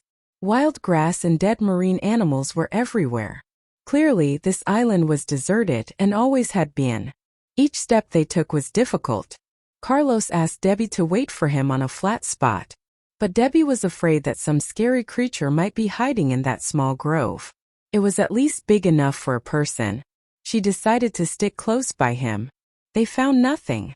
No people nor anything that could float in the water. After making 2 circuits around the island, they finally gave up. The sun was high in the sky, and the heat was punishing. Carlos took Debbie to a big tree and sat her down. It provided a fair amount of shade. Then he found 2 sticks and some dry grass and began to make a fire. A few minutes later, when she saw the flame, she praised, Old man, you're my one and only hero. He was her omnipotent superhero. Carlos smiled. You must be hungry. Stay here. After stirring the fire, he walked towards the sea. But Debbie followed. Stay here? Where would I go? Let me help you. I'm catching fish. Catching fish? How? Carlos looked around. Then he found a piece of driftwood and hacked at it with a rock until the end was sharp. Under Debbie's amazed gaze, he walked into the water, wielding it like a spear. Just then Debbie pointed out toward the sea and shouted, Look, big guy is here. The killer whale disappeared after they had reached the shore. Now it was back. Carlos got off the rock. The killer whale's bulk was halfway out of the water. When it opened its mouth, Debbie screamed in surprise. Its mouth was full of marine life such as fish, shrimp, crab, and some other creatures. Many of the creatures were still alive. Others were certainly not, or at least unmoving. It's bringing us food, Carlos said with a smile. Debbie threw her arms around the killer whale's head and gave it a big kiss. Thank you, big guy. The killer whale opened its mouth and all the fish, crab, and whatnot spilled out onto the rocks. Debbie went to collect what had fallen out, and the orca returned to the sea once more. Carlos gathered an armful and began flinging them onto the beach. Then Carlos had a better idea. To avoid the fish leaping back into the sea, he decided to dig a hole further inland and put rocks around the perimeter. Then the fish wouldn't able to escape. He dug the hole quickly. While he was placing rocks, Debbie saw something odd-looking. Ugh, this one's scary.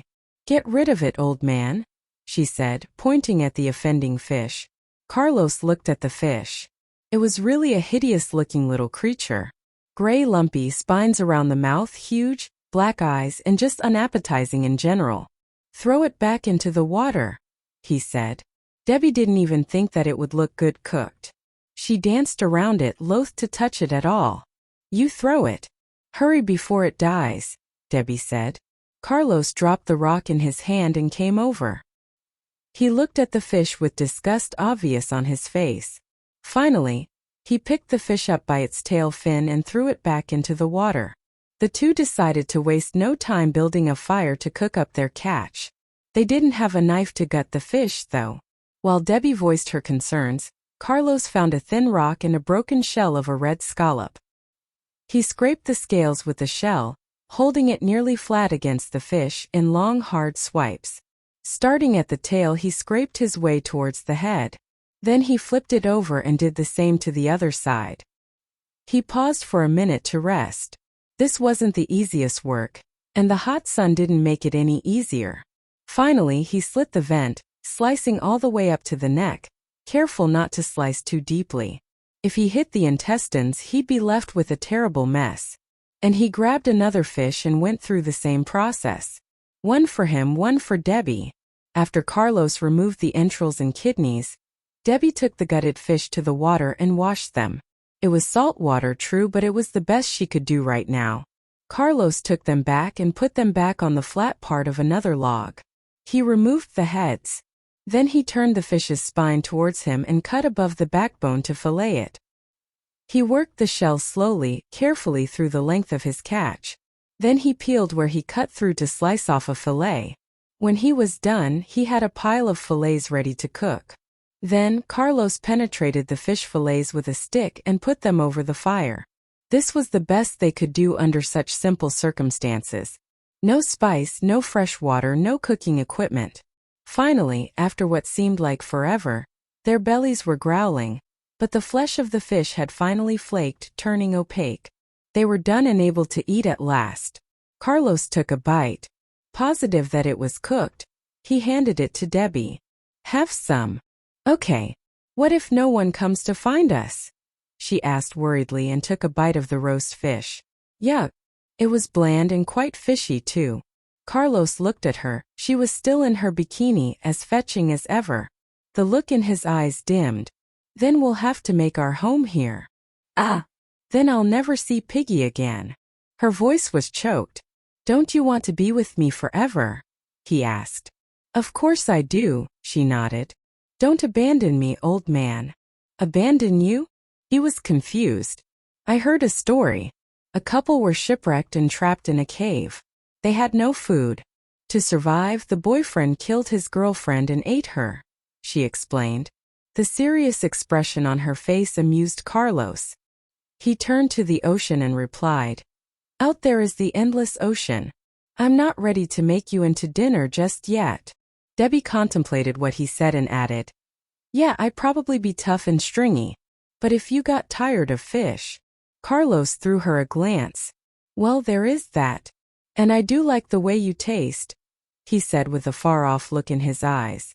Debbie could tell that he was thinking of something dirty, but she wasn't going to say anything. All it would do would cause problems, and all they had were each other. They bantered while they ate. Debbie didn't like the taste, but she kept stuffing herself. They needed energy to escape. By the time they finished eating, it was dark. Debbie lay on the sand, looking at the starry sky. "Do you think they'll find us?" she asked. Sitting beside her, also looking at the sky, Carlos said firmly, "Oh, I've got good friends. They'll find us." Unless he missed his guess, Wesley would get the idea that something was very wrong. Debbie rolled on her side and faced Carlos. "Old man, why don't we live here? Life on this deserted island would be hard. But it would be quiet and simple. They could set up a little hut, and it would be just like Gilligan's Island. It would just be her and Carlos."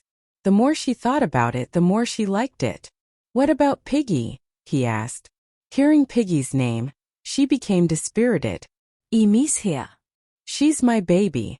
After a short pause, Carlos asked, "Why didn't you marry Piggy's father, Hayden? Why Ivan?" He could tell Ivan didn't love her, and they didn't really act like a married couple. Debbie looked at him in disbelief. Carlos had asked her the same question last time before her wedding. Now she was curious what made him think like that. "Who told you that?" That hit him like a slap. Hayden told him so. "You." "What the hell, Carlos?" Debbie lay on her back and fixed her eyes on the sky again. "I stopped loving him years ago. Besides, he's married. We still talk because he helped me out a lot after I left the city." Sea breeze blew on their faces, ruffled their hair. After a moment she continued. Now I married Ivan, but it's not what you think. There's a reason, but I can't tell you right now. So, are you gonna marry Stephanie? Her eyes sparkled in the dark. Carlos kissed her hair and asked, Why? Do you want me to? No. Debbie answered simply. Carlos nodded. He pulled her into his arms and kissed her. I won't marry Stephanie. But what about Ivan? He doesn't love you. Okay, I'll leave him, she muttered. But it'll have to wait. Carlos remained silent. He was thinking about Piggy. So Hayden wasn't the dad? Ivan? Probably not. Then who was her real father? Suddenly something dawned on him. Neither of them said anything else. They immersed themselves in the moment. But Carlos focused on controlling himself. This wasn't the time or place. Debbie knew why he went quiet. Panting, she cradled his neck and said, Old man, She wanted to tell him she and Ivan had never slept together. But Carlos already let her go and waded into the ocean. He could swim, but his leg was injured. Worried, Debbie sat up and shouted after him. Hey! Be careful. Watch that leg. They slept in each other's arms underneath a tree. The night was cold. To keep warm, Debbie kept snuggling closer to Carlos in her sleep. The touch of their bodies aroused him. But he understood now was not the time. Debbie realized too when he turned over and she saw his erection. Sorry. It's really cold, she apologized. The only thing she had on was a bikini. Of course she was cold. Carlos realized he should have built a lean-to. Then at least they'd be warmer. Carlos adjusted his breathing and held her tighter. Go to sleep, he said. And Debbie, comforted by his touch, drifted off easily. Carlos removed his arms and got up quietly. Then he took off his swimming trunks and draped them over her, hoping it would be enough. Since he was already awake, he decided to search for something to create a shelter. Vines, branches, palm fronds, etc.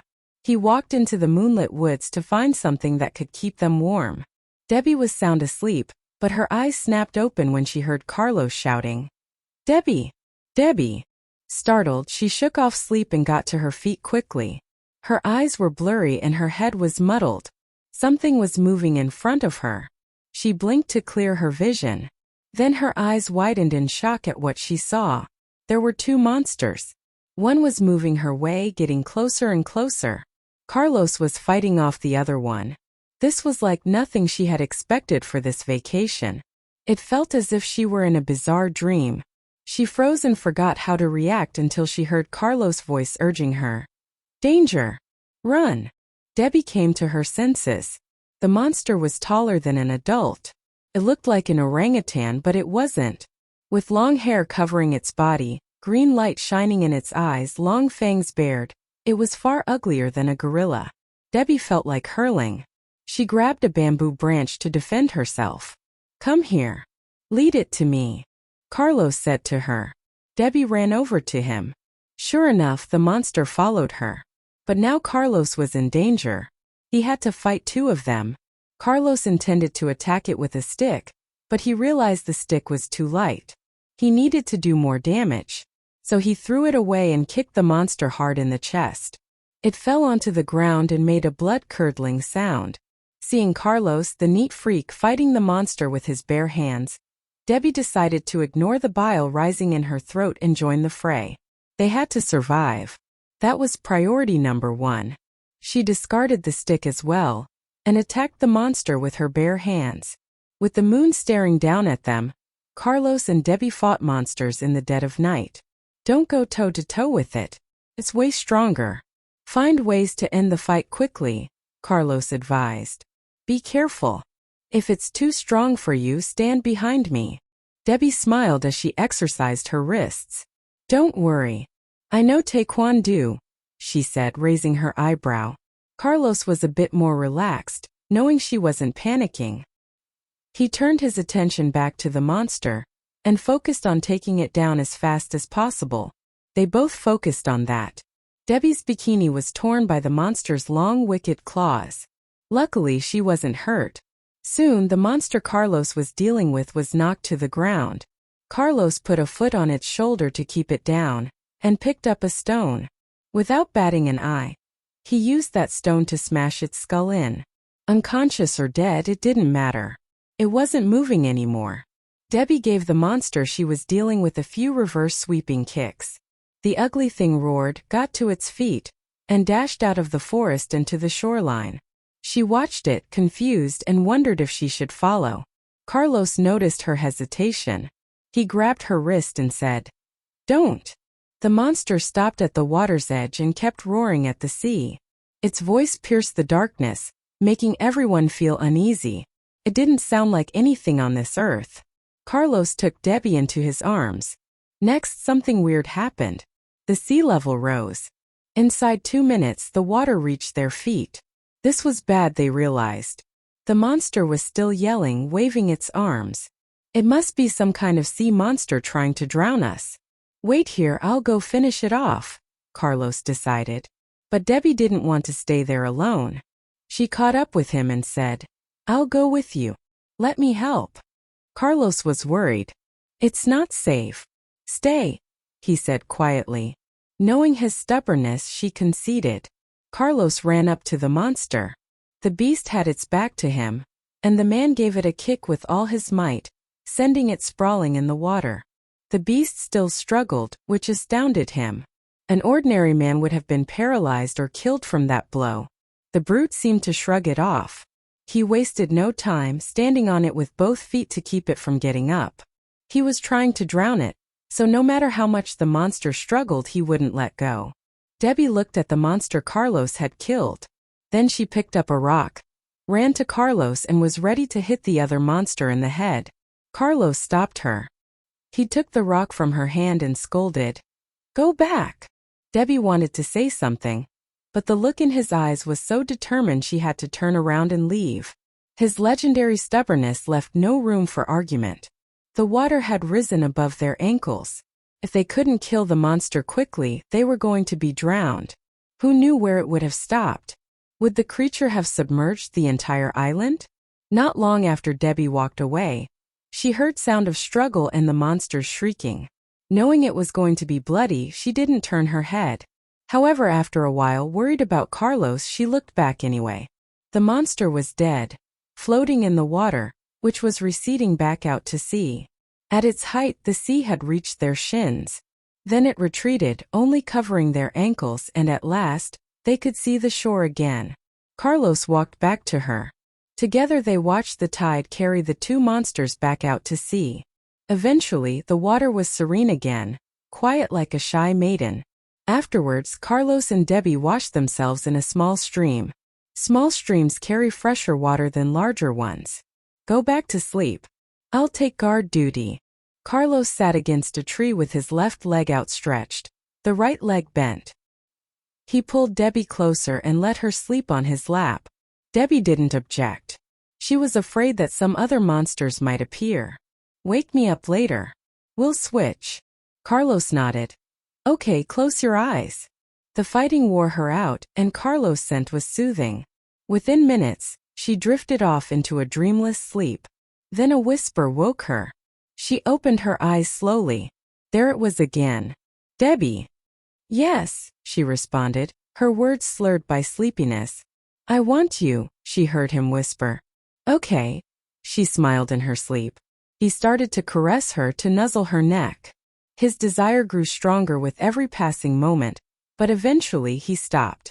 Watching the woman who was in a light sleep, he clenched his fists to keep his desire in check.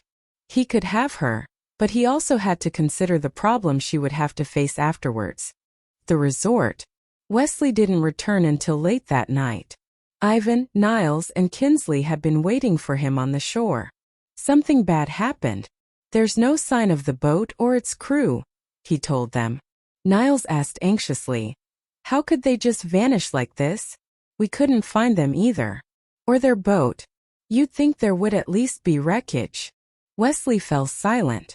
After a few seconds he said, "Keep calm. I'll dispatch some helicopters tomorrow. Get a hold of them now. That way they can be mobilized immediately." Niles urged, scratching his head. He regretted not having gone with Debbie and Carlos. He might have been able to help. They went back to the village to rest and regroup. Ivan was about to walk into his room when he found a woman hanging out, sitting outside the door. "Casey, any news?" she asked anxiously once she saw him. Ivan checked the time. It was already past 2 a.m. "Why are you still up?" "Debbie is not back yet. I couldn't sleep." Tears streamed down Casey's cheeks. Yesterday she and Ivan were kissing, and now Debbie vanished. She felt so sorry. She wondered if it were her fault. Ivan's face went solemn. He took Casey into his arms, giving her a comforting squeeze and patting her back. "Everything will be okay. She's with Carlos. He won't let anything happen to her," he said quietly.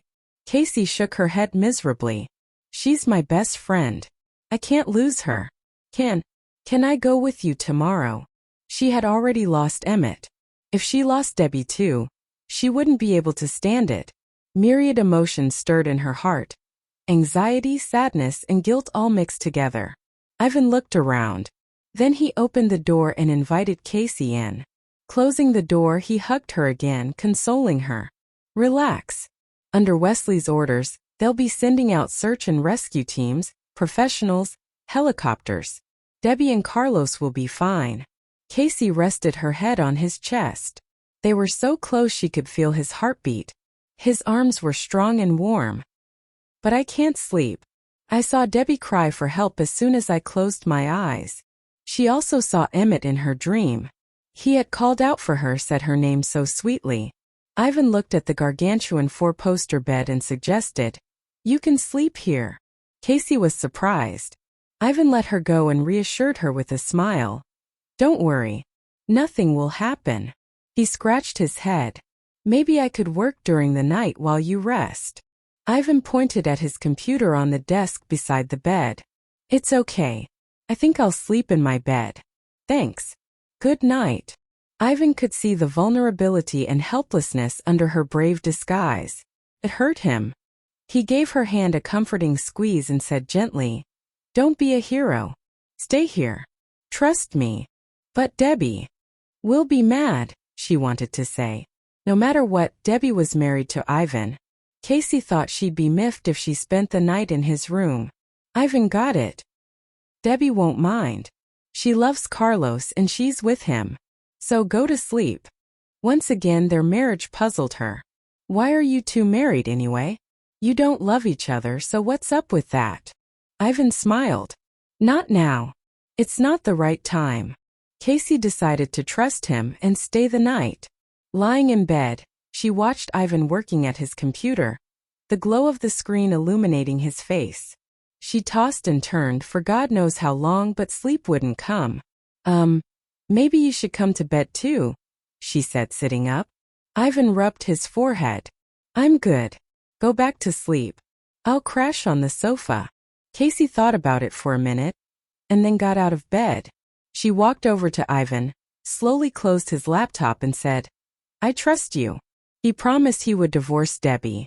She believed he was a decent man and would never cross the line before he and Debbie got a divorce. When he heard this, Ivan stopped protesting. He left the chair and lay beside her on the bed. The next morning, Debbie felt something hit her face. She opened her eyes and found herself in Carlos' arms. She reached out to touch her face. Then she screamed, Ah! She raised her head and glared at the wheeling, skirling birds flying free in the sky. Carlos was roused by her scream. He hadn't fallen asleep until dawn. He looked at her, trying to figure out what happened. When he finally figured it out, he couldn't stop laughing. Oh, shut up, Debbie snapped, covering her face. She ran to the stream to wash her face. Then it got all over her hands. Looking at the black and white bird droppings in her hands, she was disgusted and pissed. What a wonderful morning. Carlos watched her frantically scrubbing her face. Turn around.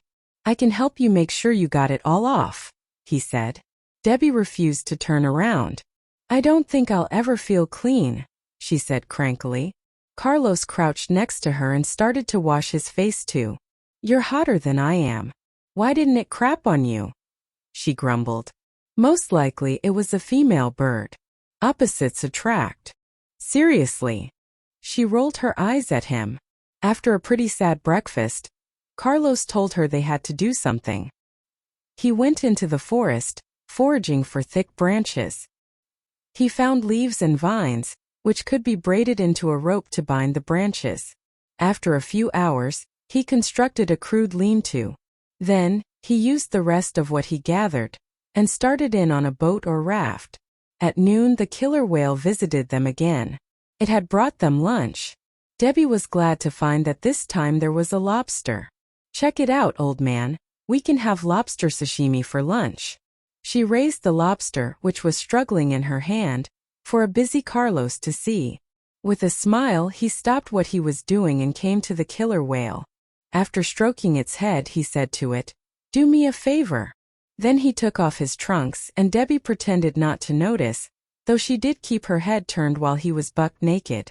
While she busied herself collecting fish, Carlos slit his swimming trunks with a rock and tore a piece off before donning them again. Then he put the piece into the killer whale's mouth with half of it hanging out. "Buddy, take this to people. Lead them here." "Thank you," he said as he stroked the whale's head again.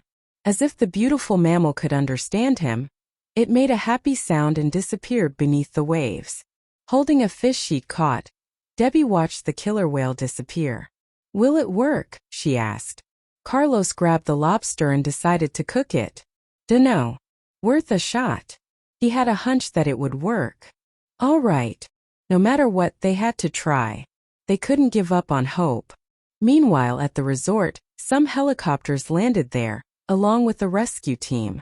Wesley took control of the team, directing them each with the easy demeanor of a man used to being in command. "You take south. You go southeast. You southwest. You retrieve the boat." They were on a cruiser. When everything had been straightened out, Ivan and Niles said to him, "We want to go too." Wesley looked at them and said, "Leave it to them. This is the best rescue team in Y City. They'll find them." "Oh, Niles, you should come along. You're a doctor." "Ivan, please wait here." Casey nervously tugged at Wesley's sleeve before he left for the rescue.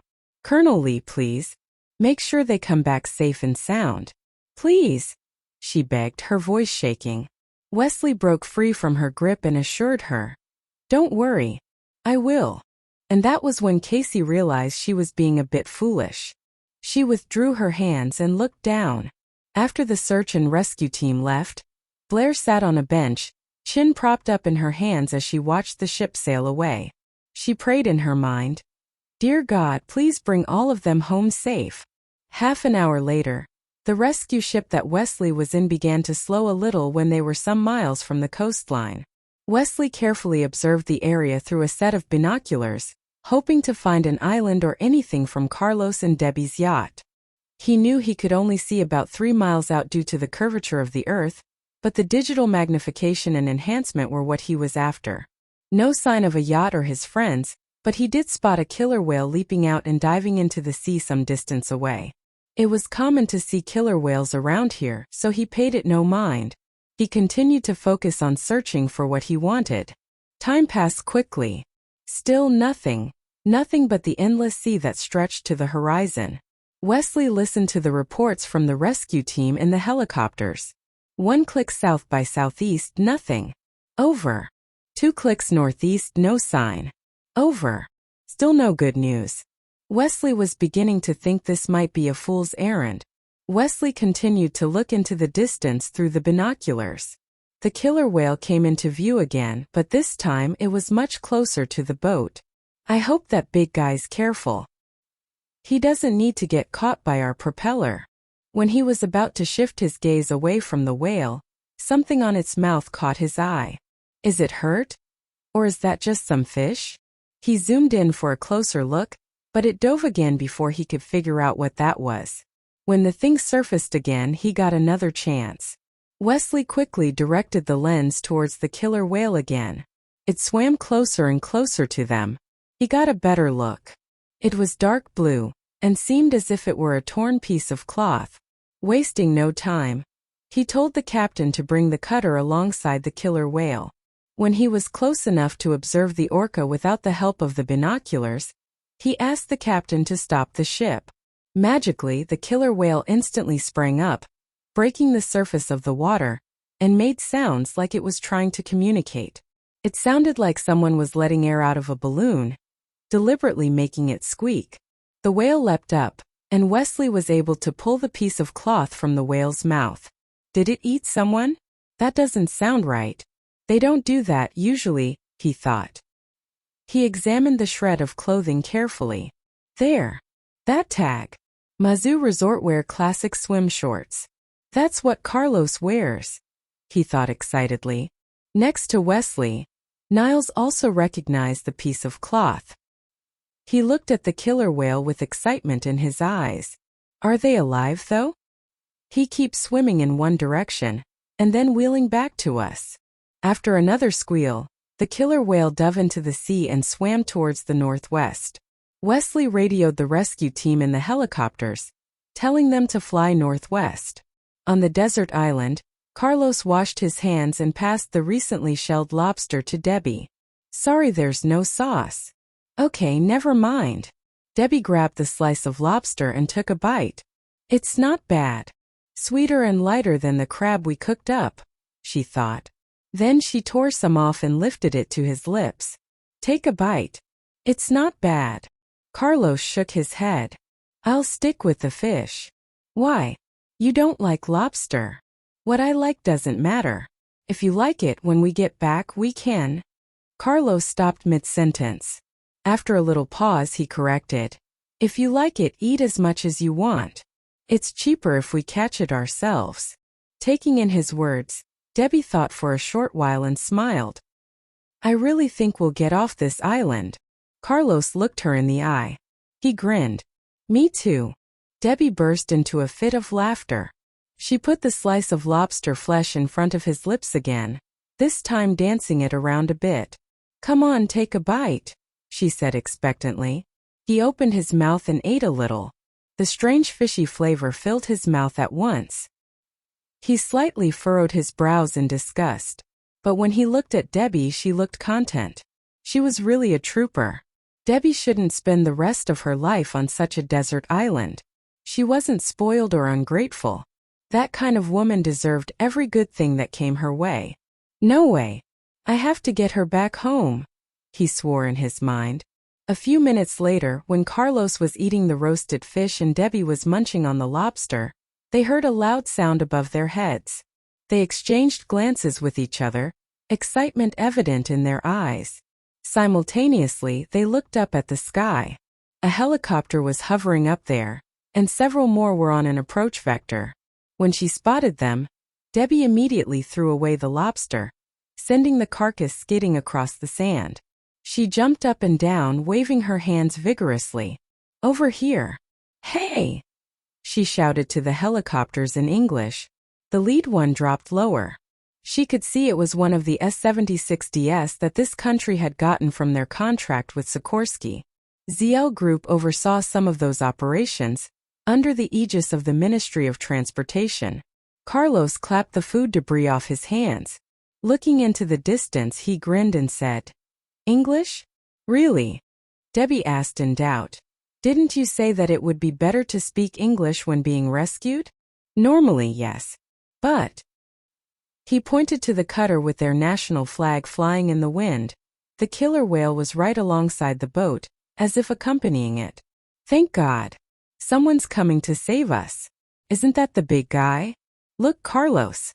It brought them here, she exclaimed excitedly between laughter and tears, hugging Carlos all the while. He gently stroked her hair, somewhat rough from exposure to salt water. They came. We're safe. He said it somewhat wistfully. While they hadn't had the easiest time of it, there was the fact that he didn't have to sit in the office all day working his fingers to the bone. When he was exhausted on the island, it was from real work.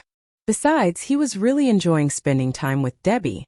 As soon as the rescue cutter stopped a bit from shore to prevent running aground, they lowered a motorized inflatable life raft into the water, and Wesley and Niles zoomed over. When they got to shore, Niles ran up to them, leaving his brother to haul the raft onto the beach. He rushed up to Carlos and Debbie. He arched an eyebrow as he took in the bonfire behind them. Here we were worried about you and you're eating lobster?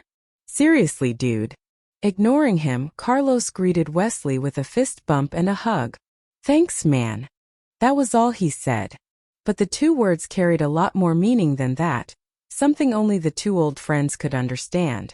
Debbie waded out in the water towards the whale. The water came up to her chest, but she didn't mind. She bent over, kissed it, and said sincerely, "Thank you so much, big guy. You saved us." The killer whale let out a cheerful sound and rubbed against her body, just like Piggy snuggling in her arms. Finally, they piled into the raft and boated over to the cutter.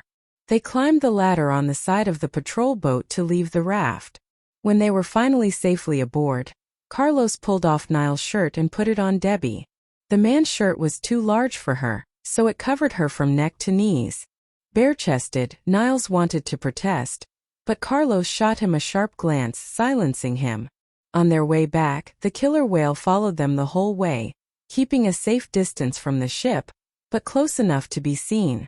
Seeing its dorsal fin cutting through the surface of the sea, Debbie couldn't hold back her tears. "I'm gonna miss him. Think we'll ever see him again." Carlos touched her head and comforted her. "You can come whenever you want." "But I'm afraid," she stammered. She would miss the killer whale, but she didn't want to be shipwrecked again. Understandable, since they had battled not only the natural elements, but supernatural ones as well. Carlos smiled. Looking at the swimming killer whale, he said, "Tell it you'll come to visit around the bay surrounding the island." "Why there? Are you afraid people might hurt it?" He nodded. "Yeah, kind of. We need to protect it." "Right." While Debbie was watching the killer whale swimming happily, Carlos radioed land. They were still out of cell range, so it took a little doing to get his assistant Frankie on the line. "Yep, purchase the beach. Launch a public welfare program to protect the marine life around there. Prepare all the needed application forms, materials, and submit them to the State Oceanic Administration. And attract some investment. ZL Group will fund 80% of the total investment." Finally, they reached the beach. Their other friends were there, waiting anxiously. When Casey spotted Debbie, she ran over to her and hugged her tightly, tears welling up in her eyes. "Deb, oh thank God. You're back. I was so worried about you." Debbie hugged her back while comforting her. "Don't cry. I'm fine now." After confirming Wesley was safe, Blair also ran up to Debbie. "So where did you guys end up?" "On a desert island," Debbie said. "In some ways it was bad. In other ways, paradise." Stephanie grabbed a bath towel and draped it over Carlos' shoulders. Looking at him through tears, she said, "Carlos, you're finally back. I was so worried." Carlos nodded without responding to her. He looked in Debbie's direction instead. Debbie was surrounded by all her friends, who were grateful she was happy and healthy. "Debbie," he called out. Everyone's head turned in his direction. Even Debbie was surprised. The other people from the rescue team had already left, so there were no outsiders around. Without taking his eyes off Debbie, Carlos declared bluntly, "Divorce Ivan. I'll marry you." Dumbstruck, everyone lapsed into silence. While everyone else was reeling from the shock, Debbie's mind was racing. "Oh my God. In front of your fiancé? What were you thinking?" That was not what everyone else was thinking, however. Kinsley thought, "Nice move, bud." Ivan complained, "Wow, what about me?" Casey sighed, "Oh man, poor Ivan." Niles marveled, "She's so amazing. Especially if Carlos fell for her." Wesley snorted, "She's got him hooked good." Blair exclaimed, "Good for you, Debbie." Stephanie cursed, "You backstabbing bitch. You'll pay for that." After the harrowing experience Debbie and Carlos went through, nobody was in the mood for a vacation. So they canceled the rest of their plans and made arrangements to go home. Debbie took a nice, hot bath after she returned home. Then she slept the whole day in her own bed, too exhausted to do anything else. However, compared to Debbie's relaxing day, Carlos was running around like a chicken with its head cut off. He needed to, as work had piled up while he was gone. Without taking any time to de-stress, he asked Wesley, Damon and Frankie to come to his study in the manor. They had a long meeting. In the end, Carlos ordered Frankie in a serious tone. I need comprehensive background checks. One on James and Evelyn. Evelyn. Confused, Frankie looked at his boss, whose deep, dark eyes betrayed nothing. Carlos explained calmly, Debbie's child. James claimed she had an abortion 3 years ago. Find out if that's true.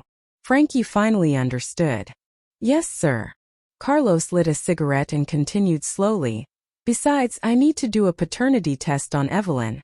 And understand, discretion is required. Damon's jaw dropped, his mouth open in shock. Sitting uneasily, he murmured in disbelief. So could Evelyn be the child that she supposedly aborted? Carlos shot him a cold glance and said nothing. Carefully thinking about what had happened all these years, Wesley frowned and finally spoke. I can see it. Damon got flustered. In a panic, he looked at Carlos and said, Oh shit. If that's true, then all those things I said to her. About her. All this time she was innocent. Damon's voice trailed off, but Carlos already understood what he wanted to say. If James lied about everything, then she suffered for nothing. For 3 years she had only herself to rely on. Thinking of it, he silently massaged his aching temples. It was getting to be too much to bear. Damon used to hate Debbie so much, but now even he was panicking. Not to mention Carlos, Debbie's ex-husband. All of a sudden, Damon sprang up from his seat. I can't sit around here doing nothing. I'll talk to Jared about it. He'll know. The more he thought about it, the uneasier he became. He cast a sidelong glance at the calm Wesley. Mr. Lee, I remember you were pretty hard on Debbie. You can't tell me you don't feel the slightest pang of guilt. Wesley sat still in his chair. After a while, the righteous officer replied stubbornly. Whatever. She's not my wife. Damon thought his words made sense. He shifted his gaze to the smoking man. He had already lit a second cigarette. Whatever you do, man, just be sure. I hope Evelyn really is your daughter. You with a kid. That would be awesome, he joked. Get lost, Carlos yelled, puffing out a cloud of smoke. He felt even more annoyed. Debbie woke up to many missed calls on her phone. The first call was from her detective, so she called back the detective first. Hi, it's Debbie. You called. Miss Nian, we just uncovered a bombshell. James had an affair with Stephanie's mother, Glenda Schur. Ugh. Debbie coughed, choking on her own saliva. What a philandering asshole. The man's fooled around with so many women. And even Stephanie's mom?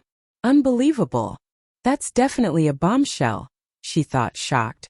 Suddenly, in a flash of insight, she thought of a possible link between James and Stephanie. James tried everything in his power to get Stephanie and Carlos to tie the knot, and even bought her a house. So if James had an affair with her mom, then maybe she's... Debbie had a wild guess as she tried to piece everything together. Coming back to her senses, she told the person on the phone, dig into Stephanie's background. Check for anything suspicious. Yes, ma'am. The arrogant Stephanie was a goddess in many people's eyes. If it turned out that she was just an illegitimate child of her mother and another man, then things would really heat up. After ending the phone call with the detective, Debbie then called Jared back. Hi Jared, how's Sasha? Set a date yet? Hey tomboy. Damon came by, Jared said slyly as soon as he picked up the phone, ignoring Debbie's questions. Okay. And? Debbie asked in confusion. They were brothers. It would weird if they cut contact. We've been on the outs for 3 years. Know why he dropped in? Jared asked in a mysterious tone. He sounded happy though. He was on cloud 9 whenever he thought of his brother's face, and the fact that he had to eat crow. No. Why? Debbie asked as she walked into the wardrobe and began putting together her outfit. She felt wonderfully refreshed, so she volunteered to pick up Evelyn and Justice and take them on a playdate at Carlos Manor. She promised Carlos, What was more, he sent her a message this morning to make sure she remembered. She had just texted him back, telling him that she was up now. But she hadn't gotten a reply. He was probably busy. Mr. Huo is doing a serious investigation on his dad, leaving no stone unturned. He'll know everything by the time that's done. Damon also asked me about all the rumors. Did you abort your kid? Is Piggy Carlos' daughter? He had a lot of questions. Debbie was surprised. So Carlos did keep his promise. He was just the most wonderful man. But she really wondered about something else. Eyes brimming with tears, she asked, "So what did you tell him?" "That he was an idiot. Those rumors were all lies. I said you never cheated on Carlos." I wish you could have seen the look on his face. He looked like he had just eaten shit. He didn't know if he could face you anymore. Ah! Jared burst into a fit of laughter. Debbie laughed too. But then she let out a long sigh. Don't count James out yet. He's a sly old fox. I've done my own investigations too. And when he found out he was being looked into, he was able to have info hidden and cover his tracks. He laughed it all off when he was confronted with it. Of course, what prompted Debbie to look into the link between Stephanie and James was something Miranda had said. She told Debbie there was something fishy going on there. Don't worry. Maybe Mr. Huo's not as savvy as James, but he's way wealthier and more powerful. If anyone can dig up dirt on James, it's him, Jared said confidently. He had faith in Carlos. Let's not be carried away. Carlos isn't God. He can't do everything. He still doesn't know who killed Megan. Curtis won't do anything about it, but Carlos and Wesley are on it. Even they haven't found anything conclusive. I know that, but I don't think you give him enough credit. Oh, did you hear? The cops found Megan's diary. I think Carlos will have that diary soon. What do you think, that manipulative bitch? I should respect the dead, right? What do you think Megan had written in her diary? Debbie shrugged. How should I know? I spent more time trying to keep her away from Carlos than I did getting to know her. And even more infuriatingly, even dead, Megan was still a troublemaker. Someone framed her for Megan's death.